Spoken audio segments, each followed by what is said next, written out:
The main character arrived at the square, and immediately there was a buzz around him. People whispered, not hiding their surprise and ridicule. Young people today really amaze the imagination. They said that this guy dared to come to the Shui family to ask for help, and some claimed that he was the secret disciple of a great master. However, most considered this absurd. In his place, many would have long since killed themselves out of shame. Other voices were heard in the crowd. It couldn't be that this trash was someone important. He was just a young master from the fallen Chu family, named Chu Xinyun, who had also shamelessly dared to propose marriage to the Shui family. Everything that was happening seemed like a bad joke to people. Despite all the rumors and ridicule, the young man continued on his way without slowing down. At the entrance, he was stopped by a guard, who told him that the patriarch had already given orders to let the guest in. Hearing this, the hero calmly confirmed his intention and allowed himself to be escorted inside. So he found himself in the main hall, where the patriarch of the Shui family, Chun Xian, was already waiting for him. The atmosphere in the room was heavy and restrained, as if the very setting reminded one of the weight of the decisions made here. First, Chu Xinyun apologized for the delay. The old man involuntarily recalled their last meeting. At that time, the young man hardly dared to breathe loudly. Now, however, he was standing before a completely different person, calm, collected, with a steady gaze. This discrepancy made the patriarch wary. Soon, the head of the family interrupted his own thoughts, and noted that there were still a few days left before the appointed date. In his opinion, the visit seemed premature. However, the hero made it clear that the purpose of his appearance was different, namely, a request for marriage. These words took the old man by surprise. After that, Chu Xinyun recalled the events of 16 years ago, when the Shui family was under attack by a powerful enemy and was saved by his father. The memory was unpleasant for Chun Xiang, but he immediately understood what the young man was getting at. The patriarch acknowledged that such a promise did indeed exist. However,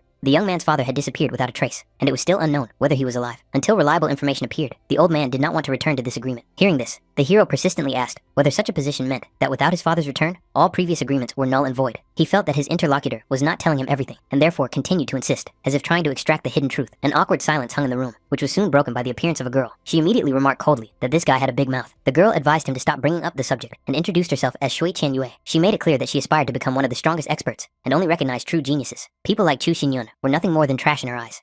Chu Xinyun possessed a first-class fighting spirit, the transformation of the Shadow Sword, which was considered the lowest level. His cultivation was only at the third heavenly layer of body tempering, and his status was limited to the title of Young Master of the long-forgotten Chu family. Against this backdrop, Shui Qianyue seemed like the complete opposite, a fourth-class fighting spirit, the mystical face of water, the ninth heavenly layer of body tempering, and the reputation of an outstanding genius of Qifeng City. The difference between them seemed like an insurmountable chasm. The representatives of the Shui family openly mocked the young man. In their eyes, what was happening looked like a farce. Too loud words for such a pitiful situation. They believed that he was only disgracing his own family and the young lady by daring to even talk about such a thing. In their view, it all resembled a toad's attempt to reach swan meat. Absurd and doomed. Shui Qianyue, not hiding her superiority, made it clear that he had better give up his illusions and stop dreaming of the impossible. Her gaze showed complete contempt. However, Xin Yun, showing neither embarrassment nor fear, noted that such confidence was more like arrogance. These words hurt the girl much more than she expected. She reacted sharply, not understanding how he dared to say such a thing. In response, the young man calmly made it clear that no one had claimed that his visit was specifically related to her. Then he turned to the patriarch, clearly stating that his intended bride was not Shui Qianyue, but the family's second daughter, Shui Lu Xiang. This realization came as a real shock to the girl. She found it hard to believe that all this time, they had been talking about the awkward and inconspicuous Lu Xiang. Shui Qianyue's indignation flared up with renewed vigor. In her eyes,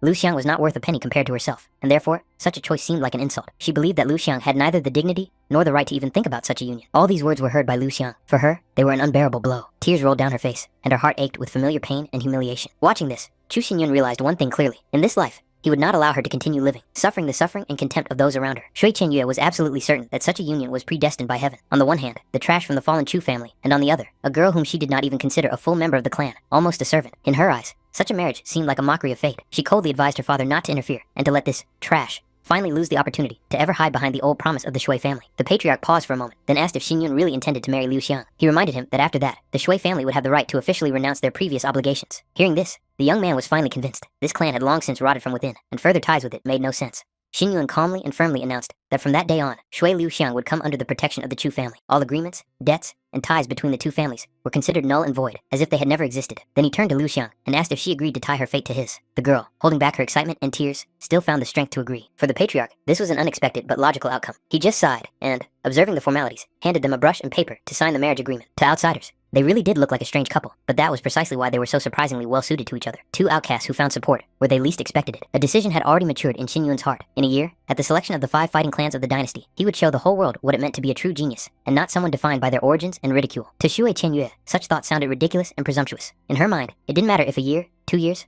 or even 100 years passed. This man would never be able to stand on the same level as her. Ignoring the stares and gossip, Xin Yun gently picked up Liu Xiang and suggested they leave. For him, everything had already been decided. After a while, they arrived at the Chu family home. On the way, the young man made it clear that from now on, she was no longer alone. Now she was part of his family, and no one else had the right to look down on her. Before her eyes appeared an abandoned clan, crooked walls, cracked slabs in the courtyard, and silence in which neither laughter nor footsteps could be heard. This place looked as if time had stopped here many years ago. Once upon a time, this house was a large and majestic family estate, filled with the happy cries of children, noisy conversations, and constant movement. Life was bustling here, and every corner breathed warmth. In those days, Even the city lord himself would visit, showing his respect and emphasizing the high status of the Chu family. But one dark night, everything changed. Most of the clan's geniuses were brutally murdered, as if uprooted. Chu Xinyun's mother disappeared without a trace, and his father went looking for her and never returned.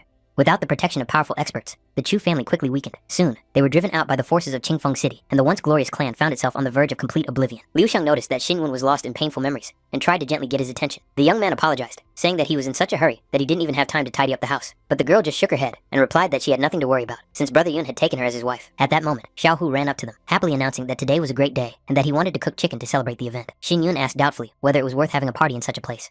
Xiao Hu immediately objected. If it weren't for the young master's efforts, he would have died on the streets of the city long ago. Hearing this, Xin Yun agreed. Such a day was indeed worth celebrating, even if modestly, with everyone gathered together. At dinner, Xiao Hu ate his fill, never ceasing to marvel. Who would have thought that the young master would turn out to be such a good cook? Xin Yun just laughed it off, saying that he wasn't really that good.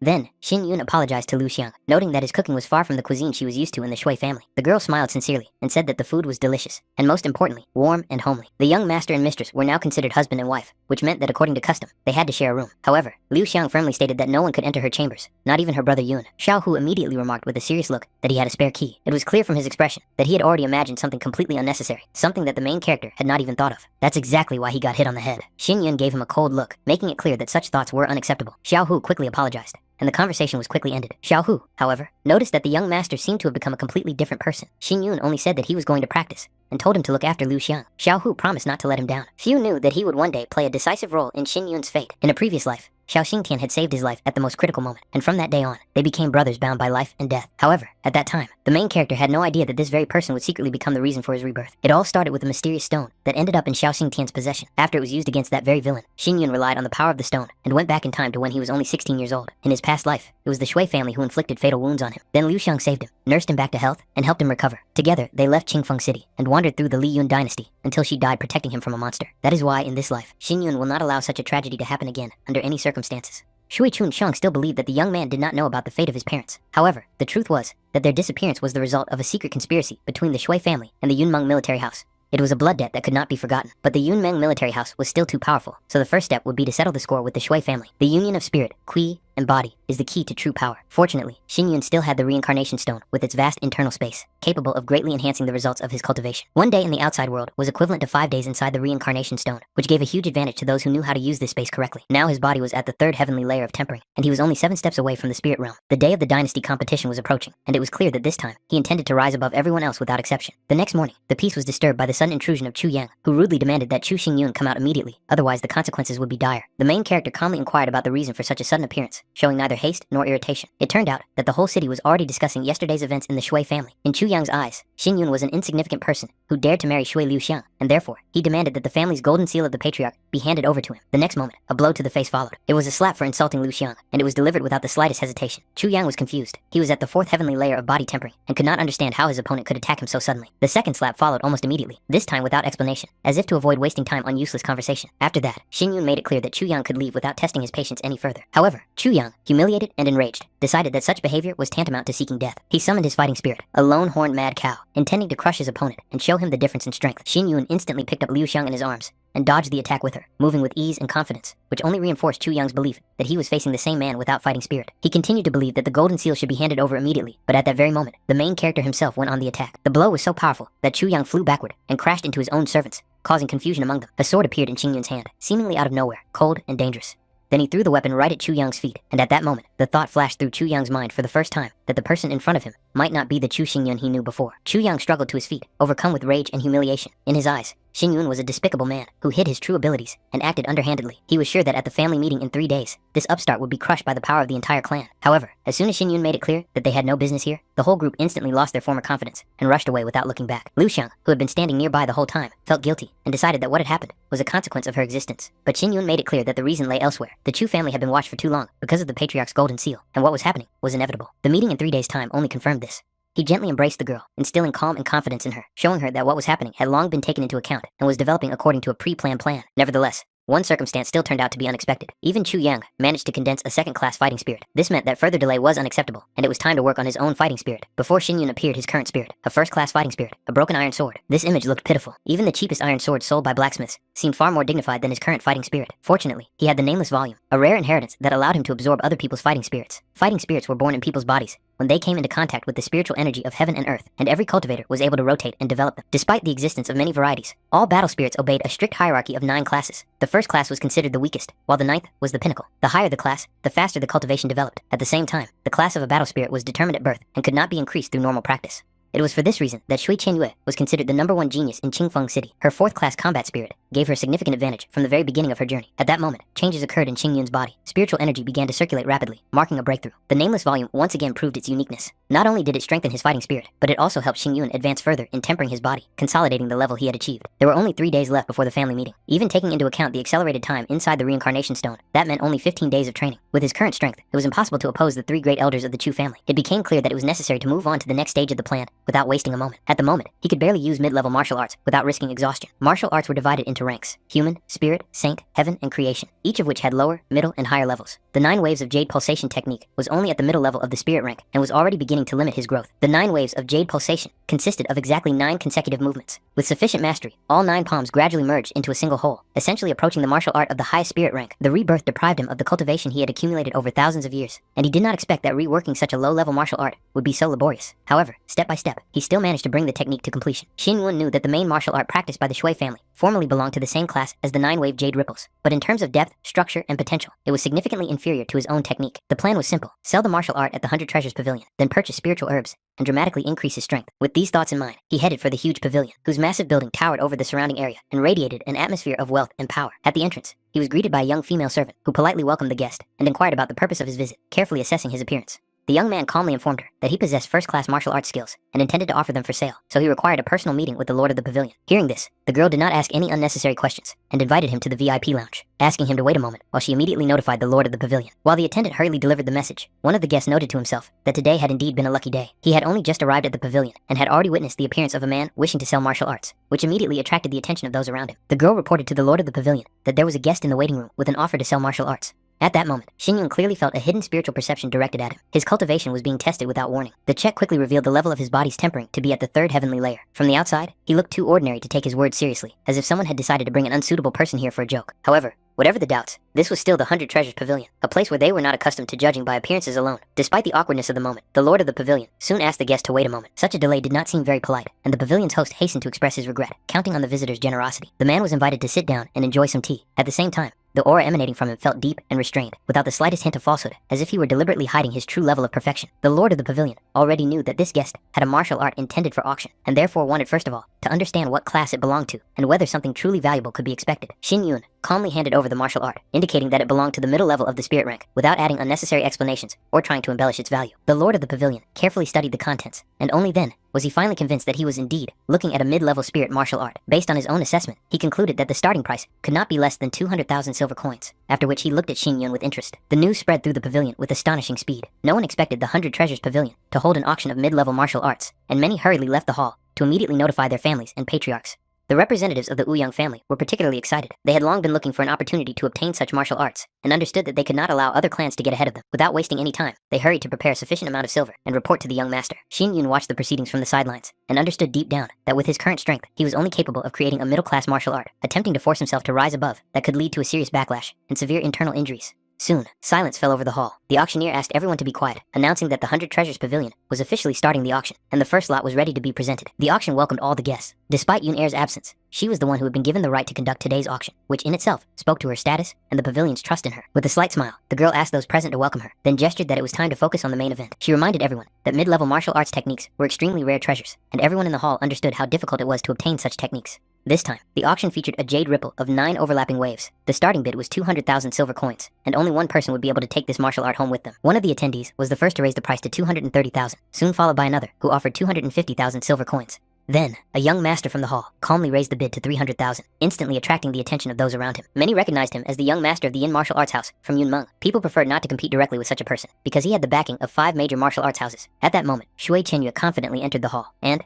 without hesitation, offered 400,000 silver coins. Recognizing her, those present immediately realized that the #1 genius of Qingfeng City had appeared at the auction. Xingyun immediately noticed her appearance, and a cold clarity flashed in his eyes. He understood perfectly well that from this moment on, the auction had entered a completely different phase. She apologized modestly to her older brother Yin for her hastiness, explaining that this martial art was of paramount importance to the Shui family, and expressed her hope that he would not object to her participation in the auction. The young master just laughed and waved his hand. He said that since Chen Yue was personally interested in this martial art, no one in the hall would dare to continue competing, so as not to spoil relations. Thus, the jade ripple of 9 overlapping waves of the middle spiritual class was finally sold to the Shui family for 400,000 silver coins. Deep down, he was still dissatisfied. If it weren't for the existing alliance with the Shui family, he would have pushed the price down without hesitation, and not given an inch. Observing their coordinated interaction, Xin Yun was finally convinced that there was indeed a close connection between the Shui family and the Yunmeng house. The owner of the pavilion immediately invited Shui Chongxian to come closer, and introduced him to the gentleman who owned the 9-wave jade ripple. He noted that the main martial art of the Shui family also belonged to the middle class of spirit, but in terms of depth and sophistication, it was noticeably inferior to the jade ripples. It was obvious that it was necessary to build good relations with such a person. Shui Chunxian politely introduced himself, and expressed his desire to know the name of such an outstanding gentleman. Xin Yun did not hesitate to call himself Wei Qian, at the same time reminding him that the jade ripples of 9 overlapping waves already belonged to the Shui family. He was given a bag with 40 spiritual stones, each worth 10,000 silver coins. He calmly declined the offer to count them. At that moment, Shui Qianyu approached him and gently asked him to stay for a moment. She introduced herself and admitted that when she saw him,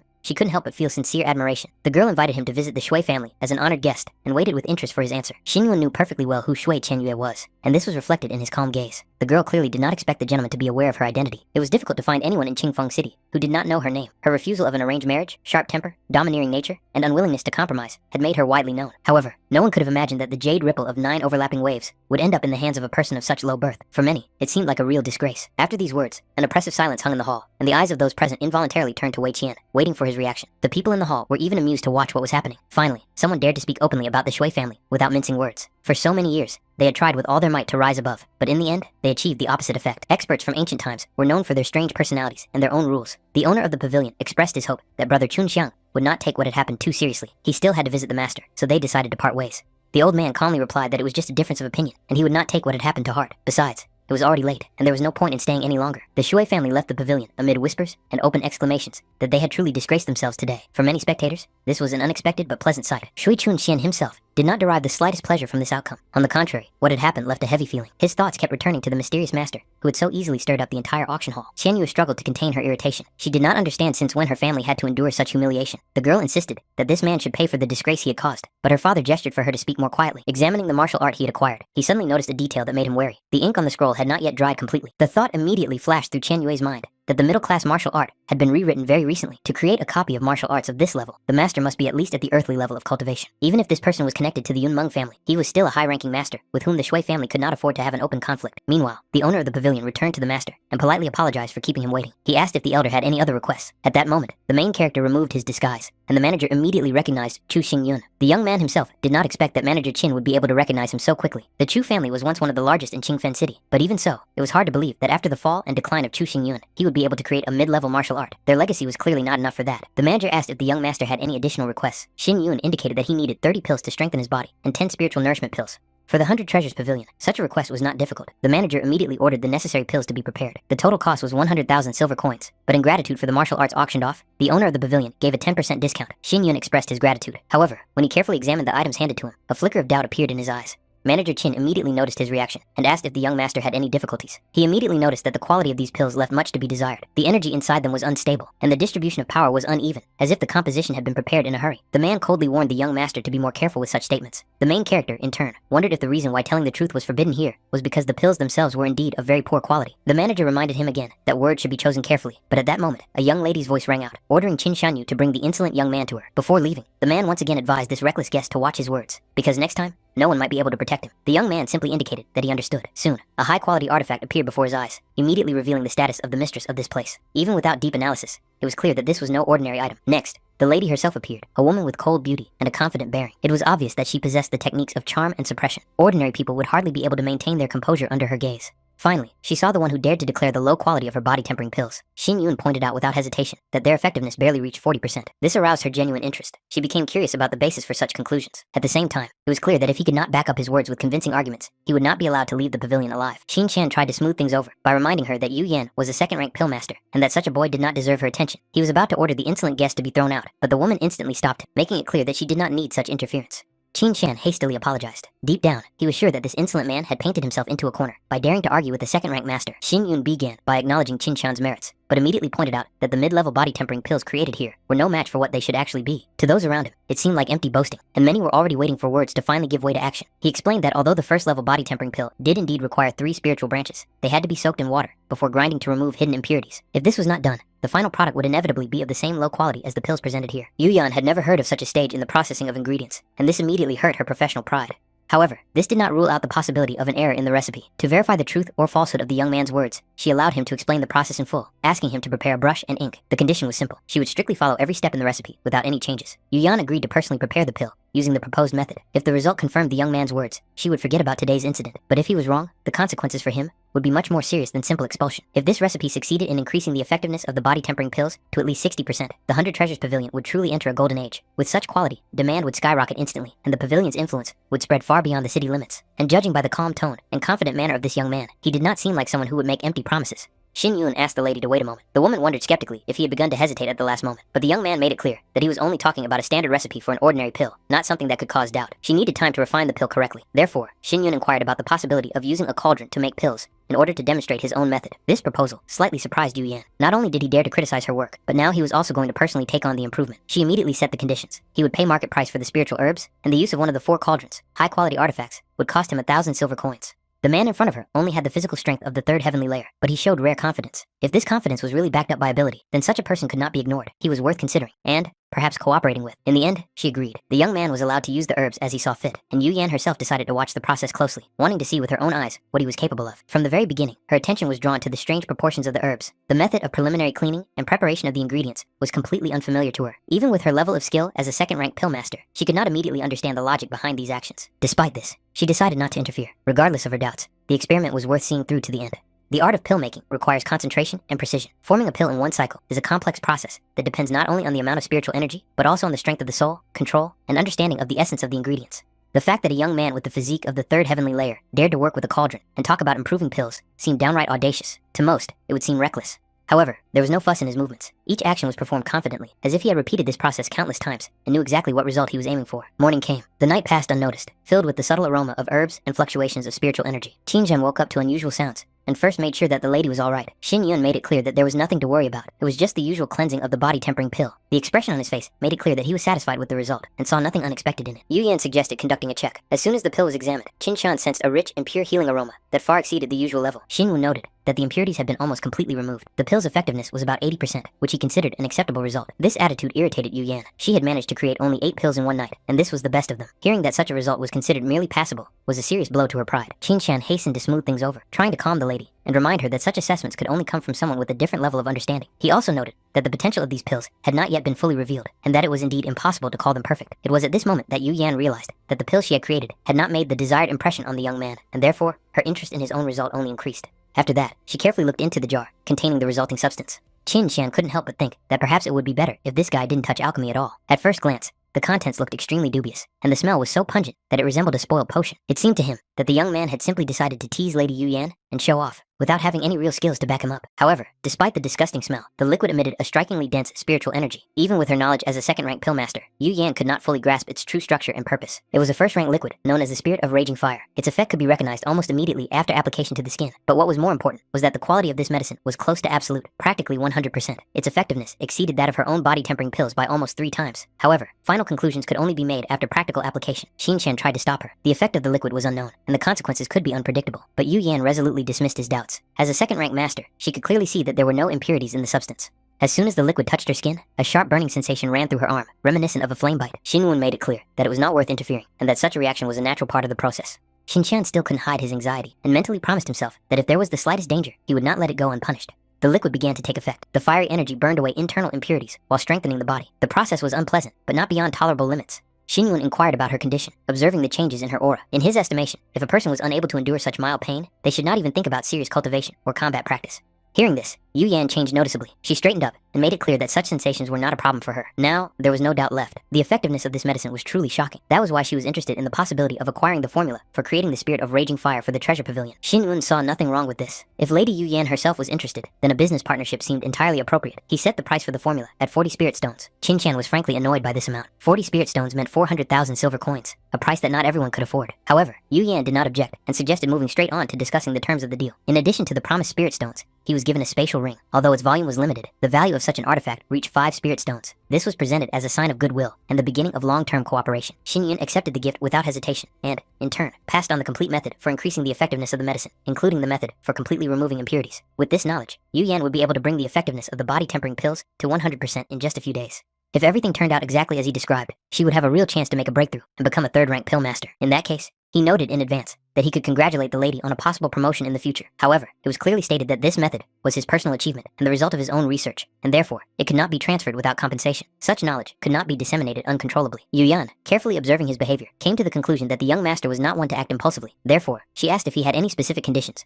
requests, or wishes that could form the basis for further cooperation. Xin Yun reminded her that they had already had a successful deal that proved to be mutually beneficial. At this stage, spiritual stones were no longer his primary goal. As the lord of the Chu clan, he intended to build a deeper relationship with the 100 Treasures Pavilion and obtain official permission to collect resources from Fengxing Mountain. Fengxing Mountain was known as one of the most dangerous, but also one of the richest places in the area. Rare wild spiritual herbs grew there in abundance, but the entire area was shrouded in a thick layer of poisonous gas that could destroy an unprepared person in a matter of moments. Even for experienced alchemists and cultivators, simply approaching the mountain was considered a serious risk, let alone gathering resources there. Any mistake could lead to poisoning or death. Nevertheless, he had at his disposal a complete and detailed map of the Fengxing Mountain area, which marked both deadly danger zones and rare safe routes that allowed one to penetrate deep into the mountain without risking one's life. The value of such a map was obvious. If the 5 great houses had learned of its existence, they would have immediately tried to obtain it by any means necessary. That is why the logical question arose as to why Chu Xinyun had decided to reveal such a trump card so openly. However, he viewed it solely as a business proposal based on mutual benefit. Therefore, it was important for him to understand how Yu Yan would evaluate it. For the treasure pavilion, such an agreement promised enormous profits and strategic advantages. Nevertheless, she was wary of why such a valuable resource was being offered to them, specifically, and at this particular moment. At first, she thought the young man was straightforward and even naive. However, as the conversation progressed, it became clear that his actions were calculated and far-sighted, not befitting his age. Xin Yun clearly understood that an alliance with the 100 Treasures Pavilion would be a powerful shield for the Chu clan. In that case,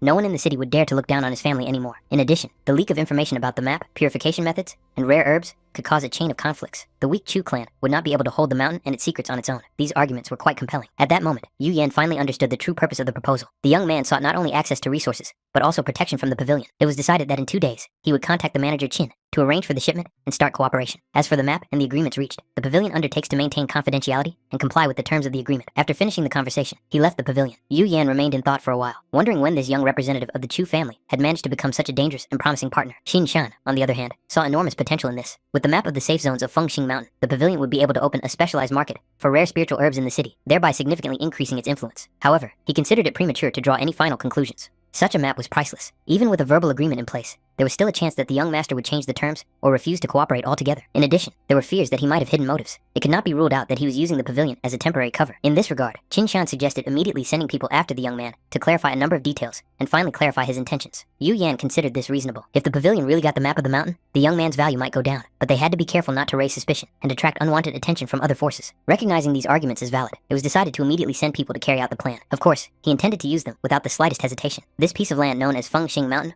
was not particularly valuable to him in itself. In his eyes, it was merely a tool, a temporary resource that could be used for larger goals. There were only 2 days left before the Chu clan meeting, and every minute was crucial. If he wanted to change the balance of power, he had to increase his own power as quickly as possible. Otherwise, any confrontation would turn into a disaster for him. He did not give the people following him a single chance to get close. When they came out of hiding, it became clear that the distance was already too great, and the chase was pointless. Realizing this, they had no choice but to retreat and report the failure to the Qin administrator as quickly as possible. When he returned home, he saw that Lu Xiang had already prepared a simple meal. However, he made it clear that he would not be staying at the table and told them to start without him. The girl was genuinely surprised by his behavior. He did not even look tired or hungry, which seemed strange after such a busy day. Xin Yun was being polite, realizing that he was causing her inconvenience. Despite this, she still felt hurt inside. Not only had she put a lot of effort into preparing the meal, but she had also put her heart into it, and the realization that he was leaving without even touching her caused her irritation. Xiao Hu watched the scene from the sidelines, and couldn't help but notice the depth and purity of this affection. However, he thought it wise not to interfere, realizing that it was more important for the young master to focus on his own affairs at the moment. At that moment, they finally arrived at their destination. The woman accompanying him looked at the remote estate with bewilderment, not understanding how this place could be connected to recent events. The martial arts that had appeared at the auction clearly belonged to the Chu family. This meant that they still had hidden resources and stashes that not everyone knew about. Gradually, rumors came to her mind. This was the very family that had been almost completely destroyed many years ago. Formerly, the clan no longer existed, but the very fact that someone was still here spoke to the unpredictability of fate. In her mind,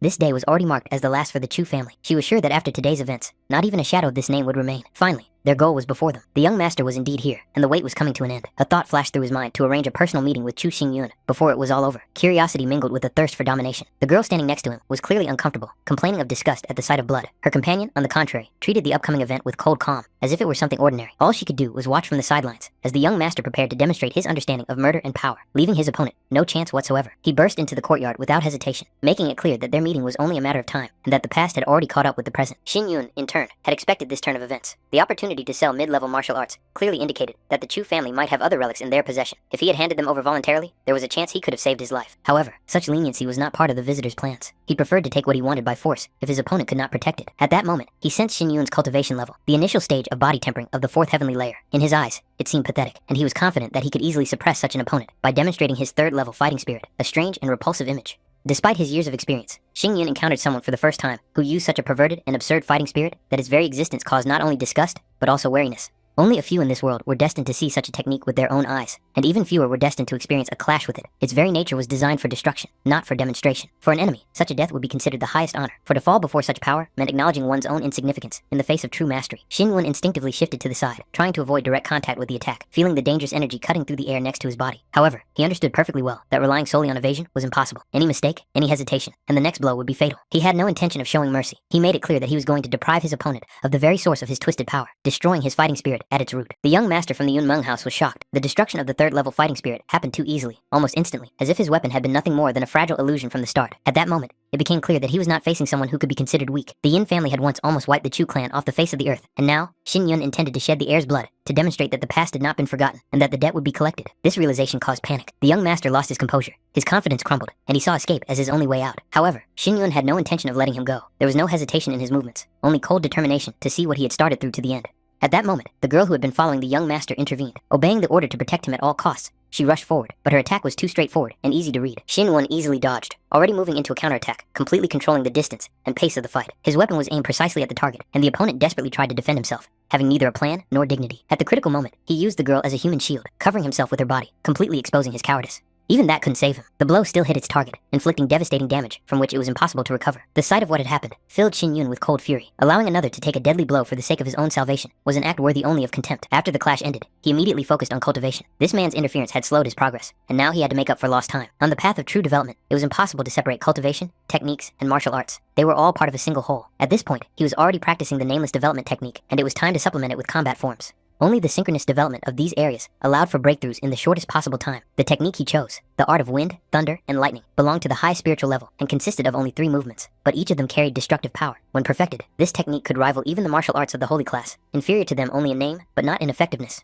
The art consisted of 3 stages: fierce wind, flashing lightning, and the fury of wind and thunder. At the current stage, Xingyun could only confidently practice the first movement, laying the foundation for future advancement. And then, after some time, the breakthrough finally came. 10 days of grueling, almost inhuman development finally paid off, and the accumulated energy broke through the limits that had seemed insurmountable just a short time ago. The morning greeted Xingyun with calm. Liu Xiang was already waiting for him, slightly embarrassed and uncertain, checking whether the outfit she had chosen for today was appropriate. His reaction was warm and confident. There was nothing superfluous about her appearance. At that moment, another person approached them and reported that everything was ready. This meant only one thing: the time had come, and there could be no more delays. The Chu family clan meeting was about to begin. Soon, the whole group set off for the meeting place, where the fate of the clan would be decided. Their appearance caused quite a stir. Many did not hide their contempt. A young man walking to an ancient shrine, accompanied by the very girl they considered a disgrace, seemed to them a mockery of tradition. Xingyun's companions felt uncomfortable under the stares and whispers, but he himself remained calm, not allowing the words of strangers to shake his inner balance. Before entering the sanctuary, he asked his companions to stay outside, letting them know that he would not be long. Inside, 3 figures were already waiting for him: the first, second, and third elders, sitting in silent tension. The first elder immediately made it clear that his patience had run out, and that he did not need further discussion. The issue concerned only the immediate transfer of the patriarch's golden seal. In response, Xingyun recalled the past of the Chu family, the times when it was the most powerful in the city of Xifeng, and how this prosperity had been made possible by his father's far-sighted decisions. Although he had disappeared 10 years ago, there was still no reliable information about his death. This meant that the day of his return was still possible, and then the faces of many of those present here could be distorted with shame. Moreover, the clan rules clearly stated that the patriarch's golden seal was hereditary. Even in the event of his father's death, his son remained the sole legal owner. The first elder acknowledged the former patriarch's past merits, but immediately pointed out the flip side. It was his actions that had made the Chu family enemies on all sides, leading to their current decline. He emphasized that if Xin Yun's father had not left the clan, it might not have ended up in such a pitiful state. Doubts about the son's right to inherit the seal were expressed openly, without any attempt to soften the wording. At that moment, it was announced that Chu Pingtian was nominating himself as a candidate for the position of the new patriarch. Almost without hesitation, those present agreed, believing that such a choice was justified for the future of the clan. Xin Yun's reaction was unexpected. Instead of indignation, he merely smiled, as if he had seen exactly what he had expected. He asked only one question concerning the claimant's true intentions. Chu Pingtian, with smug confidence, allowed him to continue, seeing no threat in it. Xin Yun pointed to the current state of the Chu family and asked a direct but uncomfortable question. Could the new patriarch really lead it to revival? The elder replied that his primary task would be to accumulate wealth, because without finances, it would be impossible to restore the family's former power. He confidently stated that thanks to the city's advantageous location in a mountain valley, it would not be difficult to collect 1,000 silver coins a year. These words caused excitement among the clan members. The prospect of a stable income inspired hope, and some even began to make plans for restoration and treatment. Despite this, doubt still lingered in the air. People had heard grandiose promises too often, which eventually crumbled to dust, so even the confident words of the first elder could not completely dispel their wariness. And it was at this moment that Xin Yun stunned those present. He made it clear that if the future patriarch's limit was only 1,000 silver coins a year, then such a level of ambition was clearly insufficient for the revival of the family, which meant that he himself was much more suited to the role. The first elder burst out laughing, perceiving what was happening as a ridiculous joke. In his eyes, the young man had neither the authority, nor the support, nor the sufficient weight to even participate in such a conversation. Many members of the clan joined in the laughter. The idea that an impoverished heir dared to claim the position of patriarch seemed absurd and unworthy of serious discussion. However, the main character was not bothered by this ridicule. Maintaining a calm smile, he slowly took out a small bag and opened it in front of everyone. Inside were spirit stones, and there were far more than a few. This sight instantly caused confusion. No one expected to see such wealth in his hands. When it became clear that the stones were real, and that there were nearly 80 of them, the hall fell silent. That number meant almost 800,000 silver coins, an amount that most of those present did not even dare to dream of. Doubt quickly gave way to shock. After that, Xin Yun calmly asked the first elder a question, suggesting that he himself determine who, in such a situation, was truly capable of rising to the top and leading the clan forward. At that moment, he was interrupted by a young expert, whose appearance was clearly not accidental. It was Chu Hai, the recognized number one in the Chu family, on whom great hopes were pinned. He sharply pointed out Xin Yun's excessive self-confidence. The hero did not immediately understand what his interlocutor was getting at, and then it became clear that he was emphasizing not wealth, but fighting spirit. In his eyes, Xin Yun remained nothing more than a first-level fighter, unworthy of a high position. Hearing this, Xin Yun came to an obvious conclusion. As long as a person is not considered trash, he has the right to claim the position of patriarch. Receiving silent confirmation, he asked the next logical question. How could he prove the opposite? Chu Hai's answer was extremely simple and straightforward. Only victory in combat could serve as proof. The young expert was absolutely confident in his superiority. The 6th level of heavenly body tempering and 3rd-class fighting spirit made him a figure that almost no one in the clan dared to compete with. For him, the outcome of such a challenge was obvious. To the surprise of everyone present, Xin Yun remained calm and showed no sign of hesitation. Moreover, he made it clear that he was going to propose exactly that. Such words caused a new wave of disbelief. Challenging the number one genius meant signing your own death warrant. In the eyes of those around him, Xin Yun looked either insane or tired of life. However, Chu Hai saw in this only audacity and ignorance, for which, in his opinion, blood would be paid. Both opponents remained outwardly calm, but their thoughts were focused solely on the upcoming confrontation, the outcome of which would determine too much.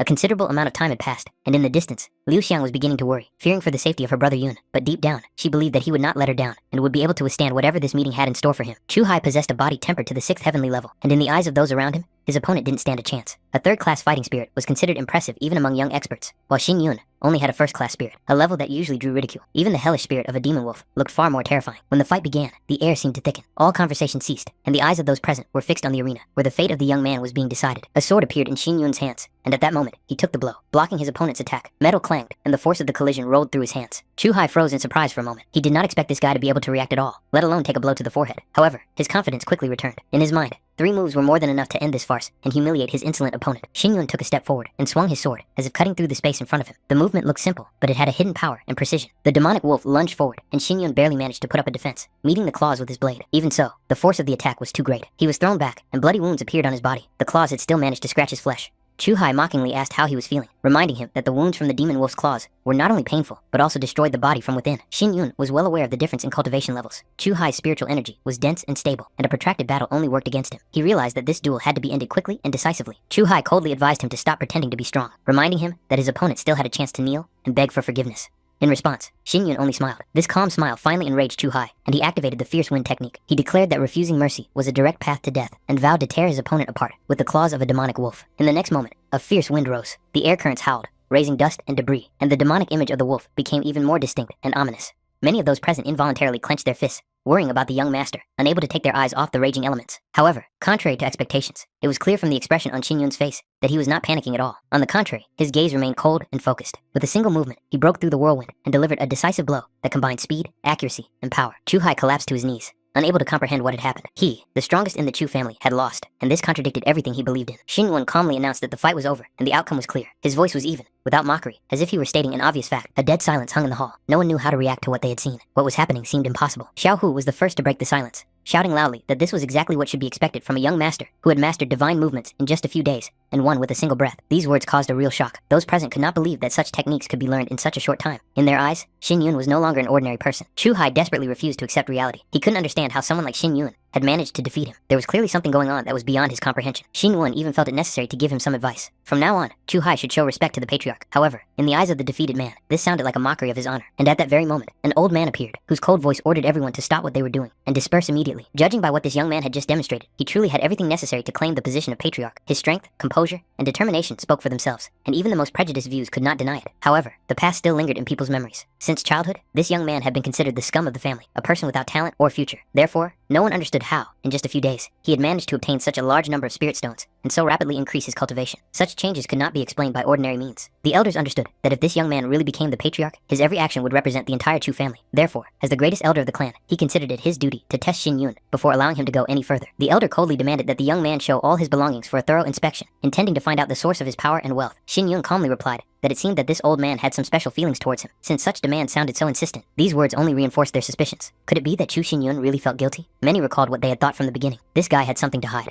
and now the truth was about to come out. Not wanting to delay any longer, the elder abruptly ordered the guards to seize this monster and immediately lock him in the dungeon. He intended to interrogate him personally, regardless of the methods used. The guards obeyed the order without hesitation. The elder's pressure was too great, and no one dared to object at such a moment. Xin Yun, without raising his voice, reminded them that the Chu family guards existed to protect the clan from external threats and to punish traitors. They were never created to deal with family members, let alone settle internal scores. These words sounded like thunder from a clear sky. The people around him were shocked and even began to fear this young man, not because of his brute strength, but because of his clear mind, confidence, and knowledge of clan laws. Chu Xinyun's plans were now completely exposed in the eyes of the elders. In their view, he was no longer a bold youngster. Now they were faced with a dangerous element who was trying to wriggle out of the situation with fine words and knowledge of clan rules. The first elder decided that he could not delay any longer. Any further discussion was pointless, and so he coldly announced that this deceiver would be executed right here and now, in front of the entire clan, as an example to the others. At that moment, the fighting spirit was summoned once more. The demonic wolf lunged forward with a growl, filling the hall with an oppressive, murderous aura. The man sharply ordered everyone to get up and retreat immediately, not wanting the weak to suffer the consequences of the battle. Almost simultaneously, the Chu family guards also pounced on the main character, trying to surround him on all sides. However, they posed no real threat to Xinyun. Their movements were too slow and predictable. The elder mentally acknowledged that he had been careless earlier, allowing this young man to get so far. But today, at this very moment, Chu Xinyun had to die. The young man himself calmly thought that his opponents would be deeply disappointed with the outcome. Everyone present instantly felt a terrifying wave of murderous intent. Even experienced cultivators paled. The old man shouted loudly, ordering Chu Xinyun to retreat immediately. But this idiot didn't even think of retreating at such a crucial moment. He didn't want to tarnish his title as #1 in the Chu family and refused to acknowledge the danger. There was only one thought in his head. He wanted Chu Xinyun dead at any cost. And suddenly, the guy disappeared. It happened so quickly that no one even had time to follow his movement, leaving everyone around him frozen in shock. The next moment, Chu-hai was dead. His eyes remained wide open, as if he couldn't believe what had happened until the very end. How dare this little piece of trash kill him? The #1 genius of the Chu family, Xinyun, calmly replied that the father and son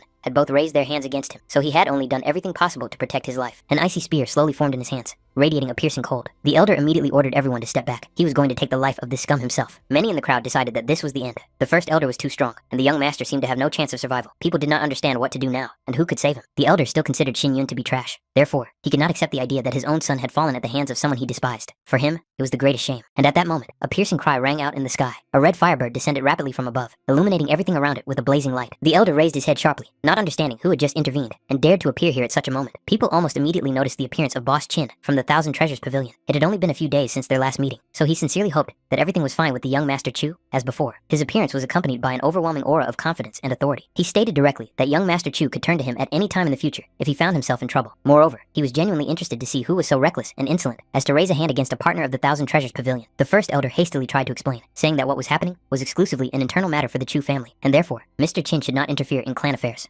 However, looking at the body of his murdered son, he could no longer contain his rage. It was unthinkable for him to allow the murderer to stand there freely, as if nothing had happened. Qin Shan coldly asked who this old man thought he was. Since when did he dare to interrupt him? and tell him what to do. His voice was calm, but there was a hidden threat in it. Then he stated bluntly that if anyone dared to injure or attempt to harm the young Master Chu, the Thousand Treasures Pavilion would make the guilty parties pay 100-fold, regardless of their status or background. Under this pressure, the first elder had to back down. He clearly understood that continuing the conflict would lead to disastrous consequences for the entire Chu family. Xin Han realized that his intervention had been harsh, so he changed his tone and expressed his regret, asking the Chu family not to hold a grudge against him for what had happened. Xin Yun calmly replied that this man was only defending justice. That being the case, the ancestors of the Chu family should not only not reproach him, but should also be grateful to him for preventing even greater bloodshed. After that, he briefly said to bring what had been prepared. 30 bottles of body-tempering pills, 30 bottles of spiritual nourishment pills, and 30 bottles of fire-dispelling liquid were displayed in front of everyone. All of them had been purified personally by Miss Yu Yan, and their effects had been brought to near perfection. Qin Shan expressed his hope that the Chu family would accept this gift. Those present understood perfectly well how valuable these resources were. For the impoverished Chu clan, it was a treasure that could change their fate. Since Mr. Qin had made such a decision, no one dared to refuse such a generous gift. Even the elders were forced to acknowledge its significance. As the Chu family clan meeting was still ongoing, Qin Shan felt it would be awkward to stay any longer. He expressed his hope that the young Master Chu would find time in the coming days to discuss the details of further cooperation, after which he politely took his leave. From the outside, it might have seemed like a coincidence. However, it was clear that Xin Yun, having invited Qin Shan 2 days ago, had already anticipated such a turn of events and prepared a way out of what seemed like a hopeless situation in advance. By doing so, he made Mr. Qin indebted to him. And yet, Xin Yun stopped him at the last moment. He couldn't leave without expressing his gratitude for the fairness and timely support shown to him. It was a small but sincere gesture of appreciation that only strengthened their future alliance. The scroll he handed over turned out to be a formula for a second-level heart purification pill. Even for the Thousand Treasures Pavilion, such a recipe was of considerable value, so those around them felt that such a gift seemed overly generous for a simple gesture of gratitude. However, from Xin Yun's point of view, they were already business partners, and one formula was not decisive in the context of future cooperation. Qin Shan, fully aware of the value of what he had received, expressed his sincere gratitude, and finally became convinced that this young master was far more dangerous and far-sighted than he seemed at first glance. A low murmur rose in the hall. People whispered, exchanged glances, and reassessed what was happening. Today's events completely overturned their perception of the Chu family's position, and of Xin Yun himself. The 3 elders had already left the hall, so Xin Yun calmly scanned the remaining attendees. He was interested in only one thing. Was there anyone else who wished to challenge his right to the Patriarch's golden seal, or who doubted his position as head of the family? The answer was obvious. No one dared to object. The clan rules clearly stated that the golden seal was hereditary, and forcible seizure was considered a serious crime. After everything they had seen that day, even the most skeptical chose to remain silent. Soon, words of support and blessing rang out in the hall. For many, this was an unexpected stroke of luck. The Chu family had gained a patriarch who possessed not only strength, but also connections, resources, and a cool head. In such a situation, no one would dare to speak out against it. Having established himself in the silence and attention of the hall, Chu Xinyun made it clear that he already had several proposals regarding the future of the family. These words caused tense anticipation among those present, because now, everyone understood that from this moment on, the fate of the Chu clan was entering a completely new era. Those present respectfully asked the main character to continue. He calmly announced that he did not intend to treat any of them badly, and did not intend to begin his reign with senseless reprisals. Today, he had officially assumed the position of patriarch of the Chu family, which meant that a new era and a new path were beginning for the entire clan. However, his tone soon became noticeably stricter. Xinyun openly declared that Chu Hai had been killed by his hand, which meant direct blood feud with Chu Pingtian. Moreover, he clearly saw the discontent of the other elders, who did not like the fact that the position of patriarch had fallen into his hands.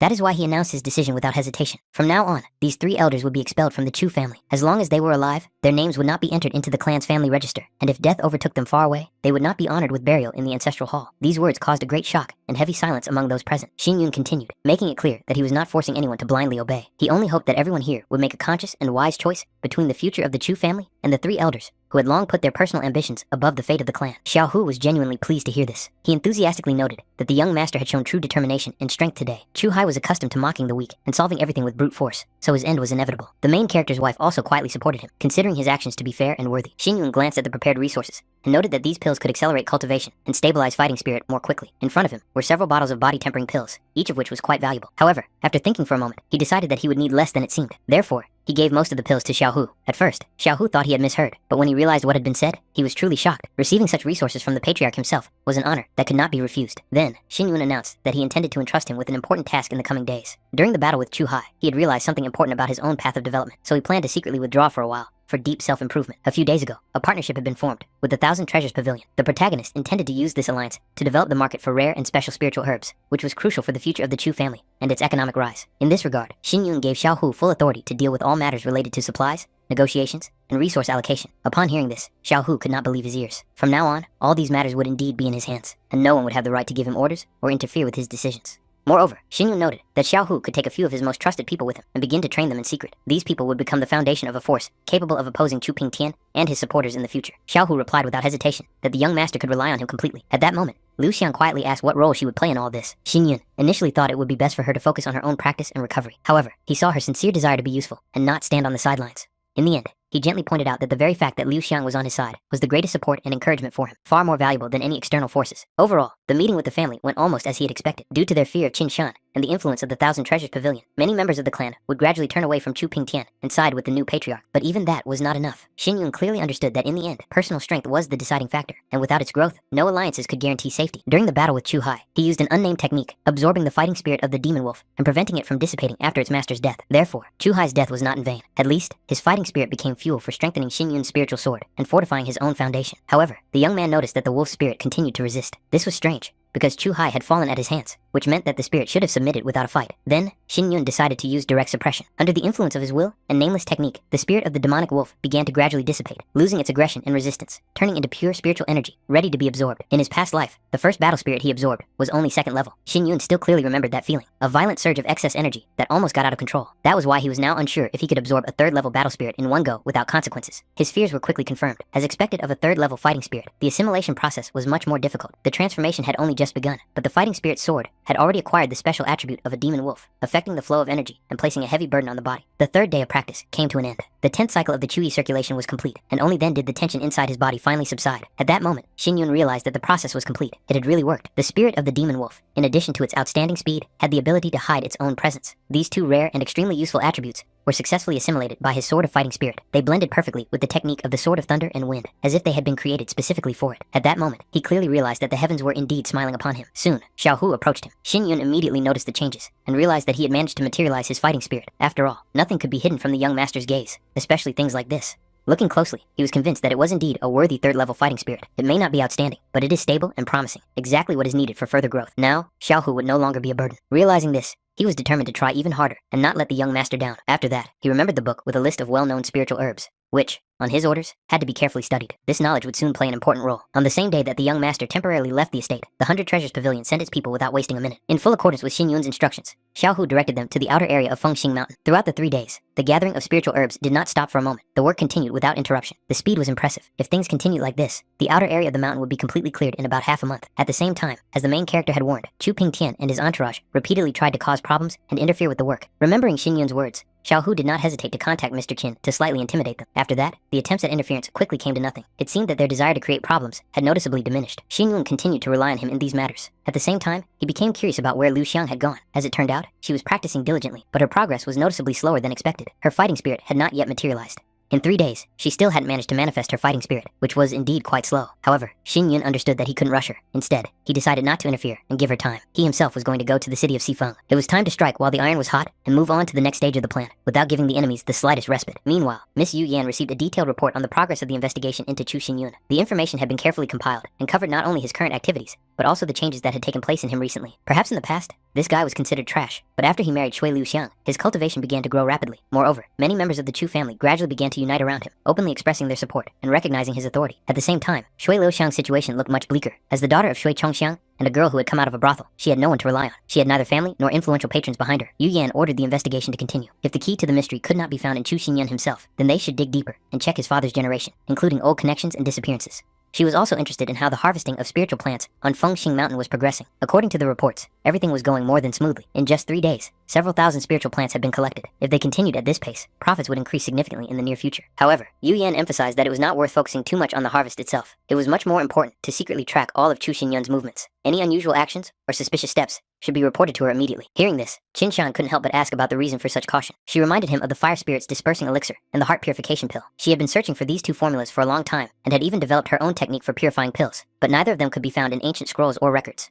The cost of such a formula could reach thousands of spirit stones, but Chu Xinyun gave it away without the slightest hesitation. This clearly indicated that his interests were not limited to money and ordinary profit. He clearly had other goals, and the extraction of spiritual plants was most likely just a cover for much larger plans. At that moment, they were informed that Chu Xinyun had personally arrived at the pavilion. He said that he intended to purchase a cauldron for making pills and was now waiting outside. Qin Shan immediately ordered that he be invited inside, that the best room be prepared, and that no outsiders be allowed in. However, Yu Yan stopped him, calmly but confidently. She stated that if Xinyun was brought directly to the treasure house, she would have the opportunity to personally observe his every move and draw her own conclusions. Meanwhile, the main character was already being led to the meeting place, with all due courtesy and caution. Xinyun himself believed that he had kept Miss Yu Yan waiting, and thus shown disrespect. However, in her eyes, the young master was an important guest of the 100 Treasures Pavilion. Waiting for such a person meant nothing at all. Moreover, she did not expect Chu Xinyun to decide to personally purchase a cauldron for purifying medicines, which only increased her interest in him. She also casually mentioned that Feng Xing Mountain had long been home to many treasures. Xin Yun took these words calmly, thinking that it must be a joke. After all, he had only just begun to master the pill knife, and he needed the cauldron only for the most basic operations. However, the phrase still caught his attention. The thought of treasures involuntarily popped into his head, and he wondered if there was any truth to these rumors. In response, she immediately smoothed over the conversation, making it clear that it was just a light joke and that the young master should not attach any importance to it. After that, she suggested going inside to choose a suitable cauldron and, with polite courtesy, led him to the treasury, where the air was filled with a faint but persistent spiritual background. She explained that all valuable artifacts were divided into strict categories: deadly, precious, state, and royal. Each of these categories, in turn, was subdivided into lower, middle, and higher ranks, forming a total of 12 levels. There were also legends that only imperial artifacts and divine weapons were higher than royal artifacts. However, such things were only accessible to the emperor's closest circle, or beings on the level of great gods. She wondered which category the young Master Chu would choose. Considering that he had only just begun his journey in alchemy, it would be wisest to choose the precious category. A higher level artifact could be too difficult to handle, and even dangerous. The Tao of the purifying pill she used herself was an example of a progressive approach. When she first formed the Tao core, it turned out that her tool belonged to the highest rank of mortal artifacts, which was already considered a very valuable achievement. There were only 2 or 3 artifacts of the precious category in the entire city, and pill cauldrons of this level were extremely rare. She had only 2 such cauldrons at her disposal. One she used personally, and the second was now right in front of Xin Yun. It was a black spirit cauldron. It had the ability to generate qi water during the pill purification process, and evenly saturate spiritual herbs with moisture. For a precious artifact, such properties were considered extremely valuable. Xin Yun inquired about the price of this black spirit cauldron. The cost was exactly 100 spirit stones, an amount that in itself spoke to the rarity of the item. For any other buyer, the price would have been significantly higher. However, given the status of the young Master Chu and their recent collaboration, she was willing to offer more favorable terms. Xin Yun only had 20 spirit stones on him. Therefore, he cautiously inquired whether it was possible to purchase on credit. After receiving his share from the sale of spiritual herbs, he promised to pay the balance immediately. She found this offer quite reasonable and even trustworthy. At that moment, his attention was drawn to a green jade stone used to tune and stabilize weapons. Usually, such stones were no larger than a thumb, but this one was significantly larger than the standard. Xin Yun immediately understood how valuable it was. Realizing this, she was willing to give up the stone for only 3 spirit stones, effectively making a symbolic offer. Of course, he did not refuse such a generous offer. Xin Yun only asked to include the cost of the green jade in the total credit, finalizing the deal. He briefly mentioned their partnership and expressed his hope that the 100 Jewels Pavilion would continue to support him in the future. The deal was mutually beneficial, which meant it was only the beginning. With these words, he said goodbye and walked away without pausing for a moment. At that moment, a man approached Yu Yan and remarked with a smile that, despite the passing years, her beauty had not only not faded, but had become even more attractive and dangerous, like a sharpened blade. She gave the stranger a cold look, making it clear that she had no time for idle chatter. If he had business, he should seek out the manager, Qin Shanya, and not distract her. The man immediately introduced himself as Shui Chongxian. He hastily added that, if Miss Yu Yan was busy, he would leave immediately and not bother her. Hearing his name, she immediately understood who was standing before her. The patriarch of the Shui family, the father of Shui Qianyue. His position was well known, as was the influence he once wielded in the city. Shui Chongxian was honored that Yu Yan knew his daughter. However, in response, he heard a cold and extremely clear statement. From today onwards, all relations between the 100 Treasures Pavilion and the Shui family were completely severed. These words caused a real whisper among those around them. People looked at each other, not believing what they had heard. Some tried to ask Shui Qianyue if she knew the reason, but the girl remained silent. Yu Yan simply said calmly that she simply did not like working with the Shui family. Xin Shan, upon hearing this, could not hide his surprise. Such a decision was too abrupt and clearly thought out in advance. This woman was much more perceptive than she seemed at first glance. She quickly realized that Xin Yun didn't really need the spiritual plants. His true goal was hidden elsewhere, not far from Dragon Peak, on the deserted and barren Peak. That was where the sealed cave was located, where a spirit realm expert once lived. In his past life, Xin Yun had discovered it by accident. Such places always became a point of choice, either a breakthrough into a new realm or eternal stagnation. Now he needed the sword left deep in the cave. Without it, further progress would be much more difficult. However, his current power was still insufficient to break the ancient seal, and if Yu Yan wanted to investigate his actions, he would allow her to know exactly as much as he deemed necessary. Everything that was happening was still under his control. Every step, every encounter was part of a carefully thought out plan. That same night, he was abruptly awakened by a dull rumbling coming from outside, as if something heavy had fallen nearby. The smell of the poisonous spiritual pearl was clearly noticeable in the air. If even one representative of the 5 poisons had been nearby, he would certainly have tried to take possession of it, regardless of the consequences. This sensation suddenly stirred long-forgotten images in his memory. He remembered people from his past life, those he once considered close. The name Xiaoxing Tian came to mind particularly clearly. It was this man who had taken his life without hesitation, acting coldly and ruthlessly. Now, having been given a second chance, he had no intention of forgetting this. If fate had given him a new life, then retribution would inevitably catch up with this scoundrel. The forest outside the city of Chu was quiet and gloomy, as if specially created for dark schemes and hidden murders. Chu Xinyun had long been in partnership with the 100 Treasures Pavilion, which was why Qin Shan had appeared here at this time. In fact, he was only using the situation to suit his own interests. His plan was to spread rumors that Chu Xinyun intended to embezzle the money earned from harvesting spiritual plants. However, he did not expect that all the profits would be transferred to the clan treasury without exception. What annoyed him most was the fact that they had been expelled from the Chu family because of this man. Now they were left without support, without status, and without a future. Hatred and a desire to teach this scoundrel a cruel lesson grew in the hearts of each of them. The one who strikes first gains the advantage. That is why the idea of killing Chu Xinyun seemed so tempting, but at the same time, they understood that if they returned empty-handed, the 100 Treasures Pavilion would not spare them. However, the situation could be interpreted differently. For the pavilion, all this was just a business deal based on profit. Chu Xinyun was just a partner to them, and there should be no personal feelings involved. If they eliminated him, they could take control of the Chu family, take a step back in the extraction of spiritual plants, and offer the pavilion even more favorable terms. His downfall would bring them direct profit. The problem was that no one had seen this bastard for several days. Therefore, they were forced to use every opportunity and act cautiously. Besides, it was hard to believe that a piece of trash at the level of the Four Heavens body tempering could escape an experienced killer. The purified poisonous solution was deadly. It killed quickly and silently, leaving no blood or traces of a struggle. 3 needles meant 3 chances to kill. The main thing was not to reveal themselves. Anyone they hit would die without a chance of survival. He had already stepped outside when he suddenly noticed Liu Xiang sitting there. Hearing his voice, she was genuinely happy to see him, as if a weight had finally been lifted from her heart. The guy apologized for making her worry and wait so long. Liu Xiang confessed that she was troubled by her own powerlessness. Every time she cultivated, cold qi appeared in her body, dispersing her spiritual energy. Because of this,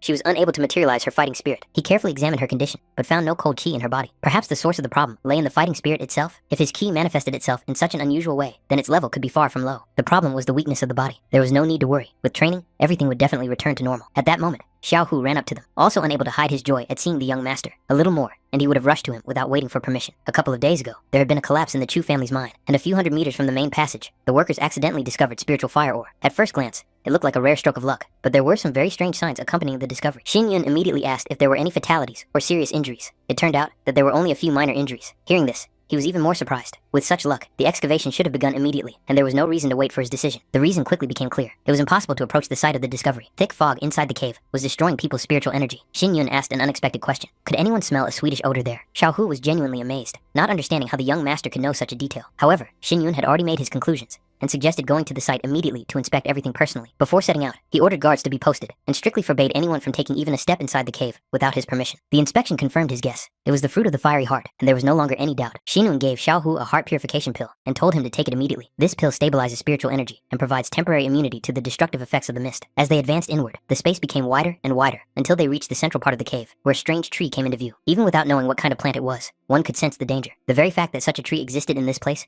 was extremely unusual and alarming. Xiao Hu couldn't take it anymore and asked for an explanation. Xin Yun pointed to the source of the problem. It was a flaming heart tree. It only grows in places with extreme temperatures, where ordinary creatures simply cannot survive, and it is this tree that creates the fog. The mist surrounding the tree destroys the spiritual energy of cultivators, and, in extreme cases, can lead to death, literally tearing the body apart from within. Xiao Hu suggested that after the mist dissipated, it would be possible to obtain fire spirit stones. But Xin Yun explained that the mist would only disappear after the fruit had fully ripened. One fruit of the fiery heart is worth at least 3 spiritual plants of the highest quality. If a cultivator in the body tempering stage eats it, they will be able to break through to the next level directly, bypassing the usual limitations. Such an effect seemed truly incredible. For a moment, the thought even arose as to what would happen if all the fruits were consumed at once. But unfortunately, such an enhancement only works once. In addition, these fruits take at least 10 years to fully ripen. If picked earlier, they will be useless. 10 years is too long, especially in a world where every day can bring disaster. It became clear that all information about this place must be kept secret at all costs. If other families learned of the existence of the flaming heart tree, a bloody struggle would begin, and the Chu family would not be able to survive. However, the main question remained, how to keep this secret for a whole decade. And then, he saw the young master calmly take out the light purple tree grass. Xiao Hu immediately became alert,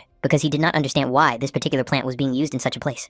The fruit of the flaming heart belongs to Yang and the fire element, while the herb from the light purple tree carries Yin and belongs to the wood element. Yin and Yang, when in harmony, create balance. And wood, fueling fire, accelerates its growth without allowing the flames to get out of control. Xiao Hu couldn't help but ask, when the young master had mastered such spells, Xin Yun calmly explained that it was simply the application of the laws of the 5 paths of Yin and Yang. To put it simply, this method can artificially accelerate the ripening of the flame heart fruit. With the right balance, the fruit will ripen in just a month, and the fog will dissipate and stop poisoning the cave. And indeed, the fog had already begun to thin noticeably. This news seemed incredibly joyful. Even Xiao Hu, who had seen many strange things, could not hide his excitement. However, Xin Yun quickly dampened his enthusiasm, making it clear that now was not the time to get carried away. They needed to leave this place immediately, before the situation got completely out of control. Such composure was to be expected from the young master. At that moment, a sharp, disgusting smell filled the cave. Almost immediately, they noticed wounded people emerging from a side passage. Only 2 were still alive. Xiao Hu saw the poisonous spots on their faces, and instantly realized that they were facing a poisonous Yang. Moreover, this old man was familiar to them, which made the situation even more dangerous. The old man casually remarked that since they were just young people, he could spare them and let them go. However, Xin Yun immediately stopped him. He pointed out that this place belonged to the Chu family, and therefore did not understand why an outsider would presume to dispose of other people's lives here. The old man didn't care. He was only interested in the flaming heart fruit. Everything else, whether people or rules, was of no importance to him. Anyone who stood in his way would be killed without hesitation. Xiao Hu realized that the poisonous Yang knew about the fruit long before they did. This meant that the secret had already begun to leak out, and it would be extremely difficult to keep this place hidden. Now,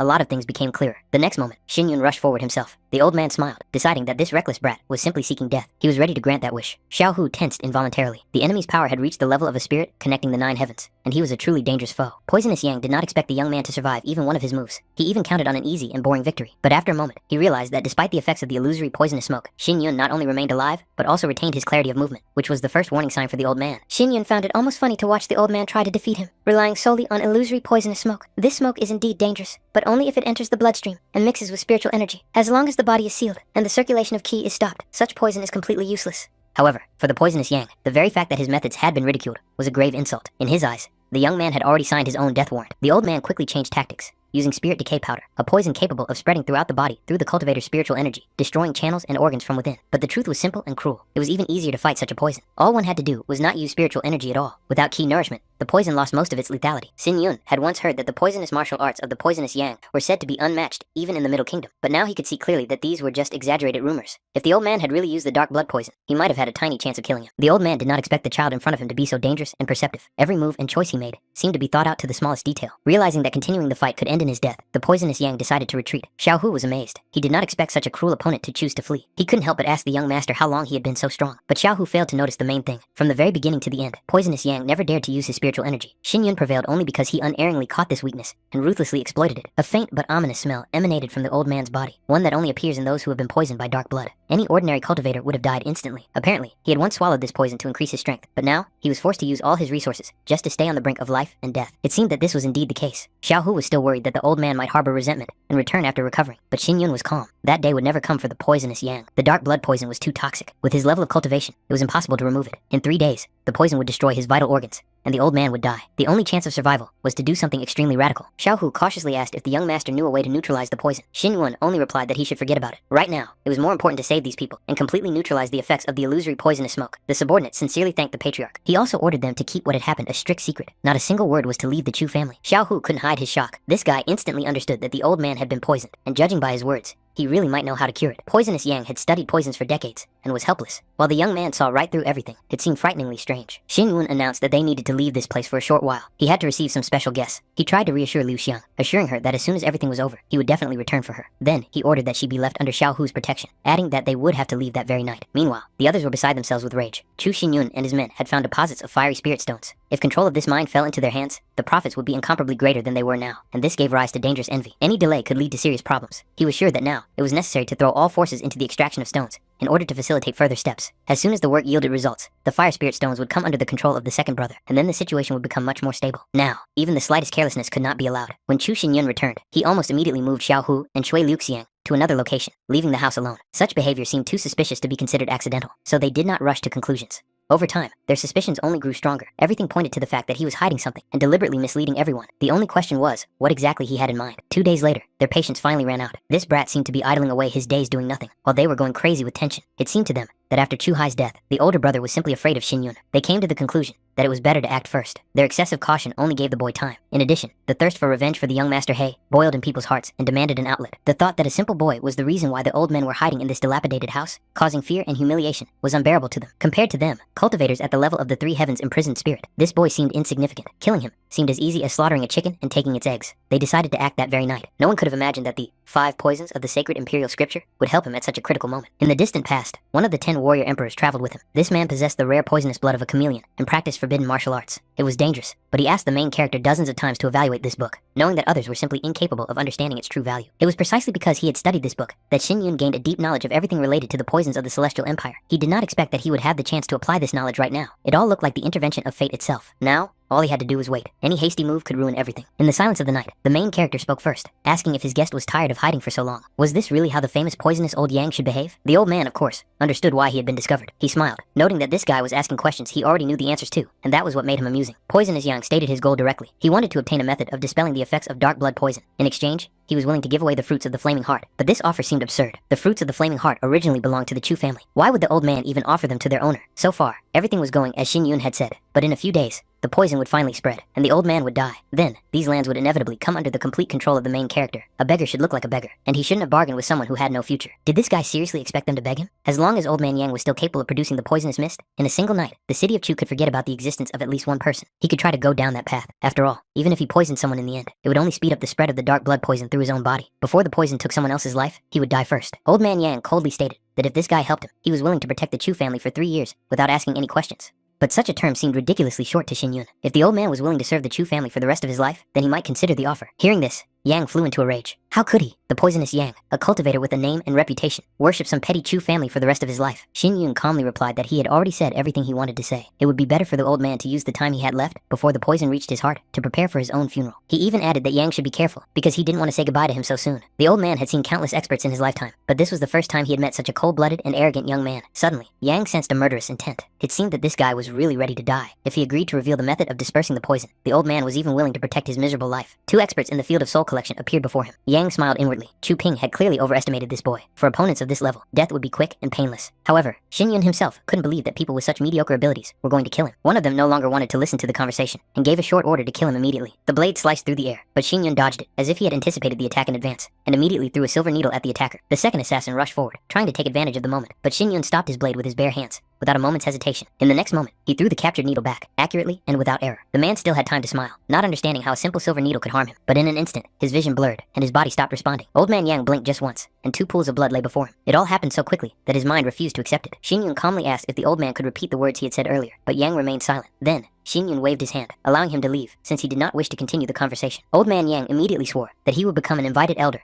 and servant of the Chu family for the rest of his life. He realized that this was no ordinary person, and that serving him was no disgrace. But Xin Yun replied that he had already changed his mind. Now, he wanted Yang to become his slave. The old man was horrified, and said that this was impossible. How could a 9th grade martial spirit cultivator become a slave? But Xin Yun only coldly remarked that Yang had seen his abilities himself, and that was why he wanted to become an invited elder. Did the old man really think that he didn't understand anything and couldn't see true value? In the past, even if a yin-yang cultivator had knelt before him and begged to be taken as a slave, he would not have even deigned to look at him. At that time, such scenes only aroused contempt and boredom in him. Old Man Yang still did not understand who this young man really was, but one thing was crystal clear. In his current state, he would not be able to deal with him. Moreover, Xin Yun gave him only 3 seconds to think, and each of them felt like a heartbeat before a sentence. In the end, Poisonous Yang made his choice. He slowly knelt down and acknowledged himself as a slave. Xin Yun calmly replied that in the future, he would understand how wise today's decision was. After that, he taught him how to dispel the poison of dark blood, as well as the complete art of poison. He ordered Poisonous Yang to study them thoroughly and forget forever all the other inferior techniques he had used before. Just by looking at the scrolls, Yang immediately understood that he was looking at martial arts of the highest spiritual rank. If he mastered them to perfection, he would be able to break through and reach a spiritual level that he could only dream of before. Realizing this, the old man bowed his head without hesitation and thanked the master for such an incredible gift, which had effectively changed his entire future destiny. Meanwhile, they had been waiting for 4 nights. The second elder had not returned. People began to whisper, suspecting that something unexpected had happened, but they preferred not to say it out loud. At first, there was an oppressive silence, in which everyone could hear their own breathing. Then they began to discuss the spy's report. Everything was calm in the city of Chu, with no signs of escape. The second elder could not have disappeared just like that. Continuing to wait seemed pointless.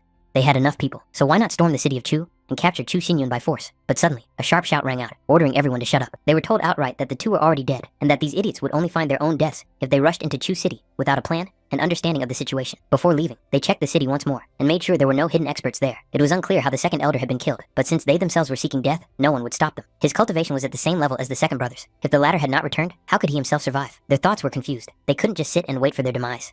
In the end, they decided to avenge the second elder, regain control of the Chu family, and focus on developing the deposits of flaming spirit stones, regardless of the losses. Several days passed. Xinyun suddenly attacked the poisonous Yang, but the old man managed to dodge, feeling the deadly intent pass him by. In the next moment, the main character swung his sword, and the space seemed to shudder. Poisonous Yang attempted to respond by employing a concussion technique, hoping to disrupt the rhythm of the attack, but even that wasn't enough. He was still defeated. The master's sword was like thunder and lightning, swift and relentless. Yang was unable to block it, and was forced to apologize. After all, a rule had already been established between them. He was obliged to suppress his cultivation to the level of a master. How could he break this condition again? The master's progress over the past half-month had been truly staggering. Even with the constant restriction on his own cultivation, his movements remained precise and overwhelming, making battles increasingly difficult for his opponents. With his current strength, the young master seemed practically invincible, even if he had to face a cultivator of the 8th heavenly layer of body tempering. His recent breakthrough to the 6th level only confirmed that the effect of the practice was much stronger than expected. Soon, Xiaohu and Liu Xiang approached them. The girl suggested taking a short break and eating some fruit, while Xiaohu noted that Old Man Yang was safely hidden and no one in the Chu family suspected his presence. Xin Yun noticed Liu Xiang's condition and asked about her progress in cultivation. She admitted that she had not yet achieved any noticeable results, although after the treatment, her body was in perfect condition. Liu Xiang also made it clear that cultivation itself was not her main goal. It was much more important to simply be there and support the one she had chosen. When they entered the cave, the old man was frankly surprised. The poisonous mist that had previously filled the entire space had completely disappeared, as if it had never existed. He then noticed that the fruits of the fiery heart had ripened, filling the cave with soft warmth and pure spiritual energy. Xin Yun explained that he had used a special method of accelerated growth, thanks to which the fruits had ripened ahead of schedule, and the mist had dissipated on its own. He then announced that everyone who served the Chu family faithfully would receive one fruit. Realizing the value of such a gift, the people were truly shocked. Xiao Hu did not hide his admiration, acknowledging that the young master was truly worthy of his name, for the rewards he bestowed were truly generous and rare. At that moment, an alarmed subordinate ran up to them and reported that the situation had deteriorated sharply. It turned out that the cave was surrounded by a group of people with clearly hostile intentions, and Xin Yun immediately understood that these were not random visitors. Among the attackers was the first elder, and their goal was precisely the fruits of the fiery heart. It became clear that Chu Pingtian was still alive. Poisonous Yang expressed his willingness to deal with him personally if he received permission. Xin Yun told him to wait for the signal, while the enemies were already eagerly awaiting the appearance of the one they had come for. Finally, the young patriarch came out to them, and in the eyes of his enemies, it was a moment they considered the beginning of his end. Xin Yun calmly assessed the situation, making it clear that he did not consider the assembled group to be a real threat. A man stepped forward, openly expressing his contempt. He was a jungle master named Li Chongdao, known for his cruelty and bounty hunting. The first elder promised a generous reward in the form of flaming heart fruit for eliminating Xin Yun, and Chongdao showed obvious interest in choosing the method of execution. Thus, it became clear that these people had not come for negotiations. They had been promised a share, 20% of the fruit, in exchange for his life, and they had no intention of backing down. These people had no desire to miss out on such a generous reward. For 20% of the fruits of the flaming heart, it was worth risking everything, and in their eyes, the life of one young man was truly too precious to refuse. Chong Dao even allowed himself a sneer, saying that he would take care of a decent coffin, because it was not every day that he had the honor of killing the patriarch of an entire clan with his own hands. Xiao Hu seethed with anger as he looked at these people. Not long ago, some of them had sworn allegiance, and now they had switched sides to the enemy without hesitation. In his heart, he hoped for only one thing, that the master would not leave any of them alive. Xin Yun, however, remained completely calm. Since they so desperately wanted him dead, he would let them take the first step and choose their own fate with their own hands. Hearing this, the attackers burst out laughing. In their eyes, the young patriarch looked like a madman who had completely lost his sense of danger. They did not believe that he could remain so unperturbed in the face of death. In the next moment, the air grew cold. The elder stepped forward and, without further ado, released an icy beam concentrated with pure, deadly cold energy, which rushed straight toward the main character. Suddenly, panic broke out among the attackers. Several people grabbed their throats, gasped, and began to choke, blood gushing from their mouths. Their bodies trembled as if something inside was trying to break out, and in a moment, they collapsed to the ground, writhing in agony. The elder instantly noticed the strangeness of what was happening and turned sharply, trying to understand the source of this gruesome death. And then, his gaze fell on the figure of the poisonous Yan. His heart sank. The appearance of this madman at this particular moment seemed too suspicious. The elder clearly sensed that he had not come with good intentions, and this caused him serious concern. There were many terrible rumors about poisonous Yan, so the elder wanted to understand why he had interfered in their affairs and whose side he was going to take. However, the old man did not even deign to look at him. He calmly walked past, headed straight for Xin Yun, and bowed his head, acknowledging his haste and willingness to accept any punishment. Xin Yun only discreetly indicated that it did not matter. The elder and Chong Dao tensed up at the same time. They were shocked that the cruel and unpredictable Yang was acting like a servant in front of this young man. Such a sight was beyond comprehension. Xin Yun calmly explained that he had previously spared Chu Pingtan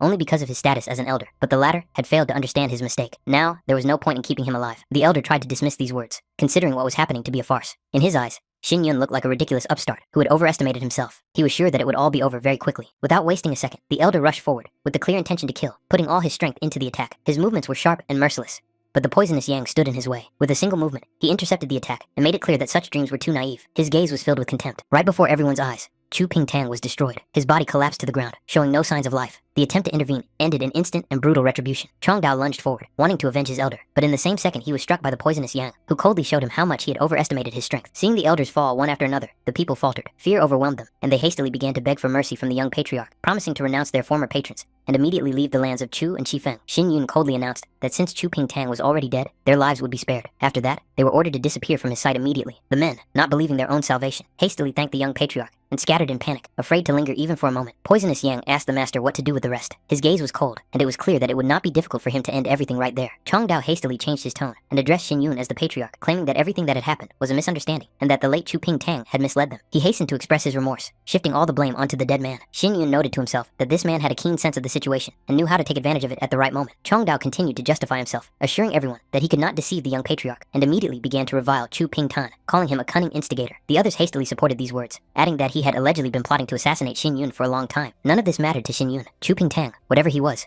still a member of the Chu family, and the way Chong Dao spoke of him was not just frivolous. It was a direct display of disrespect for the clan and the patriarch himself. Xin Yun coldly remarked that if Patriarch Ling claimed he had been deceived, then it seemed he really needed help to get his thoughts in order. His gaze became dangerous, and a threat was clearly visible in it. Zhang Dao flared up with rage. He loudly declared that he was the patriarch of the Lin family and one of the most influential people in Shifeng City. He couldn't believe that some kid dared to talk to him in such a tone. Poisonous Yang lazily remarked that even the ruler of Shifeng should not behave so arrogantly if he valued his life. Chong Dao was no longer willing to tolerate this. His face contorted with rage. Spiritual energy exploded around his body, and he lunged forward, intending to tear Xin Yun apart on the spot. But Poisonous Yang was faster. His figure seemed to dissolve into the air, and in the next moment appeared in front of Chong Dao. One short, sharp blow, and Patriarch Lin flew backward, coughing up blood. Poisonous Yang coldly announced that this was not the end, and without giving his opponent time to recover, delivered a second blow. There was not a shred of mercy in it, only pure, refined cruelty. The old man shook his head in contempt. He was frankly displeased that a man of such status was so weak. He couldn't even withstand 2 attacks. Disappointment was evident in his every movement. Xin Yun approached, looking down at Chong Dao. His voice was calm, almost indifferent. He asked if Patriarch Lin had learned his lesson. Chong Dao hastily nodded, choking on words of gratitude and vows of obedience.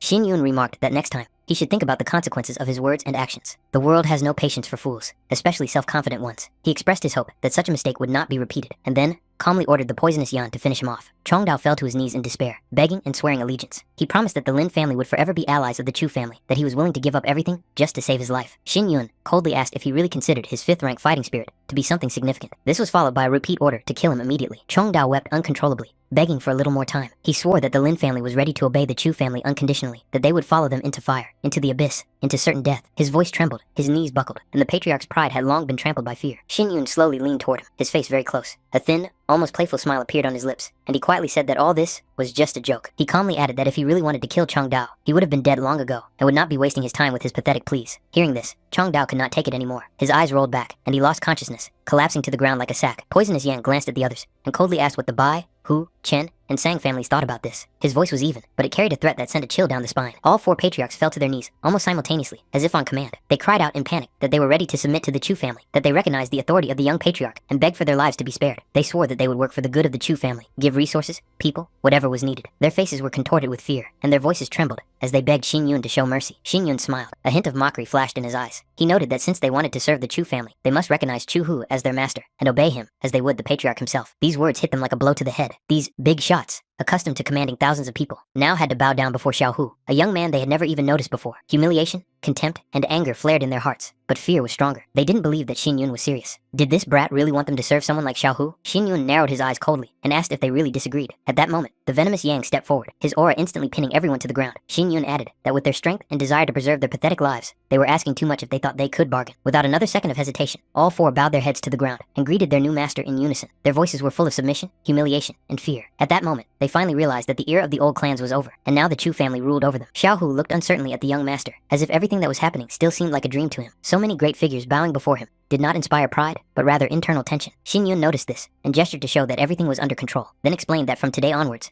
these people were under Xiao Hu's command, and all matters related to the Chu family would go through him. Xiao Hu took a deep breath, gathering his willpower. He clearly understood the meaning of the young master's words, and promised himself not to let him down under any circumstances, even if it meant going through fire and blood. Internal strife had been suppressed, external threats eliminated, and for the first time in a long time, a sense of relative peace reigned over the Chu family. The atmosphere of tension that had hung over the clan began to dissipate little by little. Under the leadership of the Poisonous Yan and Xiao Hu Xin Yun, he was confident that the Chu family would rise rapidly in the city of Xifeng. These 2 were like sharp blades, one dark and poisonous, the other straightforward and loyal. Therefore, he could calmly focus on his own development, because too much time had been lost, and much more serious enemies awaited ahead. The fruit of the fiery heart could only be used once, but even that was enough to lay a solid foundation for a future breakthrough. Such an opportunity could not be missed. 3 days later, Poisonous Yang ordered Xiao Hu to begin the offensive. A covert mopping up operation of the remaining hostile elements began, and every step was as precise as a predator tracking its prey. Liu Xiang was genuinely delighted to see the arrival of the main character. Her eyes lit up with warmth, as if all the anxiety of the last few days had instantly disappeared. She was happy to learn that he had taken a break, and immediately set about making tea, putting all her effort into it. At that moment, Xin Yun thought again about her fighting spirit. The fact that she couldn't materialize it raised serious suspicions. He had already encountered special cases in the development of spirits, so he decided to look into it carefully later. He turned to Xiao Hu and the Poisonous Yan, informing them that he was leaving the city of Chu and going on a journey. At first, Xiao Hu thought he was referring to the city of Xifeng, but it quickly became clear that his goal was different: training and self-improvement, which could take a long time. During his absence, the defense of Chu City would fall entirely on their shoulders. In the event of any threat, they were not to show mercy, and were obliged to act harshly and decisively, leaving their enemies no chance. Liu Xiang was upset to learn of his departure. She felt a void inside, as if something important was slipping through her fingers. She worried about how long he would be gone, and a shadow of anxiety flashed in her eyes. Xin Wen made it clear that his absence would be long. He hoped that she would take care of the house and keep it in order while he was away. Liu Xiang replied that she would take care of it, even if her heart ached with longing. She wasn't going to complain, but the thought of separation still hurt her deeply. Xiao Hu noticed that he didn't even recognize the young master at first. His appearance had changed noticeably. His features had become different, his gaze deeper and colder. This was natural, because the trip had to remain a secret, which meant that a different appearance was needed, so as not to attract unnecessary attention. Xin Yun lightly touched Liu Xiang's cheek, letting her know that he was leaving, and only then did she realize how much he had had changed. That touch was both a farewell and a promise. Xiao Hu and Liu Xiang watched him go, wishing him a safe journey and a speedy return, not even suspecting how dangerous his journey would be. The hidden dragon peak loomed like a giant beast lurking among the mountains. Even the air here was heavier than usual, saturated with an ancient aura and traces of long-forgotten battles. The place itself was unsettling and forced one's instincts to be on high alert. He carefully examined the surroundings, checking his memories of his past life, until he suddenly noticed a fiery spirit eagle soaring above the rocks. Its huge wings cut through the air, leaving a trail of hot wind behind. One glance was enough to understand that this beast was not to be trifled with. Eagles of the fiery spirit were renowned for their ferocity and territoriality. They could sense fluctuations in space and detect strangers even from a great distance. An encounter with such a creature now would mean certain death, so he began to descend without hesitation, hiding his presence and holding his breath. The wind in the gorge was still strong, howling between the stone walls like the voices of ghosts. The gusts of air hit his face, hindering his movement and throwing him off balance. But he moved confidently, clinging to ledges and choosing the most inconspicuous paths. After a while, he finally found the place. His heart skipped a beat, for his memory had not failed him. Even after all these years, the relief of the rocks, the shape of the entrance, and the arrangement of the stones remained the same. This confirmed that he had indeed reached his destination. Fortunately, the eagles of the fiery spirit did not pursue him. Deep inside the cave, he noticed an ancient text carved into the stone wall. Last time, he hadn't paid any attention to it, but now the symbols immediately caught his eye. However, the meaning of these signs remained unclear, as if the language belonged to a different era or race. This place was full of secrets. Every step, every stone seemed to hide a story. He was determined to explore everything thoroughly. Moving further, he noticed another area of the cave, almost identical to the one he had seen before, as if the space here had been artificially replicated. Since there were no people or animals around, he removed his disguise. The true purpose of his journey was right here. The tension inside him gradually gave way to concentration, for he was one step away from what he had risked everything for. The main character was looking for a sword that could cut through space. The creator of this weapon had made a grave mistake in his past life, treating the golden windstone as if it were an ordinary material. In the hands of a true master, this blade could become a royal artifact capable of cutting not only flesh, but space itself. He ordered the spiritual sword to reveal itself. Energy fluctuated, the air trembled, and the blade appeared, emitting a cold, sharp light. Even the surrounding stones seemed to recede under its pressure. Fortunately, the spiritual sword and the space-cutting blade merged successfully. In an instant, a strange resonant connection arose between them. After that, he mentally commanded the sword to fly to him, and the weapon obeyed, as if it had been waiting for this moment for a long time. Despite being created by a fool, the blade was still full of hidden power. Its structure, lines, and energy channels were perfect. In the future, after gathering all the necessary materials, the main character would be able to upgrade it to a full-fledged royal artifact, turning it into a true weapon of destruction. However, with his current level of cultivation, the question remained whether he would be able to fully control this power. Even now, the blade radiated a pressure that could tear a weak cultivator apart from within. Despite the risk, he decided to test it right away. Energy gathered, his intention became sharp as a blade, and the sword came into motion. The result was astonishing. With one swing, the surface of the lake was cut in two, the water parting like fabric. At that moment,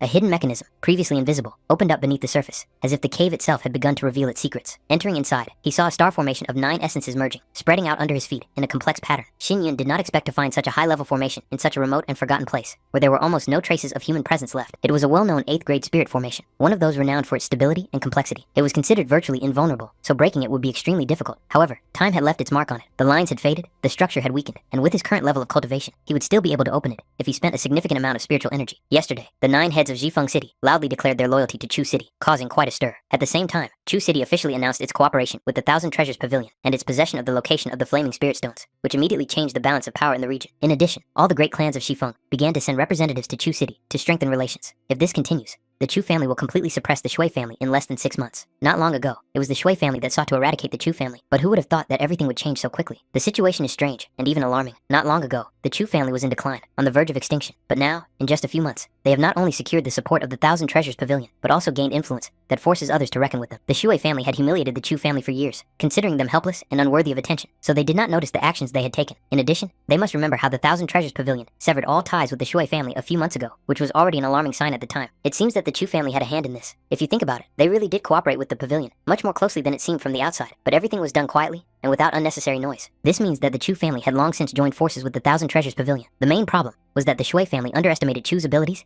and miscalculated. Who would have thought that the detested Chu Xinyun had such far-reaching intentions? Chu Xinyun seemed like a pathetic man with modest means and no serious support. Therefore, she did not understand why her father was so worried and treated him as a threat. It was Shui Qianyue. Her father asked how her cultivation was going, and the girl confirmed without hesitation that everything was going more than well, as she was rightly considered a genius of the city of Xifeng. The man asked if she had already reached the spirit gathering level. For someone her age, this was truly impressive and rare, even among the powerful clans. She said that she had reached this level a few days ago and was now stabilizing her first heavenly level spirit power while practicing the jade ripple of 10 intersecting waves, perfecting her technique. This was to be expected of her. Moreover, if she took part in the martial arts house elections, she would be able to compete for first place, and she had no doubt about that for a moment. However, as a representative of the Shui family's upper echelons, she was annoyed that those around her had suddenly begun to fear the outcast, Chu Xinyun. She was concerned that such rumors could affect her reputation and position if they reached the right ears. He acknowledged that her words made sense, and therefore suggested sending spies to Chu City to thoroughly investigate the current situation. Qian Yue was surprised in response, wondering if she was still considered the one who should make such decisions.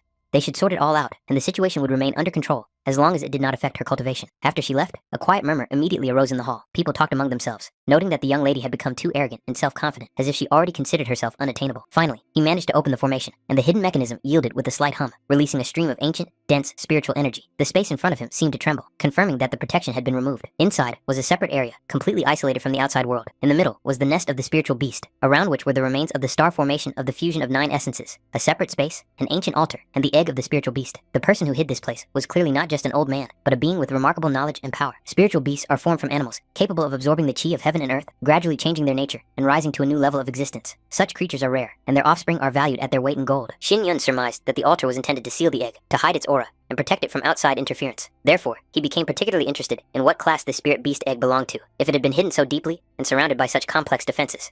There was even a covering formation on the surface of the egg, skillfully woven into the structure of the shell. Inside, there was clearly an unusual spirit beast, whose power had not yet awakened, but could already be felt in the surrounding space. She was furious that she had not been able to find out about everything in advance, that many leaders would announce an alliance with the city of Chu and the location of the fiery spirit stones. It all happened too suddenly, and she was annoyed that she had previously been ordered to keep an eye on Chu Xinyun, but important signals had still been missed. Qinshan began to argue that his subordinate deserved to die for his incompetence. He had failed to gather information in time, and had let Lady Yu Yan down, so the man even asked to be punished to set an example for the others. In the end, she calmed down, realizing that she couldn't blame him entirely. No one had expected such a rapid rise of the city of Chu, and events had unfolded too quickly, even for experienced observers. Possession of spiritual stones and subjugation of numerous families seemed suspicious. Even if the Pavilion of 1,000 Treasures was behind these two incidents, in Qin Shan's opinion, it would already cause serious problems. However, the city of Chu handled it easily and confidently, as if someone's strong hand was behind the scenes. She admitted that an expert was helping them, but still believed that this could not be the only reason. If they were really being helped by a great expert, they would have acted much more harshly and straightforwardly. Her intuition told her that all this was the result of Chu Xinyun's carefully thought-out plan, not a coincidence. Xinshan did not even expect Lady Yu Yan to think so highly of Chu Xinyun. The man cautiously asked what they should do next, and whether they should continue spying on the city of Chu. There was no longer any need for that. With Chu City developing so rapidly, it would inevitably attract envy and create enemies. Using the partnership, the pavilion would support them publicly, while emphasizing the problems of the Shui family to increase pressure. Qinshan accepted the order and expressed his willingness to carry it out precisely, without making any mistakes. He understood that further actions required extreme caution. 3 months later, Chu City. He was slightly puzzled. If it weren't for the sign above the gate that read, House of the Chu Family, he would not have recognized his own residence. Everything around him looked new, neat,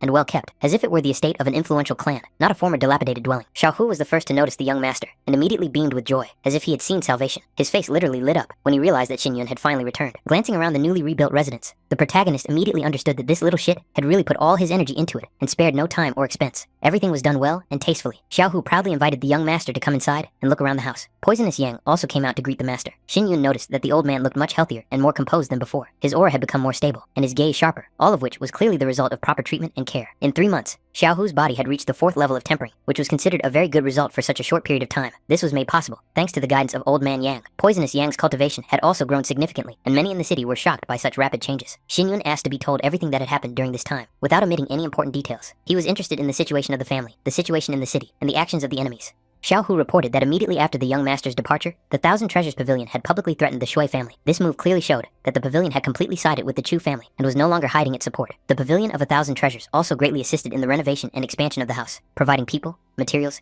and even craftsmen. After that, Xinyun asked why Lu Xiang was nowhere to be seen, and a hint of anxiety slipped into his voice. As soon as the two fell silent and exchanged glances, he immediately realized that something had happened. The atmosphere around them became tense for a moment. However, in the next moment, Lu Xiang rushed in, clearly in a hurry, and almost stumbling. There was sincere joy on her face, and it was clear that she was truly happy to see the main character. But Xinyun immediately sensed the cold qi emanating from her. His gaze became serious, and he immediately realized that changes were taking place in her body that were unlike normal cultivation. At that moment, another girl entered the hall. She stood straight and cold, her gaze calm and detached. She wanted to know if he was Liu Xiang's husband, named Chu Xinyun. Xinyun noticed the ice cloud symbols on her clothes. Now everything became clear. She was a disciple of the 9th Ice Palace. These symbols could not be faked. The 9th Ice Palace was located on the edge of the snowy plain of the northern city of the Cloud Stream Dynasty. It was a mystical force that was the subject of legends and feared by many clans. The sect accepted only women, and all their martial arts were related to cold, ice, and suppression of emotions. The highest status was held by the one with the most ice cloud marks on her sleeves. The person with 9 such marks was the owner of the 9th Ice Palace. This woman had 7 ice cloud marks on her sleeves, which meant she had a high status in the 9th Ice Palace. This immediately aroused suspicion. A logical question arose as to why the elder of such a powerful sect had suddenly appeared in this remote place,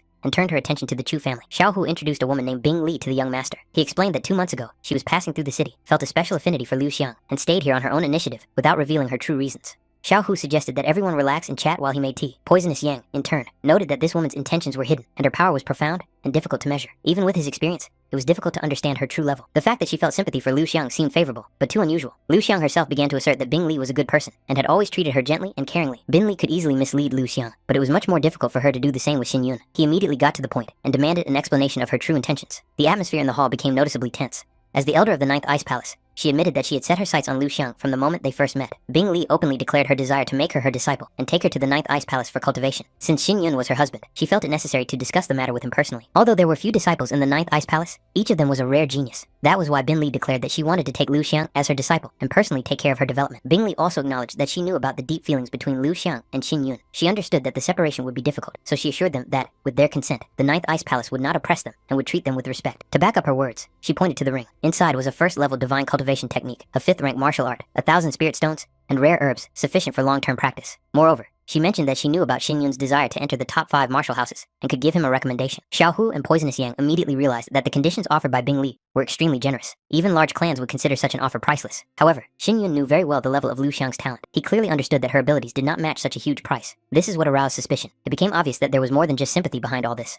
Bin Li coldly asked if she was obliged to explain the decisions of the Ninth Ice Palace to outsiders. Her tone was tinged with the arrogance characteristic of great sex. Xin Yun glanced at the ring, and then threw it at her feet without hesitation. Until she told the truth, there was no point in continuing the conversation. He made it clear that Lu Xiang was his woman, and he would not trade her for all the treasures in the world. He did not care which influential sect Bing Li came from, or what resources she offered. After that, Xin Yun calmly ordered his guest to be shown out. His decision was firm and non-negotiable. Bing Li smiled, and remarked that she had not offered this in order for him to refuse, but to show the seriousness of the Ninth Ice Palace's intentions. Her gaze grew colder, and the atmosphere around her became even heavier. Lu Xiang hastily asked her sister Bin Li not to do so, her voice trembling with anxiety. Xin Yun made it clear that if Bin Li insisted on taking Lu Xiang away, he would have no choice but to fight. The atmosphere in the room instantly became tense. Bing Li understood perfectly well that if she tried to take the girl by force, she would face fierce resistance and a complete loss of trust. This would make further cooperation impossible. Therefore, she decided to use the art of limited disguise to keep the conversation strictly confidential. Bin Li said she could explain everything, but it would involve the secret of the Ninth Ice Palace. Everything said must remain between them, without the involvement of outside ears. Her tone became serious and devoid of her former cold detachment. Limited masking was used to prevent eavesdropping and covert surveillance. This meant that the matter was indeed extremely important. Xin Yun had a heavy premonition that the conversation would be about something dangerous and irreversible. Bing Li confidently continued that it was all about spiritual cultivation qualifications. Lu Xiang was truly unique. Her attention was drawn to the Ninth Ice Pulse stop in Lu Xiang's body, a rare and frighteningly powerful phenomenon. This explains why Lu Xiang still cannot materialize her fighting spirit. It is all because of the Ninth Ice Pulse stop, which blocks the normal flow of spiritual energy and suppresses the awakening of the fighting spirit. Judging by Xin Yun's reaction, Bing Li realized that he already guessed the nature of this phenomenon. Some people are born with special lineages. The Ninth Icy Pulse stop is one of the rarest and most dangerous among them. Such monstrous power means that the bearer will almost never be able to normalize their fighting spirit. Using innate power carries enormous risk, as the slightest mistake can lead to the death of the bearer. Once the Ninth Ice Pulse stop is activated, endless ice ki will gush out of the body. If this is not strictly controlled, everything within a 10-mile radius will turn into an icy hell, where neither man nor beast can survive. Fortunately, Lu Xiang was at a suitable age, and had only recently begun cultivation. The Ninth Ice Pulse stop in her body had not yet been fully activated, so the situation remained manageable. If the girl went to the Ninth Ice Palace now, there was still a chance to save her. Xin Yun asked if this meant that the Ninth Ice Palace had a method of suppressing the Ninth Ice Pulse stop. His assumption turned out to be correct, which only added to the seriousness of the conversation. Bing Li explained that the first generation of palace owners also possessed the Ninth Ice Pulse stop. After their deaths, they left behind the bloody jade of the ice stop. As long as Lu Xiang cultivated at the top of this jade, she would be able to suppress the ice ki and gradually learn to control the dangerous power. Xin Yun clarified that bloody jade does not simply suppress ice ki, but absorbs it. This process requires the consent of the wearer and takes an extremely long time. Mistakes in such matters are unacceptable. Bing Li was surprised by his knowledge and asked where he had learned this. However, Xin Yun made it clear that the source of his knowledge was irrelevant and demanded to know the exact time frame. Bing Li suggested that the process would take at least 30 years. This time frame proved too long for both Lu Xiang and those around her, making the atmosphere in the room even more tense. Lu Xiang timidly asked if Xin Yun could go with her if she agreed, but the Ninth Ice Palace does not accept men, and cultivation there requires complete concentration. Xin Yun's presence nearby would be impossible. If Lu Xiang left with Bing Li, they might have a chance to meet again in 30 years. But if she refused, Bing Li guaranteed that Lu Xiang would not live for more than 6 months. The choice was cruel and merciless. Xin Yun looked at the girl, waiting for her decision. Lu Xiang did not want to part with him for a moment, because 30 years of separation seemed like an eternity, but she was ready to accept any decision he made, without showing the slightest hesitation. Xin Yun took her hands, making it clear that he understood the intentions of the Ninth Ice Palace. He said that he would take it into consideration, and that Bin Li could return. At that moment, it became clear that the final decision was still ahead. Qin Chen understood that the situation was awkward, but from the look on Xin Yun's face, it was immediately clear that he was not going to back down. The pressure emanating from the young patriarch was calm, but unyielding. The servants exchanged glances, not daring to take a step. No one wanted to take responsibility for the possible wrath of Lady Yu Yan. The atmosphere gradually heated up. At that moment,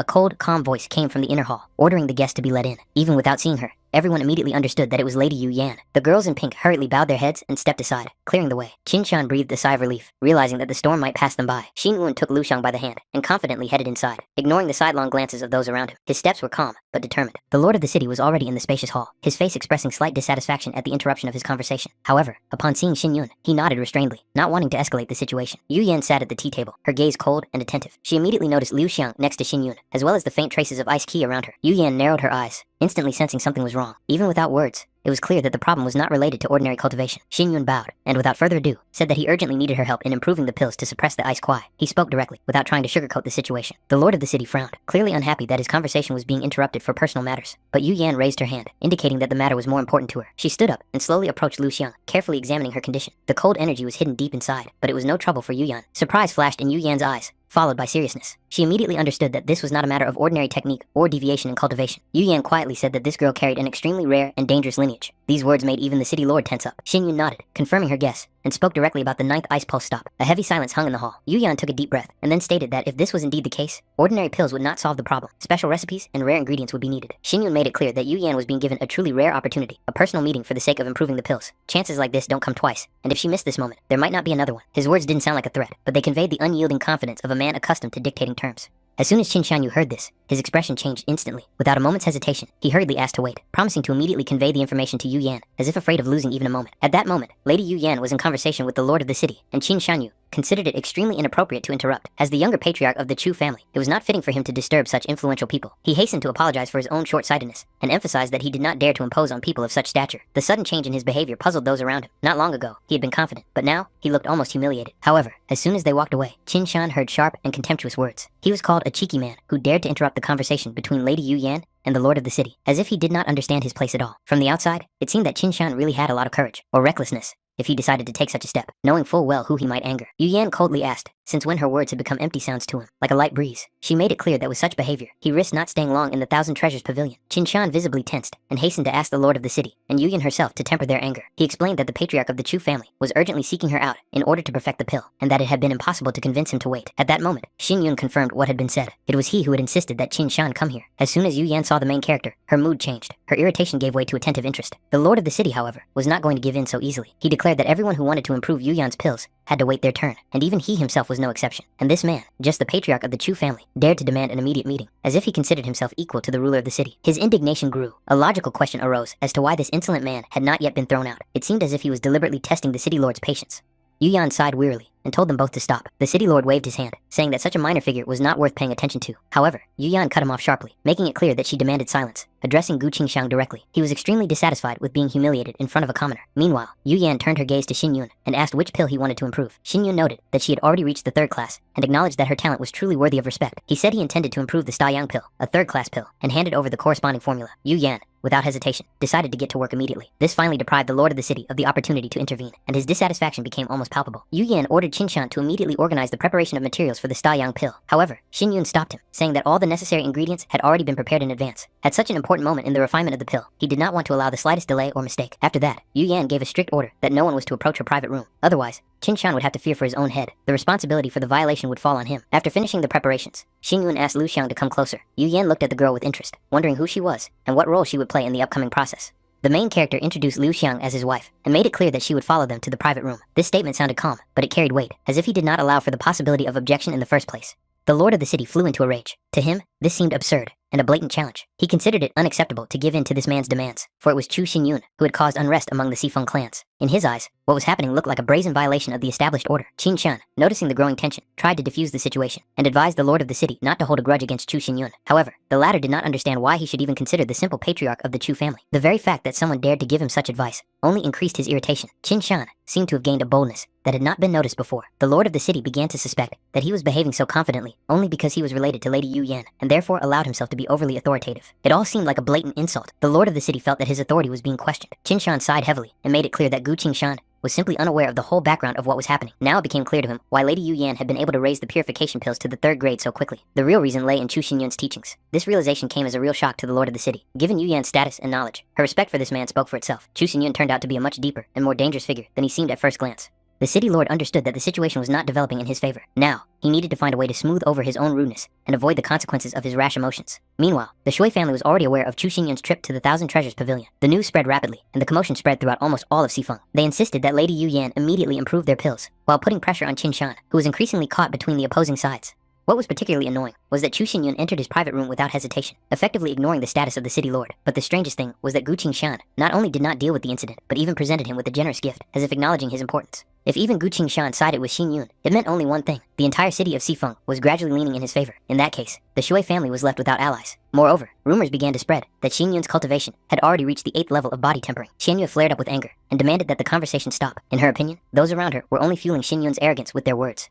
Even if this man had received the support of Gu Qingshan and a number of other families, she was convinced that it was nothing more than fleeting glory. He could not compare to the true power of the Shui family. Moreover, Qianyue was confident that she would be the winner of the upcoming martial house elections. Therefore, it seemed pointless to her to pay so much attention to the simple Chu family. However, one of those present pointed out that if Xinyun, with his current level of cultivation, took part in the 5 martial houses election, the result could be unpredictable. Qianyue understood this. With such a rapid rate of growth, she could no longer be absolutely certain of the outcome. However, the girl made it clear that there were no shortcuts in cultivation. If Xinyun had managed to raise his level so rapidly, then there was something suspicious about it. As long as she was here, he could forget about the 5 martial houses election. She would not allow such an outcome. As for the martial house elections themselves, worrying about them now would be of no use. As things stood, they still had the option of turning to the Yunmeng martial house and secretly influencing the outcome of the elections without causing too much of a stir. It was much more important to focus not on Chu Xinyun, but on the city of Chu itself. If the situation is left unchecked, it will inevitably lead to serious consequences in the future. It was necessary to act before the Chu family managed to attract real experts. If that day came, the patriarch of the Shui family would destroy them without hesitation. The man asked his older brother to entrust this task to him. Zhongde sincerely wanted to help the Shui family get rid of the source of their troubles. After a moment's thought, the patriarch agreed and handed the matter over to his younger brother. Zhongde received a clear order to destroy the Chu family and to do so secretly, without unnecessary noise. While there was still time, the situation could be remedied. More than 10 days later,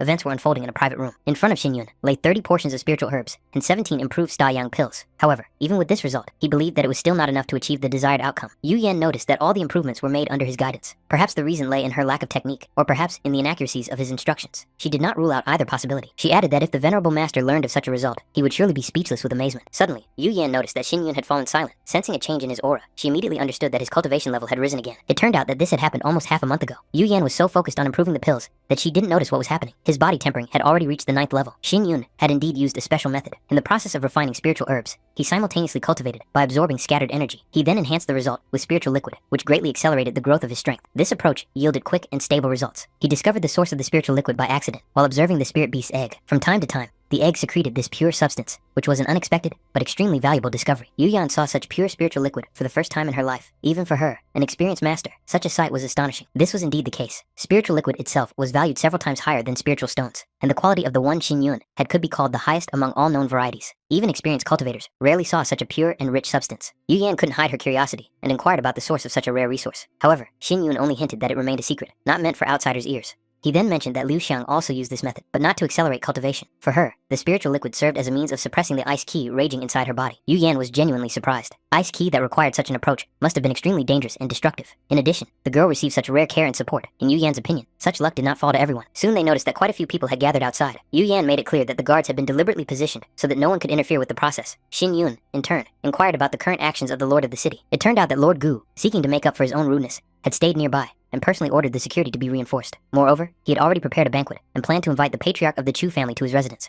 At that moment, Xiao Hu rushed into the room. It was clear from his appearance that something serious had happened. He reported that 2 days ago, a group of people posing as mountain bandits had suddenly attacked Chu City in the middle of the night. Xin Yun immediately understood who was behind the attack. It was the Shui family. Fortunately, Poisonous Yang was nearby and managed to capture several of the attackers. They were now being held in an underground prison. It was obvious that the Shui family had lost patience and resorted to open pressure. Xin Yun expressed his gratitude for the city lord's attention and care, but made it clear that due to the problems that had arisen with the Chu family, he would not be able to accept the invitation. He also addressed Lady Yu Yan, noting that he would definitely repay her for her help later. After that, they said goodbye and left the Thousand Treasures Pavilion. Poisonous Yang was already waiting for them at the entrance to the estate and respectfully greeted his master. Xin Yun immediately assessed the old man's condition. It turned out that he had only suffered external injuries. After that, Xin Yun told his wife to go into the house. He had matters to discuss that were not meant for her to hear. He himself went to the underground prison with Poisonous Yang and Xiao Hu, intending to deal with the prisoners personally. The captured people complained and protested, unable to believe that the Chu family had dared to imprison them in such a gloomy place. However, their protests were in vain. They had already been poisoned and therefore had neither the strength nor the chance to escape.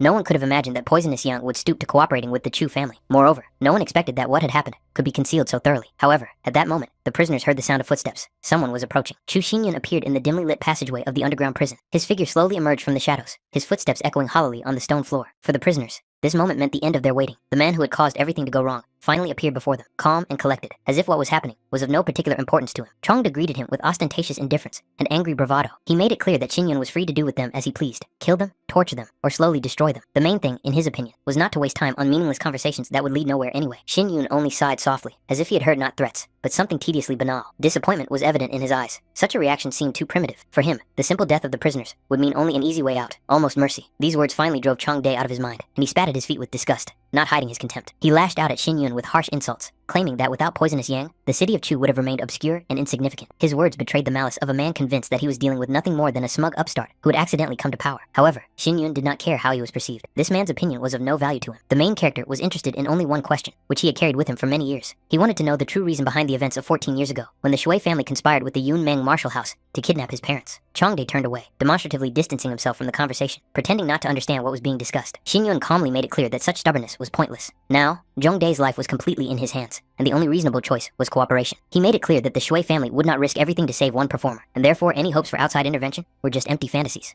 Despite this, Zhongdae continued to deny everything he heard. He insisted that Xinyun had mistaken him for someone else, and stubbornly repeated that he had nothing to do with those events, as if simple denial could change reality. Surprised by such stubborn resistance, Xinyun offered another way, a deal. This proposal made Zhongdae wary, and his gaze flashed with curiosity, mixed with distrust. He wanted to know what this man had in mind. The terms of the deal were crystal clear. Xinyun would cure him of the poison, after which they would fight a duel. Victory for Zhongdae meant freedom. Defeat would oblige him to reveal the whole truth about the events of 14 years ago. To Zhongdae, this sounded like outright arrogance. He did not believe that the man standing before him was willing to risk his own life. Xinyun simply asked if he accepted the terms. Chongdae agreed without hesitation, deciding that this young man was seeking his own demise, and he would gladly take the opportunity to get rid of a serious threat to the Shui family. Xiao Hu, realizing the danger of what was happening, hastily reminded everyone that Chongdae was a third-class spirit-gatherer cultivator. Such an opponent posed a deadly threat. However, Xinyun remained unperturbed, making it clear that he was fully aware of the risk and was acting deliberately. Chongdae was given the antidote. He was given exactly 1 hour to recover his strength. The duel was to begin immediately after that. In his mind, Chongdae was already celebrating victory. He was sure that this overconfident opponent had brought about his own demise, saving the Shui family from a serious problem. After an hour,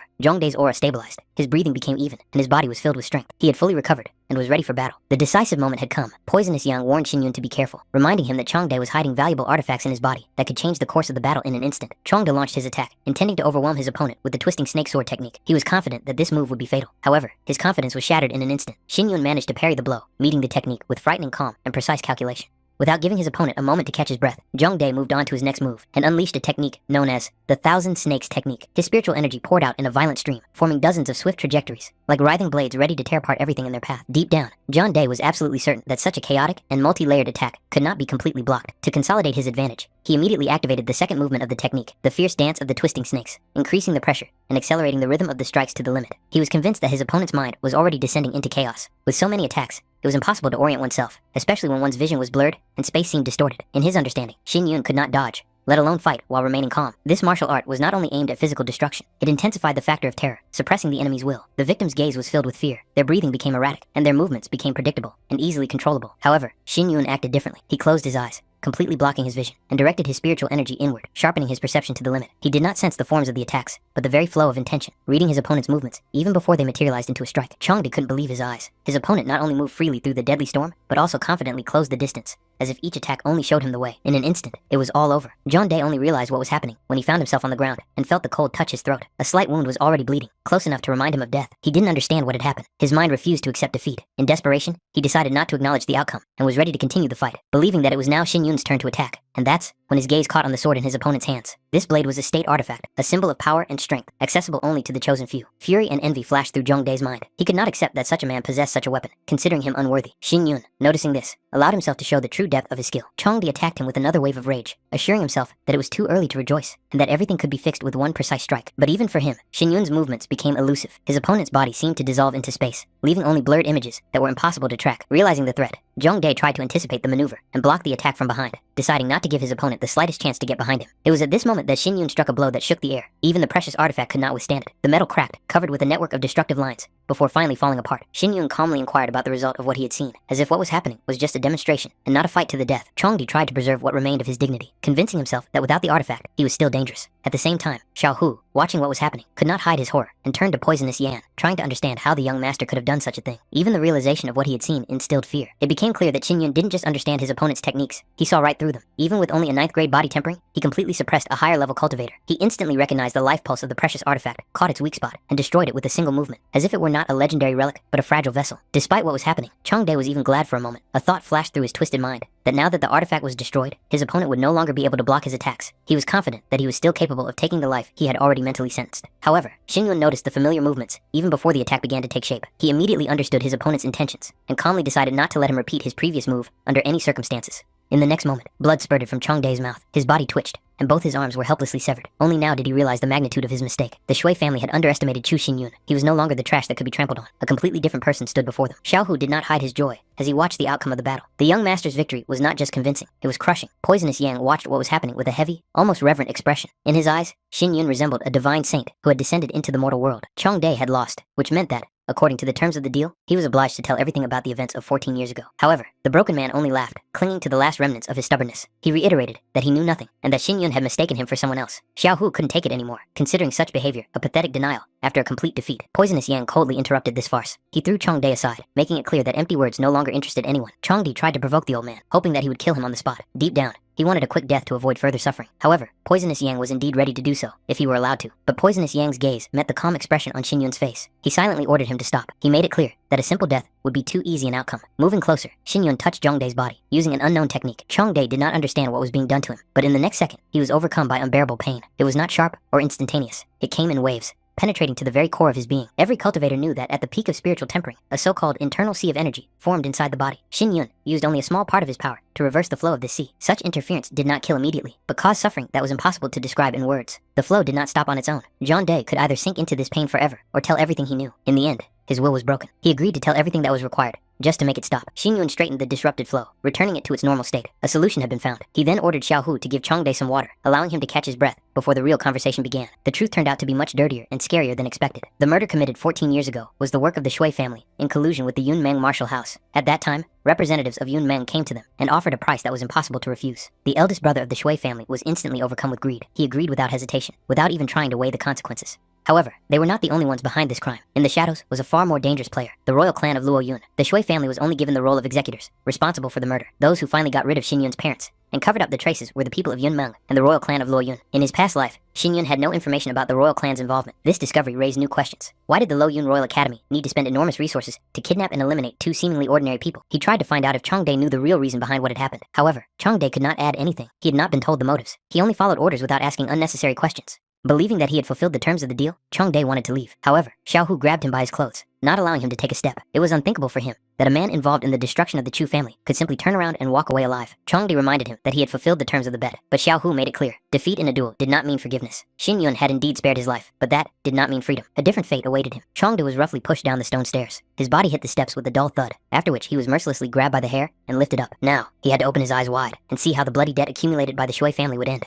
Poisonous Yang used the breath of death. Poisonous energy spread throughout the prison, and all the prisoners screamed in unison from the unbearable pain. The bloody debt of the Chu family began to be repaid in full. Meanwhile, night had already fallen, and there was still no news from the Shui family camp. Qianyue suggested that Xinyun's unexpected return might have disrupted their plans. She tried to reassure her father, reminding him that the Shui family had numerical superiority, and that many members of the clan had reached the stage of tempering their spirit. In her opinion, the destruction of the Chu family was only a matter of time. Even if there had been any changes, the information would have reached them long ago. But at that moment, a subordinate rushed into the hall and informed the patriarch that Chu Xinyun was here. At that moment, the patriarch realized that the situation was much more serious than it seemed. He hastily asked if he had come alone. The subordinate reported that there were two others with him, both wearing black cloaks that hid their faces. Qianyue became interested in what was happening, trying to understand what exactly Xinyun had in mind, appearing at such a late hour. The patriarch gave orders to bring him to the main hall immediately and prepare for the meeting. Soon, all the key figures of the Shui family gathered in the main hall. The space was filled with heavy anticipation, as if the air itself had become thicker. Glances crossed, but no one dared to be the first to break the oppressive silence.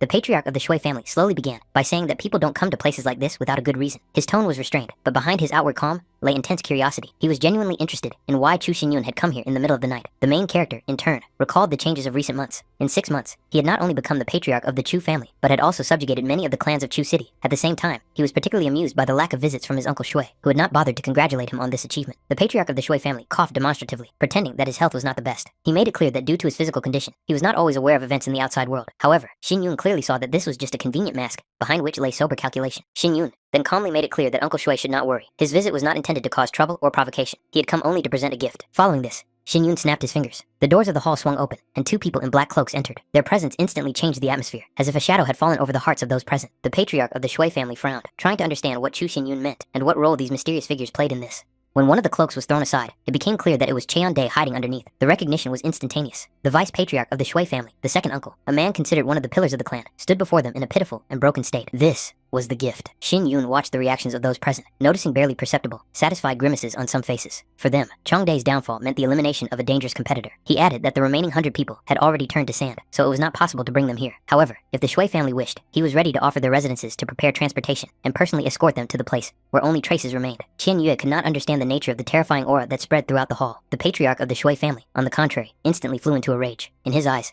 it was a blatant challenge and a direct flirtation with death. Unable to bear it, he rushed into the attack, unleashing all his strength on Xin Yun, intending to put an end to this humiliation, once and for all. However, at that very moment, a second man in black appeared in the path of the blow. His movement was lightning fast and precise. He effortlessly took the attack upon himself and deflected it, as if it were not a deadly blow from the patriarch, but a mere lunge from an inexperienced fighter. The clash of forces created a powerful explosion. A wave of energy swept through the hall, shaking the walls, and forcing those present to retreat. At that moment, it became clear that what had happened had passed the point of no return. One of the subordinates hurriedly approached the young lady, cautiously asking if she was all right. She did not answer immediately. Her gaze darted feverishly around the hall until it stopped on her father's figure. Only after making sure that he was still alive was she able to catch her breath, and only then did everyone notice the obvious. Chu Xinyun's defender was Poisonous Yang. The old man's face was contorted with rage. His aura raged like a poisonous storm, making it clear that those who dared to go against his master had crossed the line. It seemed that these people were simply tired of living. Those present caught one word in particular: master. Xin Yun stopped him before he could take the next step. He made it clear that this was the end, and they were leaving. Now, it was no surprise why Chong-dae and the others had suffered a crushing defeat. Chu Xinyun really did have an ace up his sleeve, Poisonous Yang, but that was precisely what caused the most confusion. Why would such a dangerous and legendary person follow Xin Yun and refer to him as master? Qian Yue tried to stop him, demanding an explanation. In her understanding, it seemed as if Chu Xinyun intended to destroy the Shui family solely because of their recent provocation. However, Xin Yun made it clear that the opposite was true. It was the Shui family who had targeted him first. From the very beginning, they had tried to destroy the Chu family, acting secretly and not shying away from dirty methods. The Shui family attacked the city of Chu, killed many civilians, and shed innocent blood. Everything that had happened now was just the repayment of a debt. Moreover, if the Shui family had indeed participated in the conspiracy 14 years ago, then everyone involved deserved to die. It was the Shui family's bloody debt to the Chu family, a debt that could not be written off or forgotten. It was clear that Qian Yue had no idea what had happened 14 years ago. To her, these words sounded distant and almost abstract. An innocent young lady who did not know the truth. At the same time, Xin Yun reminded her that the Battle House elections would officially begin next month, and that was where their dispute would be finally resolved. Qian Yue also remembered this, and was sure that the outcome would be far from what Xin Yun expected. In her mind, it would then become clear who really had something to fear. She firmly believed that Chu Xinyun would die during the Battle House elections.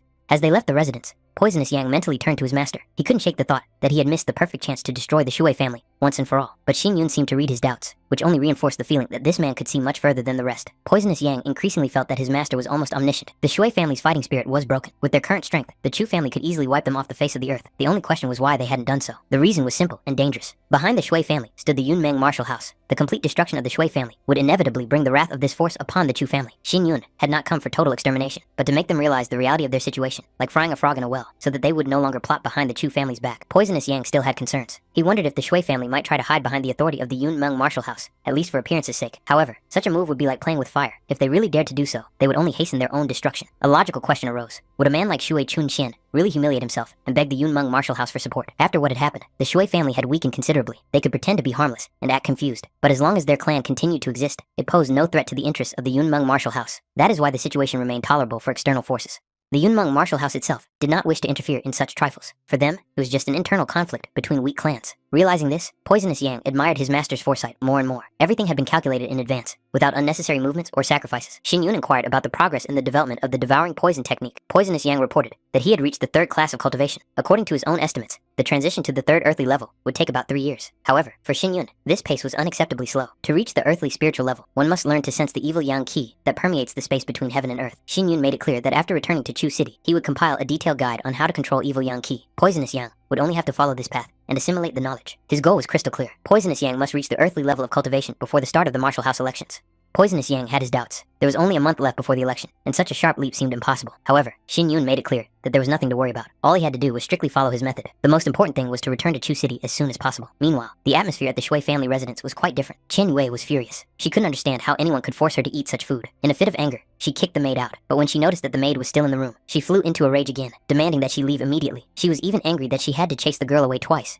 Qian Yue's fury was directed at one person, Chu Xinyun. The thought that he had completely disregarded her drove her to distraction. She wanted him dead at any cost. The green-haired maid was still dawdling, and another sharp shout only increased the tension. Even the patriarch of the Shui family noticed that his daughter was throwing another tantrum. Her father tried to calm her down, explaining that such anger was understandable, but that the body still needed food. In response, Qian Yue asked about the condition of her second uncle. Although his life had been spared, he was now disabled, having lost his former strength and significance. After this incident, the power of the Shui family declined significantly. Meanwhile, Chu Xinyun's cultivation was growing at an alarming rate. The patriarch assumed that he was probably consuming a huge amount of pills. However, he believed that such growth was only a temporary phenomenon that did not deserve excessive attention. The city of Chu itself was much more to be feared. Currently, the city's defenses were held by poisonous yang. In the future, the Chu family would surely attract even more experts, and their strength would increase many times over. Under such conditions, the Shui family would no longer be able to take revenge. The future of their clan in the city of Xifeng looked bleak and almost doomed. The only variable was Qian Yue. Everything depended on her hostility and determination. During the Battle House elections, it was she who was supposed to crush Chu Xinyun and find an opportunity to kill him. She accepted this task without hesitation, assuring her father that he could completely rely on her. With her current strength, killing Chu Xinyun seemed like an easy task to her. Shui Chungxian believed in his daughter, but still warned her not to underestimate her opponent. He couldn't shake the feeling that Chu Xinyun had become a completely different person. Someone who dared to speak and act with such confidence had clearly already made all the necessary preparations. Qian Yue had never paid any attention to him before and couldn't even remember what he had been like before. But now, everything seemed to revolve around him. The world was turned upside down. A genius had appeared who had not existed here before, and it was impossible to accept this fact. Chu Xinyun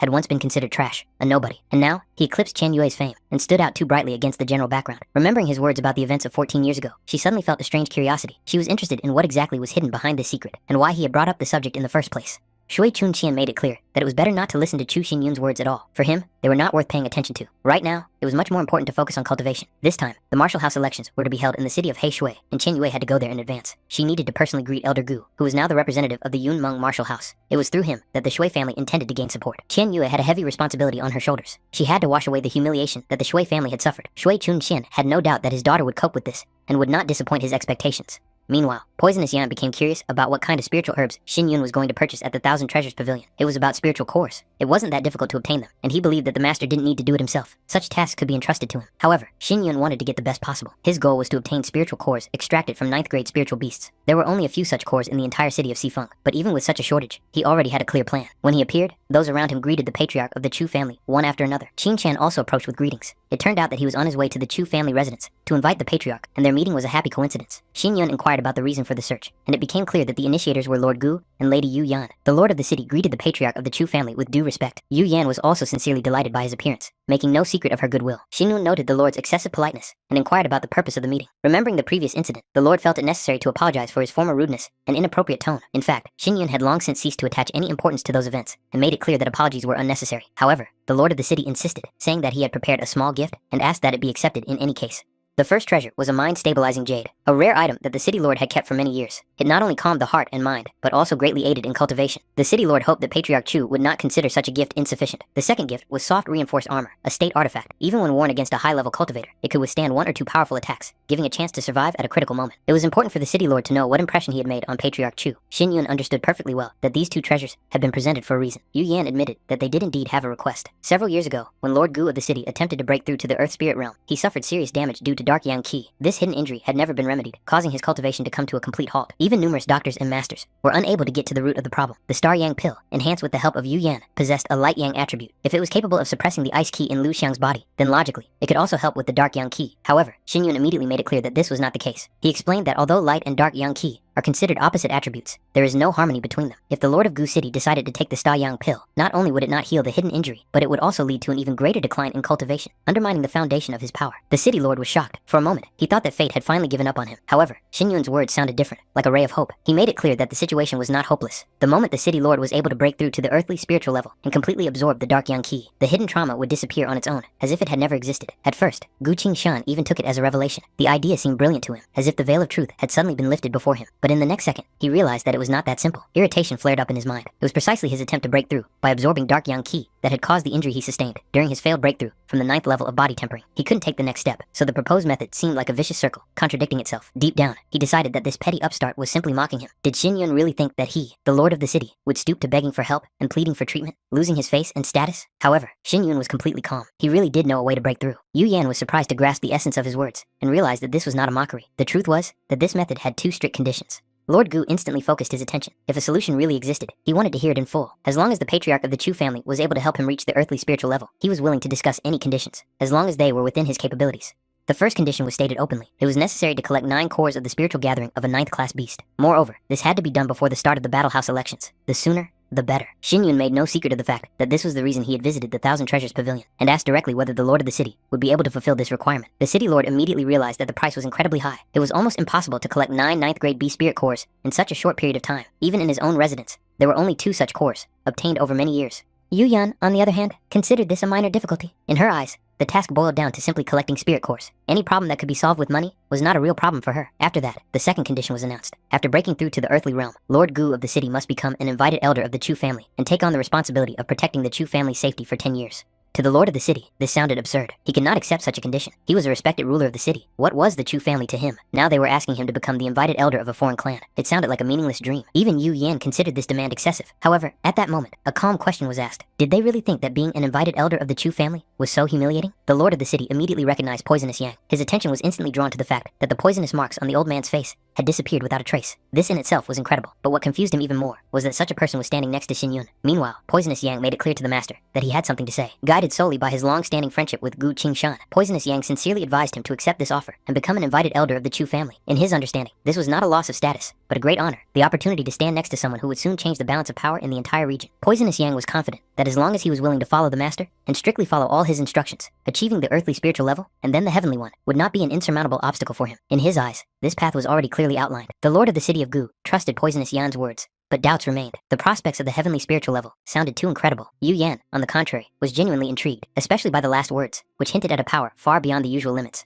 Xin Yun made it clear that he had no intention of persuading him. If the lord of Gu City did not wish to accept the terms, the conversation could end there. After that, he calmly suggested that Poisonous Yan leave this place with him. They decided to stay at the Thousand Treasures Pavilion for the time being. Lord Gu was still treating his injury there anyway, so this decision was convenient for all parties and allowed them to avoid unnecessary attention. Xin Yun noted that 2 separate rooms would need to be prepared for cultivation, one for himself and one for Poisonous Yan. Yu Yan assured him that there was nothing to worry about, and that the best rooms, meeting the highest standards, would be prepared for them. After inspecting the designated room, Xin Yun noticed that it was in no way inferior to a good hotel. It had everything necessary, including a separate bathroom, which was rare for places intended for cultivation. He had 6 spiritual cores at his disposal. Given that his body was only at the 9th level of tempering, such a step was extremely dangerous. However, the truth was that he no longer had time for slow development. Xin Yun consciously chose the shortest and most risky path. A peculiar lesson in spiritual cultivation, once received from Xiao Wu, came to mind. When a cultivator breaks through to the spiritual level of body tempering, a spiritual sea is formed inside. The greater its volume, the more powerful the spiritual energy. One spiritual core of a beast of the corresponding level is essentially equivalent to the entire spiritual sea of a cultivator. That is why it was possible to dramatically increase cultivation by absorbing the energy of spiritual cores. But this required strict conditions to be met. The main one was that the cultivator's level had to be high enough to withstand such a load. Xin Yun had not yet reached the spiritual level, which meant that such a step was deadly dangerous. The slightest mistake could cause his body to burst like an air-filled balloon. It was a path that could not be repeated without proper preparation and understanding of the consequences. The reason he decided to take this risk was because of a unique technique of an incredibly high level, the 9th Spirit Revolution. It was the legacy of the great combat cultivator, Emperor Hun Yan, Xin Yun's friend from his past life. The essence of the technique was to repeatedly compress the spiritual sea, which radically increased the quality of spiritual energy. This process could be compared to compressing the sun to the size of the moon. The volume decreased, but the density and power increased many times over. After such compression, the technique allowed him to compensate for the explosive energy of the spiritual core, and at the same time significantly increase his cultivation level. On the 10th day of continuous practice, Xin Yun finally completed the 6th revolution. His condition stabilized, and the spiritual energy inside his body acquired a new, denser structure. Feeling a rare sense of relief, he decided to tidy himself up and went to wash. At that moment, he suddenly understood why Hun Yan had taken so many of the pills he had created in his previous life. Now he understood this path from his own experience. Yu Yan was surprised to see him here. She did not understand why he was outside his room, because a separate area had been prepared for Poison Yang to cultivate. Qin Shan also wondered about this, but the old man preferred to remain silent, as if he did not want to reveal what was happening ahead of time. It was clear that Poisonous Yang was wholeheartedly committed to protecting his master. There was not a shadow of doubt in his loyalty, and there was something truly touching about it. Suddenly, the old man opened his eyes wide and stood up abruptly, as if sensing something important. He probably knew that Chu Xinyun was about to come out. Yu Yan suggested going to see what was happening. The main character did indeed appear, and immediately noticed the changes. Poisonous Yang's aura was no longer at its previous level. He had stepped onto the earthly spiritual level. The old man strictly followed the master's method and successfully completed his cultivation. Poisonous Yang knelt down without hesitation. His body trembled not from weakness, but from overwhelming emotions. He was ready to follow the master anywhere and believed that only death could separate them. Xin Yun was pleased. Poisonous Yang had completely lived up to his expectations. However, Xin Yun immediately made it clear that there was no need to follow him everywhere. Only one thing was required of Poisonous Yang, to reliably protect the Chu family. The old man silently accepted this condition, allowing the master's words to take root in his heart forever. If Yu Yan was not mistaken, Poison Yang was the first person in Sifeng to reach the earthly spiritual level. This meant that the Chu family now possessed the power to make it the strongest clan in the city. At that moment, Xin Yun noticed that other people had gathered nearby. His attention shifted to Lord Gu of the city. He became curious about the state he was in. It turned out that the Lord of the city was still cultivating behind closed doors. Yu Yan suggested checking on the situation. Xin Yun agreed and asked to be shown the way. When they reached the right place, Xin Yun immediately realized that something was wrong. The aura seeping from inside was unstable and dangerous. Without hesitation, he ordered Poisonous Yang to blow up the stone door. Poisonous Yang carried out the order instantly. The stone barrier shattered into pieces, revealing what was happening inside. Yu Yan couldn't understand what was happening. Qin Shan was shocked to feel the frighteningly dense dark Yang Qi filling the space. Poisonous Yang stood silently nearby, not interfering without orders. Xin Yun ordered everyone to wait outside and not take any action. He immediately identified the problem. The city lord had already entered a state of cultivation deviation. Without wasting time on hesitation, Xin Yun struck the city lord in the face, bringing him to his senses. There was no gentleness in his actions, only the necessity to stop the destructive process.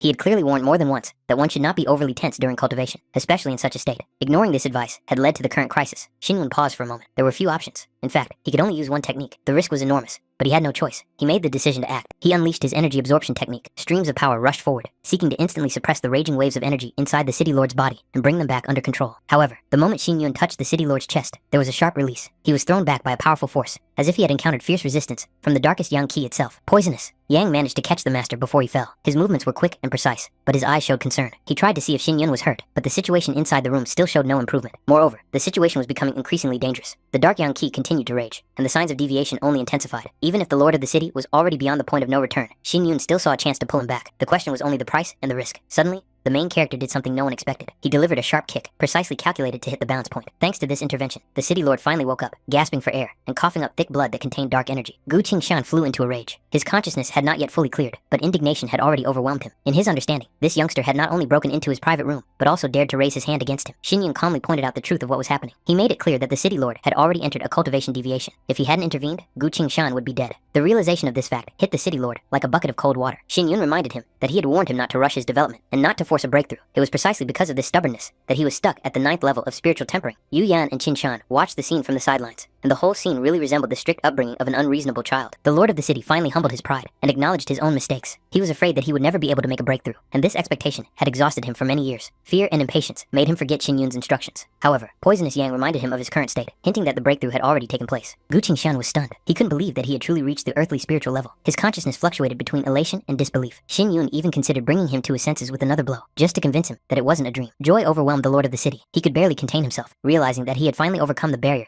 that had tormented him for so many years. According to the agreement reached earlier, he became an invited elder of the Chu family. He expressed his sincere gratitude for the guidance and help. Xin Yun, however, responded with cold directness. He made it clear that such gratitude was unnecessary, and that the Chu family did not need such an imprudent guest elder. Otherwise, he would have to rescue this man from deadly situations too often, which was too much trouble. Gu Qingshan did not argue, and acknowledged his own foolishness. Nevertheless, he was determined to continue his studies, and hoped to receive guidance from Poisonous Yang. The old man immediately made it clear that he should not be overly familiar, and should keep his distance. After that, the city lord handed the remaining 3 spiritual cores to Patriarch Chu. Thus, the conditions were fully met, and Xin Yun could continue on his way. Yu Yan, observing what had happened, asked Qin Shan if he understood how Xin Yun had managed to bring the city lord's cultivation to the earthly level. However, Qin Shan could only shake his head. What was happening was beyond his comprehension. Yu Yan then clarified the timing. There was only about half a month left before the start of the Battle House elections, and time was running out. She immediately ordered Qin Shan to go to the Imperial City, regardless of the fact that teacher Lin Xiaowu was to represent the Heavenly Mansion in the election. There was no time to delay. The letter contained all the necessary explanations, so Xin Yun simply told Qin Shan to deliver it to the addressee without further ado. The man nodded briefly as he accepted the assignment and promised to carry it out without delay. Returning home, Xin Yun loudly announced his arrival, expecting to see Liu Xiang immediately. However, he was met with silence. He quickly searched the rooms, but could not find her anywhere, which made him wary for a moment. The next moment, warm female hands covered his eyes. Liu Xiang laughed and pressed herself against his back. Her movements revealed a slight resentment mixed with relief. If he had been delayed even a little longer, she would have gone to look for him herself. Xin Yun immediately asked how she was feeling. The girl looked noticeably better, and it was not an illusion. After taking the medicine, the cold in her body had significantly weakened. Her breathing had become more even, and her movements more free. She looked excited, and was clearly preparing a surprise for him. His curiosity was immediately aroused. He asked her to show him what she had prepared. Liu Xiang, a little embarrassed, demanded a promise that he would not laugh. Having received his consent, she still did not hurry, clearly hesitating. A small good luck charm appeared in her palms. It was handmade and consisted of 2 tiny figures, herself and Xin Yun. For her, it was a symbol of support and hope, a sign that she believed in his victory in the Battle House elections.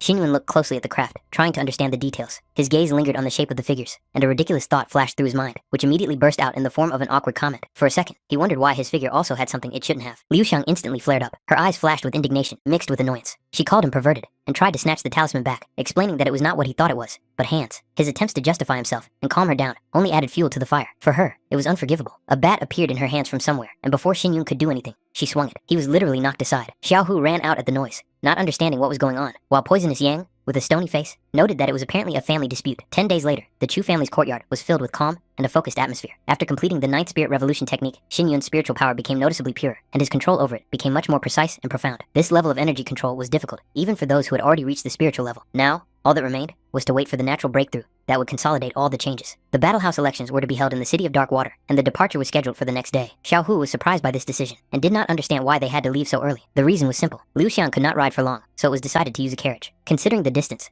leaving 5 days before the start of the event did not seem premature at all, but rather reasonable and prudent. For Liu Xiang, the news that she would also be going on the trip came as a surprise. However, in the current circumstances, Xin Yun believed that it was safer for her to be with him than to remain in the city. Xiao Hu, in turn, asked permission to stay and look after the Chu family. Xin Yun was surprised. He did not expect him to refuse the trip, but he understood that behind this was a sincere sense of responsibility. Of course, Xiao Hu wanted to see the Battle House elections with his own eyes, an event that had been talked about for years. But now, the city of Chu was in a difficult situation. Internal threats had not yet been eliminated, and external pressure was only intensifying. He understood that he could not afford the luxury of leaving. His duty was to stay and protect the foundation for which the young master had done so much. That was why Xin Yun did not hesitate to entrust him with this responsibility. The next morning arrived. The air was cool and clear, as if heralding important changes. Due to the significance of the Battle House elections, the lord of the city decided to personally escort the patriarch of the Chu family. It was not just a gesture of respect, but also an open statement. Their alliance was strong, and preparations for the upcoming events were being carried out at the highest level. Heeding the advice of Poisonous Yang, the lord of the city knew in advance that the road would be cold and harsh. Therefore, he prepared warm cloaks of exceptional quality. They conveyed not only care, but also considerable expense. The fabric was thick, and the inner lining retained heat even in severe frost.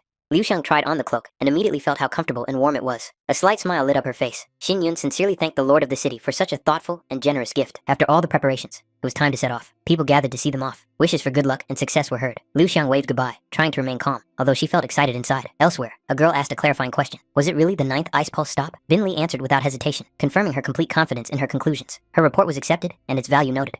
Despite everything that had happened, the goal remained the same. The girl had to be brought back at any cost. Otherwise, Bin Li could disappear from this circle of affairs for a long time, losing trust and position. Bin Li understood immediately. There were no objections. According to recent reports, Chu Xinyun had left the city of Chu and headed for the city of Dark Water. All this time, Gu Qingshan had been with him. Theoretically, it was possible to eliminate them on the way, before they reached their destination. However, the situation was more complicated than it seemed. With them were Qin Shan and Poisonous Yang, people whose presence made any ambush extremely risky. At that moment, the patriarch entered the room, and the discussion became even more tense.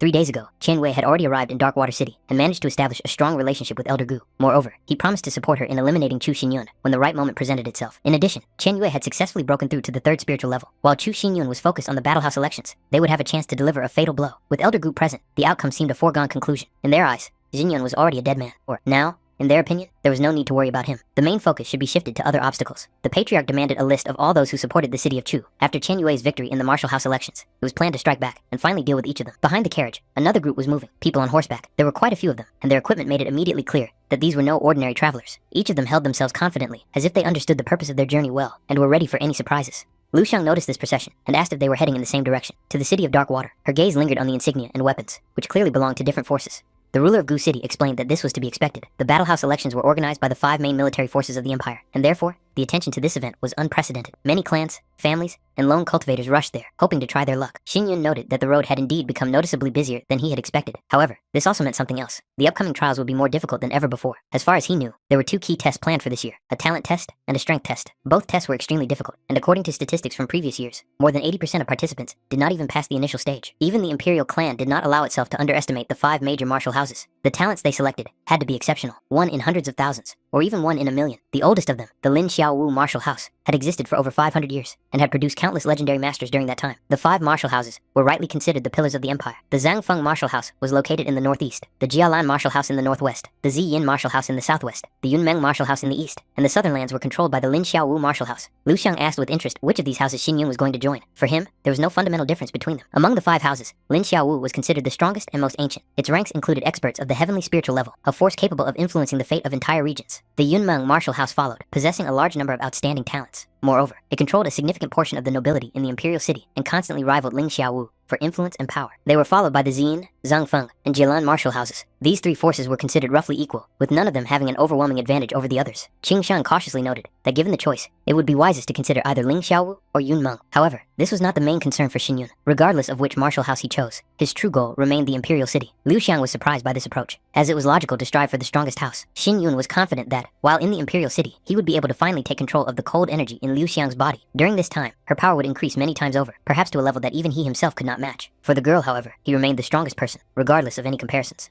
Soon, Jiaguan appeared before them. It was a convenient place for a short stop. Quiet, but lively enough not to cause concern. Qingshan ordered his people to rest and organize lunch. Maintaining their current speed, they should arrive in Dark Water City by evening, so a long stop was not planned. Xinyun helped Liu Xiang down from the carriage, watching her movements closely. Poisonous Yang noticed that there was a small inn directly opposite, suitable for a short rest. The main character ordered the host to prepare a meal at their discretion, while he decided to take a walk around the area with Liu Xiang. Qingshan watched them with slight envy, but Poisonous Yang abruptly interrupted his thoughts, advising him not to be distracted by nonsense. Liu Xiang asked curiously where exactly they were going. Soon they came to a small tree with scarlet leaves. It stood slightly off the road, and there was an amazing silence all around. From here, there was a truly beautiful view, calm, almost peaceful, as if this place existed outside the hustle and bustle and the trials to come. A familiar figure appeared in the silence by the scarlet tree. The woman emerged from behind the line of stones so unexpectedly that she seemed to be part of the landscape itself. A look of surprise flashed across her face. She clearly did not expect to see them here, and in such a calm, almost serene state. The expression on her face made it clear. These two were in too good a mood for people on the verge of such serious events. It was Lin Bing Li. Xin Yun instantly became alert. His body reacted faster than his thoughts, and his attention was completely focused on the uninvited guest. He made it clear that her appearance here was inappropriate. In response, Bin Li only coldly assessed him, noting to herself that he did not look strong. But there was something unusual about him, a certain ability that had once allowed him to interfere in her affairs and change the outcome of events. Xin Yun immediately cut off any attempts to intrude into their lives, not wanting to have anything to do with her. Bin Li, without denying her own mistake in assessing his importance,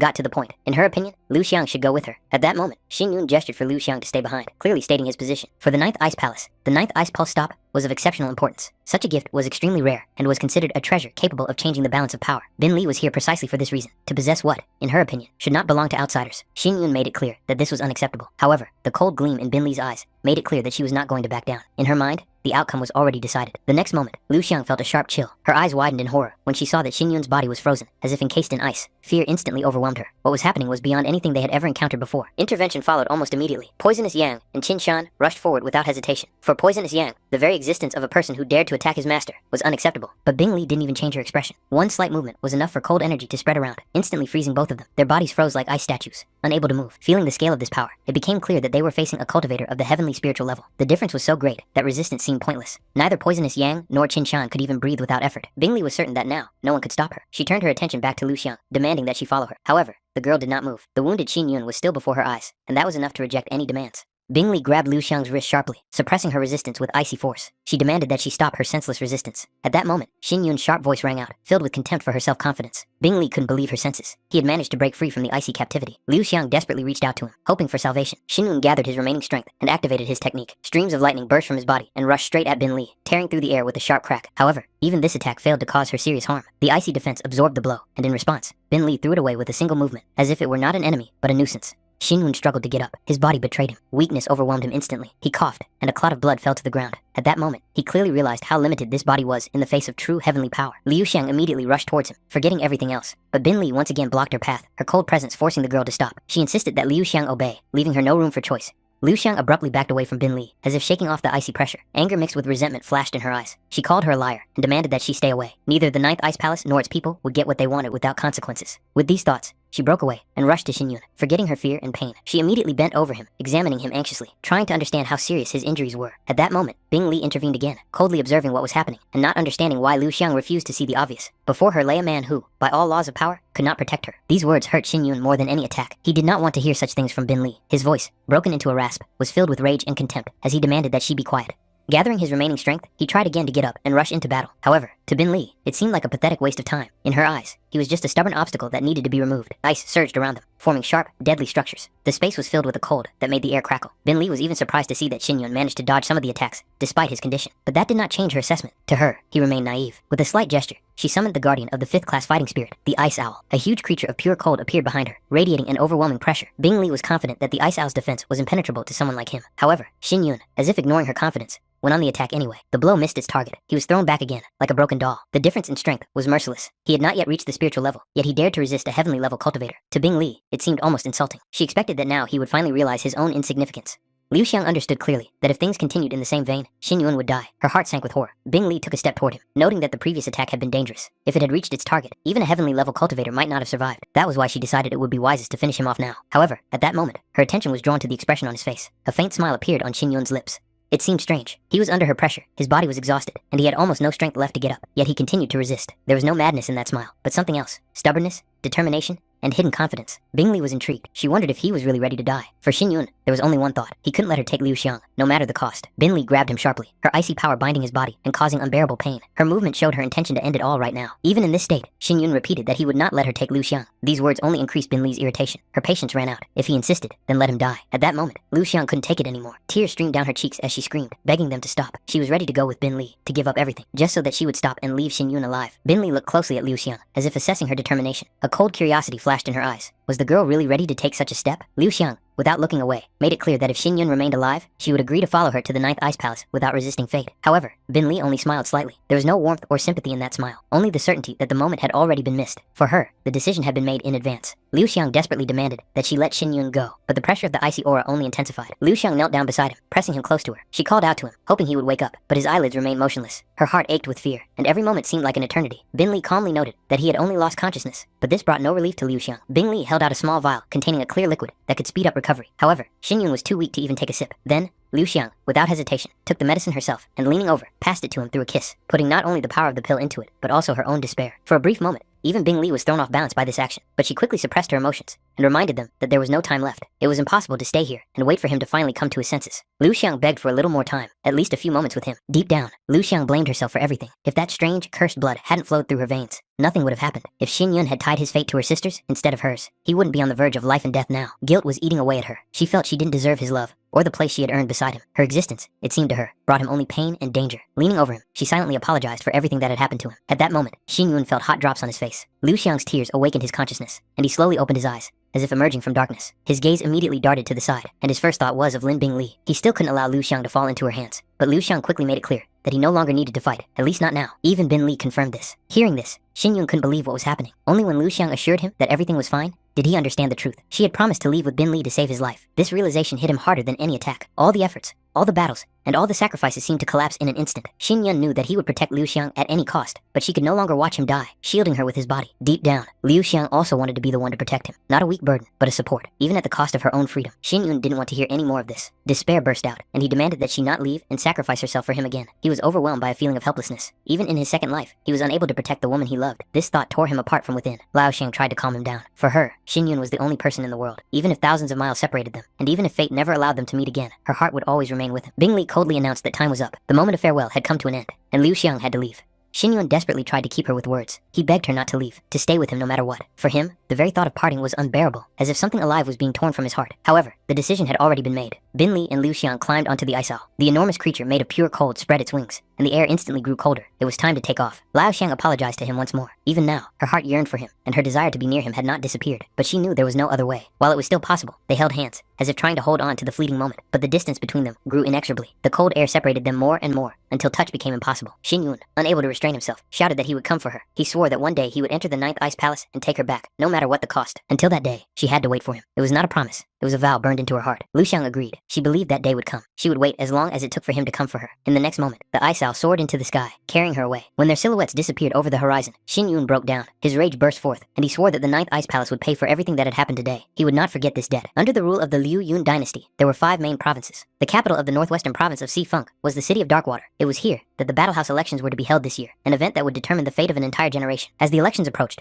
the city of Darkwater filled with people. Participants, merchants, mercenaries, and spectators flocked from all provinces. The streets became noisier, the hotels were overflowing, and the air was thick with anticipation of great changes. Xin Yun sat in the carriage and stared silently out the window. In his hands was the very same good luck charm that Liu Xiang had made for him with her own hands, wishing for him to pass the Battle House elections and become stronger. His thoughts returned again and again to recent events. Every moment, every word, and every movement came back to him, giving him no peace. Even with the memories of his past life's power, he was forced to admit that he couldn't use even a fraction of that power now. He had lost to a cultivator of the heavenly spirit level, and that defeat was a painful reminder of his weakness.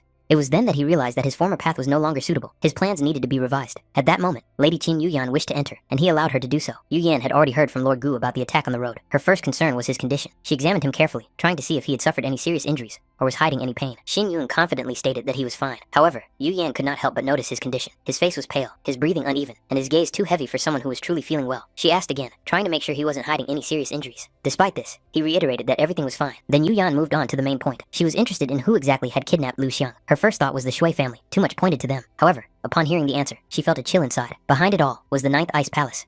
That name made her wary. Even the imperial family avoided direct conflict with the Ninth Ice Palace. Their influence, power, and reputation made them virtually untouchable. Yu Yan couldn't understand why they had intervened. Xin Yun did not reveal any details, but he insisted that this information not be made public. He then gave her the method for improving the Staiyang pills, as well as the spiritual liquid. For any alchemist, this was a treasure that could change their entire life. Yu Yan was genuinely surprised by his decision to part with such things so easily. Xin Yun explained it simply. He thanked her for all the help she'd given him recently, and did not want to remain indebted to her. Yu Yan understood his position, and accepted the gift. After that, he asked if there was anything else she wanted to discuss. Only then did she remember the main thing. The conversation was unexpected, but important. Yu Yan wanted to introduce him to her master. His name was Yang Yan. At the age of 28, he had already made a name for himself as a master of the 5 fields of alchemy. In cultivation circles, he was known as a rare genius and a true master of Yan alchemy. Yang Yan was currently the honorary elder of the Ling Xiaowu martial house, and was supposed to represent them in these elections. Yu Yan had been with Xin Yun for quite some time, and her master had taken an interest in him. If he received his approval, the path to the Lin Xiaowu martial house would be open without any unnecessary obstacles. Upon hearing this name, Xin Yun immediately understood everything. Yang Yan was one of the leading figures in alchemy, a man whose influence extended throughout the Liu Yun dynasty. He was curious what would happen if he didn't impress this mentor. Yu Yan asked him not to worry. Even in that case,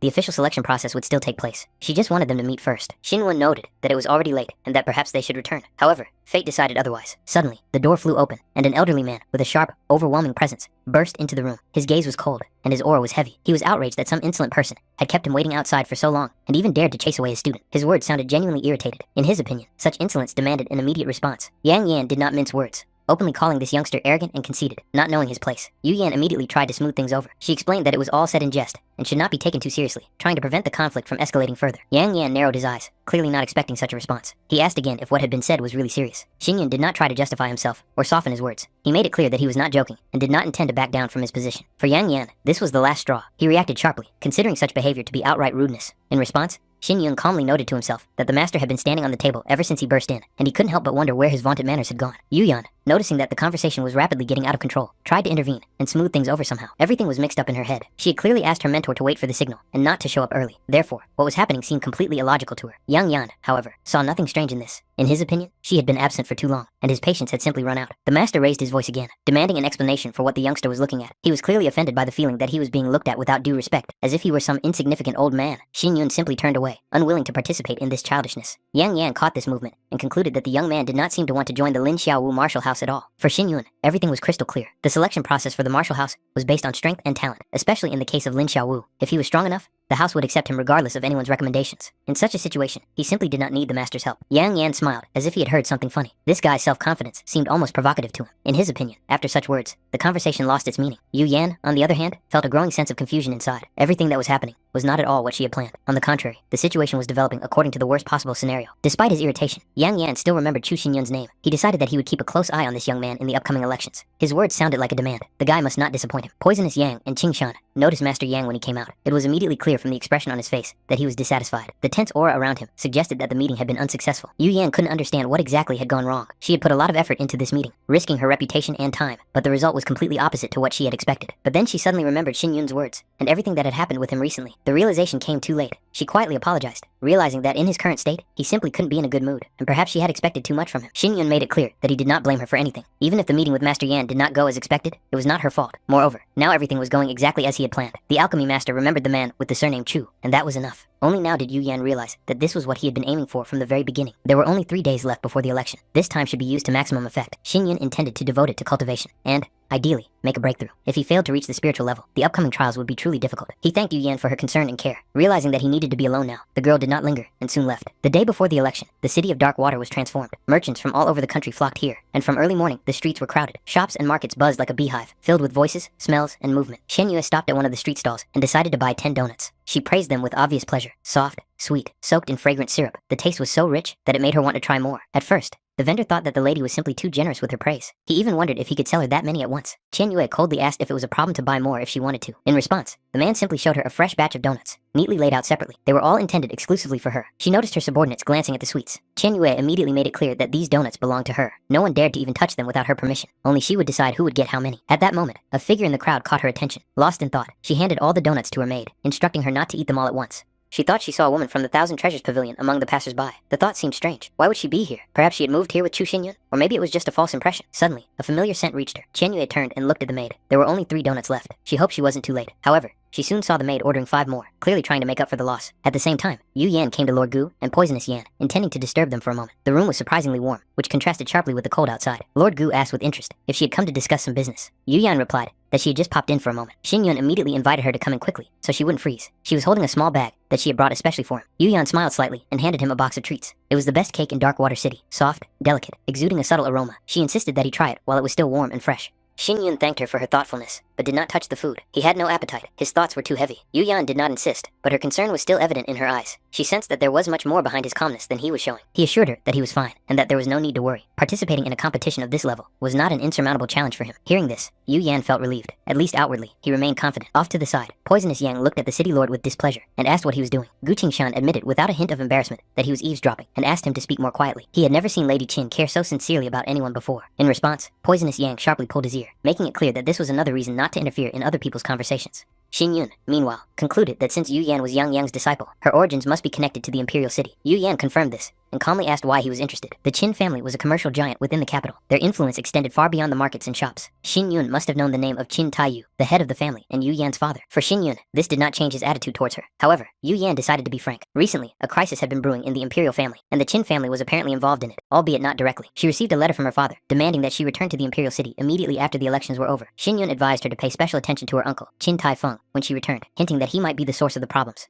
Shin Yun did not expect Yu Yan to be the daughter of Qin Taiyu. In his past life, this man had helped him in his most difficult moment. Now, with his knowledge of future events, he understood that he could help avert the impending crisis. However, he would only be able to get to the truth after arriving in the imperial city. The next day arrived. From early morning, the streets of Dark Water were filled with people. Children maneuvered through the crowd, running ahead, despite the shouts of adults urging them to be careful. They wanted to get the best seats. No one wanted to miss the start of the Battle House elections. Food was being sold everywhere. Someone was frying fragrant dumplings, assuring everyone that the participants needed to eat well before the trials, and the spectators needed to gather strength for the long wait. Others sold warm buns. Qin Shan noticed that Poisonous Yang was not participating in the competition, so it was unclear why he was so tense. In response, Poisonous Yang simply told him to stop talking, without taking his eyes off the sea of people. Flags belonging to the 5 martial houses fluttered all around the arena. Their colors contrasted sharply with each other, symbolizing different paths of cultivation and ideologies. One glance was enough to feel the weight of history and power behind each banner. There were strict requirements for participation in the elections. No older than 20 years of age, and a body tempering level of at least 8. One of the men nearby was clearly upset. Not long ago, the age limit was 23, and then he would have had a chance. Now he was rudely told to leave, so as not to disturb the others. People around him whispered that he should leave quietly, otherwise the guards would quickly intervene. Shin Yun calmly announced that he had come to register. They asked for his ID, and told him to write his name on the registration scroll. After completing the formalities, he was given a wooden plaque with a number on it, a symbol of admission to the arena, and, at the same time, a sign that there was no turning back. The crowd was asked to remain silent. The air was instantly filled with tense anticipation. The ceremony was about to begin. The first stage was the greeting of the elders of the 5 martial houses. They began with the representative of the Yunmeng martial house, Elder Gu. His appearance was accompanied by noticeable excitement among the audience.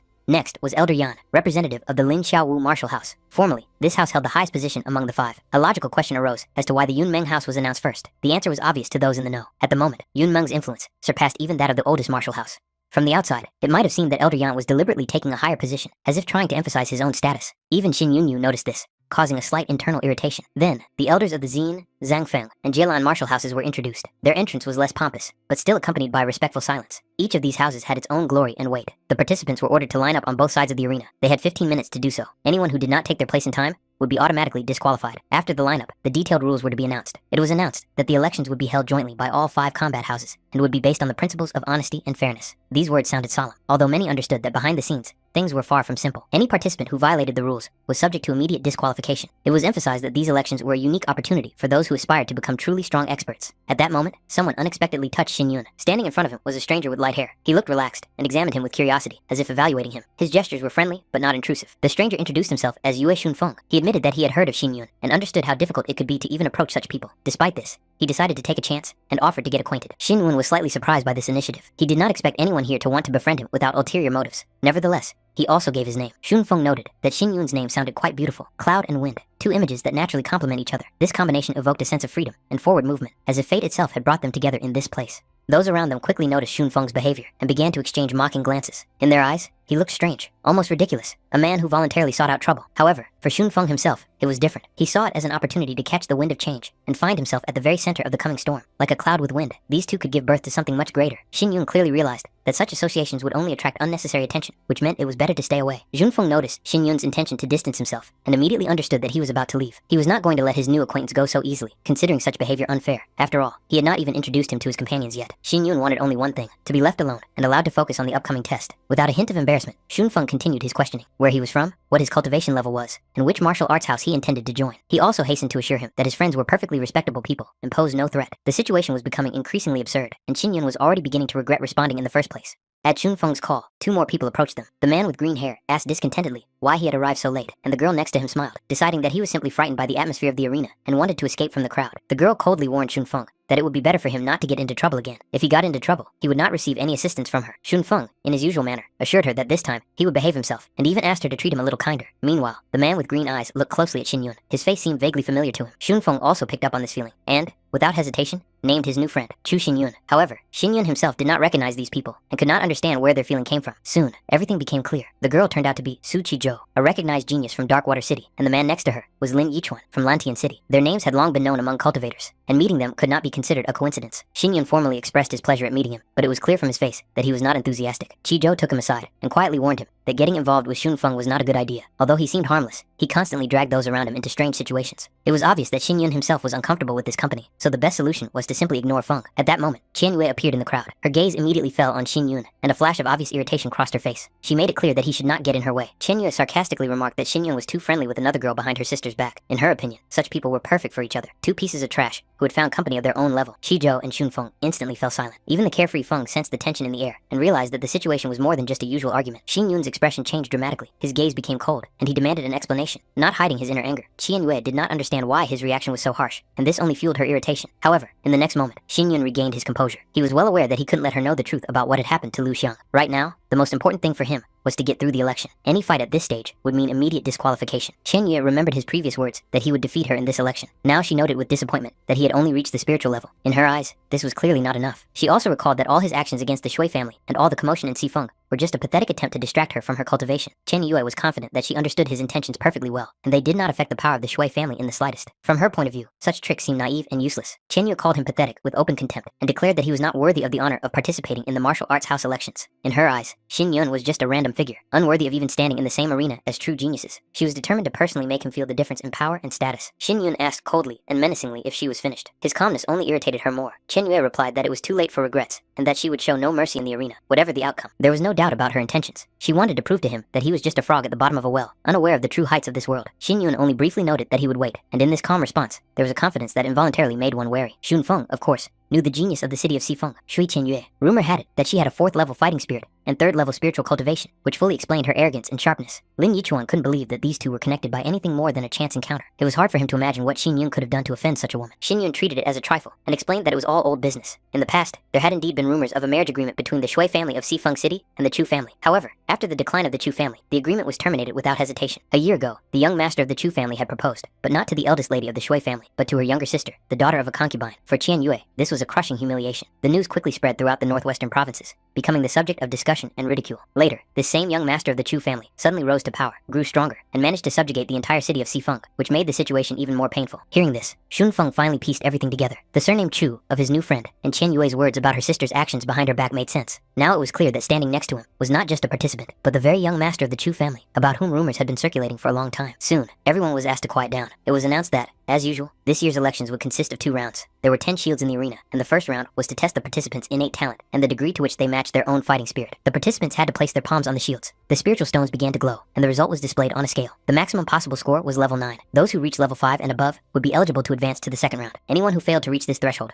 would be immediately disqualified. Each participant had a tag with an engraved number. In the second round, pairs would be formed randomly, and losing the tag meant automatic elimination. Therefore, the participants were strictly reminded to keep them safe until the end. The first round was officially declared open. Participants with numbers 1 through 10 were ordered to enter the arena for testing. The tension in the air noticeably increased, and the eyes of the audience and elders focused on the stage, where the first true talents were to be revealed. However, the first 10 participants failed the test. None of them reached the required level. The next group, numbered 11 to 20, entered the arena. A low murmur immediately rose from the audience. Many began to discuss how this year's selection seemed much more rigorous than before. Nevertheless, most still believed that such a test could not be that difficult. Yu Yan was clearly puzzled. To her, this test seemed like nothing more than a compatibility check, and she didn't understand why such a simple condition would eliminate so many people at the very beginning. Yang Yan patiently explained that compatibility was the key indicator of talent. The deeper the connection between the cultivator and their fighting spirit, the higher their potential limits. In essence, the stronger the fighting spirit, and the better it is accepted and understood by its owner, the faster and more stable the growth of cultivation will be. Most viewers were accustomed to thinking that a high level of fighting spirit automatically made a person strong. However, the truth was much more complicated. Fighting spirit reflects innate talent, while compatibility shows how well a person understands and reveals that talent in practice. Only after a long wait did the first participant appear, who was able to pass the test. His result reached the 5th level. It was clear that talent alone was not enough. It must be developed, refined, and used daily. The higher the degree of understanding of one's own fighting spirit, the more significant the result. Lin Yichuan managed to reach the 5th level. His 3rd-class fighting spirit, the black-faced monkey, proved itself to be stable and confident. This clearly confirmed the rule. High compatibility and a deep understanding of fighting spirit directly affect the strength of a cultivator and the effectiveness of their techniques. In other words, those who possess a strong fighting spirit and know how to work with it correctly are able to rise significantly above the rest. Yang Yan was genuinely surprised that Yu Yan did not fully understand such obvious things, and even allowed himself to make a sharp remark. Yu Yan hastily smoothed over the situation, acknowledging her own inattention. Yue Xunfeng also reached the 5th level. His 4th-class fighting spirit, the red-eyed silver marten, showed good responsiveness, drawing approving glances from the observers. Su Qizhou surpassed them both, reaching the 6th level. Her 4th-class fighting spirit, a blue shining butterfly, manifested itself with extraordinary brightness and harmony. The audience was impressed. For the City of Darkwater, this was truly an outstanding result, fully confirming Su Qizhou's reputation as a genius. Xunfeng sincerely admired her superiority. Lin Yichuan acknowledged the result as worthy, and Su Qizhou herself just waved it off embarrassedly, clearly not wanting to get used to such praise. Qian Yue watched the proceedings with cold contempt. In her eyes, all these results seemed laughable. She considered those around her to be nothing more than frogs at the bottom of a well, and could not understand how the 6th level could cause such excitement. For her, such achievements deserved neither attention nor respect. Qian Yue confidently let Xin Yun know that very soon he would realize the true difference between them, a difference that could not be overcome by effort or luck. Many participants also noticed her arrogance and immediately recognized her as the famous Shui Qian Yue. Her name had long been associated with strength, talent, and unconditional confidence in her own superiority. The judges again demanded silence. The participants were ordered to take their positions and prepare to continue the test. The tension in the air thickened. The real trials were just beginning. When it was her turn, the fighting spirit of the 4th class appeared in the arena. The water spirit fox, the translucent silhouette of the beast, swayed gently, as if woven from streams of water, radiating a cold but graceful aura. The audience immediately recognized the legendary genius, Shui Qian Yue. At that moment, the 7 spirit stones flashed one after another, without the slightest delay. The result was stunning. The 7th level. The arena was filled with the roar of admiring voices. Even experienced cultivators were impressed. The fighting spirit of the 4th class, combined with the 7-fold activation of spiritual stones. Such talent was exactly what the fighting houses were willing to fight for. Such strength, such harmony, and such appearance seemed perfectly suited for the role of a future star of any great clan. In the eyes of most viewers, there was no doubt. The best of the best stood in the arena, at least at this stage of the trials. Yang Yan openly admitted that such talent would most likely be recruited by the Lingxiao martial house. However, Yu Yan was indifferent to this, and even slightly dismissive. She clearly did not like Chen Yue. Yang Yan did not understand why this mattered at all, since it was not a question of personal preference, but of selecting talent. Yu Yan was embarrassed by his tone, and then Elder Gu intervened in the conversation, calmly explaining that Shui Qian Yue had already agreed to join the Yunmeng martial house.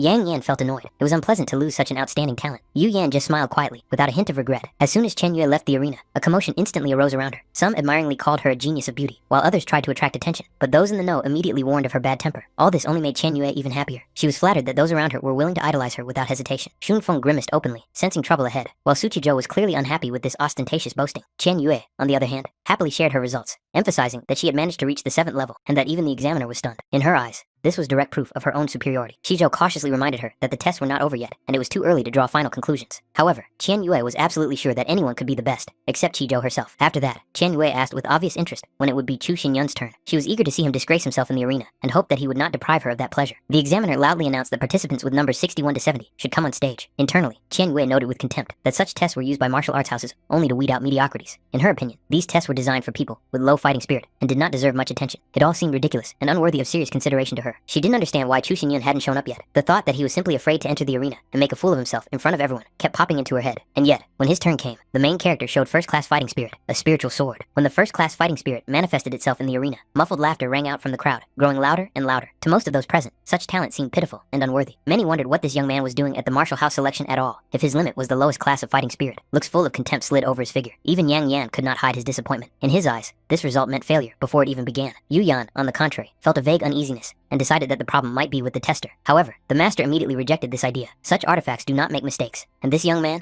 by all indications, was not capable of igniting even a single spirit stone. And yet, something strange happened. The stone shield remained completely indifferent, as if it did not perceive Xin Yun's presence at all. Not the slightest glow, not the slightest response. Absolute silence, as if there was nothing in front of it. Only a few moments passed, when the tester suddenly flashed with a dazzling light. Energy burst out in a sharp impulse, and in the next second, the stone shield split apart, scattering into pieces right before the eyes of the stunned audience. A dead silence hung over the arena. No one could understand what had just happened. Some, confused, suggested that the young man had reached the 9th level of compatibility. Others immediately rejected this, saying that the tester was simply incapable of measuring his score. In their eyes, This man's level was beyond all known scales, and such a spectacle had never been seen here before. It was truly incredible. Despite his first-class fighting spirit and lack of spiritual level, his compatibility and depth of talent were frighteningly high. It became clear to experienced cultivators that with proper training and resources, this young man was capable of growing into a figure who would one day change the very concept of power. Yu Yan struggled to hide her shock and glanced furtively at the master, as if seeking confirmation of what she had seen. Even Yang Yan, who was accustomed to rare miracles, was forced to admit the obvious. This guy was truly unique, and talents like this came along once in a generation, if not less often. Few great experts in history had been able to reach the 9th level of compatibility, and here,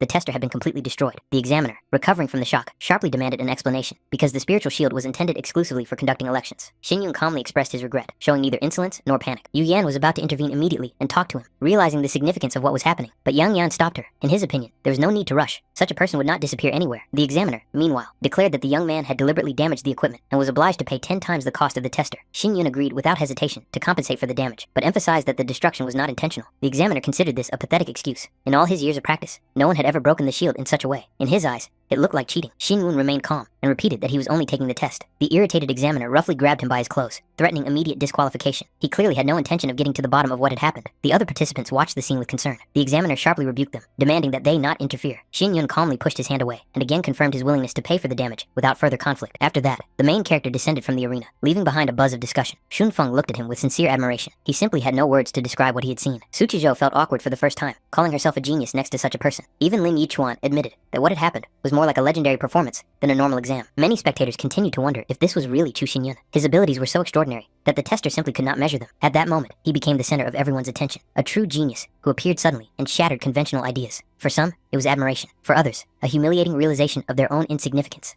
Suddenly, a man in black robes approached Chen Yue. His steps were quiet, but his presence was overwhelming. He calmly informed her that she should go with him. As it soon became clear, Elder Gu wished to meet with her personally, and refusal was not an option. Chen Yue did not understand where exactly she was being taken, or for what purpose. But after a few minutes, the man stopped and respectfully reported to the elder that the lady had been delivered. The atmosphere in the room was tense, as if the air was saturated with hidden discontent. Elder Gu immediately reminded her of his previous words, that Chu Xinyun was considered useless trash, incapable of cultivation, even after consuming large amounts of medicinal herbs. Now, before his eyes was a result that could not be ignored. His gaze was filled with irritation and suspicion. What was happening did not fit into any logical scheme. The thought of possible deception flashed through her mind. However, Qian Yue coldly dismissed it. According to her, about a year ago, Chu Xinyun's cultivation was only at the 2nd level of body tempering. Even if one assumed the intervention of heavenly will, such rapid growth seemed impossible. But even if her words were true, it no longer mattered to the elder. The talent that Chu Xinyun had demonstrated had become too conspicuous. His name had surely attracted the attention of other martial houses, and the situation was spiraling out of control. However, Elder Gu did not seem concerned. He had already bribed the judge, and was therefore confident that luck would turn away from Xinyun in the 2nd round. Moreover, this would create the perfect opportunity to get rid of him for good. Chen Yue wanted to fight him herself, wishing to wipe away this humiliation with her own hands, but the elder sharply rejected this idea. It would be foolish to fight an opponent whose limits were impossible to measure. If she lost, she would lose not only her face, but also her family's reputation. Meanwhile, the examiner announced the end of the 1st round. Of the 300 participants, only 54 managed to advance. Their names were to be announced immediately and were posted on the wall to the left of the arena, where a crowd was already beginning to gather. The participants were warned that they must keep their name tags, as they would be used to determine the matchups for the 2nd round, which would begin in the afternoon. The examiner recommended that all those who had passed take a rest, regain their strength, and prepare for the upcoming battles.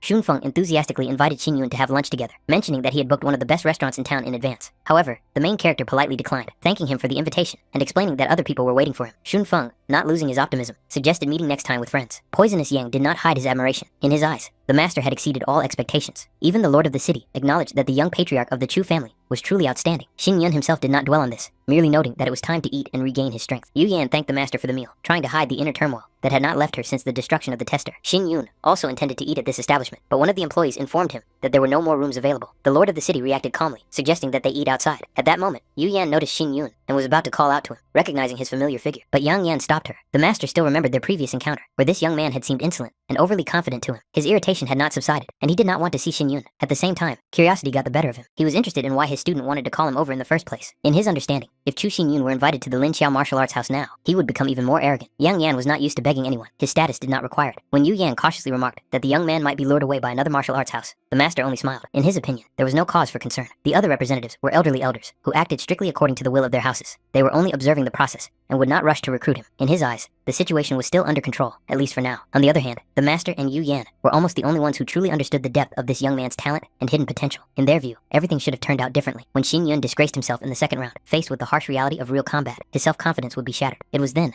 that the Lin Xiao combat house would reach out to him. Deprived of his former audacity, he would become much more obedient and manageable, the perfect moment for recruitment. The 2nd round consisted of a series of one-on-one fights. The examiner drew lots, and each time 2 numbers were called, their owners were required to immediately enter the arena. Based on the results of the battles, the elders of the 5 martial arts houses made their silent judgment, determining whether the participant was worthy of an invitation. The losers were eliminated without the right to return, and the winners continued on their way. The more victories a participant won, the higher their chances of not only advancing, but also gaining the right to choose the fighting house they wished to join. The tension grew as the examiner reached into the box of lots to draw the numbers for the first pair. The use of weapons was permitted in these fights, but killing was strictly forbidden. The first fight was announced immediately. Participants with numbers 46 and 27 were to enter the arena. The first was named Yue Shunfeng, and the crowd immediately came alive. Tsuchijo coldly remarked that if Shunfeng lost in the first fight, he shouldn't even dream of joining the martial arts house. In that case, he would have to leave Dark Water City and forget about ever meeting her. Shunfeng himself did not fully understand why she was so prejudiced against him. In her eyes, he was clearly underestimated. Shunfeng confidently entered the arena and saw his opponent demonstratively perform several moves, as if offering to start first. His movements were sharp but careless, like those of a man confident in his superiority. Despite his outward bravado, Shunfeng felt a slight uneasiness inside. His opponent's calmness alarmed him. He seemed too confident. When the examiner gave the signal to start the fight, the tension reached its peak. In the next moment, the opponent rushed forward, delivering a swift blow. However, Shunfeng managed to react in time and dodged, allowing the attack to pass. He immediately drew his weapon, deflecting subsequent blows. His opponent smirked, casting a contemptuous glance, as if he were facing a weak and inexperienced child. Shunfeng did not succumb to the pressure. His opponent, on the contrary, allowed himself to mock him, advising him to go home and train for another year before reappearing at the elections. He was already prepared to end the fight with a decisive blow, but at that very moment, his overconfidence played a cruel joke on him. Shunfeng's counterattack was lightning fast and accurate, depriving his opponent of the opportunity to continue the fight. The victory went to number 46, Yue Shunfeng. Suzy Zhou and Ling Yichuan did not hide their approval. However, noticing the restrained expression on Xin Yun's face, Shunfeng suddenly had doubts. Perhaps his performance really did not look so impressive compared to what was expected next. Numbers 9 and 61 were announced. This meant that Chu Xinyun was about to enter the arena. Doubtful whispers immediately spread among the audience. Many felt that the outcome of the fight was obvious. The difference in physique seemed too striking. Some spectators, assessing Xinyun's figure, even began to doubt whether he was really under 20 years old. His height and build seemed too impressive, and someone sarcastically suggested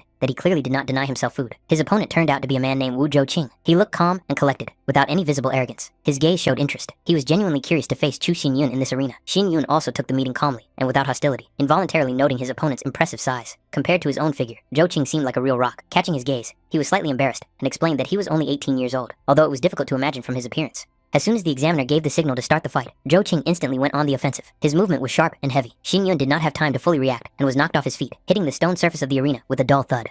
Without wasting a second, Zhouqing drew his weapon, intending to end the fight with one crushing blow. There was no hesitation in his actions. He was used to deciding the outcome of fights quickly and harshly. However, Xinyun managed to roll to the side at the last moment and dodged the blow. Getting up almost instantly, he switched to defense, parrying his opponent's attacks with precise and measured movements. The powerful pressure from Zhouqing still made itself felt. One of the blows threw Xinyun further back into the arena, forcing him to retreat and change position. Zhouqing admitted to himself that despite his much smaller size, this young man was surprisingly agile. His reactions and sense of distance aroused genuine interest. Nevertheless, he was sure that such agility would not save him for long. Sooner or later, his superior strength would prevail. The audience also saw what was obvious. In terms of physical strength, Zhouqing significantly surpassed his opponent. Even if the child had skill and speed against a barrage of heavy blows, his defeat seemed only a matter of time. However, the situation was not so clear-cut. Zhouqing was not only strong, but also unexpectedly fast for his build. It was extremely difficult to defeat him, relying solely on speed. However, Xinyun understood this perfectly well, and could have said the same thing to his opponent. Zhouqing caught the slightest movement of his opponent's lips and frowned, trying to understand what he had just said. Xinyun slowly repeated the thought. His opponent's luck would not last forever either. This hurt Zhouqing. He called Xinyun a child, and made it clear that he would regret his overconfidence. In the next second, he rushed into the attack again, increasing the pressure. Xinyun managed to dodge again, as if he knew the trajectory of the blow in advance. Zhouqing began to wonder how long his opponent intended to just defend himself. Did he seriously expect to win? Or was he just stalling for time, waiting for the strong man to tire? It was at this moment that Xinyun waited for that very window of opportunity. It was a second, but a second that decided the outcome of the fight. For Zhouqing, this moment became a fatal mistake. Xinyun abruptly changed direction, soaring above another attack, and from above, he delivered a blow, using his shadowless technique. His movement was light, almost invisible, like a shadow torn from the air. A thought flashed through his mind that he should just stall for time and wait for his opponent to run out of steam. But in reality, everything was different. From the very beginning, Xinyun controlled the rhythm of the fight, adjusting to Zhouqing's breathing and the pace of his attacks. He was about to mentally note his opponent's clumsiness, but at that moment, he felt Zhouqing's body seem to be engulfed in heat. His movements became sharper, and his power more dangerous, as if he had begun to squeeze out the last of his energy without caring about the consequences. The defeated opponent, having lost all dignity, jumped up and, choking back sobs, rushed away from the arena, as if escaping from a nightmare. The crowd watched in disbelief. No one expected the defeat to be so crushing. His fear was so strong that he couldn't even control his own body, ultimately becoming a laughingstock in front of everyone. Tsuchijo struggled to hide her shock, admitting to herself that this was indeed the young master of the Chu family. Ling Yichuan was genuinely amazed. Defeating such an opponent with a single blow seemed almost unreal. Shunfeng was ecstatic and couldn't contain his emotions, considering what he had seen truly magnificent, and tried to understand how such a result had been achieved. Xinyun, without a hint of complacency, simply let those around him know that he did not need any unnecessary noise. His calmness against the backdrop of general excitement looked particularly striking. It was at this moment that Elder Gu noted to himself that this young man possessed not only strength, but also a deep understanding of combat that went far beyond ordinary techniques.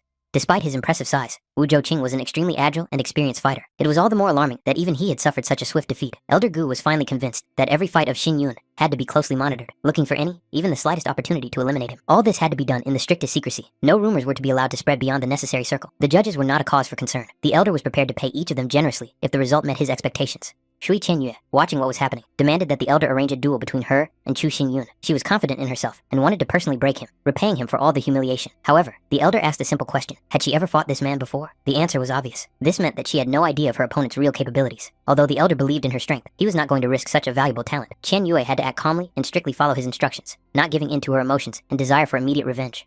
Meanwhile, the next participants were called to the arena. Number 36, Shui Qianyue, and number 41, Li Bao Er. Their names were announced clearly and distinctly, drawing everyone's attention to the stage. The duel ended almost instantly. The genius of the Shui family won with a single attack, leaving her opponent no chance to resist. The crowd erupted in cheers, shouting her name. Some spectators, blinded by the impression, even openly confessed their feelings to her. Qianyue herself only glanced briefly at Xinyun, and, without delay, left the arena. Lin Yichuan, watching this, allowed himself to speculate that Qianyue's reaction might indicate a hidden interest in Xinyun. If she really hated him, would she have watched his every move so closely? However, Shunfeng and Su Qizhou firmly rejected such speculation, considering it inappropriate. Su Zizhou and Lin Yichuan also won their matches with confidence, confirming their reputation as talents from Darkwater City. Shunfeng kept pace with them and also managed to advance, albeit not without effort. This was followed by 2 more victories for Chu Xinyun, each faster and more confident than the last. And once again, victory was his. By this point, even the most skeptical spectators began to understand that this was no accident or luck. A participant had appeared in the arena who was capable of turning the entire course of the martial arts house elections upside down. Next, participant number 61 entered the arena again, the very young man who had already been dubbed the dark horse of these elections. Without any outward signs of superiority, and without demonstrating ostentatious strength, he repeatedly defeated his opponents with just one attack. His opponents entered the fight with hope, but in a moment, lost both their will and their chance of victory. The audience cheered him on louder and louder, urging him not to give up. He was the one who scored the highest in the first round, finally cementing his status as the mysterious phenomenon of the tournament. Yu Yan couldn't help but notice the strange pattern, and asked her master why the draw kept bringing this young man together with his opponents. Yang Yan only coldly remarked that it was all due to the bad karma of those who stood before him. Yue Yan couldn't help but laugh. Watching the participants suffer defeat one after another was almost amusing. The master's plan,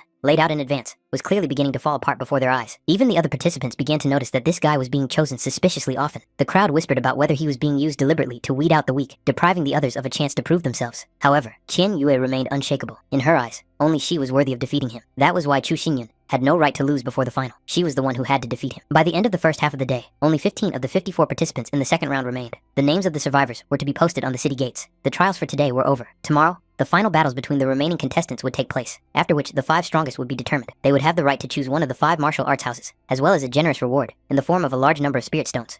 In addition, the winners would receive residences within the Imperial City. The rewards for this competition were more generous than ever before. As the participants left the arena, many involuntarily looked back at that very young man. Some remembered how they lost their composure in battle with him, and some were even brought to a humiliating state. These people did not even have the courage to look him in the eye. Poisonous Yang was the first to notice that someone was following them, and warned the master. Xinyun remained completely calm. There was no danger. It soon became clear that it was only Shunfeng. The main character stopped, and made it clear that he was waiting for an explanation. Shunfeng looked slightly embarrassed. He admitted that Xinyun had disappeared so quickly that he had begun to think that he did not intend to have dinner with them. Moreover, he did not even expect to see Xinyun's companions here. Seeing no problem with this, Xinyun invited all 3 to join them. He ordered the lord of the city to make preparations. Shunfeng couldn't help but notice the guard next to Xinyun. His manner and appearance made him look more like the lord of the city himself than an ordinary escort. Xinyun informed the poisonous Yang that he was returning to the hotel. The old man was to go with the young man and pick up the others. When Xinyun left, the poisonous Yang coldly inquired why he was constantly hanging around the master. Shunfeng awkwardly explained that they were participating in the elections together and had therefore already gotten to know each other. He was even surprised that the master had not mentioned him. Poisonous Yang's response was extremely harsh. The master was not obliged to report to anyone. For the poisonous Yan, Shunfeng was merely a rival master.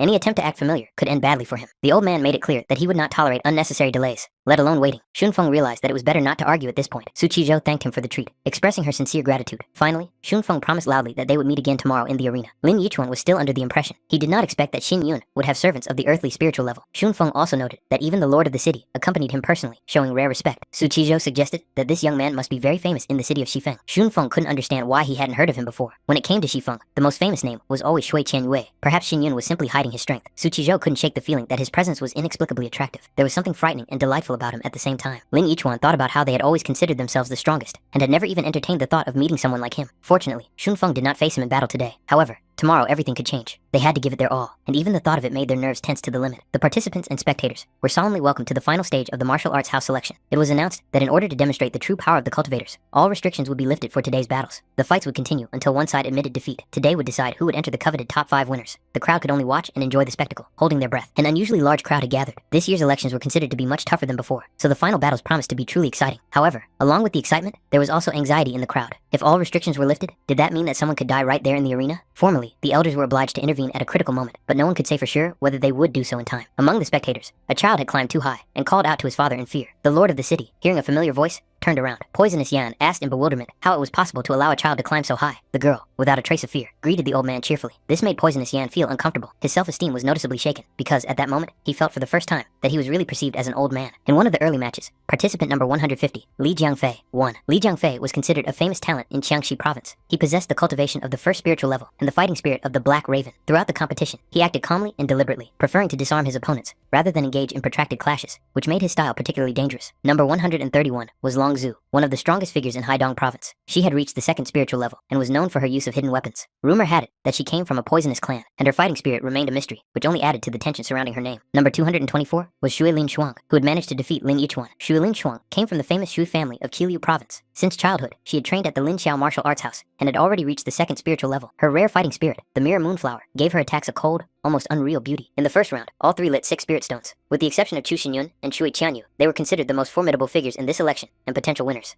Shunfeng admitted with surprise that he had always considered Long Zhu to be a man, and only now realized that he had been mistaken. Xin Yun, with a cold expression on his face, made it clear that such talk was inappropriate, as they were all rivals. Was Shunfeng already ready to admit defeat? However, he only smiled. He had said this because he was going to win. For Shunfeng, it wasn't just about the competition. He sincerely wanted to befriend Xin Yun, believing that the exchange of resources and information was an important part of a cultivator's path too. However, Xin Yun remained indifferent. He had nothing to share, and was not interested in discussing the other participants. For Shunfeng, this attitude seemed unthinkable. Information was the key to victory. Knowing the strengths and weaknesses of one's opponents often determined the outcome of a battle before it even began. Without this knowledge, the path to the top became much more dangerous. Su Qizhou abruptly shut Shunfeng's mouth, making it clear that he should stop. Young Master Chu made it clear that he was not interested in such conversations. At that moment, the next match was announced. Number 61, Chu Xinyun, against number 46, Yue Shunfeng. As soon as Shunfeng stepped into the arena, he was overcome by a strange feeling. An irresistible urge arose within him to simply admit defeat and leave. The pressure emanating from Xinyun was almost palpable and robbed him of his confidence. Lin Yichuan and Su Qizhou watched the scene with disappointment. It seemed humiliating. The crowd jeered and shouted, demanding that the coward leave the arena immediately. Shunfeng felt truly sorry for him. He understood perfectly well how great the gap between him and Xin Yun was, and it weighed heavier than any fighting spirit. However, Xin Yun unexpectedly stopped him and calmly made it clear that there was no need to be afraid in this fight. For him, it was just a normal training session, one of many that cultivators go through. Shunfeng should cast aside his fear and treat it the same way. Only then could the fight truly begin. These words had an effect. The tension that had been holding Sun Feng back gradually dissipated. His gaze became clearer, his breathing evened out, and his body finally obeyed his will. Xin Yun even allowed him to attack first. Moreover, he gave him 3 attempts. Shunfeng, slightly embarrassed by such generosity, warned that he should not be blamed if he lost too quickly. The first strike was sharp and decisive. Shunfeng put everything he had learned over years of training into it, leaving no room for doubt.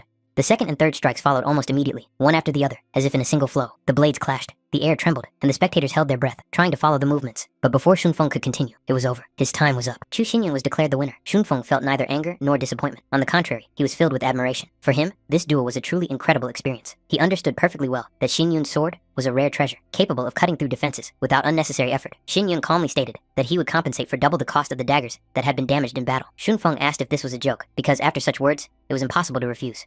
The next match was announced. Number 56, Shui Qianyue against number 47, Su Qizhou. Qianyue made no secret of her contempt from the very beginning. She believed that she would not be able to enjoy fighting such a weak opponent. Su Qizhou, in turn, coldly inquired if this was the woman who had the audacity to call herself the best. It was curious to see how long such self-confidence would last. After all, this was a test, the perfect moment to prove her superiority here and now. Qianyue still looked too confident. Moreover, Qizhou suspected that she had already made a deal with one of the fighting houses. Otherwise, why would she be in such a hurry and show such contempt for everyone around her? Qianyue cut her off sharply, demanding that she stop this meaningless conversation. Anyone who stood in her way would end up like Chu Xinyun. Su Qizhou found these words overly arrogant and decided to teach her a lesson she would remember for a long time. Su Qizhou summoned her fighting spirit. Dozens of glowing butterflies flashed around her, instantly taking the form of flying blades. The butterfly swords filled the space, forming a deadly whirlwind. Qianyue managed to dodge the first wave of attacks, her movements quick and precise. However, it was clear that she had almost no time left to think. Qianyue tried to counterattack, but at that moment, a shield of intertwined butterflies appeared in front of her, dense and sparkling, like a living barrier. Su Qizhou coldly noted that breaking through the butterfly shield would not be so easy. However, the true power had yet to be revealed. This battle was just beginning. Qianyue was no longer going to hold back. Spiritual energy flared up in her body, and she instantly activated the technique. 9 blue waves. Dance of the dragonfly. Streams of water swirled around her, forming rapid lines of attack, almost invisible to the eye, filled with cold and deadly power. The water, driven by her will, possessed destructive penetrating power. Just as a current can erode even stone over time, her palm easily broke through the defense created by the butterflies. The shield, which seemed strong and elegant, could not withstand the pressure and began to crumble. The next moment, Qian Yue delivered the decisive blow. Su Qizhu was thrown back, her body hitting the arena wall with force. Qian Yue's voice sounded coldly superior. She made it clear that no one had the right to laugh at her or question her strength. The outcome was obvious. Su Qizhou had been defeated. What's more, her opponent had used the 9 blue waves technique, which caused a real stir among the audience. Rumors circulated that Shui Qianyue had acquired an ancient martial arts book from a mysterious old man. It was from this manuscript that the move she demonstrated in the arena originated. Su Qizhou could not hide her irritation. She was tormented by the thought of why this mysterious old man had sold such a valuable technique to Qianyue. Why had luck passed them by? However,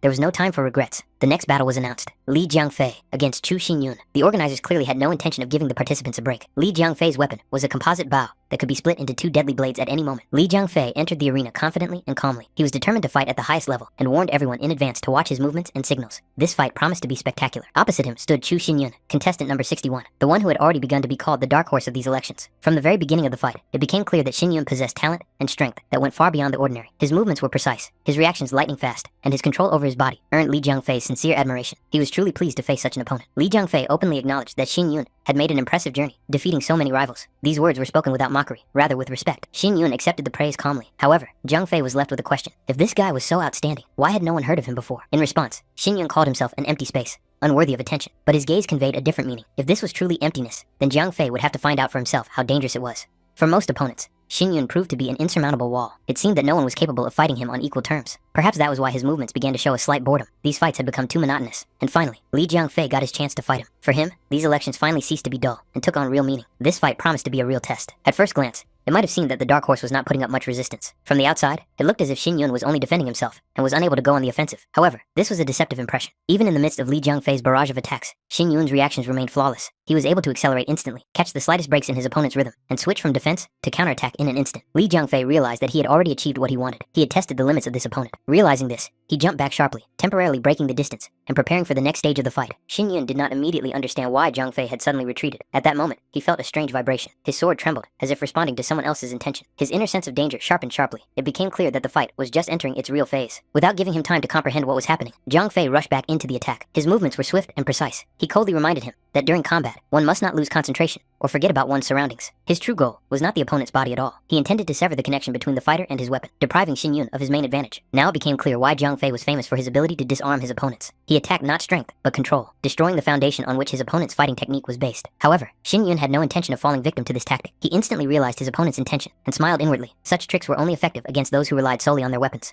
In the next moment, Jiangfei himself found himself in an awkward position. His body suddenly jerked, as if he had encountered an unexpected recoil. Control over the rhythm of the fight began to slip away. Energy shells rained down from above, dense, heavy, filled with destructive power. They cut through the air with a dull whistle, forcing him to retreat or take the blow. But Xinyun acted differently. He sharply closed the distance and literally appeared in front of Jiangfei. A flash of confusion crossed the latter's eyes. The attack should have worked. He was sure that he had already got his opponent. Had Xinyun sensed the threat before it had even materialized and reacted instinctively? Xinyun openly acknowledged that Jiangfei's ability was remarkably accurate and dangerous. Breaking the connection between a fighter and their weapon could indeed destroy their combat power in an instant. But this technique had a serious limitation. It only worked on those whose control of their weapons was superficial. For warriors with true control, for those who perceived the blade as an extension of their own body, such tactics were useless. Suddenly, Xinyun felt a sharp, burning pain in his neck. He realized too late that a thin needle had been inserted into his skin. His body reacted instantly. His legs buckled, and he crouched sharply, trying to keep his balance and not collapse onto the arena floor. The audience was stunned. No one understood where this attack came from or what exactly had happened. Questions and anxiety flashed in their eyes. Yu Yan couldn't take it anymore and asked the master what it was. Xinyun already realized the seriousness of the situation. The needle was too close to vital points. If the poison spread, it would inevitably affect vision and hearing. The examiner, not understanding the full depth of what was happening, cautiously asked if this meant the end of the fight. He was about to announce the winner, but Jiang Fei's sharp shout silenced him. Jiang Fei openly expressed his dissatisfaction. Couldn't this fat man see that the fight was not over yet? At that moment, Xinyun clearly felt his body beginning to lose sensitivity and his reaction slowing down. Jiang Fei unexpectedly contacted him through spiritual transmission and asked if he could hear him. Receiving a faint response, he ordered the attack without hesitation. Despite his deteriorating condition, Xinyun obeyed. His body moved almost automatically, relying not on strength, but on years of combat experience. Then Jiang Fei told him to turn and take a step forward. In the next moment, Xinyun struck, accurately, cleanly, without hesitation. This strike was decisive. The fight ended as suddenly as it had entered its dangerous phase. Jiang Fei sincerely praised Xinyun, acknowledging his skill and composure. After that, he loudly announced his defeat. The crowd was disappointed. Many had expected a different outcome. The elder was seething with rage. This idiot dared to do his opponent a favor right in front of him. Jiang Fei calmly shook Xinyun's hand and whispered directions. 20 steps to the right, there would be steps. They were waiting for him there. Then he discreetly handed him a small white paper packet. Inside was an antidote. It had to be taken as soon as possible. He assured him that in 10 minutes, Xinyun would be completely back to normal. They would see each other again. Xinyun reached the steps. Shunfeng asked excitedly what what had just happened, but at that moment, Xin Yun stumbled. Lin Yichuan managed to catch him before he fell. Shun Feng was holding a small white envelope. Lin Yichuan instantly realized that Xin Yun had been poisoned. Poisonous Yang sharply ordered everyone to step back. The lord of the city also tried to approach. Not understanding what was happening, Shun Feng hurriedly handed the envelope to Poisonous Yang. The old man only sniffed the contents, and his expression changed dramatically. His gaze slowly rose and fixed on the wall where the elders were standing. 356. Yu Yan quietly asked her mentor if he had noticed what had happened in the arena. To ordinary spectators, it looked like an accident or the result of a fight, but to an experienced eye, it was obvious. Someone was deliberately looking for an opportunity to eliminate Xin Yun. 357. The elders had undoubtedly seen it too. However, they chose to turn a blind eye, and this was no accident. Xin Yun's talent was so frightening that it aroused envy and hidden hostility. Formally, what was happening still fell within the framework of a competition between participants. Li Jiangfei's reaction clearly showed that he knew much more than he was letting on, but he did not expect such a development at that particular moment. In such a situation, the elders acted according to their usual pattern, not to interfere. They allowed events to take their course, as if nothing unusual had happened. After all, any intervention would have forced a thorough investigation of all participants, which would have meant stopping the election. None of the elders had enough power to take on such responsibility. Even after hearing the master's explanation, Yu Yan couldn't accept it. The mentor coldly replied that the foolish girl should learn to think more broadly, and gestured for her to follow him. Yu Yan asked in surprise if they were not going to Xin Yun. Instead of answering, the master took her to another place and began to reason calmly. The elder asked a question. Where is the most convenient place to launch a hidden attack? From a height, the victim can be seen without obstruction. The second floor opposite was suitable, but the distance was too great. The best spot was the top of the wall, which allowed an attack from two sides at once. However, at that moment, there was only one person capable of climbing up there unnoticed and striking. Meanwhile, rumors began to spread among the crowd. People whispered that Xin Yun had fallen victim to the absorbing guy. Allegedly, he had poisoned the weapon, and after the fight, Xin Yun collapsed unconscious, foaming at the mouth. Such cruelty was repulsive. Many demanded that such a treacherous participant be expelled.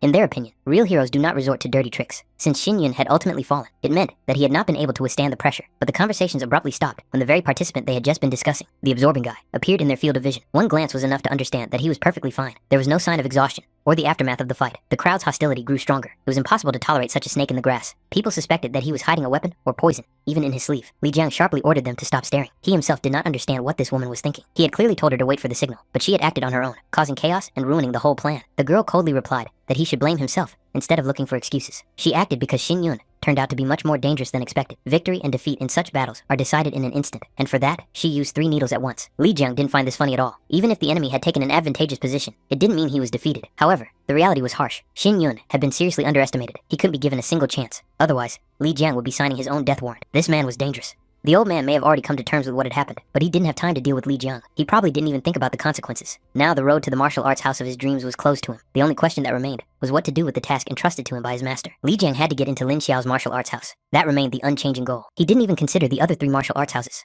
Zhang Fei's intuition told him that getting closer to Xin Yun could be beneficial. It was better to be close to the source of chaos than to be under its attack. His master would probably not object. The girl simply replied dryly that the decision was his, but if he made a mistake, she would kill him with her own hands. At that moment, Xin Yun was thinking about the needle and how such techniques were connected to the profound essence of martial arts and the soul of cultivation. He was quietly asked how he was feeling. Poisonous Yang asked if he needed additional rest. The lord of the city suggested reporting the incident to the organizers. At that moment, Yi Chuan, Shun Feng, and Qi Zhou almost stumbled into the room. The lord of the city irritably asked them to be quieter, but immediately received a sharp glance from Poisonous Yang. The old man reminded them that he had clearly ordered no one to be let in, and the city lord himself had brought these children here. Such behavior seemed childish. Besides, didn't they understand that the gentleman needed peace and quiet? Xin Yun calmly intervened and said that everything was fine. He had rested enough. After that, he asked Poisonous Yang to let them in. Shun Feng and Su Qizhou were sincerely glad to see that he was all right. However, noticing their excessive enthusiasm, Xin Yun wearily asked them to keep their distance. He needed silence and a clear head right now. Chuan inquired about the nature of the poison used, assuming that its composition could lead to the killer. Perhaps it was something rare or characteristic of a particular school. However, Xin Yun explained that the poison was very common. Its effect was to temporarily suppress the nervous system and slow down the body's reactions.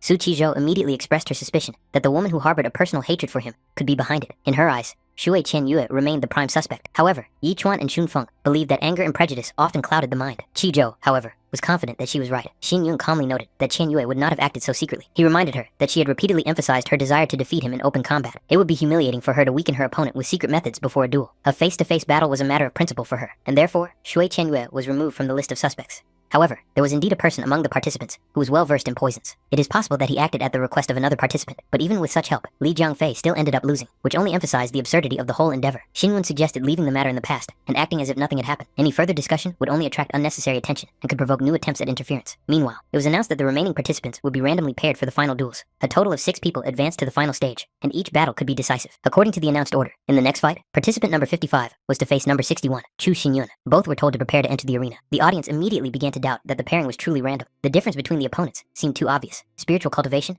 versus mere physical training. Rumors circulated that this fight would be the predetermined final match. Additional concern was caused by the fact that Chu Xinyun had been poisoned in the previous match. Some even believed that the fight should be cancelled. Shun Feng became curious about who exactly was spreading the rumors about the poisoning. Such talk seemed too deliberate. He was sure that even if the opponent was Shui Chen Yue herself, Xin Yun would still not give in. It soon became clear that the source of the rumors was the youngest son of the Yue family, a wealthy clan from the northwestern province. One of the participants sarcastically remarked that only a blind man could believe in the victory of physical training over spiritual cultivation. He openly stated that Shui Qian Yue was too strong to be underestimated. Xun Feng, on the contrary, was completely confident in his friend, and even offered to bet on the outcome of the fight. Shui Qian Yue believed that the time had come to finally end their feud. Xin Yun, in turn, decided not to use a sword for the sake of complete honesty, relying only on his own body and technique. These words only angered her more. In her eyes, it looked like outright contempt and mockery, as if he did not consider her a worthy opponent at all. Unable to contain her rage, Shui Qianyue rushed into the attack first, using the Sea Wind Strike technique. The stream of force cut through the air, but Xin Yun managed to dodge, avoiding a direct hit. At that moment, she realized something strange. He was not reacting to her attacks any faster than usual, but each time he was exactly where the blow was no longer coming from. It was confusing. She couldn't understand why her attacks kept missing their target. A disturbing thought flashed through Shui Qianyue's mind. It seemed as if he could read her movements in advance, as if he could see right through her. Xin Yun calmly asked if she was really fighting seriously, thereby hurting her pride even more. It seemed as if she was either deliberately stalling for time or simply warming up, testing her opponent's limits. If that was all she was capable of, it was difficult to call what was happening a full-fledged fight. However, Shui Qianyue abruptly cut off this thought, stating with her behavior that she was only testing his reaction and not showing her true strength. The next moment, she suddenly threw her leg forward, putting anger and fury into the blow, as if demanding that he stop treating her with condescension and stop mocking her with indifference.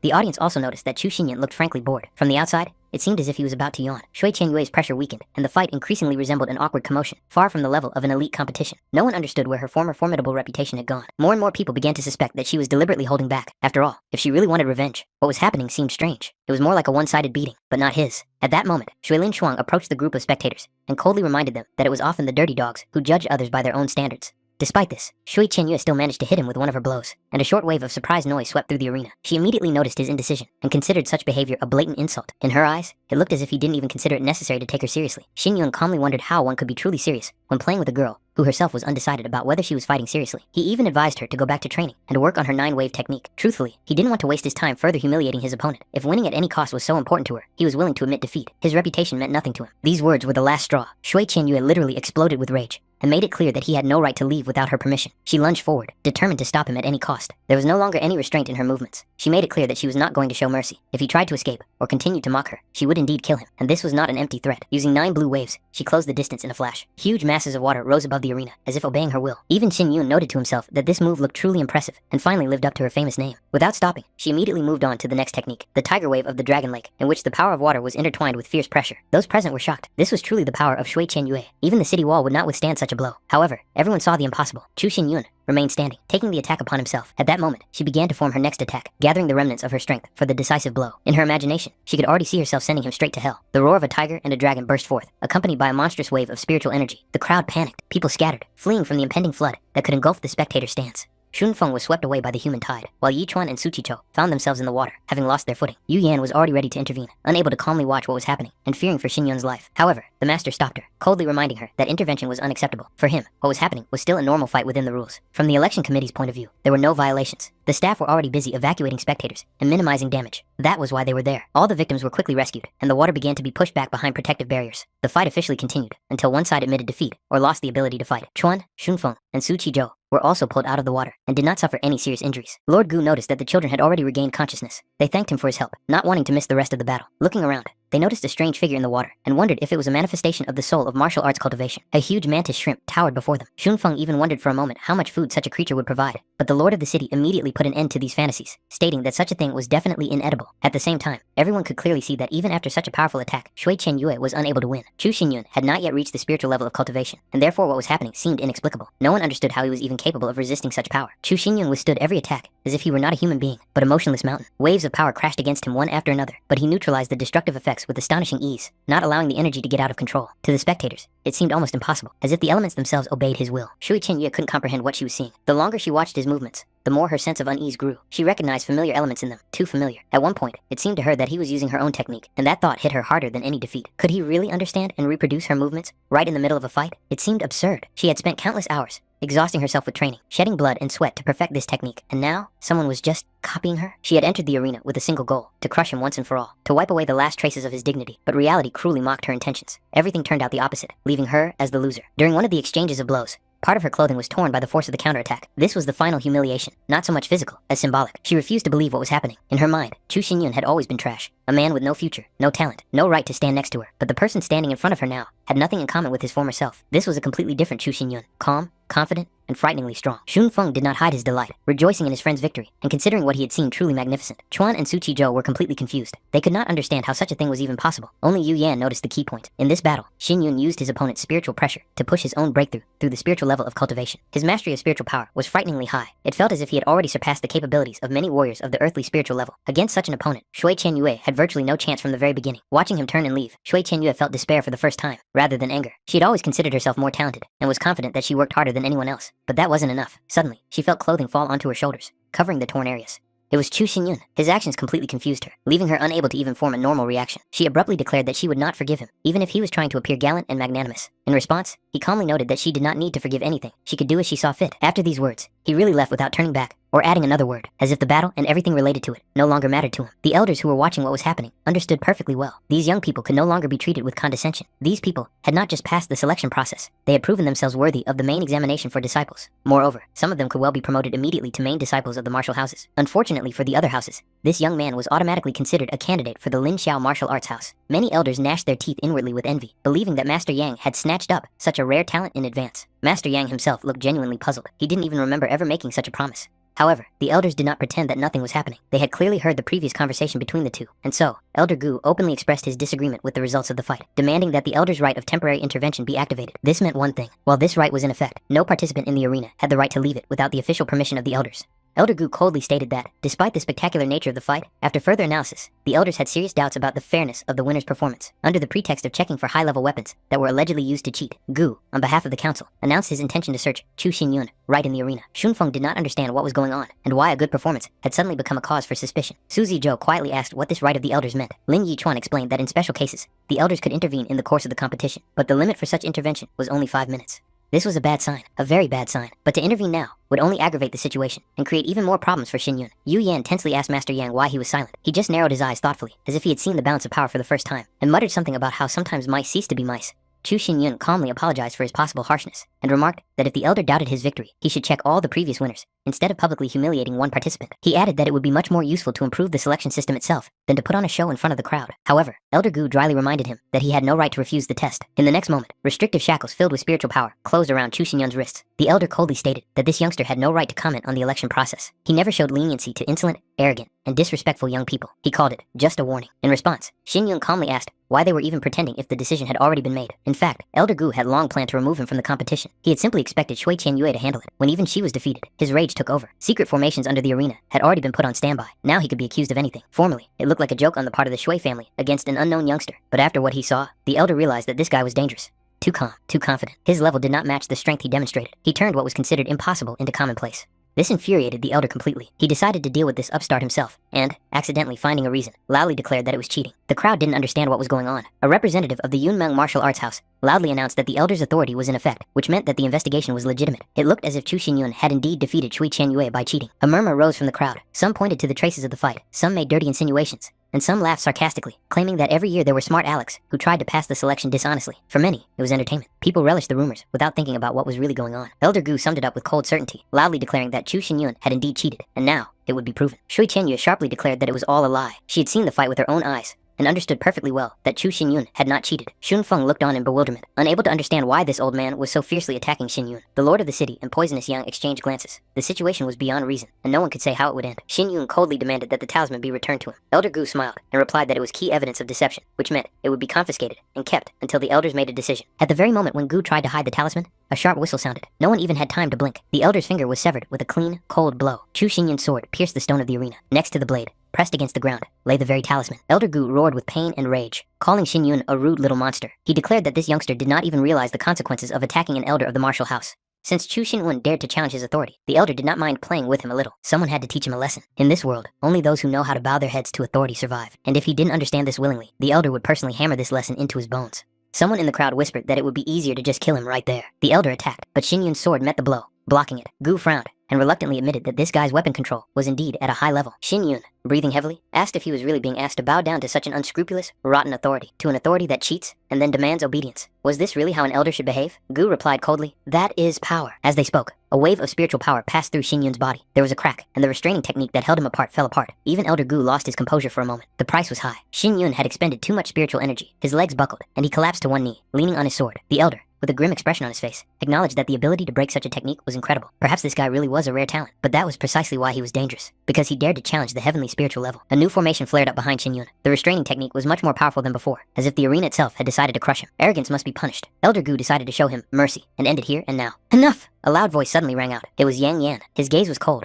and his voice was firm. He asked Elder Gu directly if he really intended to kill a candidate in front of thousands of spectators. If Chu Xinyun had cheated, let the election committee deal with it. But if the elder decided to deal with him personally, no one would remember any cheating. People would remember only one thing, that the elder of the Yunmeng Martial Arts House, unable to tolerate someone else's talent, had drowned the election in blood and envy. Shunfeng clenched his fists. He realized that the moment had come when the crowd's doubts could be turned into a weapon. If everything was played out correctly, this situation would not be the end for Shin Yun, but his real beginning. The opportunity to continue the fight still existed. Somewhere on the edge of consciousness, a thought flashed about the Guardian Star, the last support capable of maintaining balance. However, this thought did not have time to take shape. Consciousness seemed to be covered by a thick veil, and the surrounding world ceased to reach him, as if sounds and images had been forcibly cut off. The two elders noticed the changes almost simultaneously. A power unlike any ordinary breakthrough or activation of technique began to awaken in the young man's body. The space around him became unstable, and the spiritual flows became disorderly. Their experience told them that what was happening was beyond their usual understanding. In the next moment, Elder Gu felt a sharp loss of control over his own spiritual energy. The streams of power inside his body began to flow out, as if someone were pulling them out against his will. It was not suppression or attack. The energy was disappearing, being absorbed, leaving behind an alarming emptiness.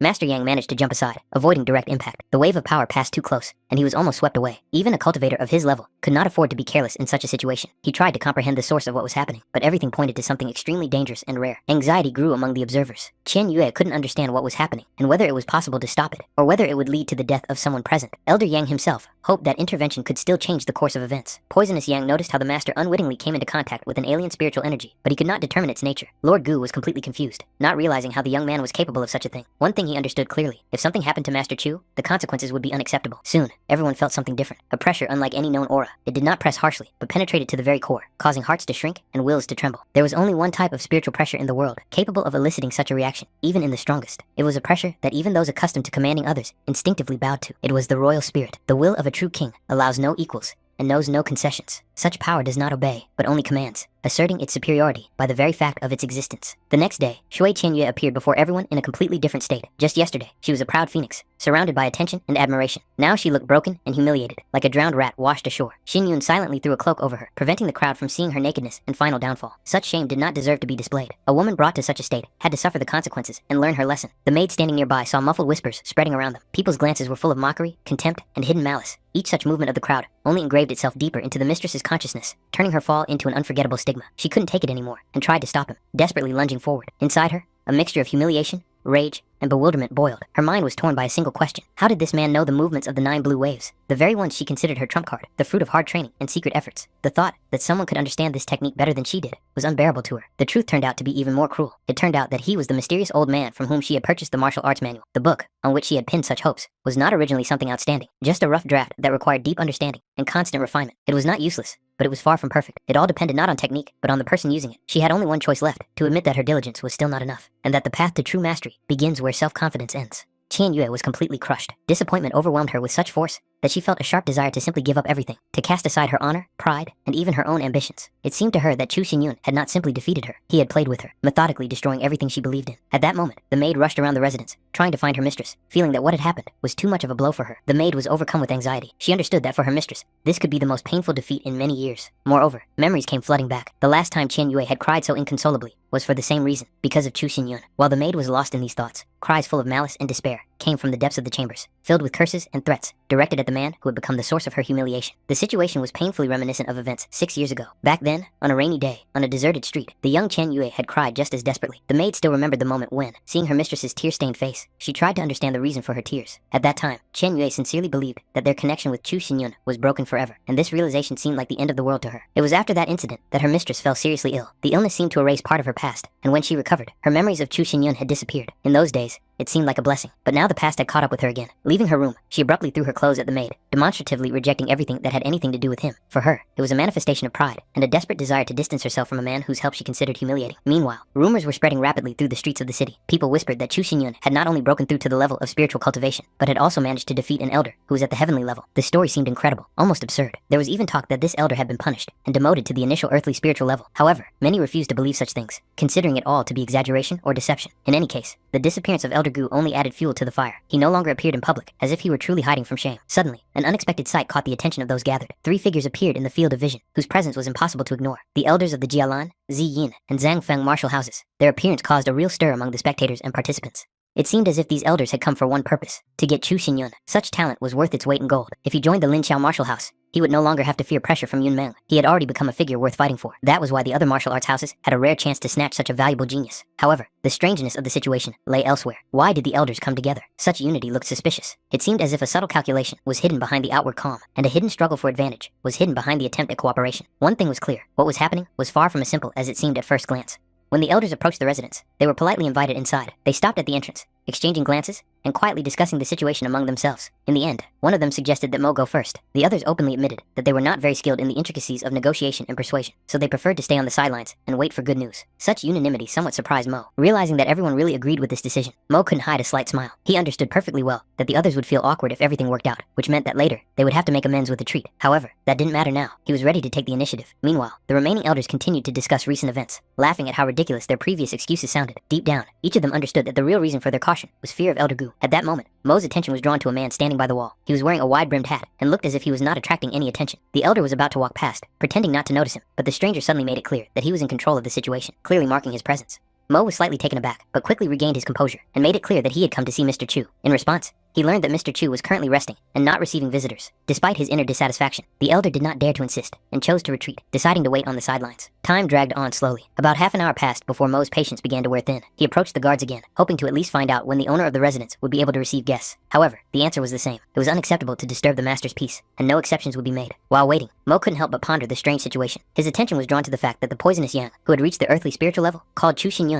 his master. There was clearly a deep reason behind this. However, any attempts to get closer to the answer hit a brick wall. Poisonous yang made it clear that further questions were pointless. Meanwhile, Yang Yan remained outwardly calm. He was sure that there was nothing to worry about. It was obvious to him that Chu Xinyun had already made his choice and would join the Ling Xiao martial arts house. Moreover, in his eyes, Xinyun was already under the protection of Master Yan, which meant that the outcome was practically a foregone conclusion. 15 minutes earlier, Yu Yan noticed that more and more people were gathering in front of the hotel. The situation was becoming tense. Representatives of other martial arts houses could well try to intercept Chu Xinyun earlier. In such circumstances, it was risky to act directly. This was not a big problem for her. As long as no one saw Chu Xinyun, the best solution was to sneak inside unnoticed. Therefore, she decided to use the back window, avoiding unnecessary attention and possible interference. Yang Yan himself was genuinely puzzled as to how Chu Xinyun could continue to sleep peacefully when passions were running high around him, and the whole city was discussing the continuation of the elections. This did not cause irritation, but rather curiosity. He was really interested in what this young man was doing right now, and what was going on in his head. The room was silent. Thick curtains blocked out the light, and the main character lay motionless on the wide bed, as if truly immersed in a deep sleep. The air was calm, and nothing betrayed what was happening inside. In fact, he was not asleep at all. His mind remained clear, and the moment an outsider entered the room, he sensed it. Even a carefully concealed aura could not escape his perception. Master Yan was confident in his disguise, so he was inwardly surprised that he had been detected instantly, without the slightest hesitation. Hidden formations were deployed around the building and above the roof, each designed to detect uninvited guests. Moreover, additional layers of control were hidden within these formations. Master Yan, without realizing it, stepped on several such nodes at once, leaving a distinct mark. He did not expect such complex structures to be found in an ordinary hotel, let alone created by such a young man. His surprise only intensified when it became clear that his presence here was unwelcome. The master recalled the events of a recent council meeting, where he had issued a public invitation. At that time, it had been ignored, which already seemed bold. Now, when he had condescended to pay a personal visit, he was met with the same cold indifference. If it weren't for Yu Yan's persistence, this visit would not have taken place at all. And it was at this moment that the master noticed something important. Chu Xinyun's condition was far from ideal. His breathing was uneven, and his body temperature was noticeably elevated. His cold was real, not feigned. This explained his reluctance to receive guests. It was hard for the master to believe that such a strong cultivator could suddenly fall ill, especially at such a moment. The fatigue of the last few days, the depletion of spiritual energy, and the aftermath of recent battles had taken their toll. The cold was only an outward manifestation of general overexertion. In any case, Chu Xinyun showed no interest in further communication. Moreover, he had no intention of joining Lin Xiao's martial house. Downstairs, Elder Mo was eagerly awaiting the meeting, which only increased the master's irritation. Deep down, Yang Yan could hardly accept the idea that this young man would prefer the Jialan martial arts house to the Lin Xiao house.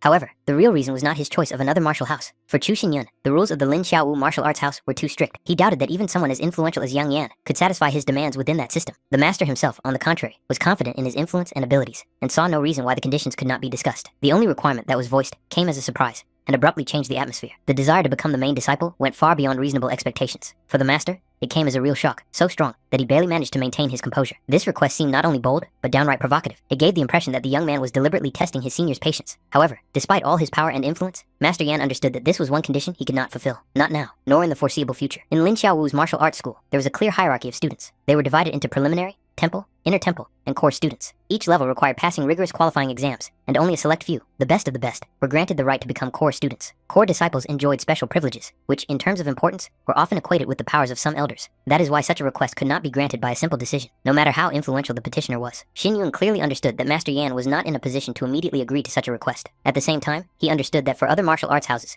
such concessions might be quite acceptable. He was not interested in the possibility of changing the terms. If the master could not accept this demand, then he should simply leave and allow the owner of the room to finally rest. Yang Yan was still trying to find room for negotiation, hoping that the young man's stubbornness was only for show. However, Xin Yun remained adamant. His position was clear and final, which only increased the elder's irritation. He began to pace around the room, becoming increasingly convinced that this young man was deliberately testing his patience and limits of influence. The endless pacing was depressing. Xin Yun was exhausted both physically and mentally, and the constant movement before his eyes only intensified his weakness. He made it clear that he needed rest and asked to be left alone. This attitude finally drove the master out of his mind, turning his irritation into determination. After a brief internal struggle, Yang Yan made his decision. For the sake of a single disciple, he was willing to make an unprecedented exception, breaking with established order and his own principles. From that moment on, Chu Xinyun officially became Yang Yan's disciple. Along with this, high demands were placed on him, not only in cultivation, but also in morality. From now on, he had to develop restraint, distinguish between good and evil, suppress vice, and uphold justice, forming not only strength, but also character. Xinyun accepted these teachings internally, understanding their true weight. On behalf of the elder of the Lin Xiaowu martial arts house, he was given a new name, Lin Yun. He became the 9th core disciple of the 53rd generation, thus officially entering the core of the martial arts house.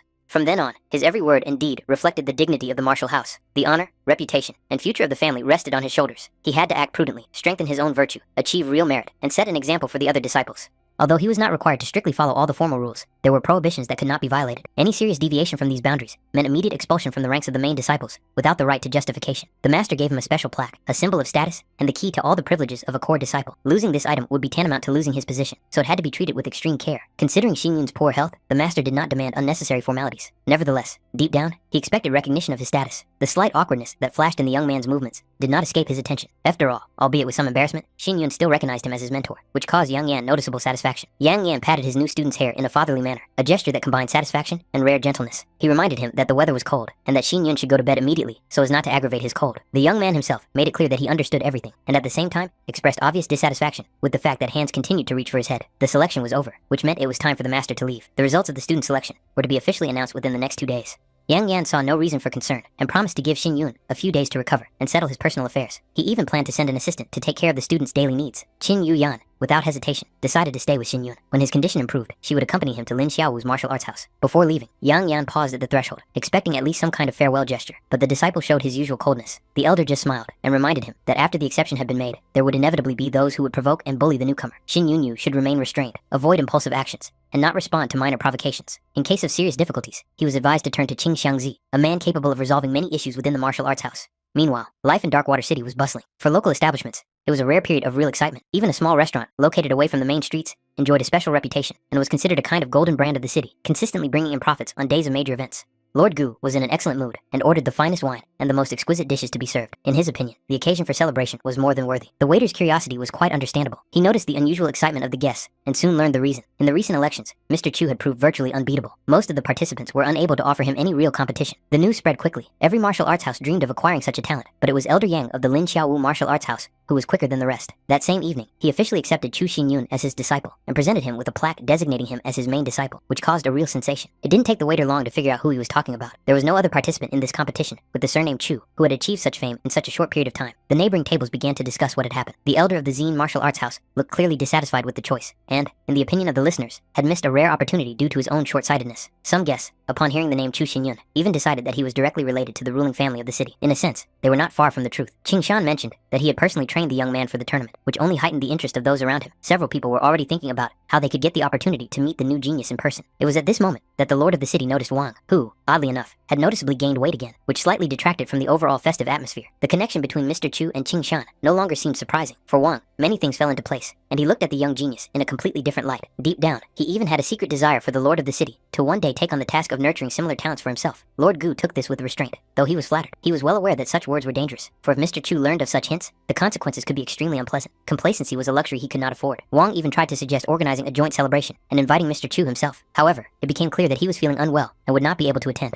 As a result, those present limited themselves to good wishes for a speedy recovery. At the same time, several elders cautiously tried to keep Elder Mo from getting too carried away with wine, fearing that it would end in trouble. Elder Mo, on the contrary, was determined, and clearly had no intention of calming down. His thoughts kept returning to the hated old man named Yang, whom he considered the source of all his current humiliations. Those around him tried to convince Mo to go home and not make the situation worse, but he saw no need for that. In his eyes, Yang had long crossed all acceptable boundaries, and he had no intention of remaining silent any longer. Yang's self-love and his habit of looking down on other families caused Mo undisguised disgust. In his view, the martial houses of Lin Xiao and Yun Meng were no different from other arrogant clans that only hid behind big names. However, Mo's irritation was not directed solely at the elders and Yang. The young Chu Xin Yun also seemed overly proud and provocatively self-confident to him. It was just that Lin Xiao and Yun Meng were the only ones who could see the value in this insolent young man. Memories of Yang mocking his inflexibility and ostentatiously boasting about his successes only added fuel to the fire. In his drunken stupor, Mo almost committed a frankly ridiculous act, mistaking someone else's beard for a napkin. Only the intervention of another elder prevented further disgrace, cutting short his actions with one sharp blow. After that, relative silence finally reigned in the hall. It was decided to return to the hotel as soon as possible and end this restless evening. In a way, it was even good that Mo got so drunk. It had been an exhausting day for everyone, and fatigue was taking its toll. The elder was offered to go to bed and rest, but his thoughts were still preoccupied with what had happened, especially the ridiculous incident with the beard.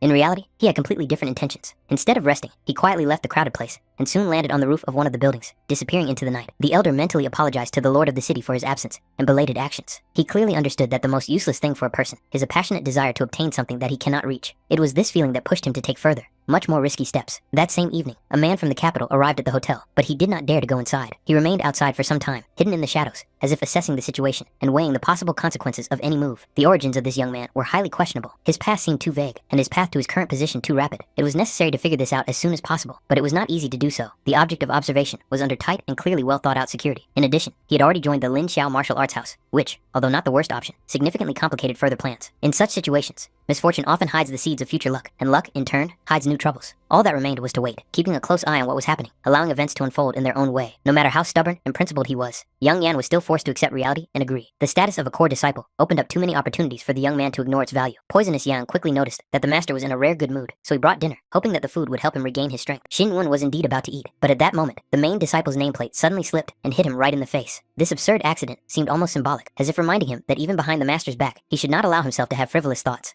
The aroma of the food was surprisingly appetizing, and Xin Yun suddenly felt hungry. At the same time, he was intrigued by Qing Shan's absence. It turned out that he had indulged in drinking, celebrating the events of the past day. Xin Yun became curious as to why the old man had not stayed nearby. The explanation turned out to be simple. The master was unwell, and therefore needed supervision. Nevertheless, Xin Yun noted to himself that, despite Poisonous Yang's reliability, his habit of appearing without knocking seemed strange, and even alarming. No sooner had this thought formed, than Poisonous Yang suddenly lunged forward, attacking Xin Yun without warning. At that moment, it became clear that this was not a disguise or a substitute. It was indeed Poisonous Yan, with his familiar aura and movements leaving no room for doubt. However, the main and most disturbing question remained. Who exactly was controlling his actions now, and whose will was behind this unexpected attack? Xin Yun tried to bring him to his senses, doing everything in his power to interrupt the growing madness. At that moment, it became clear that what was happening was beyond a simple mistake. Poisonous Yang was indeed on the verge of taking his life. The attack bore the hallmarks of a familiar hand. The Tai family, a notorious organization of hired assassins from the true spiritual continent, was famous for precisely such methods: covert intervention, mind control, and targeted strikes against the most vulnerable targets.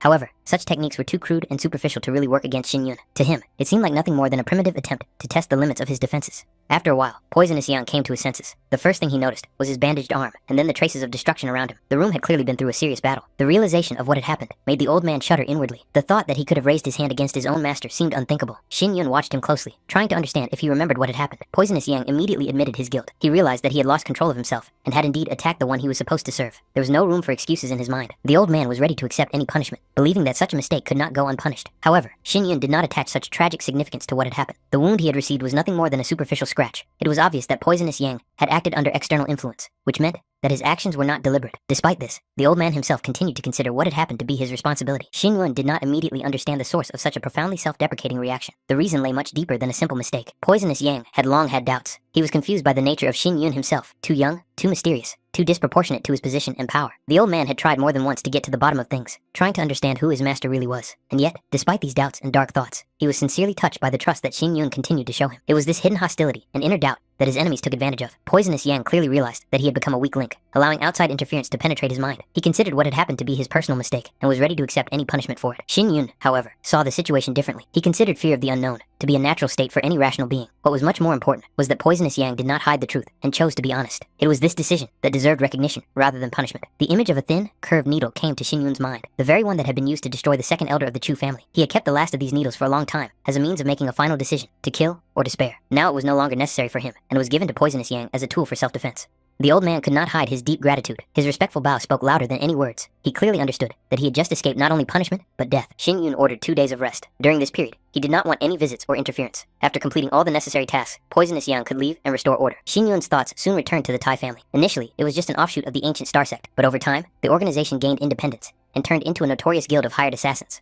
Under the guise of the philosophy of the impermanence of the laws of nature and the evolution of living beings, they justified their actions as a manifestation of heavenly justice. Usually, the Tai family only took on extremely difficult assignments. That is why the attempt to eliminate a person who had just reached the spiritual level of cultivation seemed extremely suspicious. Such goals did not meet their standards. There were too many oddities in this case. The most alarming thing was that at the decisive moment, Shin Yun's spiritual energy had completely dried up. If it hadn't been for Yang Yang's intervention at that critical moment, the outcome could have been fatal. But even then, when Shin Yun was completely helpless, someone invisibly supported him and helped him escape from the deadly trap. Attempts to recall the details of that day always ended the same way, with a sharp headache and fragments of incomprehensible voices. The meaning of what was said eluded him, as if it had been deliberately erased, leaving behind only an uneasy feeling of unfinished mystery. Shin Yun noted with irritation that his headache had returned. This sensation was familiar to him, and so his first suspicion immediately fell on the round stone. His consciousness had barely touched the inner space when he saw the same glow he had seen before, just like in those days when the stone had already interfered with his destiny. However, this time there was a subtle difference. It was too subtle to notice right away, but his intuition clearly told him that something important had happened inside. To be sure, he had to go inside. The space had changed. The round stone was no longer the same closed knot. It had grown and become multi-leveled. Such spaces adapted to the owner's level of cultivation. At the lower stages, they looked distorted and symbolic, but as their power grew, they became closer and closer to reality, as if they were its reflection. A faint but distinct crackling sound rang out in the silence. Shin Yun's gaze immediately fell on the stone book. Its cover was damaged, and a soft but powerful glow emanated from within, as if the book itself no longer wished to remain sealed. When the stone shell finally crumbled, the Imperial Heavenly Manuscript of Reincarnation appeared in its place. The title alone was enough to understand that he was looking at something forbidden and ancient. Shin Yun felt that such knowledge could not be hidden without reason, and therefore the destruction of the seals meant only one thing. The moment had come to touch the truth. However, the expected words were not there. No symbols,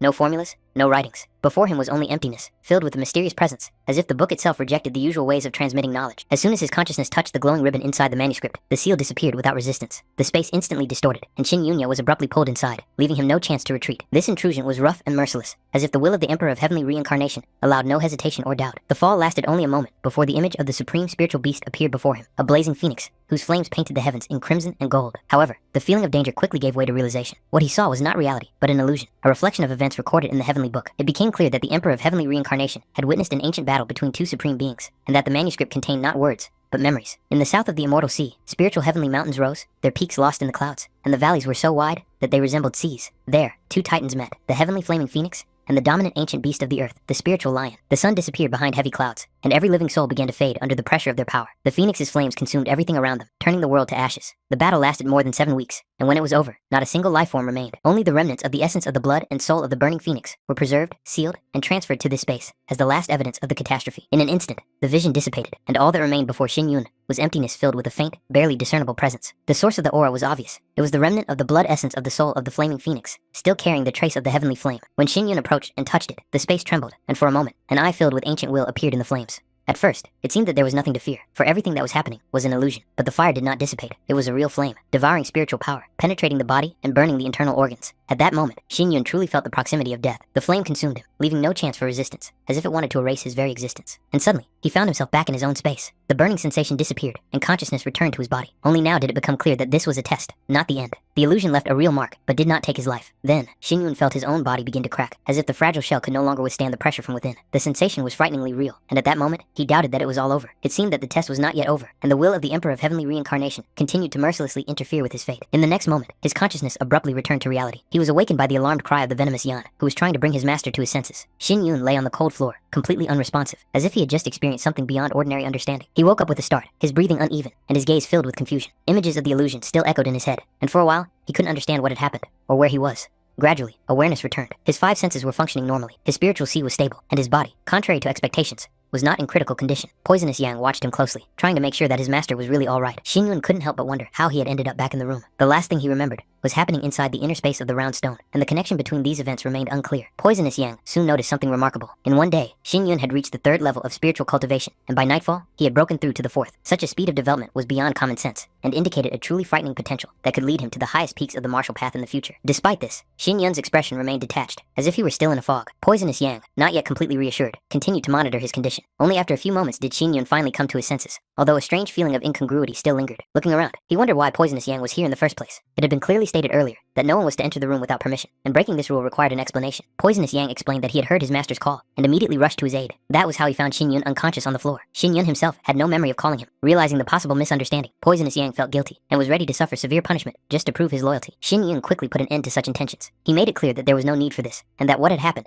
did not require atonement. It made no sense to keep a loyal assistant, crippled by a misunderstanding, by his side, especially when much more serious trials awaited him ahead. Poisonous Yang watched his master's condition closely, and understood from the expression on his face that he was feeling slightly uncomfortable. Xin Yun really wasn't feeling his best. His body felt heavy, and he had a nagging pain in his neck, as if he had been immobile for too long. He decided that the cause might be an excessively deep and prolonged loss of consciousness, so he ordered tea to be brought to him. Soon, the Poisonous Yang returned with a cup of hot drink. However, despite Xin Yun's rapid cultivation growth, the old man couldn't shake the feeling that his master was harboring anxiety in his heart. He didn't understand why. With such remarkable progress, he looked pensive and distant, as if something much more serious than physical ailment was troubling him. The name Lu Xiang came to Xin Yun's mind again. He imagined the years of waiting passing by, and realized that 3 years was too long, especially in a world where destinies could change in an instant. Poisonous Yang, unaware of the reasons behind these thoughts, was sure that everything would be fine with that woman. In his mind, she had a gentle nature and a kind heart, and therefore did not need to worry too much. After a while, Xin Yun noticed the noise coming from outside. Poisonous Yang explained that people had been flocking to the hotel since early morning. They came in groups, carrying gifts and offerings. The number of gifts brought had already exceeded several dozen, and all these people were waiting for only one thing: the opportunity to get closer to the new rising master. Xin Yun noticed that the Poisonous Yang seemed unusually pleased with what was happening. For the old man, this was a natural sign of recognition of the master's power and status. He considered what was happening to be a good omen, and even showed genuine interest in Xin Yun personally looking at the offerings. However, Xin Yun himself had no desire to engage in such matters, and only asked if there was any other important news. It soon became clear that Mr. Yue had delivered the message. He and Mrs. Su had successfully entered the Yunmen martial arts house, and Lin Yichuan had been accepted into the Zhangfeng. They were all going to leave for the imperial city that morning. Unfortunately, circumstances prevented them from meeting Xin Yun in person, so they only asked him to convey that they would wait for a meeting in the capital. In addition, a man who called himself Yang Yang's disciple appeared downstairs. He insisted on a meeting. Xin Yun ordered him to be temporarily received in the next room, telling the other visitors to leave to avoid unnecessary noise and commotion. Left alone, Xin Yun suddenly felt a sharp pain in his back again. This feeling was much more distinct than the previous discomfort in his neck. He decided that he could not ignore it, and therefore took off his outer clothing, intending to check the source of the pain. What he saw made him freeze. A complex and majestic pattern was clearly visible on his back, the totem of a flaming phoenix. The lines of the pattern seemed alive, as if hot energy was hidden inside them, and the image itself radiated an ancient and dangerous power, directly related to what he had experienced earlier in the stone space. At that moment, Lord Gu, who happened to be nearby, involuntarily noticed what was happening. His gaze lingered on Xin Yun, and a question immediately arose in his mind. Was this really Yang Yang's disciple, who had been the subject of so much talk lately? Gu Qingshan looked at the stranger with obvious doubt. He was excessively obese, his figure more reminiscent of an idle slacker than a disciple of a great master. There was neither the strictness nor the asceticism characteristic of Yang Yang's followers in this man's appearance, and therefore, it was difficult for the lord of the city to believe his words.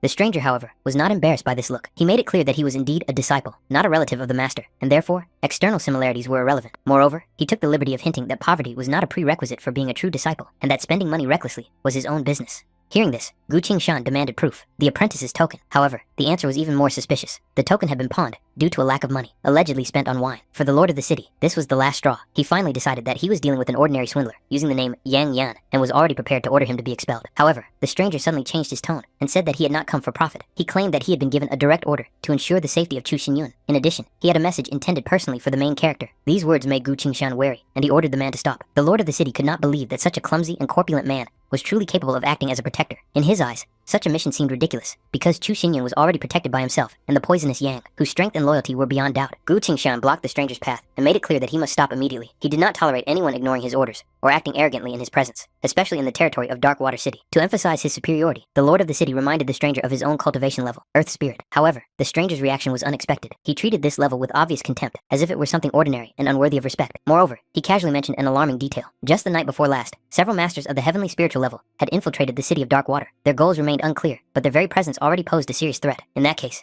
in his opinion, even the lord of the city would not be able to prevail over them, while remaining at the earthly spiritual level. These words resonated painfully in Gu Qingshan's memory. The heavenly spiritual level resurfaced in his mind, awakening associations with Bing Li and past events, where the difference in power levels decided everything even before the battle began. Nevertheless, the lord of the city was not going to give in. He believed that this fat man was no better than those he condemned. However, in response, the stranger unexpectedly revealed his true power, declaring that he was at the peak of the 8th level of the earthly spiritual level. This meant that in terms of pure power, he was indeed superior to Gu Qingshan, and, if necessary, was able to back up his words with a fight. The venomous Yang came out to them, and immediately made it clear that this man was an honored guest. He strongly recommended that they not be overly rude, and asked Mr. Zai Yang to wait a little while, as the master would soon come out to see him personally. Qingshan, however, did not hide his distrust. He directly expressed doubt about the authenticity of the stranger's identity, since he did not have the token of a disciple of the Lingxiao martial arts house. In his eyes, the situation looked dangerous. If this was a fraud, then they themselves had opened the door to him, as if inviting a wolf into the house.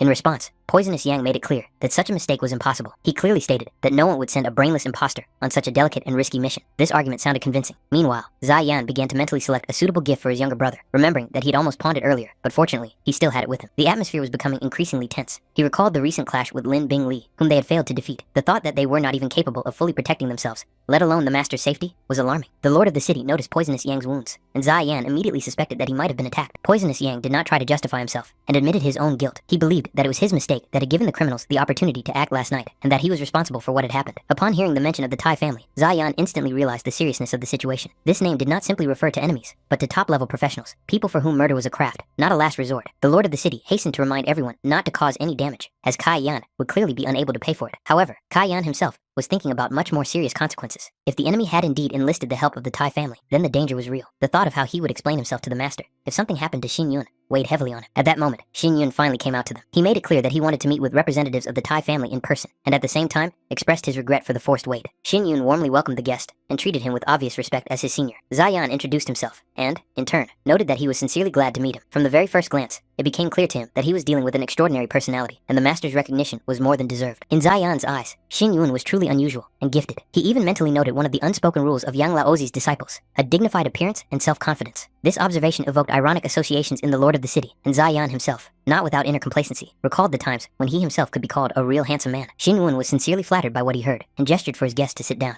During the conversation, Zai Yan conveyed that the master had had a vague but disturbing premonition for some time. He felt that in the near future, forces capable of causing serious harm to Xin Yun might appear. However, his own position and circumstances did not allow him to deal with this issue personally. These fears were unexpectedly confirmed during the final. Gu Qingchong gave himself away too obviously, committing actions that were impossible to hide. Although Master Yan stopped him in time, Gu himself clearly did not expect such an outcome. He was publicly overwhelmed by spiritual power, and his cultivation level dropped sharply. For a person of his status, such humiliation almost inevitably gave rise to hidden hatred and a desire for revenge. In addition, Xin Yun had demonstrated remarkable spiritual potential. It was obvious that in a few days, rumors about him would spread throughout the Liu Yun dynasty. Such fame rarely brings only recognition. More often than not, it attracts envy and deadly threats. That is why Kai Yanyu was tasked with protecting Xin Yun and getting him out of the city at the first opportunity. The imperial city now looked peaceful and prosperous, but this calm was too reminiscent of the calm before the storm. Kai Yan had no doubts about his abilities, and was confident that he would accomplish the task entrusted to him, protecting Xin Yun at any cost. However, Lord Gu of the city was cautious about this. He was concerned that only one person had been sent on such a dangerous mission, and doubted that he would be able to deal with the possible threat alone. Jia Yan admitted that he had been delayed on the way, thereby inadvertently leaving a gap for a possible attack. This circumstance seemed particularly inappropriate against the backdrop of the growing danger. Qing Shan, unable to resist, added that the delay was caused by drinking and the student's token, which only emphasized the ambiguity of the situation. Further reflection led to the assumption that Gu Qingcheng could well have been the organizer of the assassination attempt. This version seemed plausible. The Tai family could only have been hired by representatives of three forces: the royal family, a large martial arts house, or a wealthy merchant magnate, and Gu Qingcheng undoubtedly fell into one of these categories. Gu Qingcheng was one of the 6 elders of the Yunmeng martial arts house, and came from an influential family. He was known for his vengeful nature, and few dared to openly oppose him. After the humiliation he had suffered, he was unlikely to accept it without trying to strike back. The situation was complicated by the fact that the Tai family could act in his interests,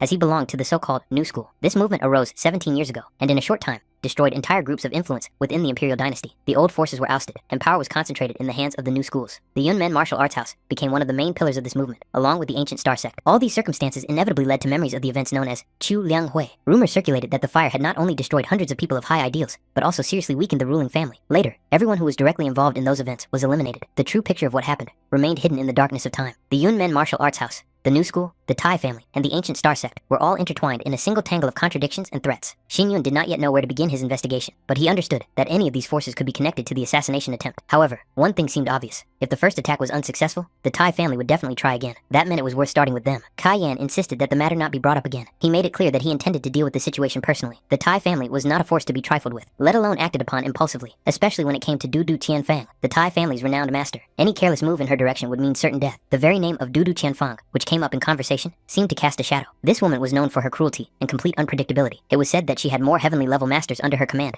than the entire imperial family combined. It was impossible to go head-to-head with such a figure. Only cold calculation and patience could give one a chance to survive. After these explanations, Xin Yun softened his tone, making it clear that his previous words should not be taken seriously. He changed the subject, asking if Lady Qin was going to go with them. It turned out that Mrs. Qin had left a letter for him before leaving. In addition, Kai Yan gave Xin Yun a gift that had been prepared in advance. The protagonist gratefully accepted it, without making a big deal out of it. The letter was brief, but alarming. In it, Lady Qin congratulated Xin Yun on becoming the main disciple, and then informed him of her father's sudden illness. Lord Qin's condition had deteriorated sharply, and she had to return to the capital urgently. She apologized for not being able to accompany them. This news greatly surprised Qing Shan. Just a month ago, Lord Qin had looked perfectly healthy. Jia Yan heard that it was a strange fever that was developing at an alarming rate. The lord of the city could not believe what was happening, and even began to mentally prepare for the worst, because Lord Qin had only one daughter. His excessive dramatization of the situation provoked a sharp reaction from Qing Shan, who considered such reasoning premature and suspicious. Xin Yun involuntarily recalled Mrs. Qin's previous hints. Now, comparing the facts, he clearly saw an alarming picture: sudden illness, urgent departure, silence about the details. The Qin family was clearly involved in the events taking place in the imperial city. There was a possibility that Mrs. Qin had walked straight into a trap. The lord of the city expressed his strong dissatisfaction with the fact that she had been allowed to leave alone. In his eyes, this seemed like unforgivable carelessness, especially given the position and influence of the Qin family. However, Kai Yan admitted that he had no way of stopping her. Xin Yun intervened, calling for calm and reminding everyone that there were matters in which neither Master Yan nor outside forces could interfere. It was quite possible that what was happening was an internal matter for the Qin family. In such matters, outside help could not be sought, and according to unspoken rules, martial houses had no right to intervene. Even if they wanted to break this order, the consequences could be disastrous.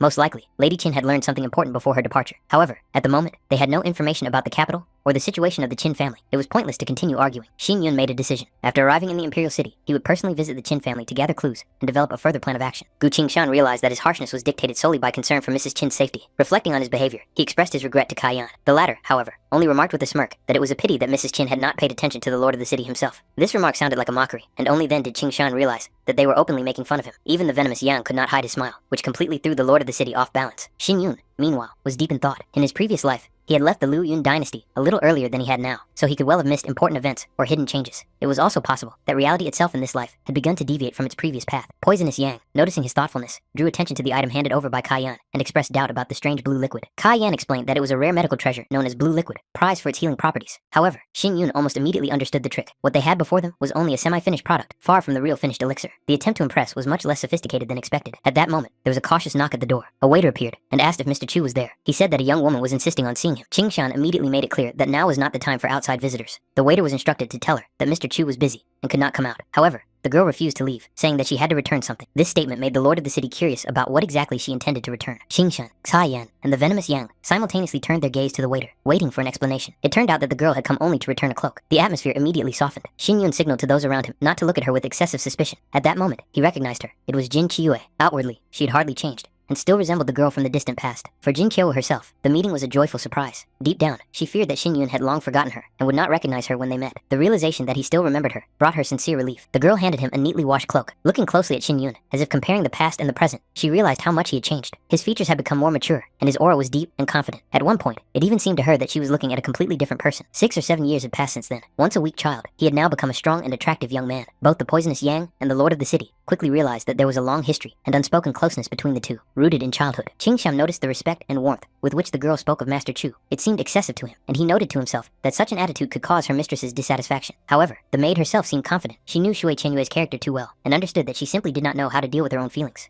She realized this during the fight in the ring. Then she clearly saw that Mr. Chu, despite the tense confrontation, still showed gentleness and restraint towards Chen Yue. His movements did not carry a true desire to cause harm, and each gesture conveyed the same compassion as before. For the maid, this was a clear sign that the mistress still held a special place in his heart, even though there was now a gulf between them due to quarrels, misunderstandings, and pride. She believed that such bonds could not be broken forever. People who were once truly close always have a chance to find their way back to each other if fate gives them enough time. However, Xin Yun made it clear that such conclusions were wrong. His behavior was dictated not by feelings, but by ordinary politeness and restraint. He did not seek to humiliate or hurt Shui Chenyue because she was connected to Liu Xiang, and for her sake, he would not allow himself to act cruelly. That was the end of his involvement in their affairs, and the girl should return. Jin Qiue still inquired about Liu Xiang's condition. Learning that she was fine, she did not linger any longer. Having received her answer, she considered the conversation over and headed away. At that moment, Shui Chenyue, already sitting in the carriage, waved her hand impatiently, calling her maid. Her movements betrayed irritation, mixed with anxiety. She noted that the wait was taking too long, and expressed her dissatisfaction that the delay could cost them the opportunity to catch up with those who had already left for the battle houses. Jin Qiue explained the delay by saying that she had to wait a long time for Mr. Chu for a short conversation. This immediately caught Chen Yue's attention. For her, the name Chu Xinyun had long been erased from her inner circle. She considered him unworthy of even being mentioned and did not want to hear about him in the future. Nevertheless, curiosity got the better of her. She wanted to know exactly what he had said. The maid tried to evade the question, citing the previous prohibition, but Qian Yue made it clear that she demanded an answer. In the end, it became known that Mr. Chu still remembered her. Moreover, he noted that she remained the same as in childhood. For Qian Yue, these words sounded dry and tasteless, causing neither joy nor satisfaction. However, the maid then added that he had also noticed how much more beautiful she had become. These words came as a surprise. Qian Yue could not immediately believe that such a thing had actually been said. Despite her outward indifference,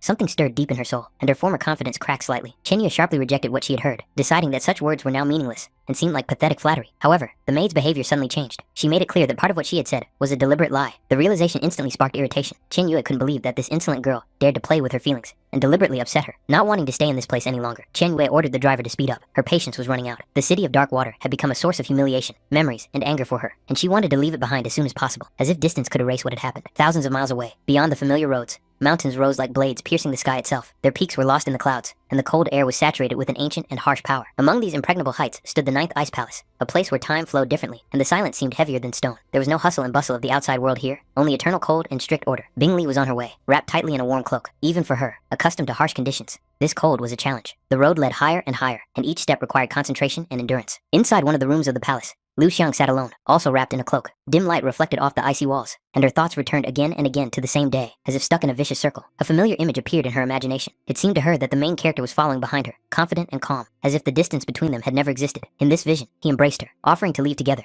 and never part again, as if the whole world could wait. These thoughts made her heart ache, and her eyes fill with tears. The drops fell directly onto the talisman with his image, which she still kept. She did not know when she would see him again, and this anticipation weighed heavier than the cold. At that moment, the silence was broken by a knock on the door. Bin Li appeared, and immediately noticed that Liu Xiang was still not used to this place. Even Bin Li herself, having spent not much time here, found it difficult to endure the local cold. It was obvious that Liu Xiang still couldn't get used to the local food. Realizing this, Bin Li brought special dishes prepared, according to recipes she had mastered during her travels through the Liu Yun dynasty. These simple but warm flavors reminded her of the world outside the icy walls. However, silence fell over the room once again. Liu Xiang merely expressed her gratitude for the care, but she had no appetite. Her thoughts and feelings occupied all her attention, leaving no room even for food. Bing Li was well aware that in Liu Xiang's eyes, she had probably become a source of hatred. It was she who had pushed the girl onto this forced path, depriving her of her familiar world and freedom. However, every decision she made was born not out of cruelty, but out of necessity. Everything was done for the sake of salvation, even if the price turned out to be too high. The Ninth Ice Vein was not just a rare anomaly, but a hidden catastrophe. On the day it finally spiraled out of control, not only Liu Xiang would die, but everyone around her as well. The cold would tear apart bodies and spirits, spreading destruction far beyond a single person. Bing Li did not seek to intimidate Liu Xiang, but the very thought of such a future was unbearable. Here, in the Ninth Ice Palace, there was still a chance. In harsh conditions,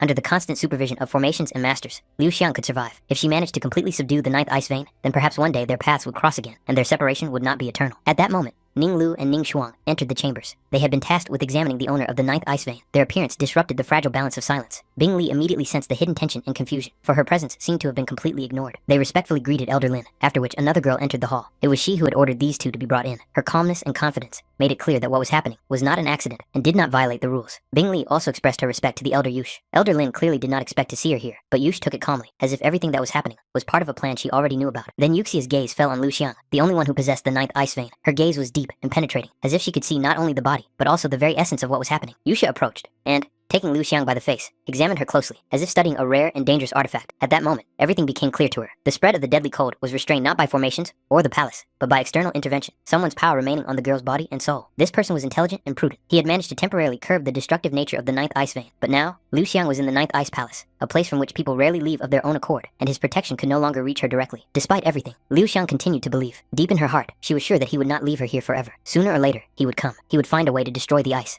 the walls, and fate itself to rescue her from this cold captivity. Yusha grabbed Liu Xiang's hair sharply, leaving her no chance to resist, and no right to illusions. There was no emotion in this gesture, only cold superiority and contempt for naive faith. For Yusha, the very idea of freely entering and leaving the Ninth Ice Palace seemed ridiculous and worthy of ridicule. The palace was located on top of a mountain, over 4 kilometers high. Below lay a reef valley, where the ice never melted, and above, endless blizzards turned the air into cutting blades. The slopes of the mountains were occupied by ice monsters that had taken root there for decades. An ordinary person would not be able to walk even half the way. Even if someone miraculously made it here, the first step inside the palace would turn their body into a lifeless ice statue. It was obvious to Yush that Liu Xiang still did not realize the reality of her situation. Her hope seemed childishly foolish. There was no one in this world who could come and save her. Any attempt would only add new corpses to those already frozen forever in the ice around the palace. Suddenly, a cold force touched her forehead. Liu Xiang's consciousness instantly faded. Her body went limp, and she seemed to fall into a deep sleep. Even in this state, her last thoughts continued to linger on one person. Deep down, she still wished that Xin Yun would never come near this cursed place. The effect was directed not only at her body, but also at her mind. Liu Xiang's memory was to gradually crumble, her memories disappearing one by one, until, after she awoke, nothing remained but an empty shell. Her personality, feelings, and past were to be completely erased. Bin Li immediately recognized the nature of the artifact used. It was a silkworm stone, capable of suppressing will and controlling the mind. The realization came instantly. They weren't going to save Liu Xiang. They intended to turn her into an obedient puppet. However, Ning Lu and Ning Shuang made it clear that any interference was unacceptable. Yuxia did not hesitate to reveal the true value of the ninth ice bloodline. It was so rare that the palace had spent 50 years searching for it all over the world. The fact that Bing Li discovered the carrier by accident was considered a huge contribution. However, this power was unstable, and her emotional fluctuations could lead to a catastrophe capable of destroying the entire palace. That is why it was decided to first clear Liu Xiang's mind, depriving her of her feelings, attachments, and memories. Bin Li remembered Yusha's previous words about the possibility of suppressing the vein and saving the girl's life. Now it was clear that this was just a convenient lie. Yusha took Bin Li aside and bluntly revealed the truth. For the ninth ice palace, Liu Xiang was not a person, but a test subject. Her fate, pain, and even her life were meaningless. Moreover, it was thanks to Liu Xiang's existence that Bing Li's sister had a chance to obtain the ice crystal. From a profit perspective, Bing Li should have been happy, but at that moment, even the ice palace seemed warmer than the truth that had been revealed to her. It was determined that in half a month, Liu Xiang's mind would be completely under control. By that time, the master should have returned from his practice, and then it would be possible to start a new meeting of cultivators, no longer fearing the instability of the ninth ice vein and the possible consequences. From that moment on, Bin Li was finally freed from responsibility for Liu Xiang. Care, observation, and control were transferred to Ning Lu, who was to monitor the test subject's condition and ensure that all procedures were carried out without deviation. Yusha ordered that all of Liu Xiang's personal belongings be disposed of, so as not to leave the slightest attachment to her past life. Bin Li took this upon herself, realizing that she was the one who had to put an end to this story. There was some doubt as to whether Bin Li was secretly trying to keep Liu Xiang's belongings. However, her motive was different, a feeling of guilt that could not be suppressed by cultivation or her duty to the palace. In the end, permission was granted. After thanking the elder, Bin Li returned to Liu Xiang's chambers. Her steps were slow and heavy, as if every meter of the corridor was an effort, and the cold of the palace was truly felt for the first time. Ning Lu informed Elder Lin that the moment had come. The elder understood this without being reminded. She gathered Liu Xiang's clothes, among which was a talisman, the only thing that carried the warmth of the past. All the collected items were taken outside and burned. The flames quickly consumed the fabric, patterns, and smells, as if erasing the very existence of the person to whom they belonged. Formally, this meant the end. However, there was still a chance that Bin Li had kept the talisman, clutching it in her palm, and not allowing the fire to take away the last thread, connecting Liu Xiang to her former life. Strange images began to appear in Liu Xiang's mind. She did not understand why she could hear the cry of cicadas, for she was in the ninth ice palace, where there was neither summer nor living sounds. Suddenly, her childhood home appeared before her eyes. In her hands was an unfinished embroidery. At that moment, she had the feeling that Mr. Chu was very close. Giving in to this feeling, she rushed towards him, forgetting everything else. The figure standing before her seemed surprisingly real, so much so that her heart was filled with warmth. The realization that it was only a dream brought a strange comfort, for in a dream, the pain was weaker, and hope could still exist. Liu Xiang approached Xin Yun, and her movements conveyed a sincere longing. Her whole being reached out to him, as if the time apart had never existed. She felt the need to explain her disappearance, and at the same time, wanted to know where Chen Yue was now. But above all, she wanted them to be together again, as before. Deep down, Liu Xiang always understood that she was not like her sister. Chen Yue was like a full moon, shining brightly in the night sky, attracting attention and admiration. Compared to her, Liu Xiang felt like a dim star, easily overlooked among the multitude of others. Chen Yue was a precious pearl in her father's hands. She was surrounded by gifts, care, and expectations of great achievements. Every day of her life was filled with training and moving forward. At the same time, Liu Xiang spent her time embroidering under her mother's supervision. Her world was quieter, calmer, and much narrower. Chen Yue had been to many places, seen cities, mountains, and rivers, heard amazing stories, and experienced events that she could then recount for hours. After each return, she shared everything she had seen, and Xin Yun always listened to her with genuine interest. His gaze was often fixed on Chen Yue, and this did not escape Liu Xiang's notice. At one point, Xin Yun noticed how intently Liu Xiang was looking at him. His expression softened, and a calm, warm smile appeared on his face, which made her heart skip a beat. Liu Xiang ran, but stumbled and fell. Her knees were scratched, and the pain quickly reminded her of itself, but she didn't care. It was more important not to keep Xin Yun waiting, and to bring her sister back as soon as possible. Qian Yue was busy trying to catch a flying snake stuck in a tree. She was still reaching up,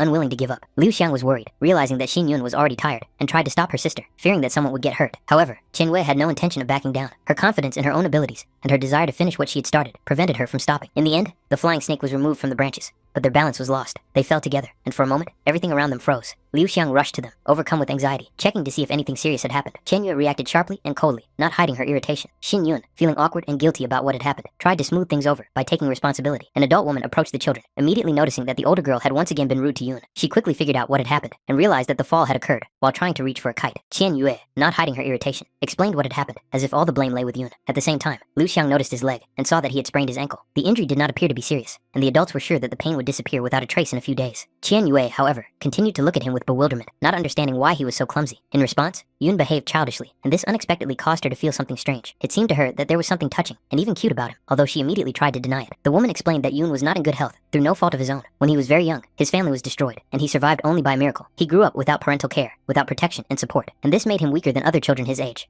Hearing this, Qian Yue wondered if Yun had any memories of those events. Her curiosity was mixed with incomprehension, for she had never experienced such a loss. Only one fragment remained in Yoon's memory, the image of his mother suggesting they play hide and seek, her soft voice, and promised to return. He remembered hiding in silence, trying not to make a sound, trembling with fear and cold, and how time dragged on endlessly. But his mother never came. That was where the memory ended. Liu Xiang instinctively took his hand, trying to convey warmth and comfort. Chen Yue, however, took a different view, believing that he was too weak and useless, since he did not know who had caused him such pain and was incapable of even thinking about revenge. The woman sternly pulled the older girl aside, reminding her that she should not constantly call Yoon useless. She revealed the reason why he should be treated differently. The two had been engaged since childhood. In the future, they were to become husband and wife, and therefore, Chen Yue had to take care of him, especially given his weakness. These words confused all three of them. The children's cheeks flushed with surprise. Chen Yue looked at Yoon, then pushed him away sharply, showing with her whole demeanor a decisive rejection of such a fate. Liu Xiang, on the contrary, unexpectedly felt the desire to take his side. A warm but timid feeling arose in her heart, and she mentally accepted the idea that she could tie her life to Yoon. This outcome completely suited Chen Yue. She gave him up to her younger sister without hesitation, believing that she herself would never tie her fate to someone she considered weak and unworthy. Chen Yue allowed herself a playful sneer, making it clear that she had no intention of simply giving up Yoon. Her behavior revealed a mixture of stubbornness and a habit of always being the center of attention. Liu Xiang, however, did not back down, and for the first time showed unexpected firmness, clearly indicating that she had no intention of giving in, even when it came to her sister. Soon, Xin Yun and Liu Xiang were sitting side by side, eating fresh spring rolls. For Yoon, this meal was exceptionally delicious, and he ate with genuine pleasure. For Liu Xiang, it was especially important to see that he liked what was in front of him, and to feel the quiet joy of this simple moment. He was surprised that the rolls had been prepared with Liu Xiang's help. Although most of the filling had been made by her aunt, the girl had really helped and tried her best. For her, that was enough to feel proud. Yoon's reaction made the moment even warmer. In his eyes, she looked special, and she remembered it for a long time. Meanwhile, Chen Yue, not wanting to be left out, once again drew attention to herself and decided to show off a new technique she had recently mastered. Her movements exuded confidence and a desire to prove her superiority. Deep down, Chen Yue still couldn't accept the fact that she was inferior to Liu Xiang in some ways. It hurt her more than she was willing to admit. This time, she decided not to make the slightest mistake and to give it her all. The move was spectacular, and the children were genuinely impressed by what they saw. For Chen Yue, these reactions were familiar, but still pleasant. She felt strong and special again. Xin Yun noticed that the blow had left a distinct mark on the tree trunk. He looked closely at Chen Yue's leg, concerned that she might have hurt herself by putting so much force into the movement. Outwardly, Chen Yue looked as if she was fine, although in reality, her leg was aching. At that moment,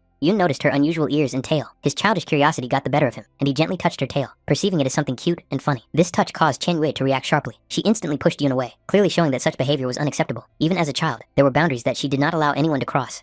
Suddenly, Liu Xiang felt a strange sense of disorientation. The space around her seemed unfamiliar. She tried to find her sister and Yoon with her eyes, but at that moment, she noticed that the water under her feet was beginning to cover with a thin layer of ice. Slowly and inevitably, as if a dream was beginning to crack and give way to cold reality. The ice spread rapidly throughout Liu Xiang's body, restricting her movements and breathing. The cold penetrated deeper and deeper, robbing her of her strength and will to resist. The girl did not understand how to stop what was happening, and desperately reached out to the images of her sister and Young, hoping that they would appear and pull her out of this nightmare. At the same time, dangerous changes were taking place in her body beyond her consciousness. The cold energy of the ninth ice vein was spiraling out of control, slowly rewriting her condition, as if preparing her shell for something else, devoid of human will. Ninlu burst into the chief elder's chambers, unable to hide her alarm. Her sharp movements and ragged breathing made it clear that the situation was beyond acceptable. However, before she could get close, the ornament in her hair suddenly fell apart, as if an invisible force had mercilessly destroyed the protective artifact, depriving her of the last remnants of her audacity. Realizing the gravity of her offense, Ninlu immediately fell to her knees. Her posture conveyed remorse and fear. She understood perfectly well that she had crossed a line beyond forgiveness. The mistress of the palace reacted coldly and emotionlessly. The very fact of entering her chambers without permission was already a crime that required no justification. Ninlu took full responsibility, admitting that she had witnessed something she was not allowed to see. The elder made it clear without hesitation that there was only one way to make amends for such mistakes, and the offender knew perfectly well what the price would be. As punishment, Ninlu was deprived of her sight. This was not an act of cruelty, but the established order. Those who saw more than they were allowed to had to pay with their own eyes, so that the secrets of the palace would never leave its walls. Only then did it become clear what had happened. 9 icy veins inside the puppet began to actively grow, accelerating the transformation process and going beyond the initial calculation. All the elders were already in their places, watching Liu Xiang's condition. Next to her was another girl with animal ears, closely monitoring the changes. Even in this state, Liu Xiang remained strikingly beautiful, like a fragile ice sculpture created to be admired rather than rescued. The girl with animal ears noticed Yushi's presence and cautiously expressed her desire to take Liu Xiang under her care after the process was complete. However, this desire was immediately suppressed. Even the thought of such an initiative seemed audacious, although internally she wanted it painfully badly. The truth was harsh and left no room for illusions. Such a treasure did not belong to anyone present. Only the supreme being above them all had the right of ownership. This rule was not up for discussion. Even Yushi herself already had Lin, which is why any unnecessary desires seemed particularly inappropriate. One of the elders considered it almost impossible to implant the mulberry silkworm control stone into Liu Xiang's mind. The puppet possessed a frightening fragility, like a vessel made of the thinnest ice that could shatter at the slightest mistake, but at the same time, her value was immeasurably high, which made the risk justified in the eyes of the palace.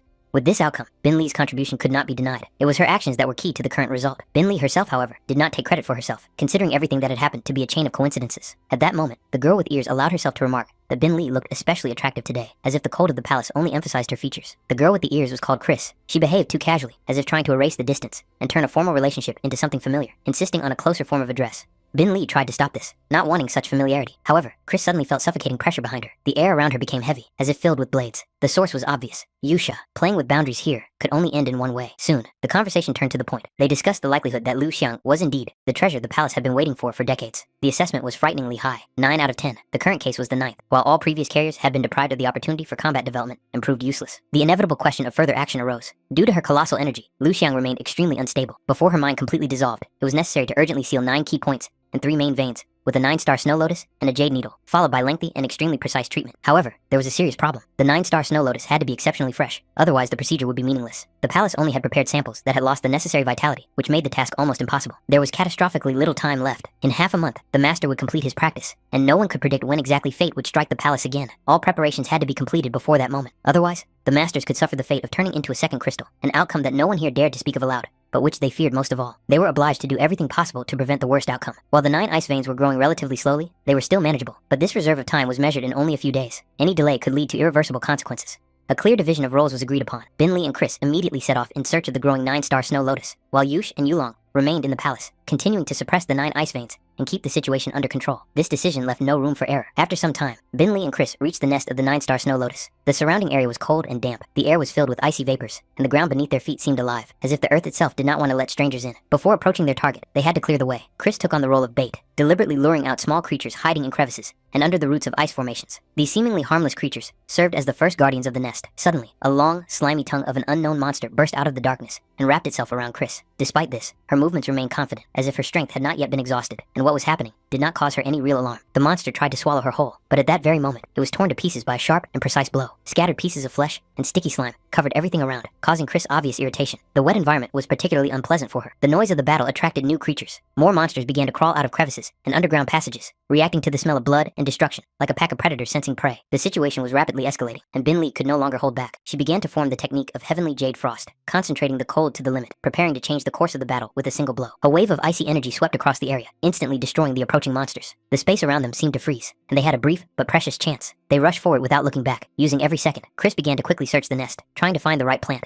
and for a moment, even decided that they were too late. However, it soon became clear that other guards were still hiding inside, small but numerous creatures, ready to attack at any moment. Bin Li struck the advancing monsters at the same time as Chris. The icy energy burst too widely, catching the space next to her ally, and forcing her to jump sharply to the side to avoid the attack. The winds and cold mixed together, completely drowning out any external sounds. Because of this, Bin Li did not notice Chris's movements, and did not adjust the direction of her attack, continuing to act with maximum force and momentum. When the attack didn't hit its target as intended, Bin Li felt annoyed. From Chris's perspective, it seemed predictable. It felt as if Bin Li wasn't trying to be careful at all, and allowed the attack to get too close, as if responding to the previous taunts and tension between them. Chris didn't even have time to regain her balance before a sudden blow threw her aside. The monster lurking in the shadows moved with frightening speed, closing the distance almost instantly, its massive body already looming over her. Bin Li reacted without hesitation. Cold energy burst from her palms, and the freezing technique worked just as the attack landed. The monster's body began to rapidly cover with ice. Its movement slowed, and then stopped completely, turning it into a motionless block of ice.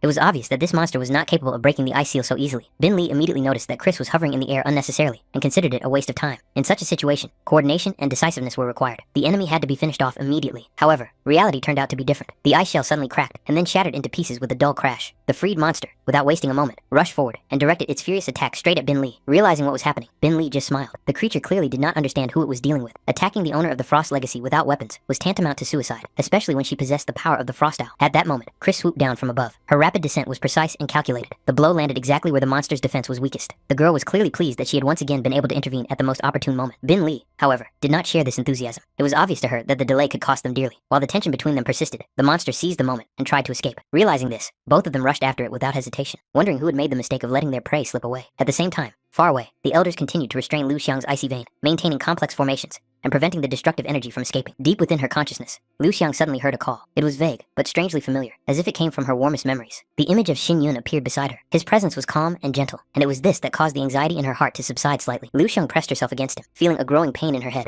The feeling was like fatigue mixed with longing, and she desperately wanted it to go away. Xin Yun touched her gently, and there was so much care in this movement that the pain gradually began to recede. Qian Yue watched this scene from afar. Her first impulse was to turn away and leave, but then she hesitated, and soon, the three of them were together again, as if they had returned to a carefree past. They pretended to scatter in different directions, deliberately leaving false trails, and then silently returned. The plan was well thought out. This time, it was almost impossible to detect them. During the search, Xin Yun suddenly bumped into someone in front of him. The blow was unexpected and sharp. Instinctively, he tore off his blindfold, trying to figure out who could have appeared here so suddenly, and disrupted the game. Standing in front of him was Uncle Shui, a tall figure with a cold, heavy gaze that seemed to shrink the space around him. The old man was clearly unhappy with what was happening. His presence immediately changed the atmosphere, robbing the children's game of all its lightheartedness. Shin Yun, confused and frightened, tried to explain his presence, but his voice was too weak and his words unconvincing. The old man did not even deign to pay attention to him, demonstrating complete superiority and impatience. Chen Yue rushed to her father, clinging to his clothes. She tried to protect Shin Yun, taking responsibility upon herself, and asked not to punish him. Her movements betrayed her anxiety and haste, as if she knew in advance how this meeting might end. Shui Chunxiang, seeing his beloved daughter, softened for a moment. His attitude towards Chen Yue was sharply different from that which he showed to everyone else. He returned from the imperial city with gifts, as he always did, wanting to please her and show his care. However, his joy quickly turned to irritation. Once again, he saw a scene he had seen many times before. His daughter, next to the weak boy, whom he had long considered unworthy of being near her. The flash of anger was instantaneous. Without hesitation, he kicked Xin Yun, as if he were something foreign and unnecessary. Shin Yue immediately tried to stop her father, while Liu Xiang, pale with fear, watched what was happening, worrying about Xin Yun. But Chun Xiang had already given the order. Two adult men approached the boy, with the clear intention of teaching him a lesson. One of them looked at Xin Yun with derision, as if he were looking at someone who had not learned his lesson. The other believed that the boy had become too conceited, daring to be near those he had no right to approach. There was no hesitation in their movements, only habitual cruelty. After that, Chun Xiang coldly touched his daughters, letting them know that he was disappointed in them. In his opinion, their actions went beyond what was acceptable and violated the established order. He set strict limits for Liu Xiang. She had to do what she was told, without getting distracted by food or rest, until all her duties were done. As for Chen Yue, he planned to talk to her separately, and it promised to be tough. Later, Liu Xiang found herself alone, lying in a dark room on hard straw. The space was cold and lifeless. At that moment, she thought she heard someone calling her. The sound broke through the silence and loneliness, like a thread connecting her to what she so desperately did not want to lose. It turned out to be her sister. Chen Yue's appearance brought with it a faint sense of relief. Liu Xiang immediately tried to understand why she had come, and how severely her father had punished her. Chen Yue looked calm and confident, making it clear that she was fine. In fact, she had not come for herself at all. Her concern was for her younger sister. Liu Xiang hastened to assure her that nothing terrible had happened to her either. Chen Yue believed that it was better for both of them to stay away from their little brother Yun. She sincerely did not understand why their father felt such animosity towards him. However, for Liu Xiang, everything was different. Among all those around her, it was Xin Yun who was the most precious person to her after her sister. Moreover, she felt that her father was cold towards her as well, so she was not going to distance herself from Yun just because of his will. Liu Xiang thought anxiously about her little brother Yun's fate and tried to figure out what would happen to him next. Chen Yue tried to calm her sister down, letting her know that their father would not go too far. After that, she decided to leave, leaving Liu Xiang alone, and mentally wished her good night, hoping that she would stop tormenting herself with heavy thoughts. 10 days passed. For Liu Xiang, this time dragged on particularly slowly, but the joy of the upcoming meeting with her brother Yun outweighed everything else. The thought that she would be able to see him again filled her with warmth and anticipation. During the meeting, Chen Yue looked closely at Xin Yun, as if checking to see if he was really alright. He looked calm and confident, trying not to arouse unnecessary suspicion. Chen Yue made it clear that it would be better for him not to show up here too often. His carefree reaction and frivolous behavior only annoyed her, and she called him frivolous again. At that moment, they noticed Liu Xiang approaching. Her steps were quick, and her eyes were full of joy. As soon as Liu Xiang hugged Xin Yun, his body tensed reflexively. In the next second, he felt a sharp pain that he couldn't hide. Liu Xiang did not expect such a reaction at all. She immediately tried to understand what had happened, and began to examine him with concern. Chen Yue also became alert, sensing that the matter was much more serious than it seemed. Xin Yun hastily began to deny what was happening, pretending that everything was fine. Chen Yue did not believe his words. She grabbed his arm sharply, not allowing him to walk away from the conversation. His resistance only heightened her suspicions, and she ordered him not to move. The next second, she knocked him to the ground, and tore off his outer clothing. A sight unfolded before their eyes that made it difficult to breathe. The boy's body was covered with wounds and bruises that were too fresh to be accidental. Chen Yue tried to understand how he could have sustained such injuries. Xin Yun's response was cold and distant, as if he did not want anyone to know about this part of his life. Tears immediately welled up in Liu Xiang's eyes. What she saw was too much for her to bear, and a feeling of helplessness slowly squeezed her heart. At that moment, Chen Yue finally realized that the wounds she had seen were only a small part of what was hidden. From his uneven breathing and the tension in his body, she understood that there was much more damage. This realization made her reach out to him again, grabbing his hand tightly to examine everything thoroughly. Xin Yun pushed her away sharply, making it clear that he did not want her to continue. He considered it none of her business and wanted her to back off. However, almost immediately after this movement, he felt awkward and guilty for his harshness and repented inwardly, realizing that he had hurt her. He noticed how Chen Yue had changed. Her actions no longer had the same cold detachment as before. Instead, there was a rough insistence. She even began to pull his clothes off, forgetting all propriety. In his understanding, such behavior was completely inconsistent with what a well-bred girl should be like. Lao Xiang, overcome with anxiety, grabbed his hands, trying to understand the reason for what was happening. Her gaze was full of fear, as if she was afraid to hear the truth. Xin Yun gently wiped a tear from her cheek and tried to calm her down, showing her that she had nothing to be afraid of. He assured himself and them that the pain was gone, and there was no longer any reason for concern. He squeezed both girls' hands, as if trying to hold on to this brief moment of calm. As long as they were there, he really didn't care about his wounds, the pain, or anything else. Their presence gave him a feeling of warmth and security. Chen Yue abruptly pulled her hand away. Her reaction was cold and distant. Xin Yun was confused, trying to figure out if she was angry with him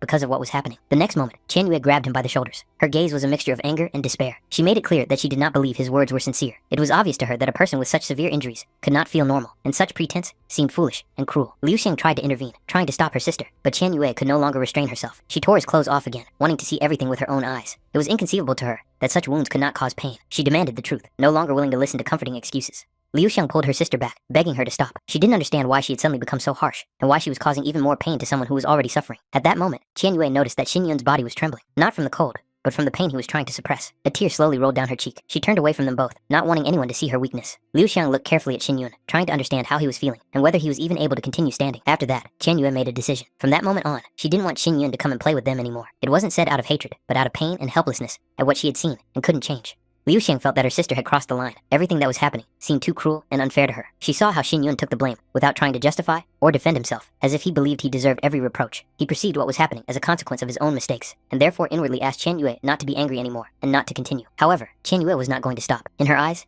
he looked stubborn and hopelessly stupid, a person who did not understand what was going on around him. With a sharp movement, she slapped him across the face, finally cutting off any possibility of retreat. At that moment, she decided that she no longer wanted to waste her time or emotions on someone she considered unworthy. For her, he was no longer even a friend. In her mind, he had sunk to the level of a complete nobody, a person who had no right to be near her. She made it clear that he no longer had a place with the Shui family, and that he should stay as far away as possible. Rage overwhelmed her completely. She threatened that if he dared to show up here again, the consequences would be much worse. Grabbing him by his clothes, she demanded confirmation that he understood her intentions. Xin Yun just nodded, accepting her words as a final verdict. Tears streamed down his face, but he no longer tried to hide them. At that moment, he decided to leave immediately. With a sharp movement, he pushed her hand away, showing that he was capable of leaving on his own and did not need anyone's help. It was his last display of dignity in this scene. Qian Yue continued to shout after him, demanding that he get as far away as possible. His figure quickly receded, almost running, as if he wanted to disappear from this place as soon as possible and erase everything that had happened from his memory. Liu Xiang was completely shocked. She couldn't believe that her sister was capable of such cruelty. Fear arose in her heart. If her brother Yun really didn't come back, she would never be able to forgive Qian Yue for this. But Qian Yue was adamant. For her, this man's regrets and forgiveness were worthless. She made it clear that if Liu Xiang dared to meet him again, their father would find out, and the consequences would be much more serious. From that moment on, an invisible but solid wall stood between the sisters. They no longer spoke to each other and were unable to reconcile, and Xin Yun really did disappear. He didn't come back after a day or a week. A whole month passed, but no one saw him again. Liu Xiang thought about running away many times, but she knew she had neither the strength nor the opportunity to do so. Life returned to its usual routine. She sat embroidering, as before, mechanically stitching patterns that no longer brought her joy. Suddenly, the silence was broken by a familiar voice coming from outside. He cautiously asked if Liu Xiang was there. Liu Xiang recognized him immediately. It took her no time at all to realize who was standing in front of her. It was her brother Yun. Her heart sank, and then seemed to burst with joy. She rushed to him and hugged him tightly, unable to contain her emotions. Tears welled up in her eyes, for she had almost given up hope of ever seeing him again. But almost immediately, she recoiled, as if coming to her senses. The memory of his wounds came back to her, and fear immediately replaced her joy. She was afraid that she had hurt him by forgetting to be careful. However, it was clear from his behavior that he did not blame her and did not consider it a problem. He looked calm and patient, as if he was used to such things. Xin Yun noticed that she was crying again, but these tears were different. There was no pain in them, only relief and happiness that he had returned after all. At that moment, the idyll was broken by a sharp sense of someone else's presence. A cold contempt, filled with mockery and irritation, came from the side. It was Qian Yue. She saw the scene and immediately realized that Xin Yun had met her sister again. Irritation and malice flashed in her eyes. She demonstratively chewed an apple, then threw it carelessly, so that the fruit hit Xin Yun's head and fell to the ground. Liu Xiang couldn't take it anymore, and openly defied her sister for the first time. She made it clear that she no longer wanted her here, and that her meetings with her brother Yun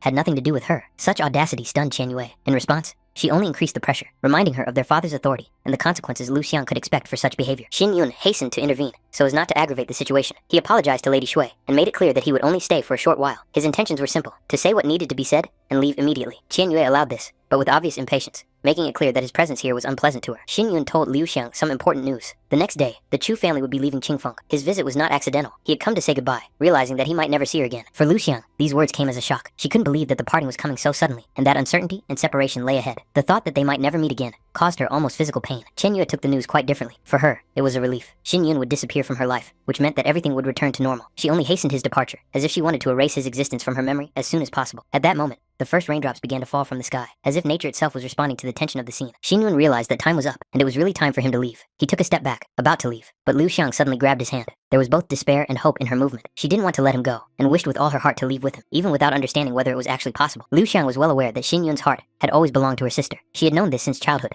and had never tried to deceive herself. Yet despite this understanding, her own feelings for him remained unchanged, quiet and stubborn, like roots growing deep into the ground. Even if Qian Yue had changed, even if time and circumstances had made her different, in Liu Xiang's eyes, Xin Yun remained the same person. If fate ever led him to consider marrying her, Liu Xiang was prepared to wait as long as it took, without demanding promises or seeking confirmation. Under the pouring rain, with trembling eyelashes and cheeks wet with tears, she prayed for only one thing: that he would not disappear from her memory and erase her from his. For her, that was enough, even if everything else turned out to be unattainable. Xin Yun gave her neither an answer nor comfort. He simply turned and walked away, leaving her alone in the cold rain. His silhouette quickly dissolved into the gray mist, and with it went the last bit of warmth she still hoped for. A little further away, Liu Xiang could hear snippets of other people's conversations. They were talking about Chen Yue's future, about marriage, about advantageous alliances, and about how the path had already been cleared for her. Money and connections seemed to be the universal key there, capable of opening any door, and no one doubted it. At some point, the interlocutor realized that his sister was nearby and fell silent. However, Qian Yue did not even pay attention to what was happening. For her, Liu Xiang no longer existed as a point of comparison. She made it clear that she did not want them to ever be compared. Since then, Lu Xiang had worked tirelessly, day and night, as if trying to fill the void with constant movement. Surprisingly, she hardly felt any fatigue, as if her body had long since come to terms with such an existence. Mockery, rudeness, and humiliation had become a familiar backdrop to which she had almost ceased to react, and yet, she knew that there was pain stronger than any resentment. The separation from Xin Yun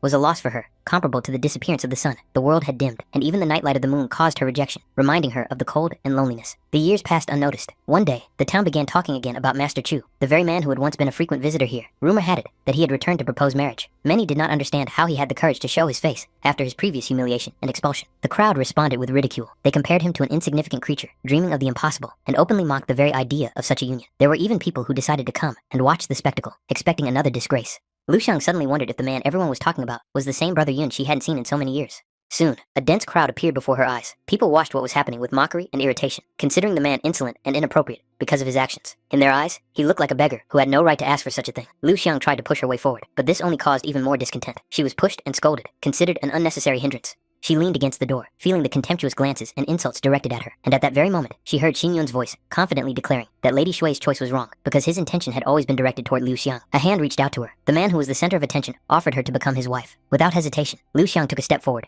and accepted the proposal. What was happening seemed unreal to her. Lu Xiang couldn't believe her own eyes and feelings. The thought that Yun had really returned for her and decided to tie his life to hers seemed too incredible to be true. A question arose in her mind about where their future path would lead. The answer was simple and clear. Their path led home, to where they belonged together. Xin Yun picked her up and carried her away from the noise, ridicule, and stranger stares. For Lu Xiang, it was a moment of absolute happiness, as if everything she had gone through before had existed only for this moment. At the same time, it was late at night in the 9th Ice Palace. Most of the girls were already fast asleep, and only the occasional rustling sound broke the silence. One of the girls muttered something in her sleep, irritating another, who decided to check what was going on. When she looked under the blanket, both froze in horror. Under the cover was a creature with a frighteningly perfect, powerful body, more like a monster than a human, and its presence instantly destroyed the palace's nighttime tranquility. The girls recoiled in horror at the sight of the nightmarish creature, which resembled a man in appearance. Its presence seemed unnatural and instilled an instinctive fear, as if the very space around it had become distorted. The noise woke the other inhabitants of the palace. They did not immediately understand what was happening, for the sun had not yet risen above the horizon. However, upon noticing the monster, many panicked. One of the girls burst into tears, losing her ability to think as the creature touched her. Thoughts of the possible consequences overwhelmed her, causing even greater fear and confusion. Only the next day did the situation become clear. It turned out that such creatures preferred dark, enclosed spaces, and under certain conditions,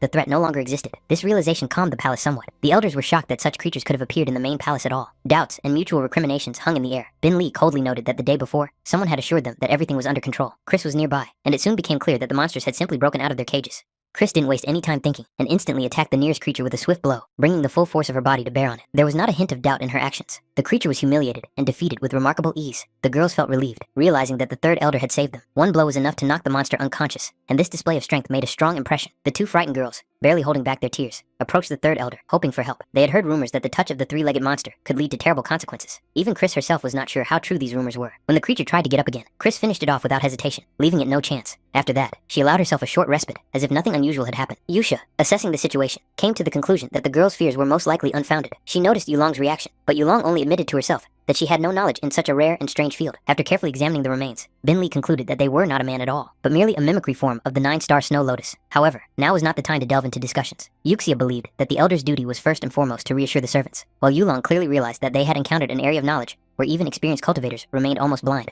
However, an obvious question remained. The second elder had been outside the palace for almost a year, and had inevitably come into contact with men. If all the fears and allegations were true, the palace would have long since been filled with so-called little masters. This fact alone refuted the most panicked assumptions. Nevertheless, Chris's actions created an urgent need for a new radish sample. It was time to deal with the consequences. Chris had indeed struck too hastily, acting more out of surprise than calculation. Yushu considered this unacceptable negligence, and decided that Chris had to obtain another sample before noon. Otherwise, she would no longer have a place on this mountain. This was considered only the first step. The rest of the work could be shifted to Yulong. After that, Yusha's attention turned to Bin Li, and the question arose as to whether she had ever been touched by a man from outside. Bing Li admitted that it could have happened. At least accidental touches to the hand while carrying out assignments were possible. Yuxi's reaction was instantaneous and extremely harsh, and only Bing Li's timely intervention prevented extreme measures from being taken. The instruments mentioned in the ancient records were never found. They had to use available substitutes. The procedure promised to be painful. The temperature of a special red infusion and ice-cold bone water was considered most suitable for emergency cleansing. Yulian set to work without hesitation. Yusha closed her eyes and those of Bin Li, realizing that what was happening was too cruel and not meant for anyone to witness, especially those who had not yet lost their human sensitivity. After some time, the 9-star snow lotus was successfully cleansed by Yulong's efforts. its structure stabilized, and its internal energy ceased to be distorted. Yushin noted that the condition of the lotus had improved significantly. Yulong explained that during its full bloom, the 9-star snow lotus was capable of absorbing enormous amounts of energy. This allowed it to be used as a vessel for storing and transforming the power of the 9th ice vein. However, the first radish sample was completely dried out and had lost its value. At that moment, Chris appeared, having managed to obtain another sample. Despite her fatigue, she clearly expected recognition for her efforts. Yulong allowed herself a rare gesture of approval, gently patting her on the head and mentally promising a reward after the ritual was complete. All preparations were complete. The conditions had finally come together. The necessary components were in place, and now nothing stood in the way of beginning the ritual itself. The moonlight, cold and clear, intertwined with the starlight, and the first glimmer of dawn was already appearing on the horizon. The 3 sources of light merged into a single river, slowly descending and enveloping the altar. The jade lotus opened, forming a protective dome in which each vein glowed with a soft but powerful radiance. The ritual entered its crucial phase. The forces of heaven and earth were summoned, and the rare treasure was supposed to respond and bestow its power. The energy began to condense, as if space itself held its breath, waiting for an answer. At that moment, Yulong moved on to the final stage. The finest needles appeared in her hands, cold and impeccably precise. Every movement was measured, every point calculated in advance. A mistake here would have irreversible consequences. Meanwhile, deep in her sleep, Liu Xiang carefully folded Qin Yun's clothes, as if afraid to leave an extra crease on the fabric. Her thoughts slowly slipped away from reality, returning to the same question. When would he return? Suddenly, a familiar scent appeared amid the usual silence. Faint, but distinct. The scent of Yun. Liu Xiang's heart fluttered, as if this scent were a thread connecting dreams and reality. Earlier, Xiaohu had asked her a strange question, which at the time seemed too bold and embarrassing. The thought of the future, of nights together, of intimacy with the master, arose suddenly, and was just as suddenly pushed away as something she was not yet ready for. However, just as she decided to dismiss these thoughts, she felt a strange presence behind her, warm, alive, and all too familiar. Xing Yun was standing very close, as if he had always been there, and his presence alone was enough to make her lose her bearings. Liu Xiang stood up abruptly, as if she had been caught off guard. Her heart was beating too fast, and her thoughts were confused. Everything she had been doing suddenly seemed strange and absurd to her, as if she had been caught doing something shameful. She turned around, looked at him, and before she could realize what she was doing, she leaned forward and bit his cheek. The gesture was sharp, spontaneous, and completely out of character with how she really felt. Almost immediately after that, she turned around and ran away. When she reached her room, Liu Xiang fell onto her bed, burying her face in the pillow. Her thoughts raced chaotically, and her cheeks burned with shame. She knew clearly that she had wanted to do something completely different, to get closer, to touch him, to kiss him. Instead, something ridiculous and stupid had come out. The image of Xin Yun appeared in her mind again and again, and with it, the fear that he was now just laughing at her. Suddenly, a strange rustling sound broke the silence. Liu Xiang was alert. Her heart sank, and for a moment, she thought it was him. But in the next instant, a sharp, burning pain shot through her body, causing her to cry out and instinctively recoil. Looking down, she saw a writhing mass at her feet. Snakes, thin and slick, covered the floor, intertwining with each other and slowly creeping closer. Their cold bodies reflected the dim light, and their hissing sounded frighteningly clear. Her mind refused to accept what was happening. Liu Xiang couldn't understand how this was even possible. This place had always been safe and familiar, and now it had turned into a nightmare. Panic overwhelmed her completely. She jumped up and ran, not caring where she was going, suffocating with fear. Tears blurred her vision, and there was only one thought in her head. He had to be nearby. The next moment, Xin Yun appeared in front of her, his arms closed around her, holding and protecting her. The embrace was so real and warm that her fear began to recede, as if dissipating under his touch. Liu Xiang tried to comprehend what she had seen, still trembling from the horror she had experienced. The images of the snakes seemed too vivid, too real, but gradually they began to fade, as if dissolving into thin air. Even so, her heart continued to beat too fast. His presence had a calming effect. She felt that next to him, she could allow herself to be weak. She could stop being afraid. The protection that emanated from him was not ostentatious, but natural, as if it had always been his place to stand next to her. Pressing closer, Liu Xiang felt the warmth of his body, and the familiar scent that finally convinced her that everything that was happening was not just an illusion. This feeling of closeness was too real to doubt. Her gaze involuntarily slid to his lips. Her thoughts became confused. Her breathing faltered, and before she could stop herself, she leaned forward, touching his lips with hers. The kiss was short, awkward, and full of embarrassment, but at the same time sincere. However, it did not end there. Xin Yun responded by pulling her closer, prolonging the moment. Liu Xiang did not resist. Her fear had completely disappeared, giving way to warmth, trust, and quiet, trembling happiness. Their bodies lost their balance and gently fell onto the bed, as if the world around them had ceased to exist. In that moment, there was a feeling of eternity, a feeling that nothing could ever separate them, that time itself had receded, allowing them to be together, at least for now. Opening her eyes abruptly, Liu Xiang felt reality change. The space around her became different, quieter, and colder. Next to her lay Xin Yun, immersed in sleep, motionless and calm, as if everything that had happened before was just a fragile shadow. She gently touched his face, afraid to wake him, afraid to destroy this moment. Deep down, she thought that such happiness should not belong to her, that it was too bright for her destiny, and therefore, heaven had already prepared retribution for her. It didn't matter anymore. If punishment was inevitable, let it fall on her alone. Liu Xiang didn't want anyone else to suffer because of her existence. Bin Li's words about the 9th ice vein, which brought only misfortune and destruction, came to mind. She also remembered the cold gaze of her father, who could not accept such a daughter, and the cruel words of Qian Yue, who renounced her kinship as if it were something shameful. From the very beginning, the world seemed to have turned its back on her. Hatred, contempt, and indifference became her constant companions. The thought that no one would care if she disappeared was frighteningly calm. Perhaps forgetting everything meant getting rid of the pain, allowing the monsters to erase her memories, and, with them, her suffering. But even in this despair, there was one desire: for him to stay. Let them take everything else, her memories,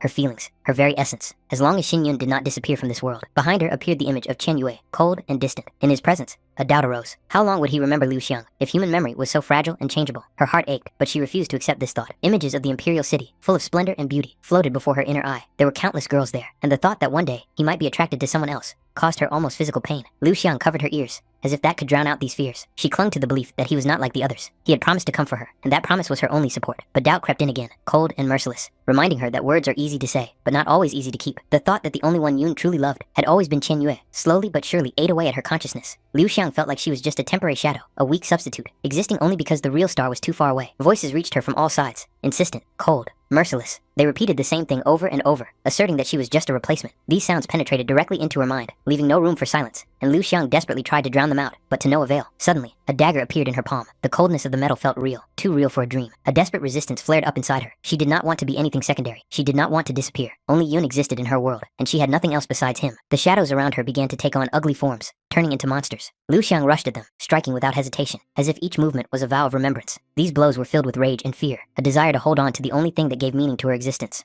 Even if he forgot her one day, even if the world erased her name, she could not let him go. This thought was clear and painfully firm. The memory of him had become a part of her, something that could not be torn out or destroyed. Through the chaos and noise, a familiar voice suddenly broke through. It was calm and lively, too real to be an illusion. Space seemed to freeze, and the distorted images around her began to disintegrate. Xin Yun stood before her. In an instant, Liu Xiang rushed to him, clinging tightly, as if afraid that he would disappear if she let go. Her movements were filled with a desperate desire to hold on, to prevent fate from taking him away again. He tried to bring her to her senses, but suddenly his body trembled. Blood appeared on his lips, a thin scarlet line breaking the peace. In the next moment, it became clear. A blade had pierced his body. It was the very dagger that had been in her hands a moment ago. The realization hit her harder than any scream. Liu Xiang recoiled, looking at the weapon and at him, unable to connect the dots.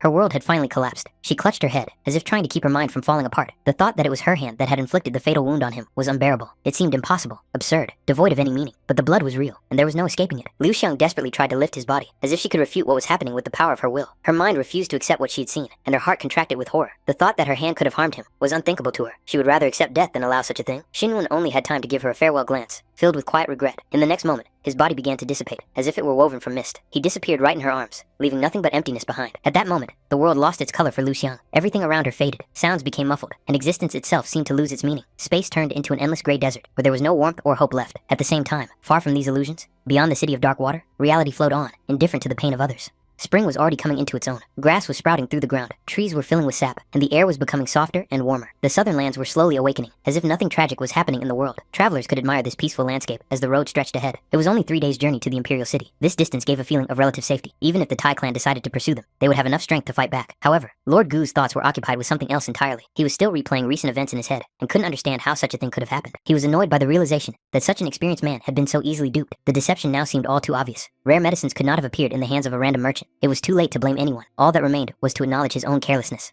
Kai Yan himself understood that he deserved it. Illegal wine, dubious deals, and overconfidence had played a cruel joke on him. Fake alcohol not only harmed the body, but also dulled the mind, and this thought only added to his general irritation and fatigue. At that moment, a man appeared on the road, walking confidently and calmly, as if he knew in advance who he would meet. Jia Yan glanced at him attentively, and the stranger almost imperceptibly adjusted his wide-brimmed hat. From the outside, everything looked normal, and Qing Shan did not notice anything suspicious. However, a vague feeling arose in Kai Yan's heart for a moment, which he chose not to voice, attributing it to fatigue from the road.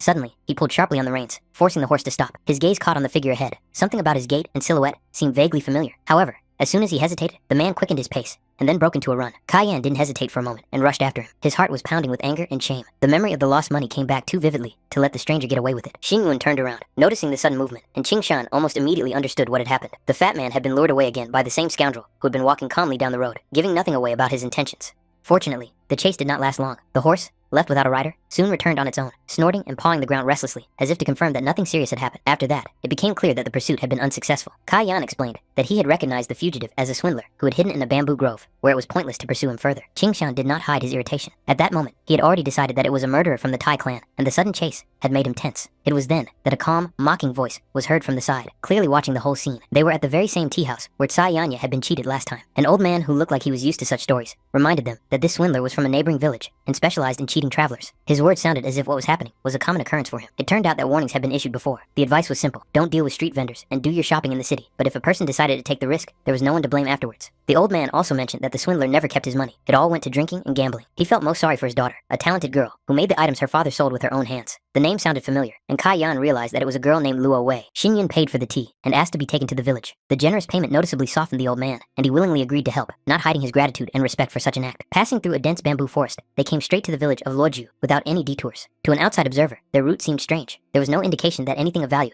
could be found in this forgotten place. Some of the companions wondered why they had turned off here at all. No one was going to return Kai Yang's lost money. Such trifles were not worthy of the main character's attention. His interest was directed elsewhere, to the girl who had managed to finish the half-completed blue liquid. At the same time, their movements were already being watched. The assassins noticed that their target had turned towards the village of Luoju and quietly followed her. One of the men in a dark hoodie doubted that their presence could be noticed, but his partner was sure that the probability of this was close to zero. In such a remote place, it was unlikely that anyone who had reached the 8th level of earthly spiritual cultivation would be found. The man in the hood was convinced that he was the one who should complete this task. The man in the purple cloak recognized his skill, but still felt it necessary to remind him of some details. The other members of the group posed no danger. The only real problem was Chu Xinyun. In just a few days, he had managed to progress from the 9th level of physical tempering to the 3rd level of spiritual perfection. Such rapid growth was frightening, and at the same time, aroused a strange interest. Such anomalies rarely appeared without a good reason. Xinyun himself, meanwhile, was deep in thought. The name Luo Wei stubbornly lingered in his mind, as if it were connected to something important from the past, but the exact association still eluded him. Suddenly, he stopped and looked back almost imperceptibly. The movement was natural, without tension, but his gaze was attentive and sharp. When his companion asked why he had stopped, Xinyun dismissed it, explaining that it was because of an animal he had glimpsed in the bamboo. His tone and behavior did not betray the slightest suspicion. It was not far to Luoju village. It was decided that Kai Yan would go ahead to reconnoiter the situation, while the others would wait nearby, without attracting unnecessary attention. Once in the village, Jai Yan approached one of the local girls,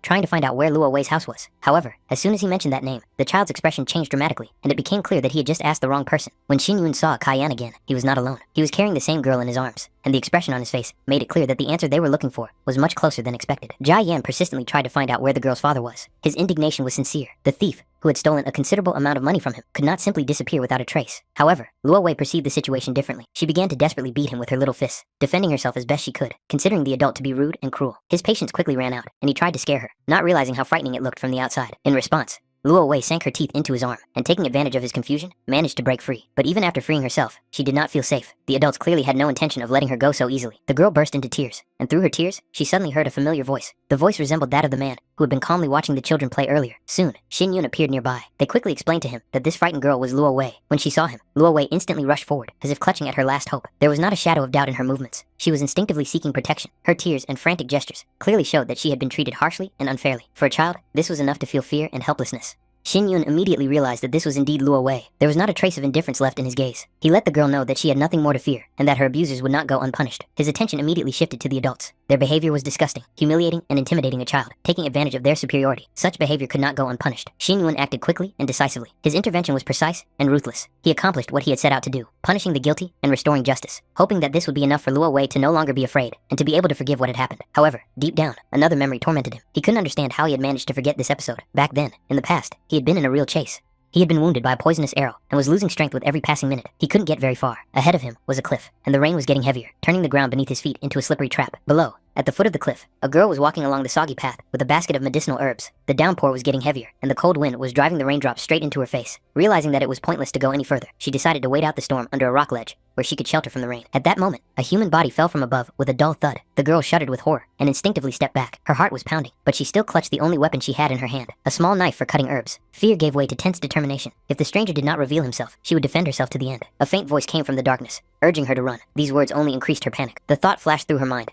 that it was a ghost or spirit that had fallen from the cliff under the cover of rain. However, there was no continuation. The stranger finally lost strength and collapsed to the ground, unable to stay on his feet. Almost immediately, muffled voices came from above. The pursuers realized that their target had fallen down. They were going to find the fugitive at any cost, dead or alive. The girl gritted her teeth and, overcoming her fear, tried to bring him to consciousness. She knew that time was running out and their enemies were closing in. Despite her doubts and the danger, she felt a stubborn desire to save this man, if only he could hold on a little longer. This time, fate had brought them together much earlier than in their past lives. Luo Wei looked at the weakened young man with concern and recognized him. She cautiously asked if these were the people who were chasing him. Xin Yun made it clear that this was indeed the case. In fact, even she knew this man's name. The name Chu Xinyun was everywhere. Even those who had never met him personally had heard of his exploits. At the qualifying tournament, he became a real sensation, crushing his opponents with one decisive blow. He was called a dark horse, who suddenly turned the tide of the competition. Xinwen noticed the girl's awareness and wondered if she herself had participated in the qualifying tournament. Lu Wei explained that she was only a spectator and watched from the sidelines. The participation fee was too high for her, and she had no cultivation skills at all. Even if she had taken the risk, defeat in the first round would have been inevitable. However, Shin Yun looked at her differently and asked her to show him her hand, carefully assessing its condition. He saw hidden potential in her. With the right mentor and guidance, she could quickly advance. These words were an unexpected ray of light in the darkness for Luo Wei. For the first time, someone saw her not just as a poor girl, but as a person with real talent. Luo Wei looked at him with hidden anticipation and hope. Deep down, she wanted to believe that there was a path to power for her too, that she was not doomed to remain weak and helpless forever. The thought that one day she could become as strong as Shin Yun seemed almost impossible, but that was precisely why it was so desirable. Shin Yun, observing her expression, asked a question that had long interested him. He had heard about the origin of that very blue liquid and wanted to know the truth firsthand, rather than through rumors and distorted stories. The girl told him honestly about that day. She had no intention of deceiving anyone and knew perfectly well that the potion was not yet complete. However, the man who came for it was too self-confident and impatient, unwilling to listen to explanations, and seeing only what he wanted to see. Shin Yun gently touched her head, letting her know that she was not to blame. Lu Wei, still feeling guilty, hastily assured him that the money could be returned, as if that were the most important and only way to make up for what had happened. She sincerely believed that if it weren't for her interference, that man would not have been deceived by her father. If punishment was inevitable, she was ready to accept it. However, Shin Yun only responded with a gentle smile, considering such thoughts naive. He made it clear to her that they had not come here for the dead. On the contrary, he was going to invest in her future. A spatial ring appeared in his hands, which he handed to the girl without hesitation. Inside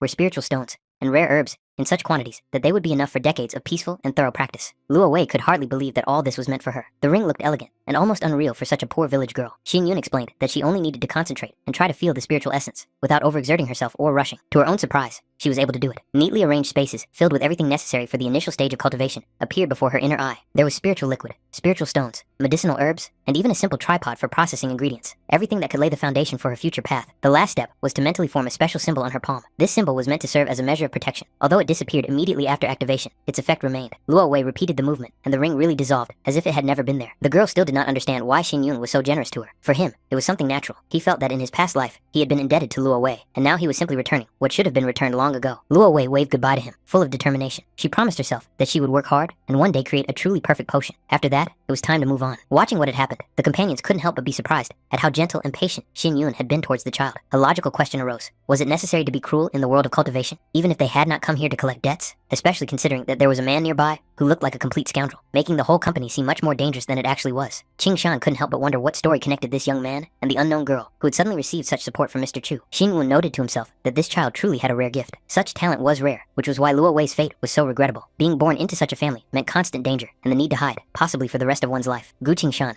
noticed Mr. Chu's generosity, but to Xin Yun himself, this act did not seem remarkable. He had only done what he thought was right. Ahead was a guard bridge, which served as an important point on the way to the city. It took some time to cross, so it was decided to stop and have a snack right there, taking advantage of the opportunity to rest after a long journey. These places were considered dangerous. Monsters appeared more often than usual in the southern mountains, which is why many guard posts were erected along the roads and passes to detect threats early. During times of disaster, local residents could take refuge in such fortifications. The guards were obliged to immediately sound the alarm and hold the defense until the arrival of city troops. That is why officials, merchants, and even representatives of noble families often stopped here, using the posts as safe transit points. At the entrance, they were stopped by the guard on duty, who checked everyone without exception. Kai Yan promptly presented his token confirming his status as a student of the Lin Xiao Martial Arts House and a student of Yang Yan, the elder of the city of Darkwater. Upon learning the origin of the guests, the guard immediately realized his mistake and hastened to show his respect, promising to organize a worthy reception for them. He immediately ordered food to be prepared. After a long journey, fatigue and hunger were particularly acute, and even a short rest seemed very welcome. However, no sooner had they sat down at the table than an alarm sounded over the outpost. The nearest lookout post reported a wave of monsters rapidly approaching the area. Many could not believe what was happening. At this time of year,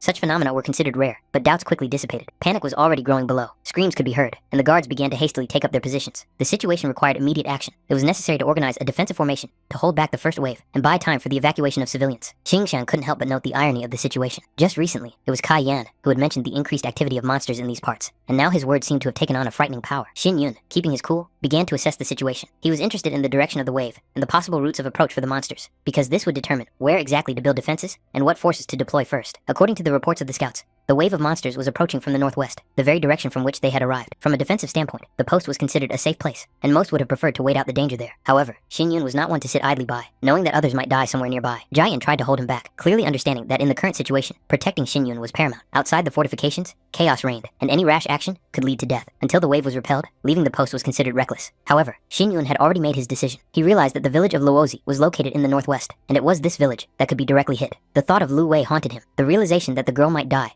only strengthened his resolve. Realizing this, Kaiyan understood that he could not be allowed to go alone. The guard on duty couldn't believe his ears when he heard about the intention to leave the fortification. The northwestern direction was completely blocked, and the external routes were considered deadly dangerous. The current wave of monsters significantly surpassed the previous ones in both number and level of threat. If the defenses did not hold until the city troops arrived, the post would become the last refuge for the refugees. In the event of a breakthrough, the people would simply have nowhere to retreat. Upon learning that there were representatives of the Lin Xiao martial arts house among those present, the residents began to place their hopes in them and seek protection. Panic spread rapidly. People turned to each other, repeating that the masters of Lin Xiao were here and that everything would be fine. A wave of despair swept over the post, and requests for help poured in one after another, leaving no time for explanations. Jia Yan found himself in an awkward position. He understood that he was not really who they thought he was. His true task was to protect one person, not everyone around him. The tears of the children clinging to his clothes made the situation even more difficult and prevented him from simply turning away. Xin Yun took responsibility. He made it clear that the residents must remain under the protection of the post and that the defense must be maintained at all costs. He himself intended to act quickly and return before the situation got out of control. Poisonous Yang followed Xin Yun without hesitation. Only then did Kai Yan and Qing Shan realized that they were effectively left alone at the post, burdened with the expectations of dozens of people. Poisonous Yang knew that the main road was blocked and considered impassable. In a different situation, it would have been worth looking for a detour, but time was working against them, and a delay could be too costly. Xin Yun did not hesitate. Even if the road was destroyed or completely gone, it did not matter. Where there was no path, he was ready to forge one himself. Meanwhile, a pack of crazed spirit beasts was already approaching from behind. Their roars and heavy footsteps mingled into a single rumble, filling the gorge. The monsters were driven by the wave and moved instinctively, sweeping away everything in their path. Ahead, the path ended abruptly and irrevocably. Stone slabs had collapsed, blocking the only passage. The collapse looked recent. The dust had not yet settled, and small stones continued to fall into the abyss with a crash. The direct route was completely cut off. It became clear that it was impossible to pass here. Any attempt to break through would mean death, either under the rocks or under the paws of the pursuing pack. It was necessary to urgently look for an alternative, even if it seemed crazy. The only option left was to move with the flow of monsters. Instead of resisting the pack, they had to use it as a means of transportation. The idea of controlling the spirit beast came almost instantly, and the idea of using the flying boar as a support for the descent seemed risky but feasible. They stepped toward the pack, and in an instant, found themselves inside a chaotic stream of bodies, claws, and fury. The jump was executed precisely at the moment when the massive beast shifted downward. Control had to begin immediately after the descent, otherwise the fall would turn into an uncontrollable catastrophe. Controlling monsters was a special cultivation skill based not on spiritual power, but on physical endurance, reaction, and control of one's own body. This technique was used to subdue, capture, and temporarily synchronize with spiritual beasts, allowing one to impose a direction of movement on them. The descent from the cliff was rapid and almost impossible to comprehend. The air whistled in their ears, and the bodies of the beasts became living steps. The landing was sharp but controlled. Despite the speed and risk, serious damage was avoided. Without wasting any time, they immediately continued forward. Even a delay of a few seconds could result in the stream of monsters covering them again, leaving them unable to maneuver. Suddenly, rocks began to fall from above. A new section of the slope began to collapse, and debris fell chaotically, turning the path into a deadly trap. Poisonous Yang instinctively took the lead, taking the brunt of the blow to protect Xin Yun from a direct hit. At that moment, the source of the chaos appeared before them. A huge spiritual beast, with a massive body and a hammer-shaped head, stood in the middle of the destroyed slope. It was a hammer dragon, a spiritual monster that had reached the level of spiritual cultivation. It became clear that it was its presence that had triggered the collapse. Hammer dragons were calm and balanced creatures by nature. They rarely showed aggression and almost never flew into a rage without a serious reason. Under other circumstances, such a monster could even be an object of study or a temporary ally. However, there was no time for circumvention, observation, or interaction. Any delay increased the risk of a new wave of collapses and the approach of the pack. The entire body of the hammer dragon was covered with thick scales, capable of reflecting most attacks. It looked monolithic and virtually invulnerable, creating the illusion of absolute protection. But even such creatures had a weakness. In the neck area, just behind the ear plates, the scales became noticeably thinner. This area was connected to the channels of spiritual energy and directly protected the spiritual core. One precise strike to this area could break through the defense, disrupt the flow of spiritual power, and inflict fatal damage. With the right calculation and perfect timing, even such a powerful monster could be defeated in a single move. The spiritual monster fell. Its massive body crashed to the ground, raising a cloud of dust and stone fragments. The flow of spiritual energy dissipated, and the pressure emanating from the beast disappeared. Victory was achieved quickly and accurately, but there was no time to rest. The situation around remained critical. Before he could take his next step, a blow came from an unexpected direction. The huge tail of another spirit beast threw him aside with force, and Xin Yun's body crashed into a stone wall. The blow was dull. The air was knocked out of his chest for a moment, and cracks ran across the rock. New silhouettes appeared before him, one after another. Spirit monsters of the same type as the one he had defeated earlier emerged from the dust and mist. There were more of them than expected, and each one radiated a hostile, heavy aura. Obviously, this place was their territory, or nesting ground. The endless stream of enemies caused growing irritation. It seemed that the monsters knew no fear, felt no fatigue, and continued to appear again and again, as if the earth itself was spawning them, trying to stop their advance at any cost. At that moment, Poisonous Yang intercepted another attack. He stood between Xin Yun and the monsters, taking the blow of the tail and holding it back with all his strength. His actions were decisive, and without hesitation. He clearly understood that time was against them. Thanks to this, Xin Yun had a rare opportunity to break ahead. He used the moment to break through the dense formation of spirit beasts without looking back. Every step forward was wrested from the chaos with a fight. Along the way, blows, claws, and fangs rained down on him. Spiritual monsters rushed at him from all sides, but none of them could stop him. The attacks followed one after another, and each swing turned into a bloody whirlwind. Body parts flew everywhere, and the path behind him was littered with the remains of beasts. These creatures resembled annoying insects, blindly rushing to their doom. Their fury seemed pathetic against the backdrop of absolute determination. They could only slow him down, but not stop him. A new enemy appeared ahead, a massive spirit beast resembling cattle, with a heavy body and blunt, but destructive power. Its presence indicated the proximity of a settlement. Such monsters rarely strayed far from places where people or their shelters were located. At that moment, Xin Yun clearly realized that what had happened was a consequence of his own carelessness. It was his actions that had led to Luo Wei being drawn into this disaster. The thought of possible loss squeezed his heart. He would never forgive himself if anything happened to her. As soon as Xin Yun approached the edge of the village, a frightening sight unfolded before his eyes. Houses were engulfed in flames, roofs were collapsing one after another, and thick smoke filled the sky. The fire consumed everything indiscriminately, turning the once peaceful place into a burning hell. At that moment, he remembered the spatial ring that Luo Wei had given him earlier. In case of fire, the built-in protection was supposed to automatically create a barrier. This thought gave him brief relief, but a second later, he realized the main thing. She was not in the village. There were no traces, no spiritual aura, no panic characteristic of fleeing residents. The realization came instantly. The enemy had deliberately lured her away from here, using her as bait. The fire and the wave of monsters were just a smokescreen, part of a carefully thought-out plan with one goal: to lure him out. Without hesitation, Xin Yun stepped right into the burning village. Fire licked the ground at his feet, beams fell with a crash, and sparks flew into the air, but he moved forward as if unaware of the chaos around him. The weapon was in his hand. He clearly saw his enemy's plan: to provoke a wave of monsters, plunge the area into chaos, and force him to rush into the thick of danger. In such a scenario, his death seemed inevitable and logical. According to their calculations, he was supposed to fall here, exhausted, surrounded by monsters and fire, with no way to retreat. However, this plan was doomed from the start. They underestimated his determination and overestimated their own control over the situation. Meanwhile, Luo Wei came to in an unfamiliar place. Her consciousness returned slowly, and her body refused to obey her. Her hands were tightly bound, her mouth was gagged with cloth, and any movement was met with fear and confusion. Gradually, she began to understand what was happening. The last thing she remembered was the alarming news about the wave of monsters. After that, everything was plunged into darkness. Through a narrow window, she saw flashes of fire and realized that the village was engulfed in flames. The world she knew was collapsing right before her eyes. The thought of her own death crept into her mind. At that moment, something cold and wet touched her skin, the long tongue of an unknown creature. Fear paralyzed her body. It was clear that she had become prey, but they were not going to kill her yet. Her life was being spared only until the matter with the boy was resolved. Nearby was a man calmly watching what was happening. He gently stroked his pet, satisfied that everything was going according to plan. The target was already on her way, and had arrived even earlier than expected. All that remained was to prepare a fitting welcome for her. Xin Yun was next to Luo Wei almost instantly. The first thing he did was examine her to see if she had been injured. The girl was tied up and frightened, but fortunately, she had no serious injuries. His intention was clear: to get her out of there at any cost. As soon as the rag was pulled from her mouth, Luo Wei panicked and tried to warn him of the danger. Her voice came too late, because movement had already begun behind Xin Yun. At that moment, a spirit beast burst out of the shadows. The attack was swift and fierce. Sharp claws sliced through the air, and one of the paws grazed Xin Yun's arm, leaving a deep wound. Blood instantly stained his sleeve, but he didn't even slow down. The blow of monstrous force threw him against the stone wall. Before he could fully regain his balance, he found himself face to face with the monster's open mouth. Sharp teeth closed on the blade, and Xin Yun was forced to hold them back with his sword, restraining the onslaught at literally arm's length. Taking advantage of a brief moment of tension, he pushed off sharply and leapt to the side, escaping the deadly grip. The stone beneath his feet cracked, but he had gained distance. Now, he could clearly see his opponent. Standing before him was a three-eyed spirit wolf, a rare and extremely dangerous predator whose strength and speed far exceeded those of ordinary spirit beasts. Its third eye flickered faintly, indicating highly developed perception and deadly instincts. The appearance of such a creature did not come as a surprise to him. This trap had been too carefully constructed to do without such a trump card. Everything that was happening only confirmed the pre-planned scenario. Despite his wounded arm, Xin Yun went on the offensive. His movements were sharp and precise, as if the injury did not matter at all. He attacked without hesitation, focusing entirely on one thing: destroying his opponent before he got a second chance. The man watching the fight from his hiding place froze in bewilderment. It all happened too quickly. The wolf,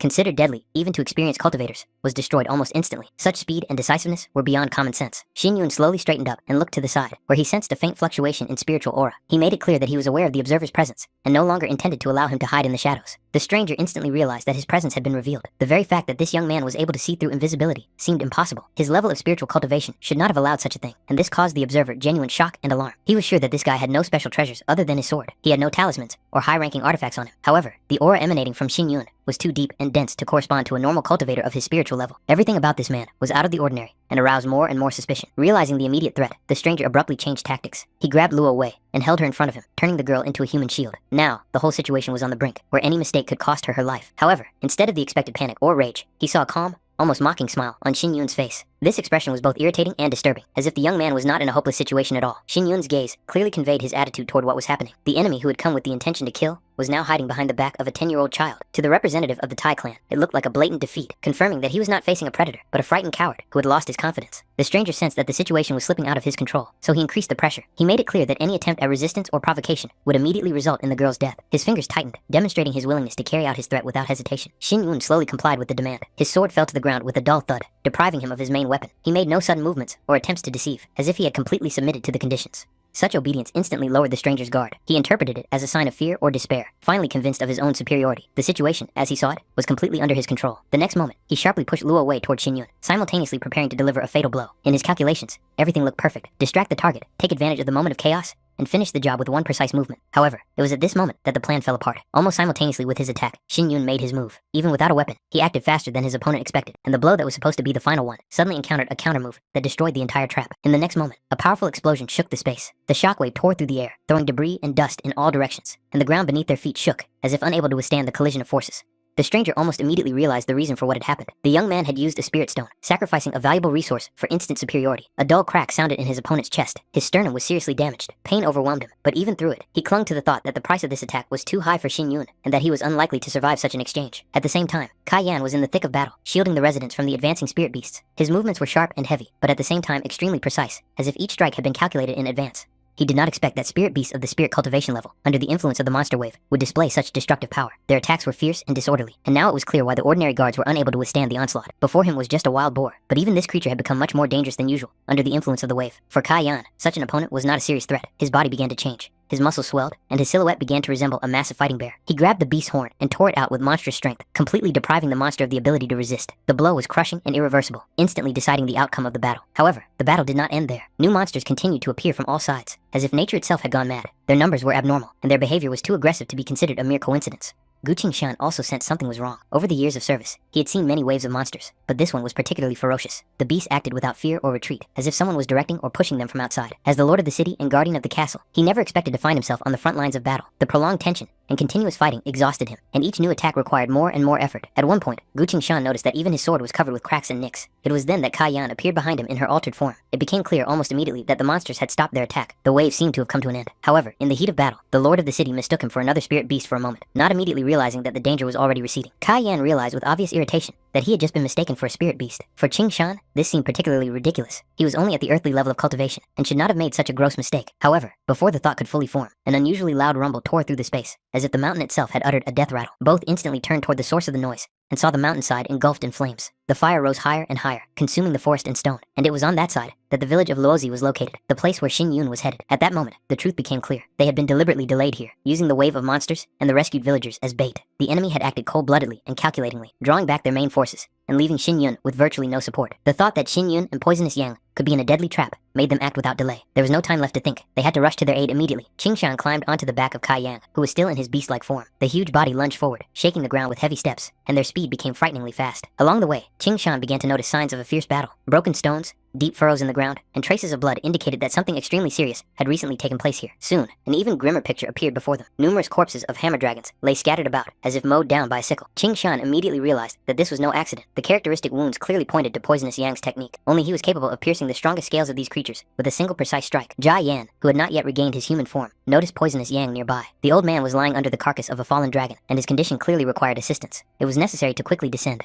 and pull him out from under the massive body. At the same time, somewhere nearby, the stranger was sure that his mission was complete. He considered the target eliminated and was about to return to report on the completion of the task. The idea of taking the trophies of the dead seemed quite natural and even pleasant to him. The spatial ring did not particularly interest him, but the object lying next to it caught his attention. This artifact radiated an unusual aura and was clearly a real treasure. The stranger's hand involuntarily reached for it, driven by greed and the certainty that no one could stop him now. However, he was unable to carry out his plan. In the next moment, the man felt as if the space in front of him had shrunk and reality had failed. He did not immediately understand what had happened and lost his bearings for a moment, as if the world around him had suddenly changed direction. In front of him stood Shin Yun, alive, unharmed, the very man he had already mentally buried after the explosion, which, in his opinion, left no chance of survival. The killer's mind refused to accept what he saw. Such an outcome did not fit with either experience or common sense. An ordinary cultivator of spiritual level could not survive such a thing. Neither the body nor the spiritual sea should have withstood that destructive force. His inner turmoil quickly turned into panic. His thoughts raced, trying to find a way out. In such a situation, he had only one possible course of action: to use what had always been his last resort. The man instinctively began to search for the necessary item, but at that moment, he realized that it was no longer there. Shinwen already had the item in his hand. The artifact that the enemy was looking for was in his possession, as if it were the most natural thing in the world. This gesture completely destroyed what little confidence the assassin had left. It was clear that it was with this tool that the man had previously controlled the wave of monsters, directing their movements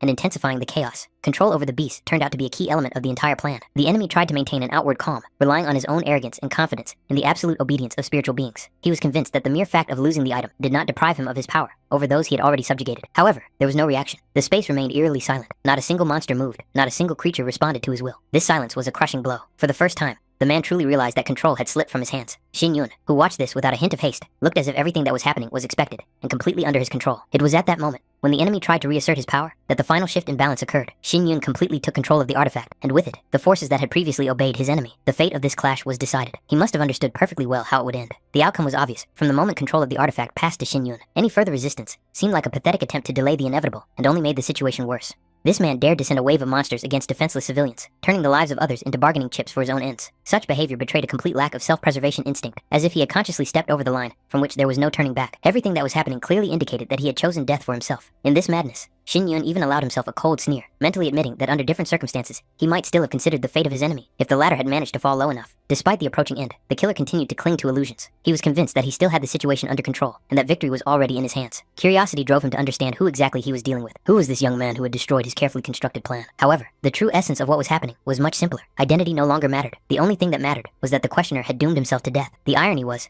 that retribution would come from the very creatures he considered his obedient tools. The monsters had already changed. Their eyes were filled with a greedy, predatory gleam, now directed not outward, but at their former master. The realization came too late. Pressed against the cold stone wall, he finally lost his former self-confidence. Fear exposed his true nature, and desperate attempts to beg for mercy became the last manifestation of his will. He realized that he had not understood who he was dealing with, and now he wanted only one thing: to stop the impending doom. But Shin Yun no longer saw any point in hesitating. In this story, a line had been crossed beyond which there was no mercy and no turning back. Everything had been decided, and at that very moment, he easily caught an arrow flying dangerously close. A note was attached to it. The content of the message made him think for a moment about the intentions of the Tai clan and how far their audacity extended. Almost immediately, another man appeared. His presence carried a different meaning. Not an attack, but an attempt to smooth things over. It became clear that money and someone else's order were behind this affair, and the goal turned out to be much more complicated than expected. Therefore, a representative was sent to indicate the position of the Tai clan and try to steer the conflict in a different direction. However, Shin Yun did not even bother to keep the note. To him, such gesture seemed like a pathetic attempt to cover up a failure with a cheap substitute. He had no interest in such negotiations, considering such an offer unworthy of even a moment's attention. A huge bird swooped down from the sky. Its shadow covered the scorched earth, and in the next moment, it picked up the very man who had tried to kill Shin Yun. It all happened too quickly for anyone to intervene. Almost immediately, another man appeared. His aura was calmer, his movements more restrained. There was no hostility in his behavior, only forced humility. He made it clear that what had happened was the result of his relative's stupidity, and hurried to take him away, leaving behind a feeling of unfinished conflict. Meanwhile, Luo Wei was safely hidden. Water enveloped her body in a thin protective veil, extinguishing the flames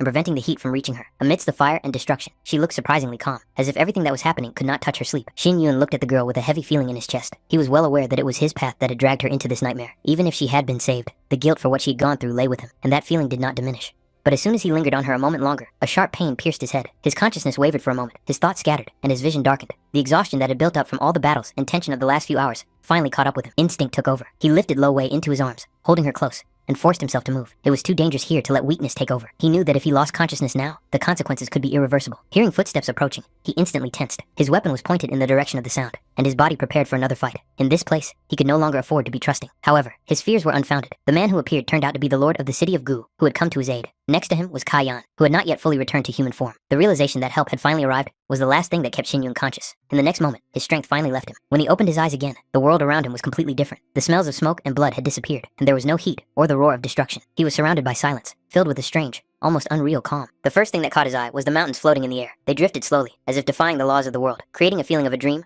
or an illusion too beautiful to be real. And beneath his feet was a water lily. The transparent surface of the water reflected the light and the sky, supporting his body as if it were the most natural state of affairs. Everything around him suggested that he had entered a new place, or perhaps a new stage in his destiny. After a while, his consciousness finally returned to him, and the scattered images dissipated. The floating mountains, water lilies, and strange calm disappeared, giving way to reality. He began to clearly understand that everything he had seen before was just a dream, born of exhaustion and mental strain. Lo Wei was next to him. Seeing her calm breathing and the absence of wounds, he felt a deep sense of relief. The realization that the girl was safe became the most important confirmation for him that everything that had happened was not in vain. He tried to sit up a little, but his body immediately responded with sharp pain. It seemed as if every bone ached, and his head was splitting, as if a storm was raging inside it. Even simple movements were difficult, and he was forced to lie back down. Luo Wei immediately noticed that he had woken up. She pressed herself tightly against him, unable to hide her joy, and her movements betrayed the relief that had built up over long hours of anxiety and waiting. The girl was very frightened by what had happened. All this time, she'd been afraid that he would never wake up, and those fears had not yet subsided. When she began to shake him, he felt a new flash of pain, so strong that his consciousness began to fade again. It took a great deal of effort to stop her, otherwise the pain would have completely drained him of his strength. Soon, Lo Wei helped him drink some medicine. Gradually, he began to understand how much she had worried about him. After he saved her, his condition turned out to be much more serious than he had thought. He had been unconscious for 2 days and 2 nights, teetering on the brink. Despite this, he tried not to attach too much importance to what had happened. To him, it seemed like nothing more than a long dream, and the consequences of a few wounds that would heal in time. Poisonous Yang, Qing Shan, and Kai Yan entered the room. Their appearance immediately filled the space with a familiar feeling of security. Kai Yan's relief was especially noticeable, as he was genuinely happy that Shin Yun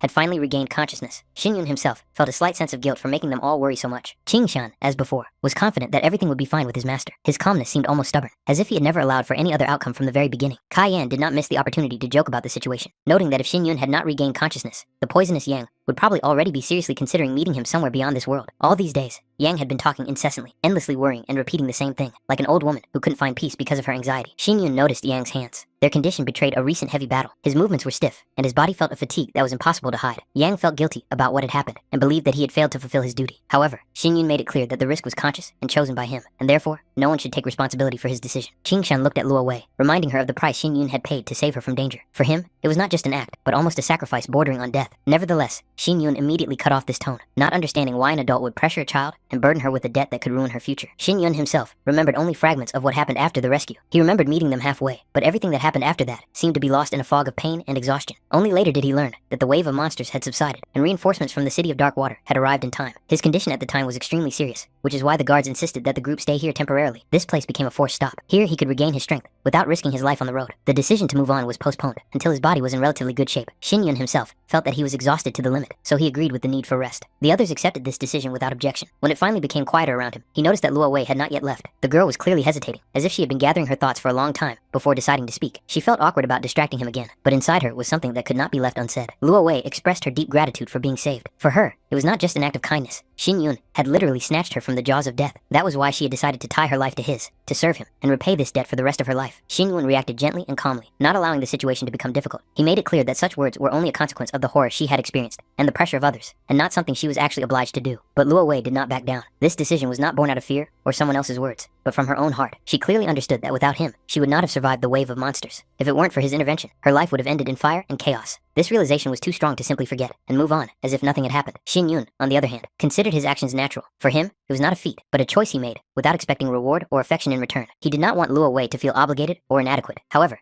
the girl took it differently, as if he doubted her value and abilities. Luo Wei understood that she had nothing left, no home, no family, no place to return to. The thought that she might be unnecessary even to him frightened her more than the wave of monsters itself. She was faced with a choice that would determine her entire future, and she did not know what her next step would be. Xinyun made it clear that her fears were unfounded. He did not consider her a burden, and had no intention of leaving her alone. If Luo Wei really wanted to, she could stay with him and go to the Imperial City together. For him, it was a natural decision, dictated by responsibility and an inner sense of rightness.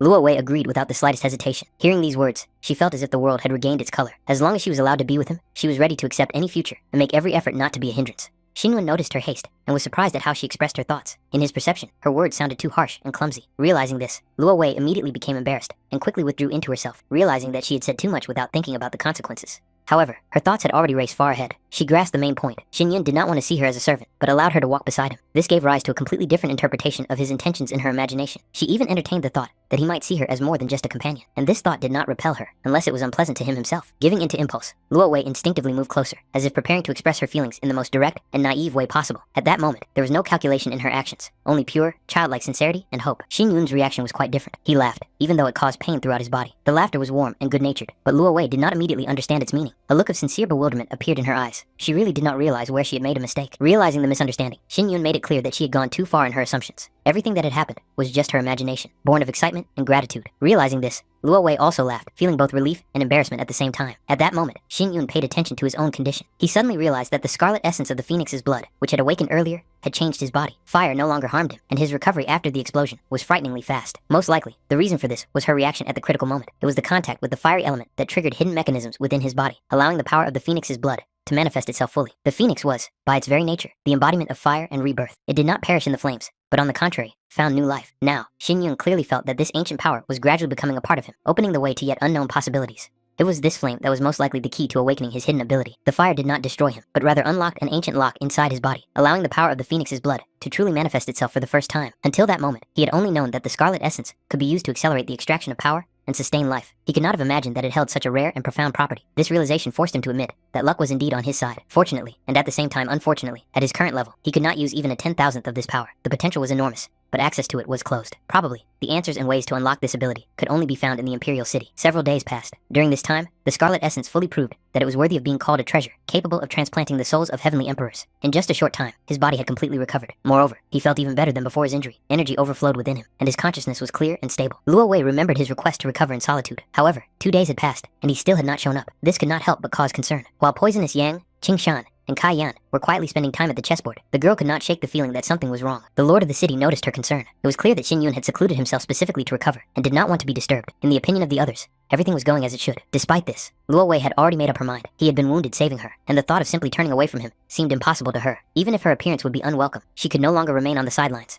Carefully opening the door, she stepped inside almost silently. Her intention was simple, to leave some food and leave without attracting attention. Each of her steps was measured, so as not to accidentally break the silence. Putting the food on the table, she couldn't help but glance briefly toward the bed. It was then that she realized Xin Yunya wasn't there. This realization instantly caused her alarm. The next moment, she felt a chill on her neck. The blade appeared suddenly, without the slightest sound. Only then did she realize how close she had come to danger. One more step, and it could have ended tragically. Realizing who was standing behind her, she hastily explained the reason for her visit. Xin Yun immediately put away his weapon. His gesture was calm and devoid of aggression. He made it clear that everything was fine now, and there was no longer any reason for concern. His touch on her head was warm and soothing, as if finally dispelling her fear. The 5 days that Master Yan had given him to recover were coming to an end. Further delay would only make the situation worse. Too much depended on time in the Imperial City, and the longer he stayed away, the more opportunities his opponents would have. It was clear that he could not put off his journey any longer. Jia Yan still had doubts about whether his condition had truly stabilized. Even Lord Gu of the city could not hide his surprise. Such serious injuries usually required a much longer recovery period. 2 days seemed too short a time to fully recover from what he had been through. However, Xin Yun really did look as if the danger was behind him. His life force was stable, and his aura was calm. He suggested that the poisonous Yan should not continue the journey with him, but return to Sifeng to recover. On the way, he had to deliver a message to Xiao Hu. Nevertheless, the old man was still worried, especially about the possible consequences of the clash with the Tai clan. These fears were dispelled. The problem with the Tai clan no longer posed a threat. Anything that could have escalated into open hostility had already been nipped in the bud. Xin Yun also asked Gu Qingshan to look after poisonous Yan and make sure he recovered his strength in peace. Luo Wei realized with undisguised excitement that their next destination would be the Imperial City. Moreover, the path led straight to the Lin Xiao family. To her, it seemed unattainable and almost legendary. However, deep down, she wondered why this path had been chosen instead of the Yunmen Martial Arts House, which officially ranked first in the hierarchy. The reason turned out to be much deeper than just formal rank. The Lin Xiao family was second only to Yun Meng in terms of influence, but remained the strongest in terms of spiritual development. It was here that cultivation was placed above origin and strength above titles. It came as a surprise to her that high rank did not necessarily mean superiority in true power. Jia Yan explained that the current rankings only reflected the political influence of the families. In the past, it was Lin Xiao who held the leading position, but over time, the balance of power had shifted. This was not due to a decline in power, but to a change in the structure of authority. The Yun Meng family rose to first place, thanks to its location in the heart of the Imperial City. Most of its students came from noble and extremely influential families. The 4 famous princes of Yun Meng were descendants of the largest families in the capital. Even when they caused serious problems, no one dared to interfere. Neither the Yun Meng family itself nor other martial houses. This state of affairs seemed excessive and unfair. Kai Yan shared the same opinion. However, he reminded them that everything was changing for Xin Yun now. Having received the status of a core disciple, he had gained the right to enter the Ling Xiao Pavilion, a place most cultivators could only dream of. For ordinary disciples, entry there was forever closed. The Ling Xiao Pavilion was a forbidden area of the family, a repository of heritage accumulated over thousands of years. It contained ancient techniques,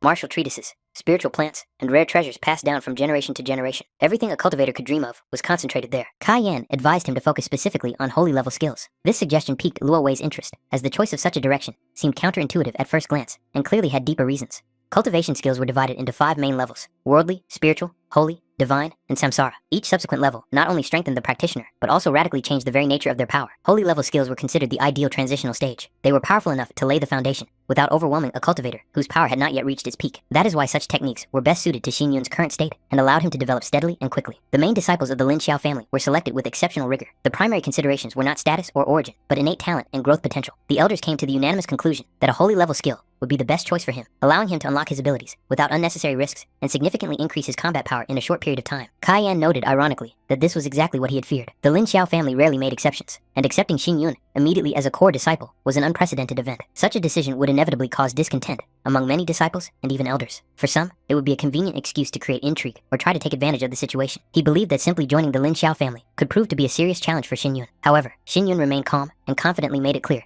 that such difficulties would not be a problem for him. He intended to take care of everything himself. One thing was of fundamental importance to Xin Yun. He would not allow his actions to tarnish Master Yang Yang's name in any way. This was not just a promise, but a firm internal rule that he intended to adhere to at all costs.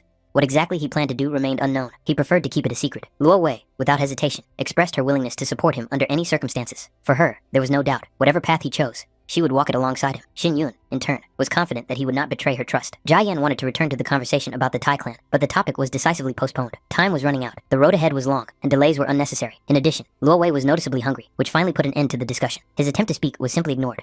Not wanting to fall behind, Kai Yan spurred his horse and hurried after them. Despite his apparent haste, he kept a close eye on the road and his surroundings, knowing that a much more difficult stage lay ahead. Soon, the city of Chungyan spread out before them. High walls, bustling streets, and a dense flow of people made it clear that this place was an important hub on the way to the Imperial City and the threshold of a new, much more dangerous chapter of their journey. Jia Yan drew Xin Yun's attention to the shimmering stones set on either side of the city entrance. Their surface shimmered with a soft light, creating a sense of ancient power. According to legend, these stones were made from special spiritual minerals and were once part of a powerful defensive formation capable of repelling even high-level spiritual beasts. However, times had changed. Now, only the outer shell remained of their former purpose. Their protective functions had long been lost, and the stone served only as a decorative reminder of the city's former greatness, a symbol of traditions that had lost their real power. Xin Yun pondered the reasons why he intended to stay in the Imperial City. The first was deeply personal. He had to find out the true circumstances of the destruction of the Chu family 16 years ago, reconstruct the chain of events, and find traces of his parents, if they still existed. The second reason was no less important. He had to find a way to solve the problem of Lu Xiang and her ninth ice vein. No matter how he tried to justify himself, deep down, he knew that he had failed to protect her when it was most needed. This feeling of guilt remained a heavy burden. Even though he was aware of his own mistakes and omissions, Xin Yun had no intention of deviating from his chosen path. He would continue to follow his plan,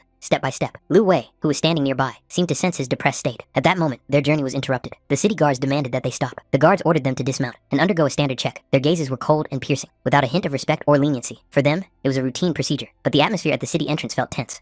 Kai Yan complied without hesitation and presented his badge, indicating his affiliation with the Lin Xiao family. The guards exchanged glances, their eyes flashing with mockery and distrust. For them, such tokens had long since lost their value. These tokens were lost, sold, or forged on a daily basis, and anyone could obtain a similar one. They demanded additional confirmation, insisting on seeing all the student tokens. The absence of a second token from Kai Yang only heightened their suspicions. Then, Xin Yun calmly took out the token of the main student. Its appearance, the structure of its spiritual lines, and its aura left no doubt as to its authenticity. The guards immediately recognized the true value of this item and realized who they were dealing with. After that, all doubts disappeared. They were allowed to pass without further delay, and the guards hastily expressed their respect. Kai Yan, observing the sharp change in attitude, was extremely dissatisfied with such behavior, once again convinced that in the Imperial City, it was not people who were valued, but symbols of power and status. Kai Yan continued to grumble, complaining that if he had not pawned his student token, the city guards would have behaved much more restrainedly. Xin Yun, not attaching any particular importance to this, calmly handed him the necessary amount so that he could buy back the token from the moneylender. For him, it was a trifle, but from the outside, his action looked surprisingly generous and truly magnanimous. Meanwhile, Luo Wei looked at the Imperial City with sincere admiration. The wide streets were filled with people, and everywhere, she could hear the voices of merchants, the clanging of metal, and the laughter of passers-by. The city lived its own rich life, and this made a strong impression on her. Jia Yan, getting into the spirit of things, pointed to the tall, richly decorated buildings rising nearby. It was there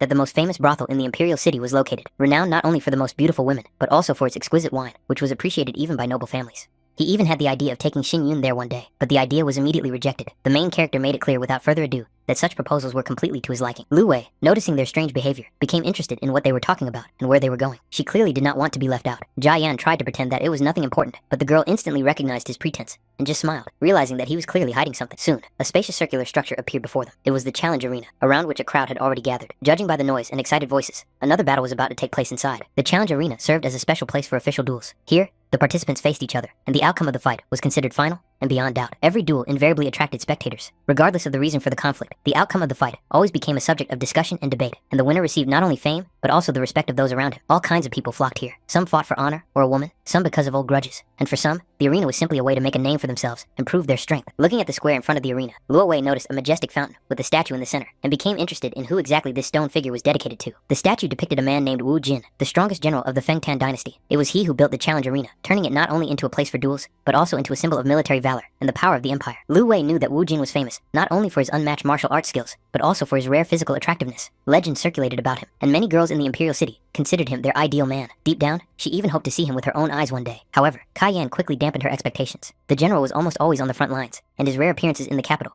were carefully guarded and inaccessible to ordinary people. Luo Wei did not worry about this. For her, Xin Yun remained the real hero. At that moment, her thoughts were abruptly interrupted when she heard a rude demand to make way. She barely had time to turn around before she noticed a man on horseback practically flying toward her. The distance between them was rapidly shrinking, and it was no longer possible to avoid a collision. The girl lost her balance from the surprise and began to fall, but Xin Yun instantly appeared beside her and managed to catch her, preventing her from hitting the ground. Instead of realizing his own carelessness, the rider flew into a rage and hurled threats, clearly not hiding his contempt and aggression. Xin Yun, showing no fear, calmly pointed out the real reason for what had happened, making it clear that they were dealing with nothing more than an unskilled and overconfident man who was unable to control his mount. His words only angered the rider more, who immediately realized that the mockery was directed at him. In the next moment, sensing its owner's hostile intentions, the riding animal broke into a gallop and rushed forward, trying to attack Xin Yun. Xin Yun pushed Luo Wei aside without hesitation and stood directly in front of the animal. With one confident movement, he stopped it, completely depriving it of the opportunity to continue the attack. Having lost control, the rider fell to the ground, his face contorted with rage, and he immediately signaled to his men. Several subordinates instantly surrounded Xin Yun, intending to resolve the conflict by force. The horsemen's subordinates acted without the slightest hesitation. With a single gesture, they closed the circle, instantly cutting off Xin Yun and Luo Wei from the rest of the street. The space around them became dense and threatening, as if the crowd itself had turned into a cage. Noticing the commotion, Kai Yan dismounted and tried to push his way forward, wanting to understand who had caused the noise and where Xin Yun had disappeared to. However, a tight ring of onlookers and guards prevented him from getting close. The crowd reluctantly parted, enjoying the spectacle. Those around him whispered, not understanding what reckless daredevil had dared to insult Master Li. In the eyes of most, it could only be a simple country bumpkin who did not know the local customs and laws of the imperial city. Their words were tinged with anticipation. This insolent man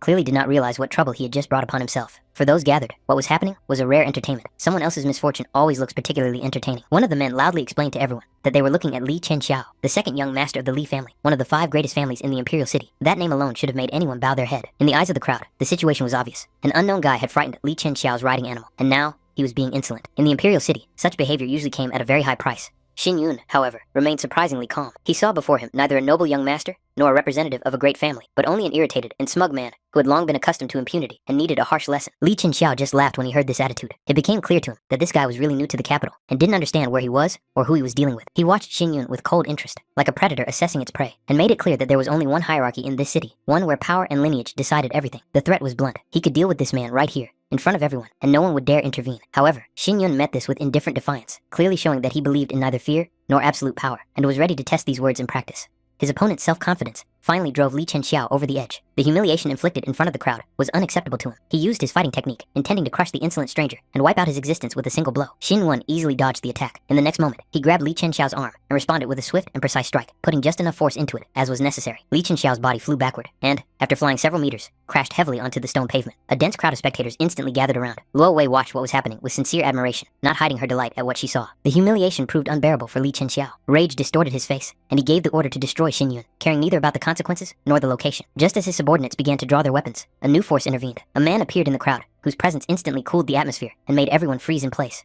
It was Senior Ye, a representative of the Imperial City's order. His gaze was cold and stern, and his very appearance signaled that what was happening had gone beyond what was acceptable. He made it clear that such a commotion in the center of the capital could result in severe punishment, even involving the elders. Li Qiao's people hastily began to justify themselves, pointing out that it was Xin Yun who dared to attack first and strike a representative of the Li family, demanding immediate punishment for him. However, Elder Ye listened to their words without the slightest sympathy. It was obvious to him that the conflict affected the interests of the Lin Xiao family, and such provocations could not be ignored. The violation of order and the attempt to carry out reprisals on the streets of the capital were unforgivable. Luo Wei tried to indicate their affiliation with the Lin Xiao family, but her words were met with ridicule from those around her. Most decided that the girl was trying to hide behind a famous name to avoid responsibility. At that moment, Jia Yan finally managed to break through the crowd. His face showed obvious irritation, and with his appearance alone, he began to disperse the onlookers, demanding that they clear the way and stop the disorder. Senior Ye noticed Kai Yan and asked him how his journey to the Imperial City had gone. The answer was restrained, but clearly dissatisfied. As soon as he crossed the city gates, he immediately encountered the source of this disorder. His irritation turned into sharp dissatisfaction with what was happening. Such scenes in the capital were becoming too frequent and tiresome. Li Qiao hastened to absolve himself of responsibility and attempted to shift the blame onto Xin Yun, pointing to him as the instigator of the conflict. However, Kai Yan immediately cut off such talk, making it clear that such rudeness was unacceptable, especially when the speaker did not even realize who he was dealing with. After that, Kai Yan officially introduced Xin Yun as the new main disciple of the Lin Xiao family, leaving no room for ambiguous interpretations. These words instantly stirred the crowd. People began to whisper, recalling rumors that the Lin Xiao family had indeed accepted a new main disciple. Now it was obvious too that this was the very person before them. The realization that Li Qiao had insulted such an important figure caused excitement and hidden schadenfreude. Some even began to remark mockingly that the antics of the young master of the Li family had long been a familiar sight, and that such behavior would sooner or later lead to serious consequences. Kai Yan abruptly cut off such conversations, making it clear that he had heard perfectly well who was adding fuel to the fire. It was these people who had become the real provocateurs of the conflict, inflating it to dangerous proportions. He pointed out the obvious. If it weren't for the deliberate incitement, the situation would never have reached this point. Now, the only reasonable solution was to immediately stop the disorder and apologize. Realizing the change in the situation and his own disadvantageous position, Li Qiao hastened to express his respect to Xin Yun and apologized, presenting what had happened as an unfortunate misunderstanding. He tried to smooth things over by suggesting that the conflict be resolved peacefully and that his guilt be atoned for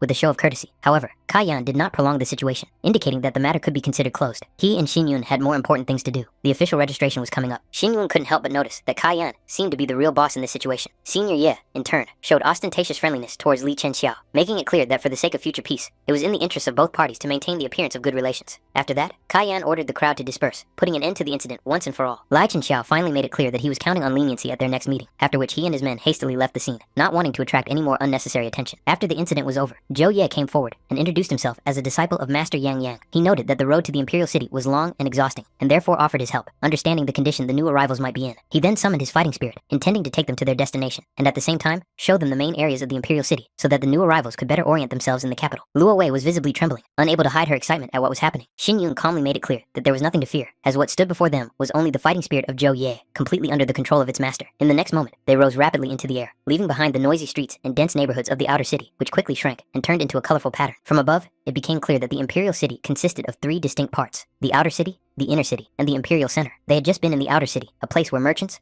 artisans, and ordinary people of all walks of life lived. After they crossed the massive city gates, the inner city opened up before them, more orderly and austere, with a wide layout and imposing buildings. This was where the residences of the 5 great families who cultivated martial arts were located, as well as houses associated with imperial power. The rules in this area were much stricter than in the outer city. In the north, a majestic golden building stood out in particular, the Cloud Palace, towering above the other buildings.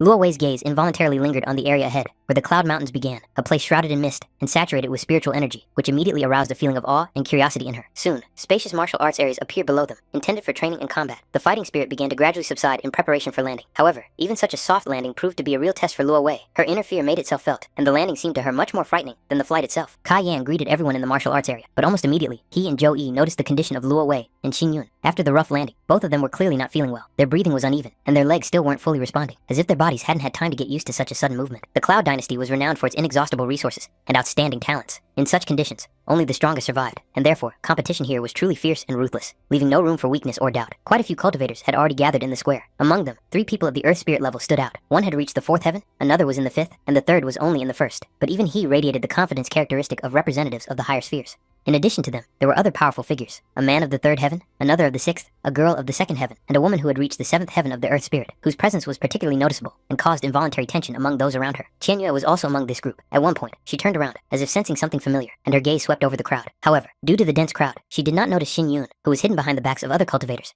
and the general hustle and bustle in the square. The man standing next to her noticed her movement and paid attention to it, but the girl immediately looked away, not attaching any importance to it. Suddenly, a noticeable commotion arose in the square. People began to exchange excited glances and part ways when Lin Xiao's flowers appeared in their field of vision. The crowd quickly lined up on both sides of the path, clearing the way. Many did not hide their admiration, acknowledging that the beauties of the Lin Xiao family were rightly considered some of the most outstanding women in the imperial city. Even the rare spiritual beast pulling their carriage only emphasized the high status of the arrivals. Luo Wei watched the scene with curiosity, not understanding who these women were. Kai Yan explained that they were the famous beauties of the Lin Xiao family, and Zhou Ye added that among the 5 great families, the 4th master Yun Meng and the Lin Xiao flowers had always been considered the most talked about figures. On the left side of the carriage was Hua Tianfen, the daughter of the master of the Lin Xiao family. Not only did she have a high position by birthright, but she was also the main disciple, which made her status in the family practically unquestionable. On the right side was Zhui Lin Fen, a rare talent who had begun her cultivation journey from childhood. She had recently been officially accepted into the Lin Xiao family, and now, many attentive eyes were focused on her. Hua Tianfen was genuinely happy about Kai Yang's return. His presence gave her a sense of familiar order and confidence. Shui Linfen, on the other hand, felt uncomfortable. The intense stares of the students, filled with envy, curiosity, and hidden admiration, weighed on her more than she had expected. At that moment, her gaze accidentally caught on one young man in the crowd. He did not stand out with loud gestures or ostentatious confidence, but something in his calmness and composure unexpectedly attracted her attention. The feeling was strange and unfamiliar, as if a thin thread had invisibly pulled her toward him. Qianyue watched the proceedings from the sidelines and felt clearly irritated. In her eyes, these girls looked like nothing more than empty show-offs, hiding behind pretty faces and loud titles. The thought that they were called beauties only aroused her inner rejection and cold contempt. The man next to her, on the contrary, considered such words to be quite fair. However, comparing them to Qianyue, he was convinced that they did not stand up to any comparison. A desire arose in his mind to publicly humiliate these girls, taking advantage of the moment and the attention of the crowd. In the next moment, he quietly snapped his fingers, and the carriage suddenly shook violently, as if an invisible wave of force had hit it. Losing her balance, Hua Tianfen staggered and involuntarily pushed Zhui Linfen. She tried to hold on, but the movement was too sudden. Hua Tianfen instinctively reached out to catch her, but it all happened too quickly. The crowd reacted instantly. Concerned glances came from all sides, and the students' attention focused on Shui Linfen, checking to see if she was injured. As it turned out, Shui Linfen fell right into Xin Yun's arms before either of them realized what was happening. She had no idea how it had happened and was disoriented for the first few seconds. However, as soon as she looked up and met his eyes, her heart suddenly began to beat faster, as if from an unexpected jolt that she could not explain. Hua Tianfen almost immediately realized that Shui Linfen was on the verge of an outburst of anger. Her restraint was only a thin veneer, behind which a wave of confusion and irritation was already rising. Many young men in the crowd looked at Xin Yun with envy. They wanted to be in his place, even if only for a moment. Some even felt the urge to hit him. That's how unfair his sudden luck seemed to them. Lu Wei, on the other hand, just looked at Xin Yun with concern and quietly asked if he was okay. Shui Linfen's face flushed. The blush was so obvious that it was impossible to hide, even with all her attempts to remain calm. Hua Tianfen hurried to make sure she was all right. Shui Linfen first tried to take the blame, but immediately refuted her own words. It was Hua Tianfen who insisted on this dress, too long and uncomfortable for such a place. It was the reason for the fall. Xin Yun apologized to the lady, but maintaining his usual directness, he still asked how long she intended to continue sitting in his arms. Zhu Linfen blushed even more. Indignation flashed in her eyes, and for a moment, she had a sincere desire to slap him for his bold and unceremonious words. At that moment, a voice announced the arrival of the Lin Xiao family. Chen Xiao immediately leaned over to his brother and pointed at Xin Yun, noting with a cold smile that this was the bastard who was here. Jia Yan became alert. He instinctively sensed something was wrong and wondered what the Li family was planning. Before they could move, the man with scarlet hair stepped forward and, demonstratively stretching out his leg, blocked their path, as if he had been preparing for this confrontation in advance. Jia Yan gave him a cold look and asked directly what Li was planning to do this time. The man with fiery red hair coldly explained that the gates of Lin Xiao's mansion were not for outsiders. This place was closed to those who did not belong to the family or were not officially recognized by it. Jia Yan did not immediately understand the hidden meaning of these words and demanded clarification again. Then the man said with a contemptuous smile that he was only performing his duties as the gatekeeper of Lin Xiao's mansion and was not going to let any riffraff and unnecessary trash inside. These words finally drove Kai Yan out of his mind. He flew into a rage, not hiding his fury, and wondered how this man dared to speak like that. To call them trash meant either to have completely lost his mind or to consciously invite serious consequences. Chen Xiao and representatives of the Li family rushed to intervene, trying to smooth things over. They assured everyone that what had happened was just a misunderstanding and that no one had intended to block Elder Yang's passage. However, the red-haired man then turned his gaze to Xin Yun. His expression immediately changed. In his opinion, this man was the real problem and had no right to be here. Zhou Ye tried to stop him and demanded respect. He clearly introduced Xin Yun as the new core disciple named Chu Xin Yun, but Li Ershao didn't even listen to him, demonstratively ignoring the introduction. Li Ershao declared that they did not recognize Yang Yang's decision, who, in their opinion, had too arbitrarily and unceremoniously accepted this guy into the ranks of the main disciples. Kai Yan coldly replied that personal likes or dislikes did not give anyone the right to cause trouble right at the gate of the Lin Xiao family and disgrace its name. However, the red-haired man only bitterly remarked that many students who were preparing for the assessment had lost their places. He wondered what they had done to deserve such injustice, when the main students could do whatever they wanted without thinking about the consequences. At that moment, he loudly declared that today, they intended to demand justice for the disadvantaged students of the Lin Xiao family. His words were echoed by the rest of those present, and soon, a murmur of voices arose around him, in which the same demand was heard more and more often. Justice. Li Ershao coldly advised Xin Yun to show prudence and voluntarily hand over the token of the main disciple, considering it the only reasonable way out of the situation. Xin Yun, in turn, calmly asked what consequences awaited him if he refused.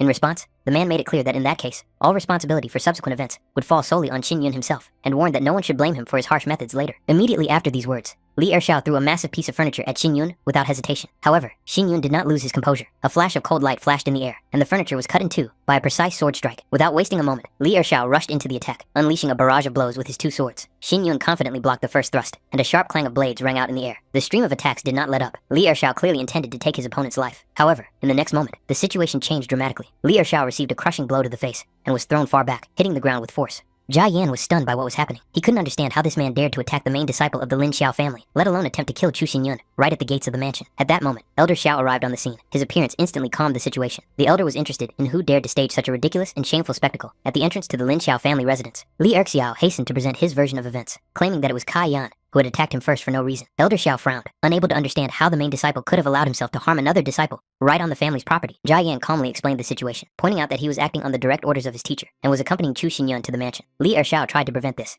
and was the first to resort to violence, which is why he bears sole responsibility for what happened. In the midst of the tense scene, a soft rumbling suddenly sounded. It was Xin Yun. After all the events, he was really hungry, and Luo Wei, standing nearby, seemed to him to be the last reminder of food.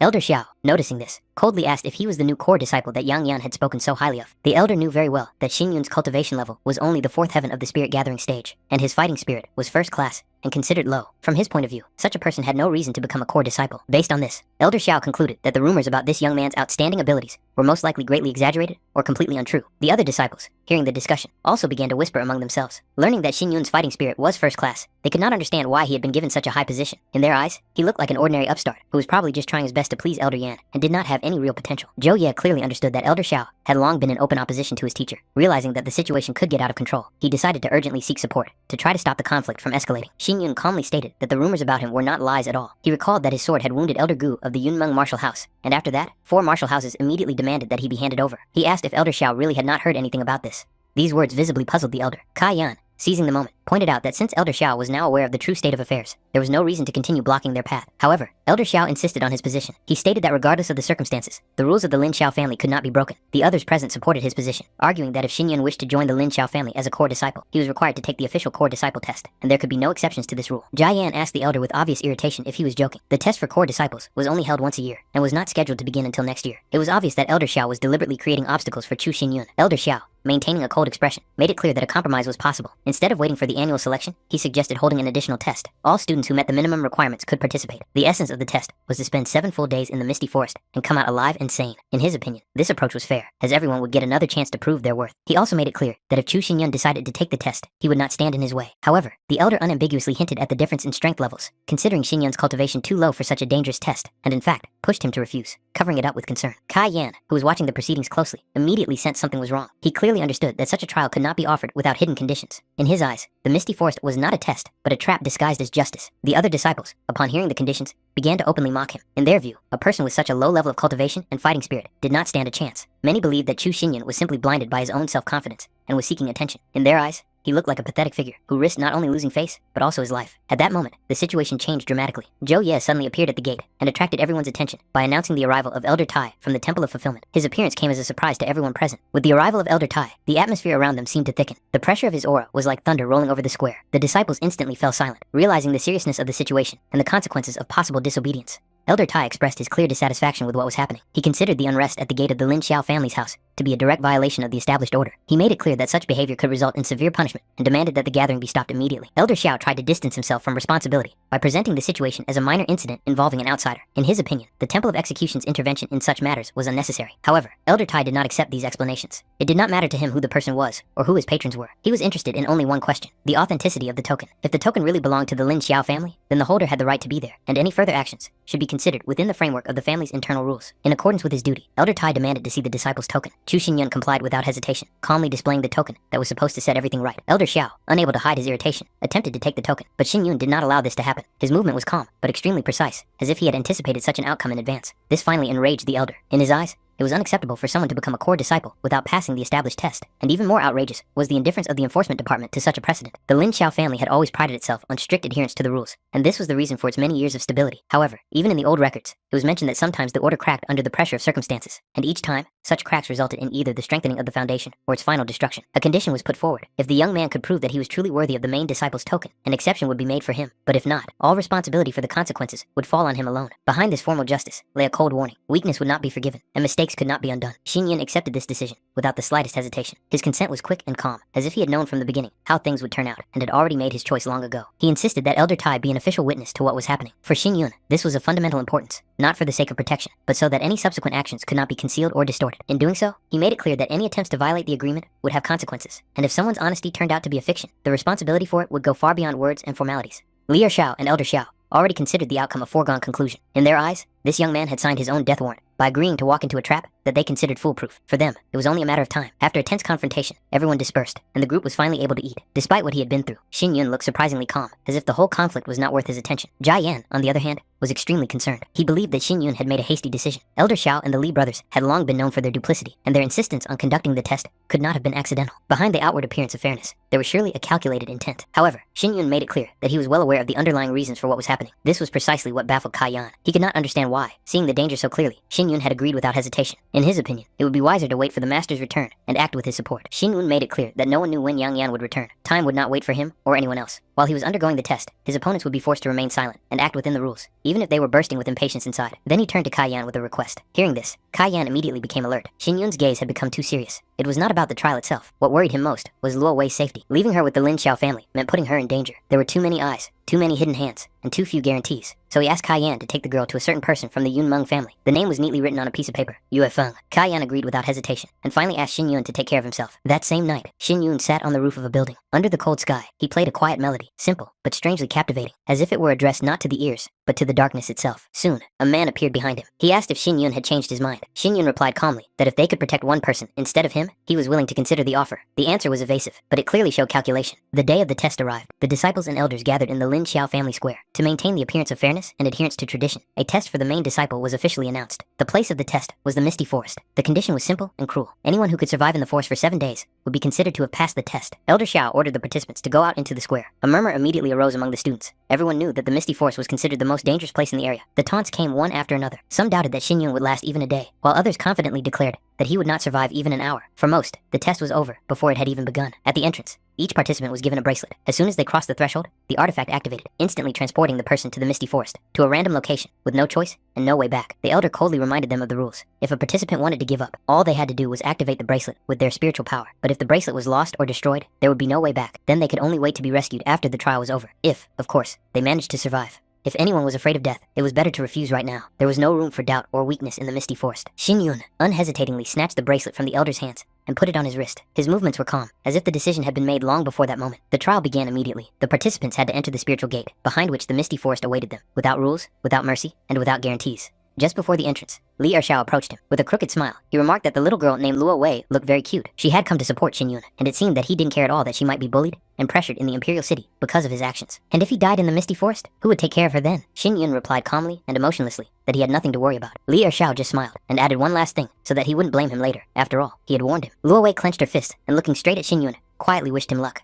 Without turning back, he stepped forward and disappeared behind the spiritual gate. Before him lay the misty forest, gray, viscous, and silent. Fog spread between the twisted trunks, hiding the depth of space and distorting distances. The number 1 flickered on the bracelet. 7 days in this place were neither a moment nor an eternity. Just enough time for the weak to break and the strong to show their true colors. He took a few steps forward, peering intently into the surrounding space, and suddenly stopped. Xin Yun clearly sensed a foreign presence. Since he was already here, there was no point in hiding anymore. They were already waiting for him. Li Ershao watched from the fog, noting to himself that this guy was much smarter than expected. Such calm confidence seemed almost defiant, as if Xin Yun really considered himself above what was happening. For Li Ershao, such audacity was unforgivable. In his view, anyone who dared to act so arrogantly in front of him had only one outcome: death, quick or painful, but inevitable. Xin Yun, on the contrary, looked at the situation with cold interest, as if he wanted to see who would crack first. His calmness was frightening and cut deeper than any weapon. Li Ershao burst out with a contemptuous laugh, deciding that Xin Yun's time had come. A single gesture was enough for his men to spring into action and launch their attack. The body of one of the attackers changed dramatically. His muscles swelled, his bones stretched, and he turned into a huge, almost beast-like figure, intending to crush his opponent with a single blow and knock his head off. Deep down, he felt a special hatred for people like Xin Yun. In his eyes, a beautiful face and confident gaze did not give one the right to consider oneself superior or look down on others. Xin Yun calmly grabbed his arm. There was no panic or tension in this movement, only cold superiority, as if he were holding not a living person, but an irrational beast. The enraged man swung his arm, intending to turn him into a bloody mess. He could not accept being mocked at a moment when, in his opinion, his victim should already be on the verge of death. The opponent resorted to threats again, and, not wanting to waste time, concentrated his spiritual power in his palms. A stream of fiery energy flared up and rushed forward, seeking to sweep away everything in its path and crush Xin Yun, along with his small head. Xin Yun immediately noticed this man's main problem. His movements were rough, lacking flexibility, and completely predictable. He had power, but he lacked control and calculation. He relied solely on pressure and intimidation. Without bothering with complex techniques, Xin Yun took a short step forward and struck his opponent on the forehead with one precise movement. There was no malice or tension in this gesture, only dry and cold superiority. The muscular body went limp and collapsed to the ground like a sack of sand. The opponent lost consciousness without even realizing what had happened. Xin Yun was momentarily surprised by his own strength, realizing that the blow had been stronger than he had expected. At that moment, something suddenly wrapped around his leg, pulling him down with unexpected force. A second opponent emerged from the fog. This man moved differently, confidently, and predatory, as if the force were truly an extension of his body. Vines, roots, and flexible shoots obeyed his will, turning into weapons capable of knocking people off their feet and breaking their balance. His technique was aimed not at instant killing, but at exhaustion and control. Xin Yun jerked sharply to the side, and his body lost its balance. The ground beneath his feet was slippery with moisture, and the fog made it difficult to determine the direction of the attack. He instantly drew his sword and cut through the vines, freeing his leg. However, the next wave of attacking shoots was already rushing towards him. Xin Yun pushed off the ground and activated his protective shield at the last moment, softening the blow against the tree trunk. It was now clear that the enemy was deliberately prolonging the fight, hoping to exhaust his strength. The forest cultivator, observing Xin Yun's movements, drew his own conclusions. This guy did not look like a person who had undergone long and systematic training. His energy was powerful, but its flow was different from the usual patterns, as if it obeyed different laws. As soon as Xin Yun cut through another bundle of vines, something suddenly jerked him upward. Fingers closed around his hair, and the force with which he was held made it clear that his opponent had finally decided to resort to more brutal methods. The vines closed around Xin Yun's body, quickly intertwining and tightening. They wrapped around his arms, chest, and legs, twisting layer after layer until he was completely immobilized, like an insect caught in a green cocoon. The forest cultivator examined his creation with satisfaction. A smug grin appeared on his face. He had finally managed to catch this cocky brat who had been evading traps for so long. Xin Yun remained calm inside the cocoon. He truly hated fools who mistakenly considered themselves clever and thought they were in control of the situation. But what annoyed him most was when someone messed up his hairstyle. The next moment, there was a dull thud. The vines trembled, weakened sharply, and then scattered to the sides. The forest cultivator didn't even understand what had happened before his body went limp and collapsed to the ground unconscious. Xin Yun had not yet caught his breath when the air in front of him distorted. Hidden weapons flew out of the fog, several thin darts emitting sharp flashes of spiritual energy. Explosions thundered one after another. Xin Yun managed to dodge, sliding between the flashes. But the weapons did not stop. The darts changed their trajectory mid-flight and rushed after him again, as if they had a will of their own. Xin Yun immediately understood what was happening. This opponent possessed a special tracking skill, a technique that allowed hidden weapons to memorize a target and pursue it until it was completely destroyed. A mocking voice came from the fog. It didn't matter how fast he ran, the darts would catch up with him anyway. Xin Yun, on the other hand, calmly looked around and asked himself another question. Where exactly was the one who considered himself a hunter hiding? The enemy suddenly sensed something was wrong. The connection with the weapon faltered. The next moment, he realized with surprise that the target had disappeared. It hadn't retreated or hidden in the fog. It had simply vanished. That was impossible. A warm breath touched the back of his neck. In fact, Xin Yun was already standing right behind him. With a slight smile on his face, he politely greeted the blonde boy before he could realize that the hunt had long since changed sides. The blonde man's guided weapon suddenly changed trajectory and pierced the body of its own master. His eyes widened in shock, then he collapsed to the ground. Another opponent had been eliminated. At that moment, a mocking voice rang out behind Xin Yun, pointing out his supposed weakness in close combat and suggesting that he hide instead of resisting. Xin Yun merely noted that such reasoning was not worth paying attention to. Almost simultaneously, the barrel of a firearm appeared at his head, cold and merciless.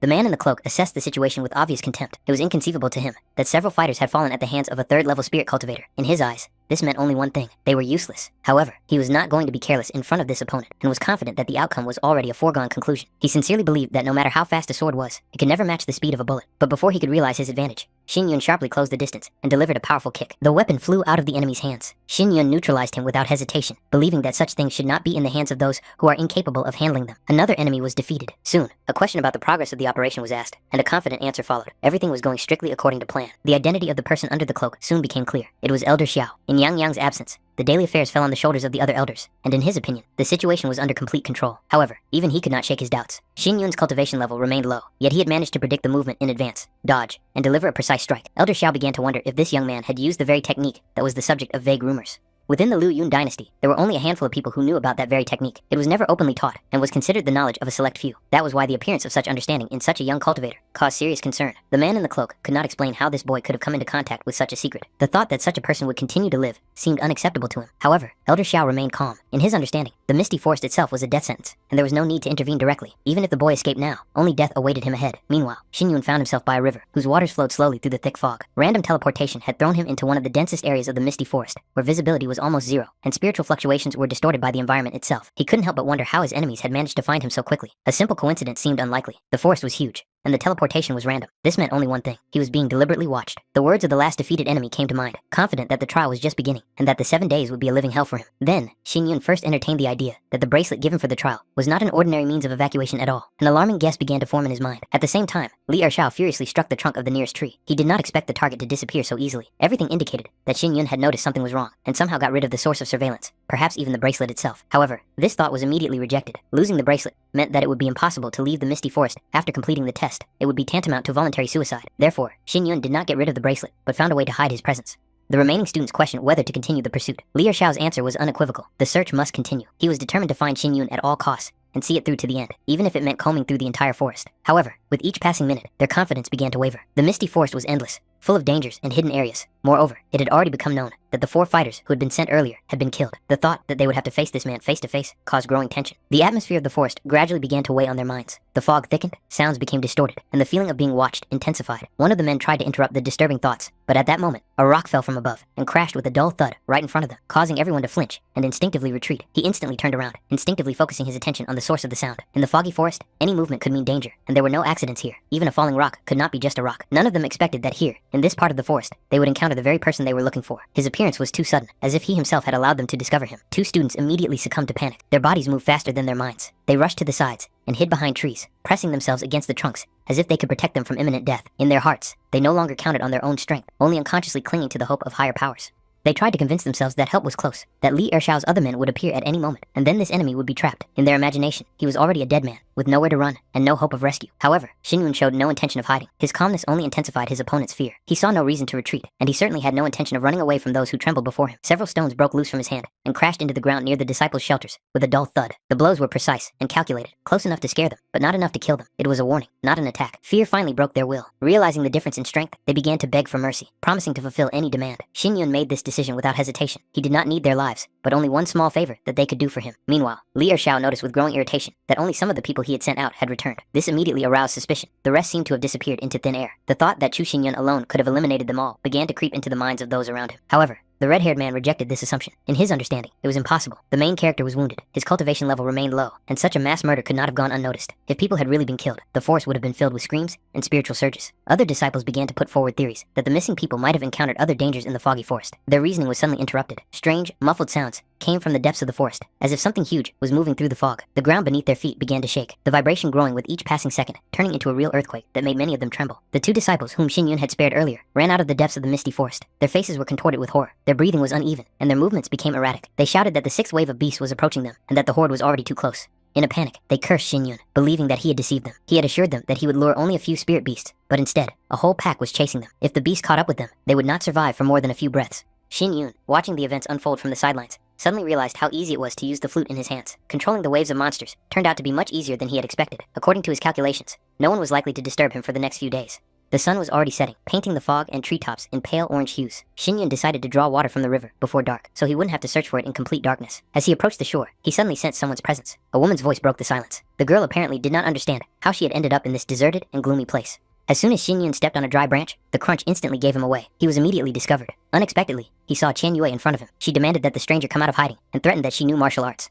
And so they came face to face in this strange and completely unsuitable place for a meeting, in the middle of a foggy forest where every step could lead to death. Xin Yun couldn't understand what she was doing here. Qian Yue, pretending to be in control, declared that she had come to kill him. Her voice no longer had its former cold arrogance, only a strange mixture of determination and inner tension. She believed that it was better to do it late than never. For her, this meeting seemed like an opportunity to put an end to what had been going on between them since childhood. However, as soon as she took a step forward, she tripped over a stone and fell awkwardly to the ground. Xin Yun was about to leave after such a ridiculous performance, but she stopped him, begging him not to go. Apparently, the girl had seriously sprained her ankle. Xin Yun knelt down beside her and gently took her foot, quickly assessing the extent of the injury. His movements were confident and precise. With one sharp but measured movement, he reset the dislocated ankle, leaving no time for doubt or fear. Qian Yue clenched her teeth, the pain echoing throughout her body. Irritation flared up inside her. He could have been at least a little more careful, although her mind told her that there was no other way. Xin Yun paused for a moment. He understood that Jin Song Gu would not be able to follow him for long in the foggy forest, and the thought flashed through his mind that it was Jin Song Gu who had sent Qian Yue here. It seemed too persistent, too calculated. However, Qian Yue immediately made it clear with her expression and cold tone that he was wrong. She had come of her own accord, and it had nothing to do with anyone else's orders. Xin Yun only noted to himself that this made the reason for her appearance even stranger. She made no secret of the fact that she knew about Lin Xiao's family's ordeal. It was unthinkable for her to allow someone else to take his life before she herself had finished the job. In her eyes, it was a matter of principle, not logic. Xin Yun calmly reasoned that it would be much easier for her if someone else did it for her. But Qian Yue rejected the very possibility of such an outcome. In his mind, she seemed stubborn and foolish, like a child clinging to a meaningless idea, unwilling to see reality. Without further ado, he handed her the fried fish and made it clear that in this forest, survival was more important than ambition. Without food, shelter, or strength, she would not last long here, especially with an injured leg. Qian Yue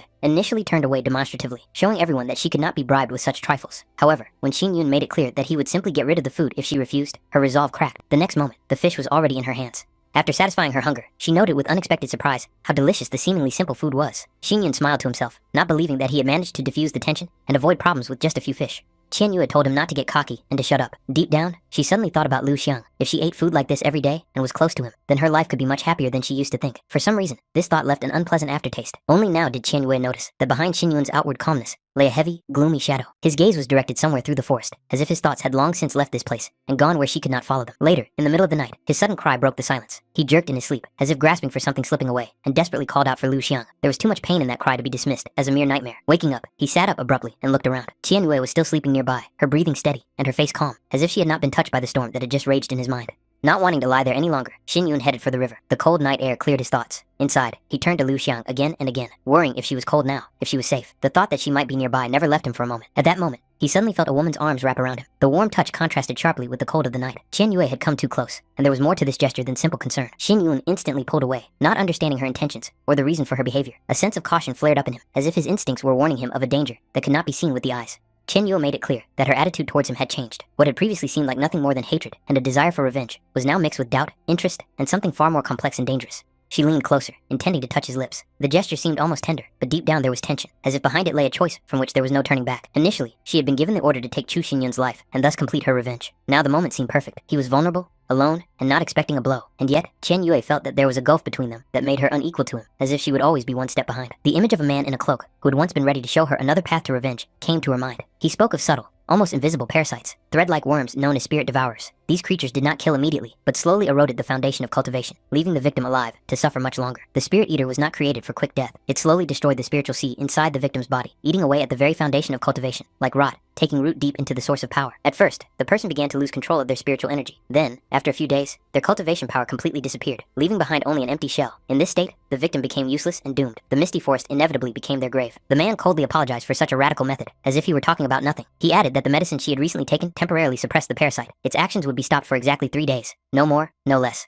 That should be enough time. Then he said he would send her straight to the misty forest. Her task was crystal clear. Find Chu Xinyun as soon as possible and let the spirit devourer into his body. He did not explain how exactly this should be done. She already knew. Some things do not require words, especially when it comes to betrayal disguised as intimacy. The man noted with a smirk that he had not expected such a reaction from the Lin Xiao family. They had hired too many people for one seemingly insignificant person. Even Elder Gu had tried to eliminate him. This meant only one thing. Chu Xinyun was far more dangerous than he appeared at first glance. However, the man with purple hair dismissed these arguments with contempt. In his opinion, Chu Xinyun was just a petty villain who had simply gotten lucky. It would be foolish to overestimate him. One of the people standing nearby reminded him that he had an appointment with Miss Shui Qian. Wasn't he afraid that history would repeat itself and the two would end up together again? His companion only smiled coldly. He saw no point in worrying about such trifles. Thanks to the support of the Luo family, the Shui family had already firmly established itself in the imperial city. Feelings and past connections were meaningless in the face of profit and power. At that moment, a subordinate approached the two masters and respectfully reported that Miss Shui Qian had returned. His words hung in the air, like a harbinger of a new encounter that could change too much. The guy with purple hair immediately noticed her condition. His interest was focused not so much on the outcome of the case as on Chen Yue herself. For him, her safety remained the top priority. Otherwise, he would not have waited for her here, let alone accompanied her personally. Miss Shui Qian, as always, looked impeccable. There was no trace of doubt or hesitation in her appearance. Too many things indicated that she could not allow failure, especially in the case entrusted to her. Chen Yue made it clear that there was no reason to doubt the outcome. Some of those present assumed that she might not have the determination to see it through to the end, but these fears proved to be unfounded. The plan had been carried out, and now there was no need for concern. After that, it was decided to leave these places. The past few days had been difficult for her, leaving her tired and tense. And yet, one of the masters chose to stay, as if not wanting to miss a rare opportunity. He was too close to pass up the chance to see Chu Xinyun with his own eyes. Curiosity and hidden interest proved stronger than caution. The morning dawned unexpectedly quietly. Upon waking, Xinyun immediately sensed the absence of the familiar presence nearby. The space around him seemed unusually empty, as if something important had disappeared with the dawn. Nearby, he found a pink hair, the only trace left behind by Chen Yue. This small sign seemed strangely alien, and at the same time too personal, like a deliberate reminder. Outside, a strong wind raged, driving the fog between the trees. Xinyun sensed a foreign presence, and was no longer willing to tolerate secrecy. He made it clear that he knew about the observers, and demanded that they stop hiding. His opponents had already come out of hiding. Their bodies were wounded, their clothes torn, their movements hampered by pain. Despite this, their eyes still held stubbornness and a willingness to continue fighting, even though they knew the outcome was long since decided. Li Ershao could not accept what was happening. The thought that this hateful man had dared to deliberately provoke the beasts and turn the wave of chaos against them filled him with rage. In his eyes, such actions were the height of meanness, and Chu Xinyun himself was nothing more than a cunning and devious bastard who used dirty methods to survive. Xinyun, on the other hand, remained coldly calm. In his hand was the trial bracelet, silent proof of how much time he had already spent in the misty forest. The 5th day was coming to an end, and everything that had happened during that time only confirmed the difference between him and those who called themselves worthy disciples. He did not resort to meanness. He only used their greed, fear, and self-confidence. Those who still stood before him tried to justify their own intentions. In their minds, there was no longer any doubt. They shifted the responsibility for what was happening onto the victim. It was easier for them to believe that he had brought his own demise upon himself than to admit that they had become hunters who had turned into prey. Li Ershao no longer wanted to tolerate the situation or the very existence of Xinyun. The accumulated rage and humiliation finally drove out the last remnants of his sanity. At that moment, he was sure of only one thing. Today would be the last day of his enemy's life. Xinyun had also lost interest in the protracted game. The 5th day of the trial was coming to an end, and there was no point in wasting time chasing after those who had come to him. Everything had to end here and now. The attackers acted simultaneously, as if they had agreed beforehand. Blades, spears, and hidden weapons rained down on him from all sides. There was no hesitation in their movements, only a thirst for blood, and a desire to destroy the one they had already mentally sent to hell. At that moment, Xinyun employed a sword technique honed to frightening precision. The flying star strike was simple, almost careless, but it combined speed, accuracy, and an absolute understanding of combat. The space around them shook. An explosion of spiritual energy tore through the attackers' formation, sweeping them away like dry leaves. The blow was so swift that many did not even have time to realize what had happened. When the dust settled, Xinyun remained standing in the same place. Not a single scratch touched his body. His breathing was even, and his gaze was cold and detached, as if what had happened was not even worth his attention. Li Ershao, struggling to his feet, looked at the bodies scattered on the ground. Those who had been his men just a moment ago now lay lifeless, with no chance of survival. The scene was so surreal that his mind refused to accept it. Only one thought spun in his head. How could a person with such a level of cultivation possess such sword skills? It was beyond anything he knew or understood. Clearly, he was not facing an ordinary disciple or a simple opponent. The question of who Chu Xinyun really was became far more frightening than death itself. Xinyun no longer hid his intentions. There was no hesitation or doubt in his gaze, only cold determination. For him, the outcome of this battle was already decided. Li Ershao had to fall here, in the misty forest. He simply did not allow for any other option. Li Ershao reacted with contempt. To him, such confidence seemed nothing more than the empty bravado of a man backed into a corner. He believed that such threats could only exist in fantasy, but not in reality, where power and status always decided everything. In the next moment, he went on the attack, leaving no room for hesitation. A flurry of blades rained down on Xinyun like a metal storm. Each strike was aimed at depriving his opponent of the ability to dodge, cutting off his escape routes, and tearing his body to pieces. In Li Ershao's eyes, the outcome was obvious. Even if his enemy had several lives, none of them could survive such an attack. The space around them was literally filled with blades, leaving no safe place. However, Xinyun acted differently. At the most critical moment, he used a shadow bomb, a technique designed not for power, but for deception and control of the battlefield. The explosion of dark energy tore through space, hiding everything in a chaotic cloud. When the wave dissipated, Xinyun's figure was no longer in the same place. It seemed as if he had either died or somehow managed to escape the deadly trap. Li Ershao couldn't believe his eyes. Such a disappearance contradicted his experience and understanding of combat. No one with such a level of cultivation should have survived such an attack, let alone disappeared without a trace. The truth turned out to be far more dangerous than he had imagined. Xinyun was already behind him, quiet, unnoticeable, like a shadow merging with the fog itself. Li Ershao's instincts kicked in. He managed to turn around at the last moment and raise his sword, blocking the blow. The clash of blades echoed with a dull ringing that shook the air. His fingers gripped the hilt so tightly that blood ran down his palms. Anger and rage overwhelmed his mind. Now it was obvious. This man had been hiding his true power all along, pretending to be weak and waiting for the right moment to deliver a fatal blow. Xinyun did not accept the image imposed on him. His condition and actions had nothing to do with arrogance, but that no longer mattered to Li Ershao. Rage completely overwhelmed his mind, turning turning the fight into an act of destruction rather than a duel. In his eyes, Xin Yun was no longer a human being, but a target for which he must pay with blood. Realizing that the outcome could not be decided by conventional methods, Li Ershao took the extreme step of activating the blade unlocking technique. It was a technique that was only used when retreat was impossible, and the price of power no longer mattered. His body began to change. The flow of energy became unstable and aggressive, as if the seal inside him had been forcibly broken. Even Xin Yun, who had seen a lot, was surprised. This was indeed a skill related to sealing the spirit, rare and dangerous, especially in unskilled hands. Without giving him a second to adapt, the enemy delivered a crushing blow. The space in front of him seemed to crumple, and all the accumulated force was directed at a single point. At that moment, Xin Yun was unable to mount a full defense. The difference in the energy released was too great. His body was thrown back, and he crashed into the stone wall with force. The blow shook the rock. Debris fell from it, and his breath was taken away for a moment, as if the earth itself was trying to crush him. Li Ershao was finally convinced that he was right. There was no doubt in his mind. He was worthy of the position of the main disciple of the Lin Xiao family, and everyone else was just a temporary obstacle on this path. Meanwhile, it became clear that the fight had long since ceased to be hidden. Over the past 5 days, the misty force had been in turmoil due to the continuous influx of spirit beasts, and many had noticed the abnormally violent clash. The question of what was happening deep in the forest could no longer be ignored. Observers quickly recognized the figure with red hair. Li Ershao was too well known to go unrecognized, especially now that he was demonstrating power beyond the scope of a normal trial. He had no intention of stopping. Another crushing blow was prepared without hesitation, as a final sentence for anyone who dared to challenge him. Those watching were shocked. No one expected the conflict to go so far that Li Ershao would be forced to reveal his strongest skill. The trial had long since ceased to be a test. It had turned into a deadly battle. At that moment, Li Ershao's unleashed power reached its limit, matching the level usually reserved for elders. The pressure emanating from his strike was so dense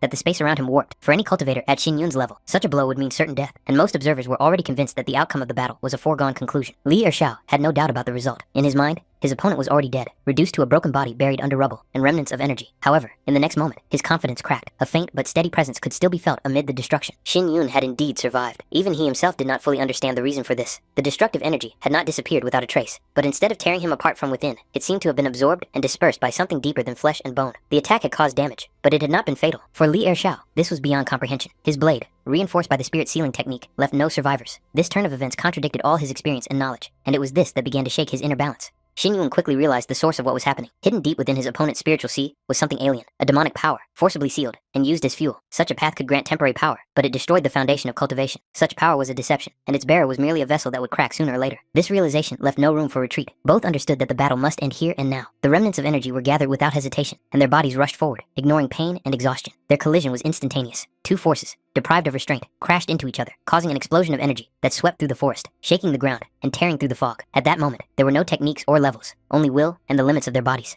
When everything subsided, Li Ershao found himself returned to his former appearance. The seal was destroyed. The demonic power dissipated, leaving behind a void. The realization of defeat did not come immediately, but it was absolute. What he had thought impossible had become reality. However, the victory was not unconditional. Xin Yun also coughed up blood. His body had reached its limit, and internal injuries began to manifest one after another, like a delayed backlash for the power he had used. The most dangerous thing was not his physical condition. His spiritual sea had suddenly spiraled out of control. Streams of energy began to collide, losing their harmony, and Xin Yun realized that the real test was not over yet. It was just beginning within himself. He tried to understand what exactly had gone wrong. The streams of energy inside his body were broken, unstable, and the sword in his hand could no longer hold its previous form, as if responding to the destruction of its master. Xin Yun discovered that he was no longer able to use the power of his soul. The connection to the spiritual sea was distorted, as if something had forcibly blocked the main channels. At that moment, he heard a loud, almost hysterical laugh that hurt his ears. Li Ershao clearly realized that his opponent's spirit pulse had been damaged. Such damage meant certain death in the misty forest. Without the ability to use the power of his soul, Xin Yun would not be able to survive here for a single day. To Li Ershao, it seemed like instant retribution. Since he himself could not become the main disciple, his opponent would not leave here alive either. Li Ershao continued to revel in what was happening, enjoying the feeling of ultimate victory. At the same time,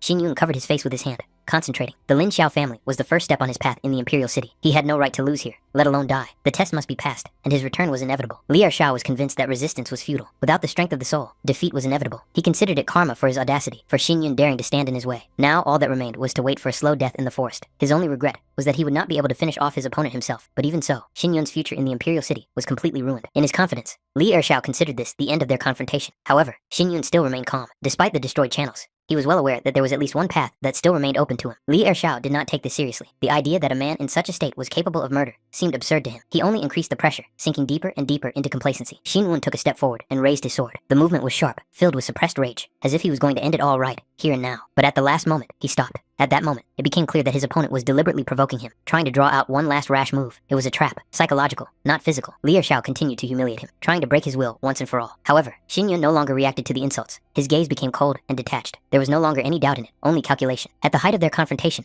a third force intervened. Space distorted, and Xin Yun instinctively tried to jump back, dodging the destructive wave that had struck suddenly and without warning. The people watching the fight could not understand what had happened. Their vision seemed to be cut off, At the epicenter of the collision, no figures or movements were visible, only a chaotic distortion of energy. What was happening looked extremely strange. It became clear that an outsider had intervened in the fight, using a technique that did not belong to either of the participants. The situation clearly indicated that Elder Tai had finally made his move. A commotion arose in the crowd. People shouted, not understanding the reasons for what had happened, and why the intervention had occurred at this critical moment, when the outcome of the battle was almost decided. Xin Yun clearly realized that a powerful spirit attack had just been used. Now was the worst possible time for a new enemy to appear. Another man appeared before him, clearly not hiding his hostile intentions, and believing that Xin Yun had personally killed the eldest son of the Li family. It was the very man who had previously decided to stay on the sidelines. Xin Yun glanced back and saw that Li Ershao was indeed dead. At the same time, he immediately understood that the true cause of death had nothing to do with him. The man who had intervened was only trying to shift the blame onto others. The new enemy, however, thought otherwise. In his view, it was his attack that caused Li Ershao's death, albeit unintentionally. For him, this meant that the responsibility lay with him, and Xin Yun was just a convenient target for further action. Such logic seemed absurd, and Xin Yun could not even find anything to counter it with. It was obvious that he was dealing with someone from the Yun Meng family. Without hesitation,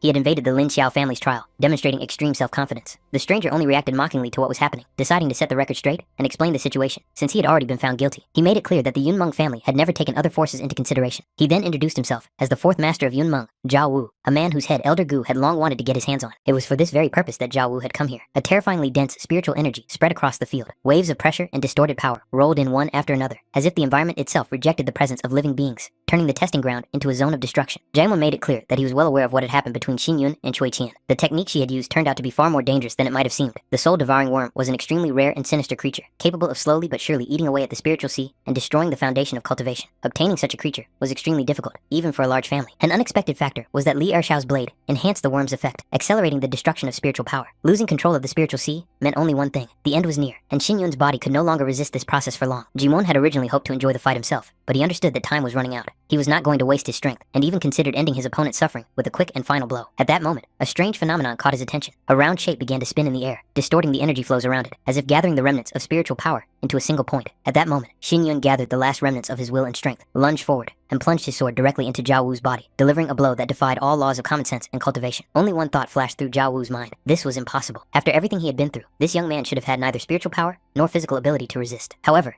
immediately after the strike, Xin Yun collapsed to the ground, completely exhausted. Zhao Wu realized how dangerously close he had been to death. The very fact that a mortally wounded opponent had managed to deliver such a blow seemed beyond human capability. It looked almost like the intervention of a cruel twist of fate. The one who already had one foot over the edge almost dragged him down with him. At that moment, Zhao Wu's attention was drawn to something even more absurd. His own mount was rapidly approaching him, adorned with a ridiculous bow that was completely out of place in the current situation. He tried to stop the beast, not fully understanding what was happening, but the animal crashed into him with frightening determination and threw him away, completely destroying what little control he had left over the situation. Meanwhile, Xin Yun's consciousness was sinking into a cold void. It seemed to him that it was snowing again, that same hateful cold associated with loss, pain, and memories from which it was impossible to escape. His body was covered by a strange, translucent jellyfish made of spiritual energy, gently isolating him from the outside world. At that moment, Shui Lin appeared nearby, and her presence was the last thing he felt before his consciousness finally faded. Meanwhile, the main character's friends tried to tidy up Luo Wei and find her some suitable clothes. It was clear that the girl was constantly distracted and clearly worried about her brother Chu. The others tried to calm her down, assuring her that nothing would happen to him and that he would definitely return safe and sound. In the process, they suddenly realized that Chu Xinyun had only recently arrived in the Imperial City and had practically nothing. That's why they came up with the idea of buying him the necessary things. Some tried to do their best, while others wondered why they should bother trying so hard for him. Lu Wei felt awkward because she didn't have any money herself, but Xun Feng immediately took care of it. Luo Wei wondered why they needed to buy several sets of identical clothes. They explained to her that it was a precaution. If something didn't fit, or he didn't like it, there would always be a backup option. Chuan, in turn, was worried that there might not be enough space in the storage room for all of this. At the same time, Chen Xiao was watching them from afar, mentally assessing the situation and considering them vulnerable. He decided that now was the best moment to attack. However, suddenly someone's hand fell on his shoulder, and before he could turn around, he and his companions were brutally beaten, leaving them no chance to resist. After a long shopping trip, the group was very tired and decided to grab a bite to eat. Chen Xiao was immediately informed of the group's arrival at the restaurant, and he decided to play a small but malicious trick. On his instructions, the waiter discreetly added special seasonings to their dishes. Chuan was so exhausted from the day that he mentally vowed never to go shopping with them again. After the meal, everyone was so full that they jokingly decided to call this day a real feast of gluttony. As they were about to leave, they suddenly smelled a sharp and unpleasant odor coming from the men's restroom, where a line had formed. It turned out that it was the same man who had been following them and had previously tried to hit on Chu Xinyun. The group was puzzled as to why he was watching them so intently every day. The thought that he might attack Luo Wei irritated them, because she had long since become like a younger sister to them. They decided that he should be more careful and not cross the line, otherwise the consequences would be extremely unpleasant. However, no one expected that this man would soon have a heart attack. For a moment, it even seemed to everyone that they had gone too far. At that moment, the main character finally regained consciousness. He still did not understand where he was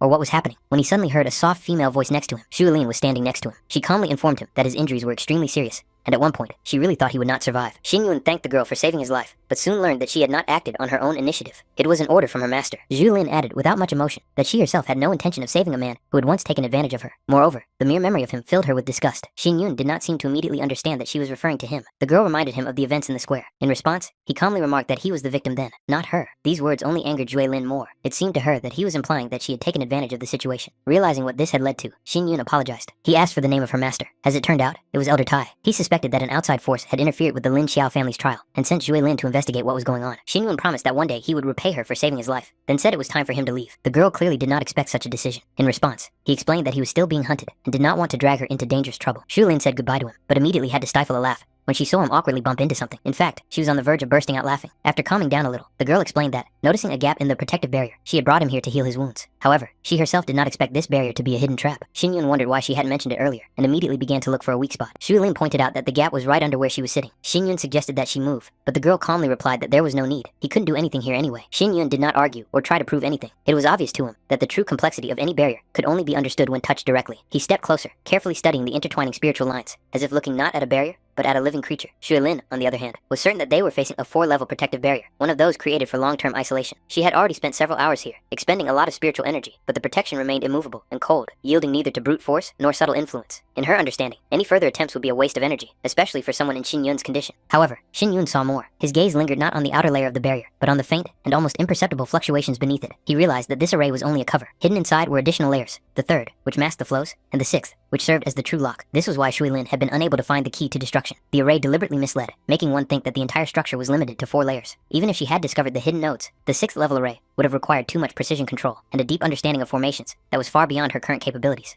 What happened next struck Zhu Lin to the core. Xin Yun acted quickly, but not hastily. His movements were precise and confident, as if he knew in advance where each node of the array was located. In less than a minute, the complex 6th level structure was scattered, as if it had never existed. The defense did not explode or crumble. It simply disappeared, silently and obediently. To Zhu Lin, it looked as if he was not destroying someone else's formation, but returning home, opening a long familiar door. At that moment, the thought occurred to her for the first time that she was facing a person whose understanding of arrays was at a frighteningly high level. But as soon as the barrier disappeared, Xin Yun's body made itself known. His breathing became erratic, his face turned pale, and he coughed, spitting out blood. It was a sharp and disturbing sight, as if it were retribution for the miracle he had just performed. Zhu Lin instantly became alert. She could clearly see that his condition was much worse than he had tried to show earlier. He no longer hid the truth. Inside his body was a spirit-devouring worm, a rare and extremely dangerous entity that destroyed the spiritual sea from within. His meridians were already damaged, and the flow of his soul power was disrupted. He could no longer rely on his cultivation, and understood that further use of spiritual energy could hasten his demise. Therefore, he was forced to entrust everything related to the completion of the array's destruction, and further actions to Zhu Lin. Realizing the seriousness of the situation, Zhu Lin cast aside her doubts and concentrated. Now that the hidden levels had been removed, the remaining structure became clear to her. She carefully finished what she had started, stabilizing the residual flows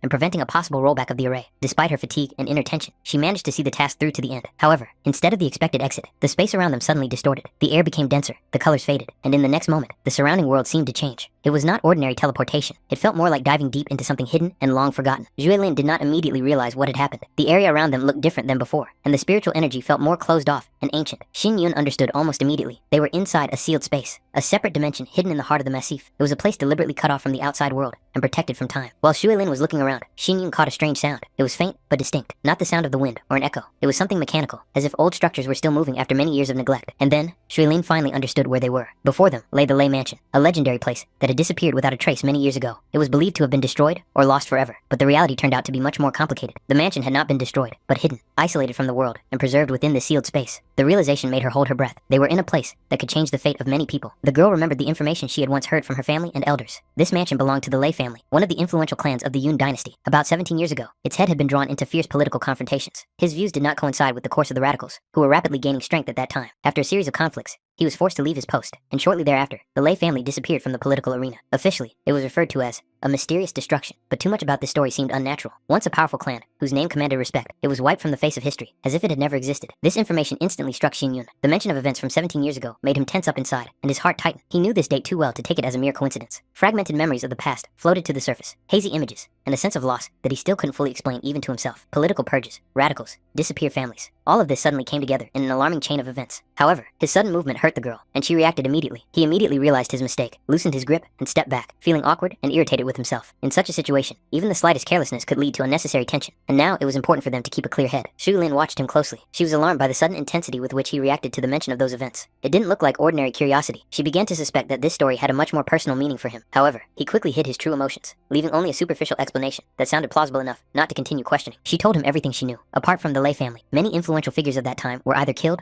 or disappeared without a trace. The archives were purged, witnesses eliminated, and the truth dissolved into fear and silence. The radicals took advantage of this chaos to finally consolidate their power. Over the years, they had become the dominant force of the Yun dynasty, subjugating most political and military structures. Even among the 5 great families, only a few had retained their independence. The rest had, in one way or another, become part of their camp. Xin Yun noted that he had not encountered this version of events before. For him, it was both alarming and confirming. If the information had been deliberately concealed, it meant that someone was still afraid that the truth would come out. Shui Lin, noticing his interest, suggested that if he wanted, she could make an inquiry through her channels and try to find out more, even if it involved a certain amount of risk. He sincerely appreciated her willingness to help. In such circumstances, even a hint of support carried weight. She, on the other hand, saw it as a debt that would one day be repaid, even if not right away. A tacit understanding arose between them, fragile but significant. However, they couldn't linger on the conversation for long. The sealed space remained a trap, and the longer they stayed inside, the higher the probability of new threats. Shui Lin was about to move on when she noticed that Xin Yun was heading deeper into the mansion, as if something was drawing him there. She did not immediately understand his intentions and felt uneasy. The mansion looked abandoned and unstable. The ceilings were covered with cracks, the walls with traces of destruction, and the air was saturated with stale spiritual energy. To her, this place seemed dangerous and devoid of any meaning for further exploration. But Xin Yun moved confidently, as if he was guided not by appearances, but by something else. He could feel it clearly. Deep inside the mansion, a voice could be heard, not a sound in the usual sense, but an echo of consciousness, saturated with pain, resentment, and unspent rage. This voice seemed to cry out from the past, clinging to every particle of spiritual energy around it. It was faint, but persistent, and Xin Yun understood that if they ignored it now, the truth hidden in this place might be lost forever. Shu Lin shuddered involuntarily when the thought of the ghost of the Lei mansion popped into her head. Such places often become havens for embittered spirits, especially if the owners died unjustly and with strong emotions. Such entities dislike the living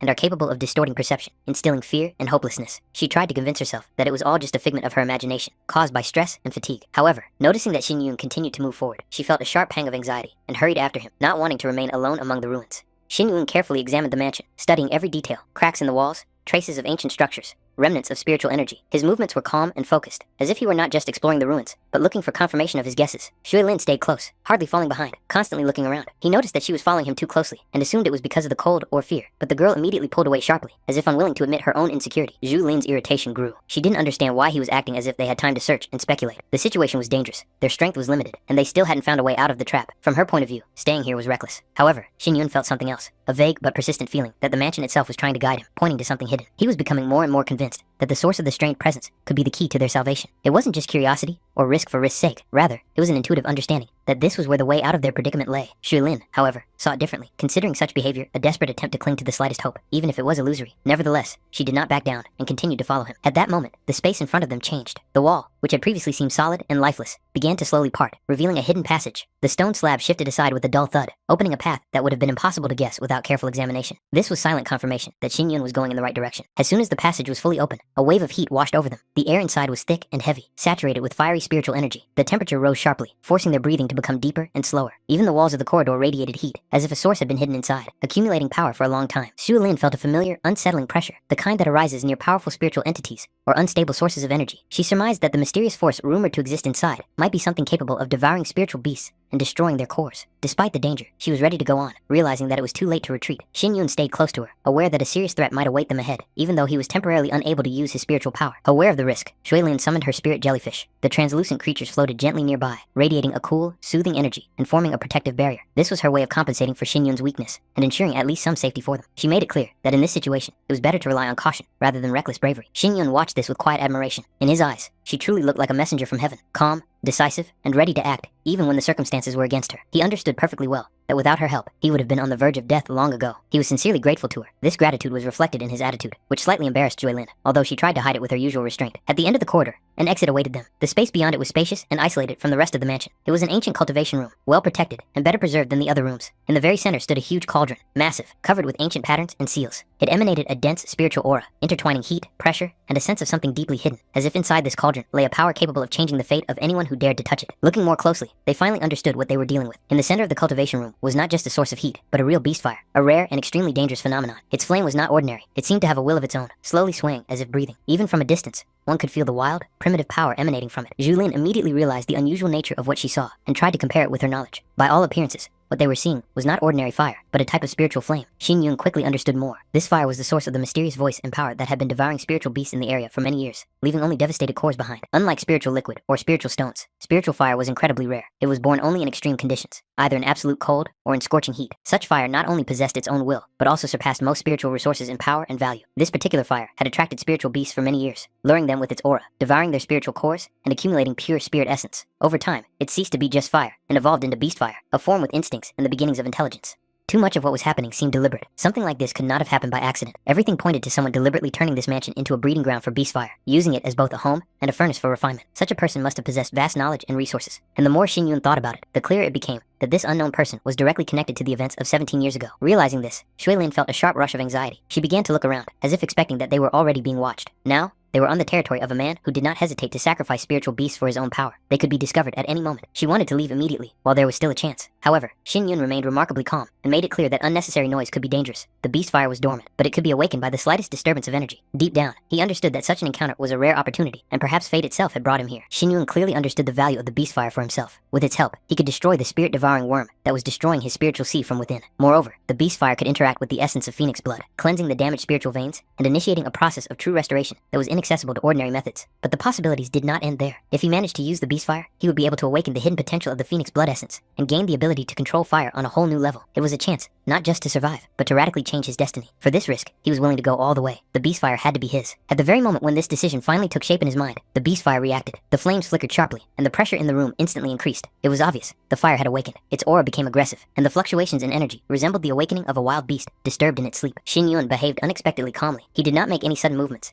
and did not even try to attack. His attitude seemed almost carefree, as if he had really ended up here by accident, and had no malicious intentions. He made it clear that he was not a threat, and had no intention of invading his territory. However, even he knew that this explanation sounded weak, and was unlikely to fool a creature of this level. And indeed, the beastly fire was not going to let him go just like that. The flames rose higher, filling the space with hostile will. It was a silent but unambiguous warning. Whoever entered here must either submit or be burned to ashes. From the way the beastly fire reacted to his presence, Xin Yun immediately understood that this fire had an extremely nasty and aggressive temper. There was not a hint of calm or curiosity in its fluctuations, only pure hostility. It was not a soulless resource, but a creature accustomed to devouring and destroying anything that dared to approach it. Xilin noticed how the beastly fire suddenly lunged forward, stretching out its tongues of flame, as if trying to grab Xin Yun and drag him into the very heart of the heat. At that moment, her heart sank with anxiety. The attack looked deadly, and she was sure he would not have time to react. However, the beast fire missed. Xin Yun managed to dodge at the last moment, avoiding direct contact with the flames. The stream of heat passed by, striking the floor and walls, leaving behind traces of melted stone. Almost immediately after that, Xin Yun tried to counterattack, putting the last of his strength into a sharp forward movement, but the difference in level was too great. The beast fire responded instantly. A powerful wave of flame hit him in the chest, and threw him straight back against the wall. Shuilin immediately rushed to him, supporting him, and asked with obvious irritation if he was out of his mind. In his condition, he shouldn't even be trying to fight. For her, the outcome was obvious. He would lose if he continued in the same vein. Leaning against the wall, Xin Yun calmly replied that he had no other choice. If he didn't get the beast fire, he wouldn't just lose, he would die. His body was already at its limit, and the spirit-devouring worm was slowly but surely destroying him from within. He had to pass this test at any cost. Shuilin couldn't understand why he was so desperately clinging to this path, because there seemed to be safer and more reasonable options. Then, Xin Yun explained that he had almost no time left. He couldn't afford to move slowly. He asked himself, if he remained weak now, would he be able to stand up to enemies of the heavenly spirit level in 3 years? And even more so, those who had reached the level of martial arts emperor. The answer was obvious. Besides, there was another reason he couldn't forget. It was her, the one who was waiting for him. He had already failed to protect her once, and he couldn't make her wait any longer, couldn't allow himself to be powerless again. Shuilin listened to him, and gritting her teeth, called him a fool. In her opinion, he was taking on too much by himself. Fighting alone was the hardest path. He had to learn to rely on others, not carry everything on his own shoulders. However, despite her words, she did not back down. Instead, Shuilin asked what exactly she needed to do. Xin Yun pointed to the stone column under the beast's fire, and explained that she needed to distract its shell, even if only for a moment. She asked how much time he would need. His answer was short and confident. A moment would be enough to capture the fire associated with the column. Shuilin took a deep breath, gathering her strength, and prepared to attack. She made it clear that she would do everything possible to give him that chance. Now, it all depended on whether he could take advantage of that moment. It was her turn to act. Shuilin cast aside her doubts, and took a step forward, allowing her fighting instinct to take over. A whip appeared in her hand, a flexible living weapon that seemed to be an extension of her own body. In the next moment, it cut through the air with a sharp whistle and crashed down with force toward the beastly fire. The blows followed one after another, fast and accurate, as if she were dancing amid the heat. Shuilin asked with a smirk if he liked such attention. Judging by his reaction, the fire was clearly affected. The flames flared brighter, becoming restless and aggressive. She promised that this was only the beginning, and that she would show him her love in full. She continued to tease him, as if playing with a wild beast. Xuelin asked if he was angry. If so, let him try to catch her. There was no fear in her voice, only cold confidence and mockery. The beastly fire rushed forward, but each time it ended up in emptiness. He did not understand the main thing, what it means to be out of reach. The length and flexibility of her whip allowed her to attack from a safe distance, striking again and again, while the fire itself could not even get close to her. Without stopping her attacks, Xuelin glanced at Xinyun and asked loudly how he was doing. Focused and pale, he replied briefly that he needed a little more time. He asked her to lead the beast fire as far away from the column as possible. Zhugelin nodded, understanding the seriousness of the moment. She promised to do her best and intensified her attack, drawing the beast fire further and further away, forcing it to focus entirely on her and forget about everything else. This was exactly what Xinyun had been waiting for. It was the perfect moment, a rare chance that might never happen again. He took a step forward, feeling his remaining strength and will to live merged together. At the last moment, the beast fire sensed something was wrong and turned back sharply. Xinyun met his gaze and calmly asked if he had finally understood what was happening. There was not a trace of fear in his voice. It was too late to resist. The moment Xinyun began the absorption process, the beast fire was drawn into a vortex created by his technique and the essence of phoenix blood. The flames burned fiercely, but gradually lost control, submitting to an alien will. At that moment, Xinyun clearly realized an ancient truth. All rivers eventually flow into the sea, and all living things eventually return to their source. The beast fire, born of accumulated power, had finally found someone who could become its new beginning. In the next moment, the space seemed to explode from within. A powerful surge of spiritual power, like a shockwave, swept through the room. The air trembled, the walls vibrated, and the flames that had been raging around the column just a moment ago suddenly contracted and disappeared, as if they had been completely drawn into Xinyun. Xuelin stared at what was happening in a daze, not believing her eyes. Absorbing the beast's fire was not just reckless, it was pure madness. Even the elders would not dare to do such a thing. This guy was really crazy, or someone much more dangerous than she thought. The shockwave threw her back, her body became light, as if weightless, and her consciousness sank into darkness. When she came to, a strange image flashed before her eyes. A man with fiery wings behind his back, standing in the middle of a burning sky. She opened her eyes wide, breathing heavily. Her heart was pounding so hard, it felt like it was about to burst out of her chest. The thought that she might have died made her cry out. Only Xinyun's calm voice convinced her that she was still alive, and that what she had seen was just an illusion. Looking around, Xuelin realized with confusion that they were in a strange, unreal space. A soft reddish light flickered around them, and the air was warm and thick, as if filled with fiery energy. Xinyun explained that this was the inner space of his spiritual fire. She had been burned by the beast's flames, and he had brought her here to speed up her healing. Time passed faster here than outside, but the outside world was not slowed down. He casually advised her to watch how she sat. Only then did Huilin notice that her clothes were burned and had slipped down in places. She instantly covered herself, blushing, and suspected the worst. The thought that he might have done something to her while she was unconscious made her tense up. Xinyun reacted irritably to her suspicions, not understanding who she thought he was. Xuelin, not backing down, mentally called him a scoundrel, a pervert, and a bastard, but immediately reminded herself that they were friends, and that she should trust him. However, a disturbing thought flashed through her mind. If they weren't friends, would he have done the same? Xinyun immediately began to deny it, claiming that he wasn't such a lecherous person, and that her imagination was running wild. It was at this awkward moment that he made a fatal mistake. His hand accidentally slipped and touched her breast. Time seemed to stand still. Xinyun froze for a moment, not understanding what had happened. A strange thought flashed through his mind. Last time, it wasn't like that at all. The size was different. Was it an illusion? But he didn't have time to think it through. Xuelin immediately exploded with rage and began to beat him, accusing him of being an idiot who was still judging her after everything that had happened, as if he had taken advantage of her. Meanwhile, the time allotted for the test was inexorably coming to an end. The minutes dragged on painfully, but the gates of the misty forest remained closed. None of the participants had returned. Anxious whispers began to spread through the crowd. The silence had gone on too long. More and more people were inclined to the grim thought that perhaps no one had survived inside. Luo Wei struggled to control herself. The thought that her brother Chu might not return seemed unbearable to her. Her heart ached with fear, and her gaze was fixed on the closed gates. Despite his outward calm, Kai Yan was also tense. He was sure that it was not over yet, and that help would be sent as soon as the trial was officially over. Elder Xiao, on the contrary, had already made up his mind, considering what was happening to be a sad but logical outcome. Elder Tai, who was watching from the sidelines, noted that the trial was not yet completely over. He emphasized that hasty conclusions were inappropriate at this point, and that Elder Xiao should be patient. The Misty Forest was originally conceived as an extremely cruel place, and the arrogance of the young disciples could play a cruel joke on them. At the same time, he made it clear that those who failed should be prepared for the consequences and changes in their fate. The countdown was on. Luo Wei nervously clenched her hands, barely breathing. Fear and hope fought inside her. She desperately wanted to believe that Xinyun would still show up, that he couldn't just disappear in this cursed forest. And then something happened that no one expected. The spiritual gate slowly began to open. The crowd came alive, the tension instantly reaching its peak. Almost everyone was sure that Li or Xiao would be the first to appear. The outcome seemed too obvious. Elder Xiao was also convinced that it would be his figure that would now appear from the fog. However, the reality turned out to be completely different. Chu Xinyun emerged from the gate. His appearance was unexpected and stunning. He looked exhausted but confident, as if all this hell was just another step on his path. He himself thought for a moment that perhaps he had lingered a little too long. The moment he appeared, the air seemed to explode. Noise, shouts, and a sharp movement of energy swept across the square. Shizhou, Luo Wei, Shunfeng, and Yichuan could not contain their joy. Their relieved and sincere reactions burst out too loudly, causing those around them to turn around. These cries of joy even frightened part of the crowd. So unexpected was the return of a man whom many had already mentally buried. The other elders also came forward, unable to hide their amazement. None of them could understand how this young man had managed to return alive when the Misty Forest had spared no one else. Their eyes were filled with a mixture of doubt, interest,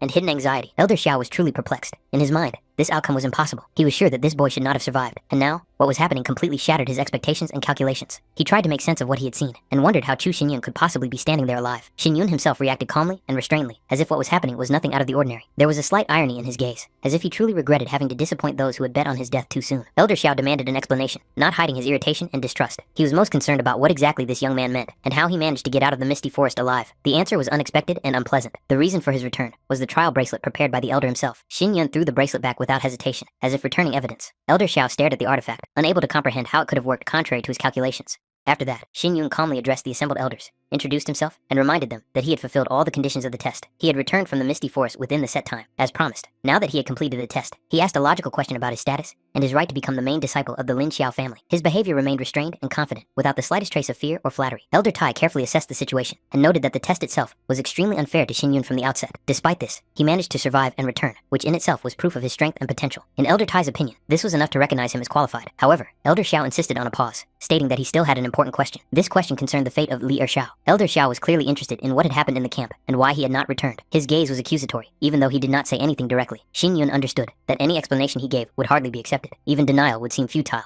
in the face of a preconceived decision. Elder Xiao's eyes flashed with rage. For him, Li Erxiao was the most worthy candidate for the position of the sect's main disciple, and now that disciple was dead. In his mind, everything that was happening boiled down to one conclusion. Chu Xinyun had destroyed his beloved disciple, and thus crossed the line. The elder was no longer willing to tolerate what was happening, and decided to resort to force. The attack came suddenly, but Xinyun managed to stop it. He made it clear that he doubted the true motives of Elder Xiao. Was he really concerned about the death of Li Erxiao, or was he simply using the incident as a convenient excuse to get rid of Xinyun? This question exposed hidden hostility and true intentions. Elder Tai immediately intervened. His authority did not allow the Lin Xiao family's trial to turn into an arena of personal vendetta. He demanded an immediate end to the conflict, not understanding why Elder Xiao had gone so far and openly violated the order. However, Elder Xiao had no intention of backing down. He pointed out a fact that, in his opinion, required no explanation. 20 people had entered the misty forest, but only one had come out. In his eyes, this meant that Xinyun had killed the other participants. He considered a person capable of such an act to be deadly dangerous and unworthy of mercy. Xinyun harshly pointed out the hypocrisy of what was happening. The one who shouted loudest about justice was himself its chief violator. It was Elder Xiao who had tried to eliminate the disciple during the trial, using secret agreements and other people's hands. Li Erxiao and the other participants were merely victims of his will, pawns in a premeditated game. Elder Xiao couldn't believe what he was hearing. However, Xinyun added that the participants themselves had spoken openly about the reward for his murder, a promise to make them the main disciples. Moreover, Elder Xiao had secretly conspired with the Yunmeng family and sent people into the misty forest with the sole purpose of eliminating Xinyun. These words finally turned the accuser into the accused and hung in the air like a heavy, dangerous revelation. After a short pause, Xinyun added another important circumstance. According to him, Li Erxiao, Elder Xiao's favorite disciple, did not actually die at his hands, but fell from an attack by the master of the Yunmeng family. This statement immediately provoked a violent reaction. Elder Xiao considered such words to be complete nonsense. The trials of the Lin Xiao family were an internal matter for the sect, and the intervention of the Yunmeng family in them seemed impossible and absurd. Elder Xiao hastened to declare that he had no personal animosity towards Xinyun. According to his logic, he had neither reason nor benefit to abuse his position for the sake of killing one disciple. However, Xinyun pointed to another side of the story. Elder Gu of the Yunmeng family had promised a generous reward for his death, and it was for this benefit that Elder Xiao had carefully planned the whole thing, expecting that he would not return from the misty forest. Therefore, his return seemed to Elder Xiao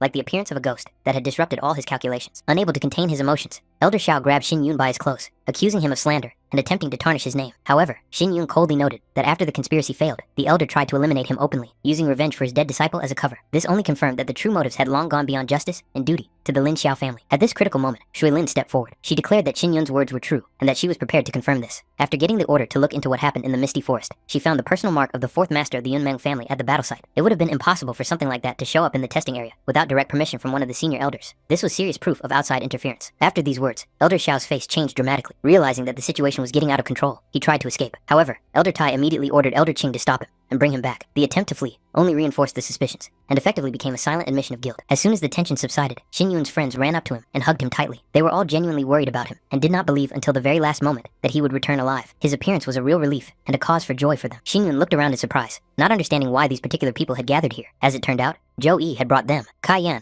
explained that they all considered themselves friends of Xinyun and could not leave him alone in such a situation. At that moment, someone even praised Kai Yan himself, which came as a surprise to him. Xinyun barely had time to understand who exactly was congratulating him. He wasn't even familiar with some of these people. Nevertheless, he was surrounded by joyful faces, amazed at how much support he had managed to earn in the Lin Xiao family in such a short time. The enthusiastic students decided to celebrate his return and began tossing him up in the air, despite his attempts to break free and regain solid ground under his feet. However, not everyone was happy with this outcome. For some, the defeat was too bitter. They could not accept that they had lost to a man they considered weak and unworthy, and this defeat deeply wounded their pride.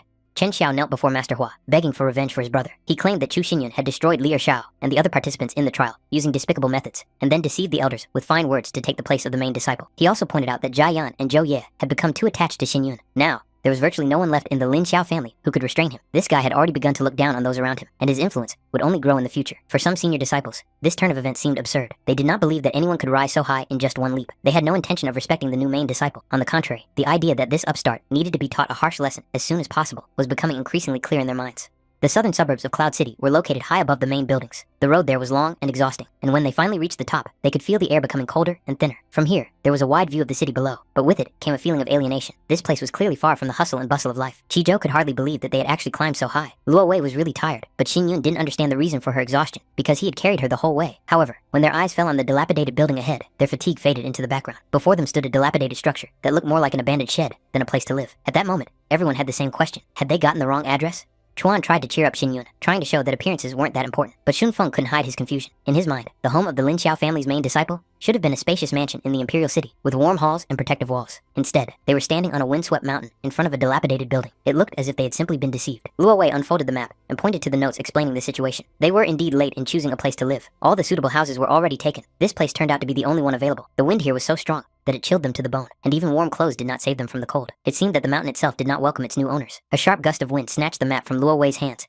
and carried it down the slope. At that moment, Xin Yun sneezed, and a bright flame burst out with his breath. The fire flared up instantly, illuminating the surroundings and striking the old building directly. Everyone froze, unable to believe their eyes. They had just witnessed a man sneeze fire and set his future home on fire. The flames quickly engulfed the dry beams and rotten roof, turning the building into a burning pile of wood. Xin Yun watched what was happening without much regret. In his mind, it even seemed like a fortunate outcome. The old house was unfit for living in anyway. Now, nothing stood in the way of building something new right on this spot. Lu Wei, observing his expression, decided that he was angry, although in reality, his gaze revealed cold determination. It was obvious that the climate on the mountain was extremely harsh. Constant wind, cold, and lack of vegetation made this place almost uninhabitable. Xin Yun thought that there must be a spiritual vein under the mountain, but it was blocked, which is why the area looked deserted and dead. Shun Feng suggested that if they could restore access to the spiritual vein, this place could bring huge profits. However, first they had to find a way to get to it. The mountain was huge, and exploring its depths would take a long time. However, the absence of buildings and people played into their hands. This place was ideal for a large-scale reconstruction. In Xin Yun's imagination, an entire palace complex was already taking shape, which was to tower over Cloud City. He had already come up with a name for this place, the House of Yun Chu. However, reality quickly reminded him of itself. Everything he tried to create in the first few minutes crumbled and collapsed, as if the mountain itself was resisting change. The stones did not hold, the structures fell apart, and the foundation cracked. The failure visibly upset Xin Yun. At the same time, Luo Wei was already dreaming of a spacious room. Shun Feng cautiously asked if he could stay here to live. Qizhou also did not want to leave, and Yichuan expressed his willingness to help with the construction. Despite the harsh conditions and devastation, people gradually gathered around Xin Yun, ready to share this place with him and turn it into a real home. Qizhou asked him not to be sad.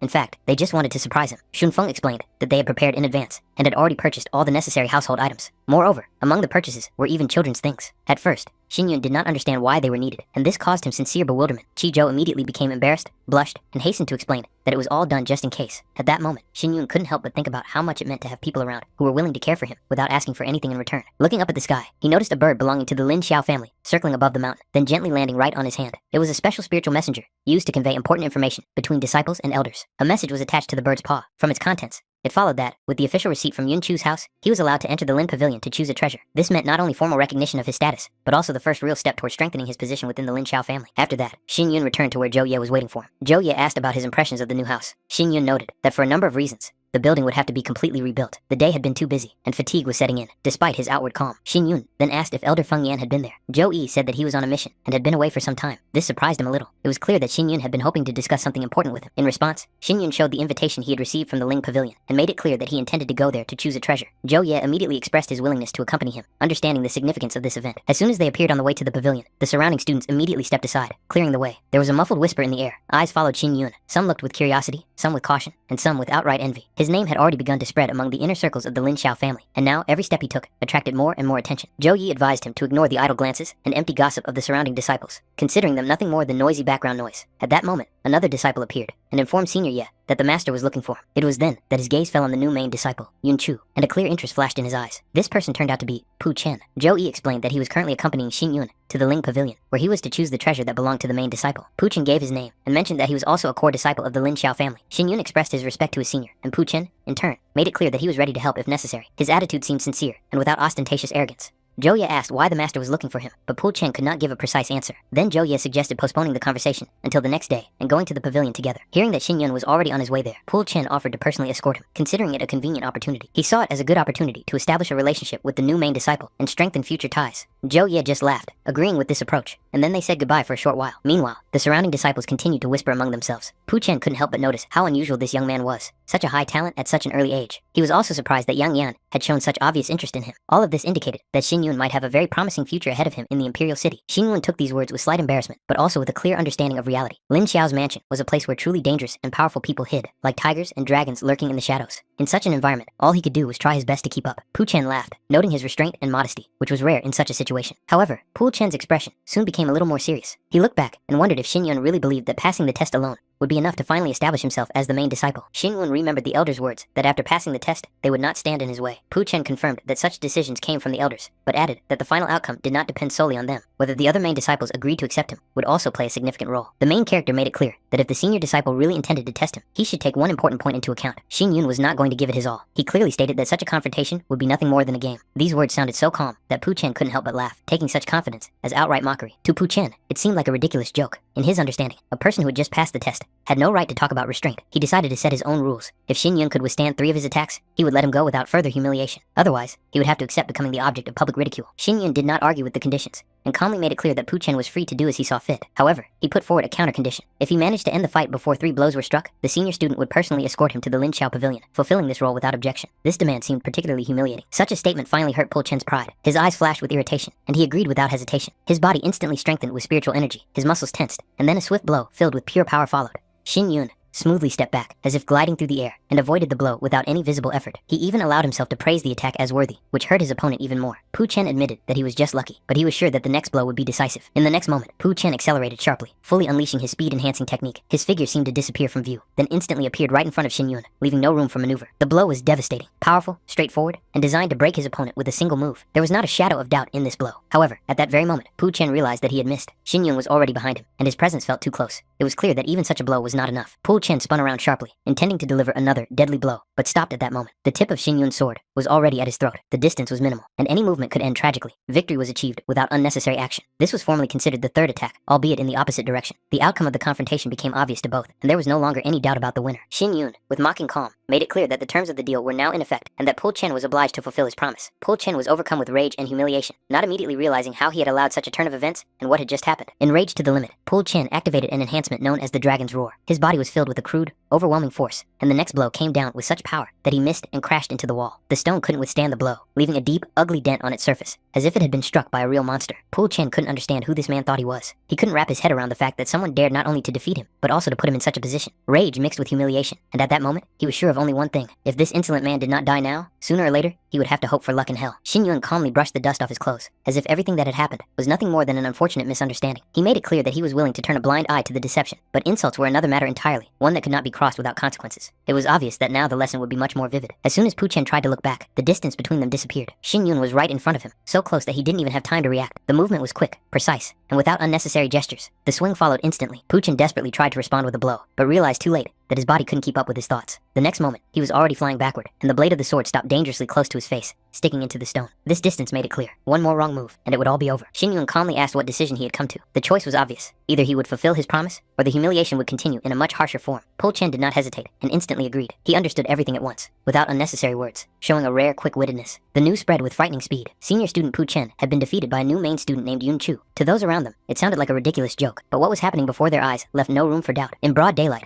under the gaze of countless people, a scene was unfolding that would be remembered for a long time to come. Pu Chen carried Xin Yun on his back, while Xin Yun read calmly, as if he were not in front of a crowd, but in a secluded pavilion. When the disciples were finally convinced that it was indeed Pu Chen, shock appeared on their faces. Such disgrace was difficult to imagine, even in the most daring rumors. Some couldn't help but ask if it was too hard for him. Xin Yun coldly made it clear that public humiliation seemed to affect its bearer too much. It would be wiser to speed up, otherwise it would attract even more attention. Hate boiled in Pu Chen's head, and he repeated to himself that this disgrace would not go unanswered. The other students only added fuel to the fire, urging him to walk faster, for which Xin Yun expressed his gratitude with visible satisfaction. The pavilion they were looking for was right in front of them, and then the main character noticed that someone was already standing in front of the pavilion. There was a man who thought that Chu Xin Yun was just a newcomer, but he had already insulted his senior before joining the family, and today he had publicly insulted the main disciple. This guy is so young, yet already so arrogant. If they don't get rid of him, he will only bring misfortune to the Lin Xiao family. Xin Yun said that in order to stop him, this senior must approach them. The other disciples asked the senior Chen if everything was okay with him. Pu Chen said that there was no need to play with this bastard. There was no need to give him a chance to fight back. Everyone asked Master Hua to teach him a lesson. This guy really humiliated the people of the Lin Xiao family. Therefore, Master Hua could only listen to the public. He also had to kill the main character, who was the cause of all the misfortune. The man used an array of feathers from the fallen world. He even said that each feather was a blade. He would make his opponent bleed and squeal like a piglet, and if he wanted to use force, he should prepare for his own death. Xin Yunyu didn't really like these words about having to prepare for death. In any case, he wanted to try and evaluate this ferocious array. After that, he rushed straight into the array, which made Master Hua call him a complete idiot. He used a hurricane of feathers to attack. He found it funny that this guy decided to break through the array of feathers of the fallen world. There must be a limit to arrogance and recklessness.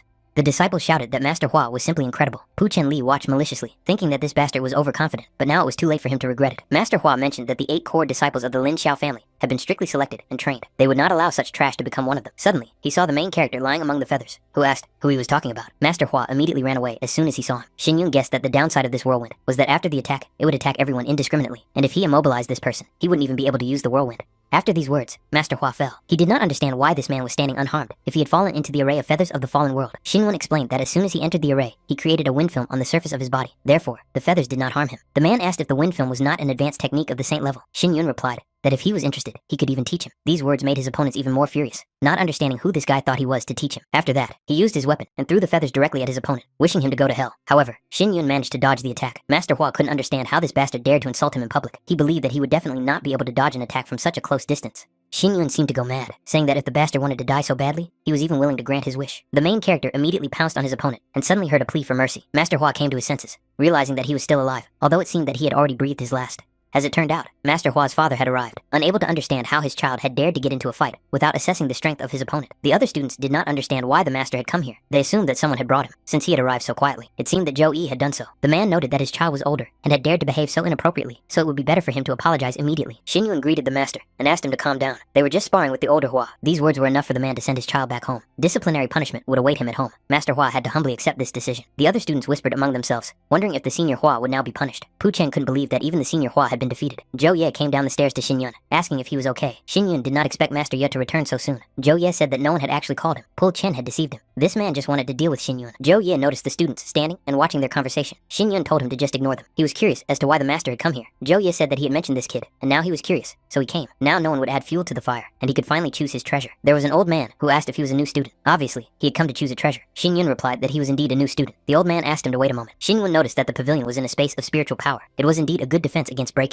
The Lin Xiao family was very cautious. Then he noticed something strange about the old man. As soon as Xin Yun looked into his eyes, he noticed the heavenly eye. The old man immediately took notice, and was even surprised that he knew about the heavenly eye at such a young age. Xin Yun immediately covered his mouth, realizing that he had given himself away. The old man mentioned that few people knew about the heavenly eye, but this guy recognized it immediately, so he became curious about what he knew about the heavenly sect, or was he somehow connected to the heavenly sect? Xin Yun began to play dumb, saying that he didn't understand what he was talking about. The old man replied that it would be better for him not to know anything about this sect. They would kill him if he did anything. There was no need to worry about the old man, and I didn't want to complicate his life. He even advised me not to break the taboo of the imperial city. In fact, he was even surprised, because no one had recognized the heavenly eye before Xin Yun. Xin Yun replied that he had just heard the name, so he blurted it out. He thanked the old man for the reminder. In any case, the old man asked him to give him a letter to enter the Ling Xiao pavilion. Xin Yun thought about the taboo he couldn't break in the imperial city, about the disappeared mansion of Lei, and the Chu family 17 years ago. And then, there was the heavenly sect. Was there any connection between all of this? It was all confusing. It would be better for him to find the right weapon first. But after looking through some weapons, he realized that he couldn't find anything suitable for himself. It was disappointing, but suddenly, he noticed a light and realized that it was dark steel filled with spirit. As soon as he reached for the dark steel, a woman's hand suddenly fell on his. They wanted to take the steel at the same time. He immediately noticed the girl standing right next to him, not understanding who she was.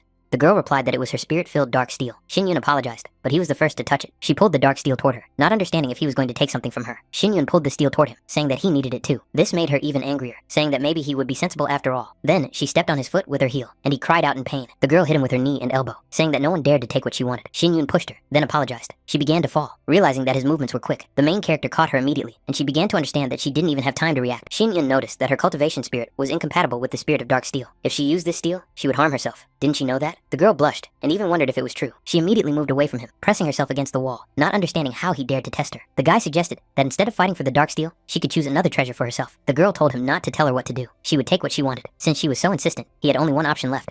Xin Yun immediately ran away from her with the dark steel. She was angry that he had decided to mock her. She wouldn't even let him escape. She even said that she had set up a barrier before coming here. Therefore, he clearly would not be able to escape from here. And with the help of her threads, she was able to catch him. Xin Yun just didn't understand why she wouldn't let him go. She didn't need the dark steel. The girl replied that his judgment was correct. She didn't need this stupid piece of iron. She noticed that this guy was very talented for a beginner. That's why she wanted to cause him trouble. Xin Yun just smiled, because she thought that such thin threads could restrain him. The girl jumped off, saying that he was arrogant, so she decided to test whether his body or her threads would be stronger. All she had to do was pull a little, and he wouldn't even have time to realize what was happening before his head was on the floor. Suddenly, he pushed her away to dodge, shouting for her to be careful. As soon as she opened her eyes, she saw that he was holding back the furniture that had fallen right on his body, which was captured by the threads. His body was bleeding, and she didn't understand why this guy saved her. Xin Yun asked if he needed a reason to save someone. The girl replied that she had tried to kill him. After all, she was his enemy. Xin Yun suggested that Miss Tianfen become friends. Tianfen apologized to him. She had misjudged him. The young man indicated that he understood. Xin Yun asked if he could now take the steel. Tianfen smiled and replied that the steel now belonged to him. Martial arts area. Tianfen and Linfen were very influential among the disciples. If he wanted to establish himself as a core disciple, he needed to have a good relationship with them. It would be wonderful if Xin Yun could help them resolve the crisis.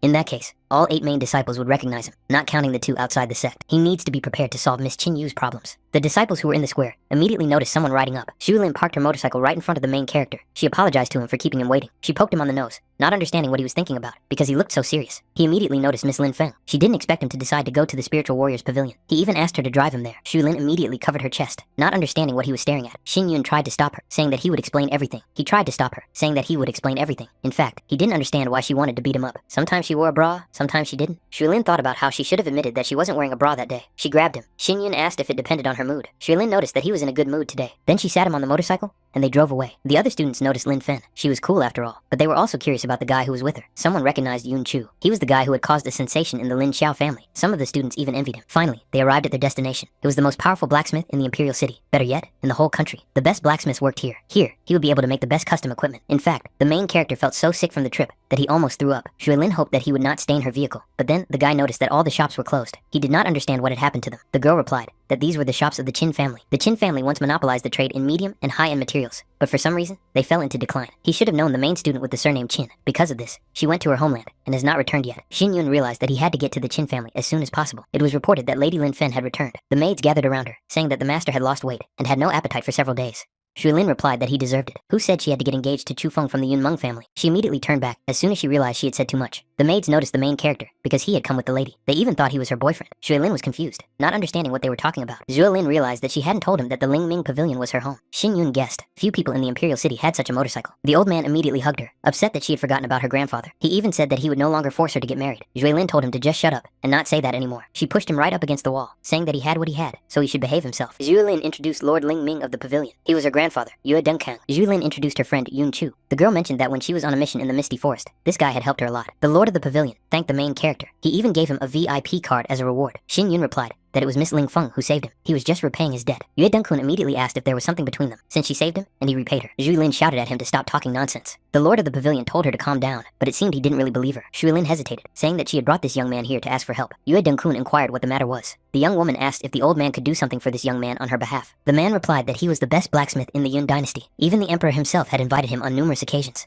Xu Lin asked her beloved grandfather for help. Yue Dengkun barely held back his tears when he saw her start acting like a spoiled child. Xin Yun replied that there was no need to worry. All he needed was blacksmithing equipment. He showed a list of the materials he needed. He wondered if they were available in the Ling Ming pavilion. The lord of the pavilion asked if he was sure he didn't need his help. Xin Yun replied that he could manage on his own. The maids talked about how Yue Dengkun was the best blacksmith in the Yun dynasty, and this guy just refused help. Let him try to break that blacksmithing equipment. Such a fool is not worthy of being Lin Feng's boyfriend. Xu Lin asked irritably, is he mocking us? She'd gone to great lengths to get her grandfather to say yes. And now, he had simply refused his help. Xin Yun replied that the young lady had misunderstood him. He just wanted to reforge his spirit sword, and it would be strange to entrust this to other people. Yue Dengkun told the two of them to leave immediately. They had to behave properly. He also pointed out that this guy was still too young and inexperienced to forge anything. He even said outright that his item could go to heaven. Xin Yun asked what he meant. Yue Dengkun realized that this kid didn't even know that yin and yang repel each other. Almost every disciple knows this, but he, being a core disciple, had never even heard of it. Heavenly Yang Stone and Blue Jade. Yin are very good for forging material, but their properties are incompatible. Xin Yun replied that there was no need to worry about it because he knew how to solve it. Yue Dengkun began to get angry and asked his granddaughter if she had heard this. This kid just said that he knew how to combine yin and yang. Was he a superhuman? who had 3 balls instead of 2? Zhu tried to calm her grandfather down, saying that perhaps he knew a rare forging technique. However, he thought it was nonsense. After all, he was a 5th-ranked blacksmith and knew all the forging techniques in the world. In the smithy, on the table lay a heavenly yang stone, an elderberry root, a green yin stone, and a heavenly lily. In the misty forest, the main character's ball had suffered some damage, so it needed to be repaired. With the help of spirit-filled dark steel, he could repair and improve it. But suddenly, he noticed something. Xingyun immediately looked back, not understanding who was there. There was a mirror there, and he saw his reflection. It seemed like he had just imagined it. In any case,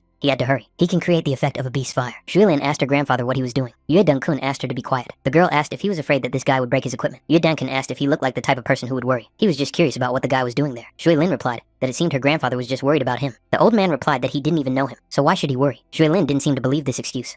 The heavenly yang stone and the blue yin jade repel each other, and this can cause an explosion if handled incorrectly. The boy is not experienced enough, so he could be in danger. Zhu Lin believed that he could handle it. The lord of the pavilion was even surprised that she was so confident in him. After that, she recounted what had happened in the forest. Yue Denken was surprised as soon as he heard all this. Zhu Lin noticed that if he said everything was fine, then everything was under control, so he could be trusted. The old man thought she seemed a little out of sorts. Zhu Lin was even a little embarrassed when she said that it was just our impression. The old man wondered what had changed. Then he guessed that she had fallen in love with that boy. Now it was clear why she was wearing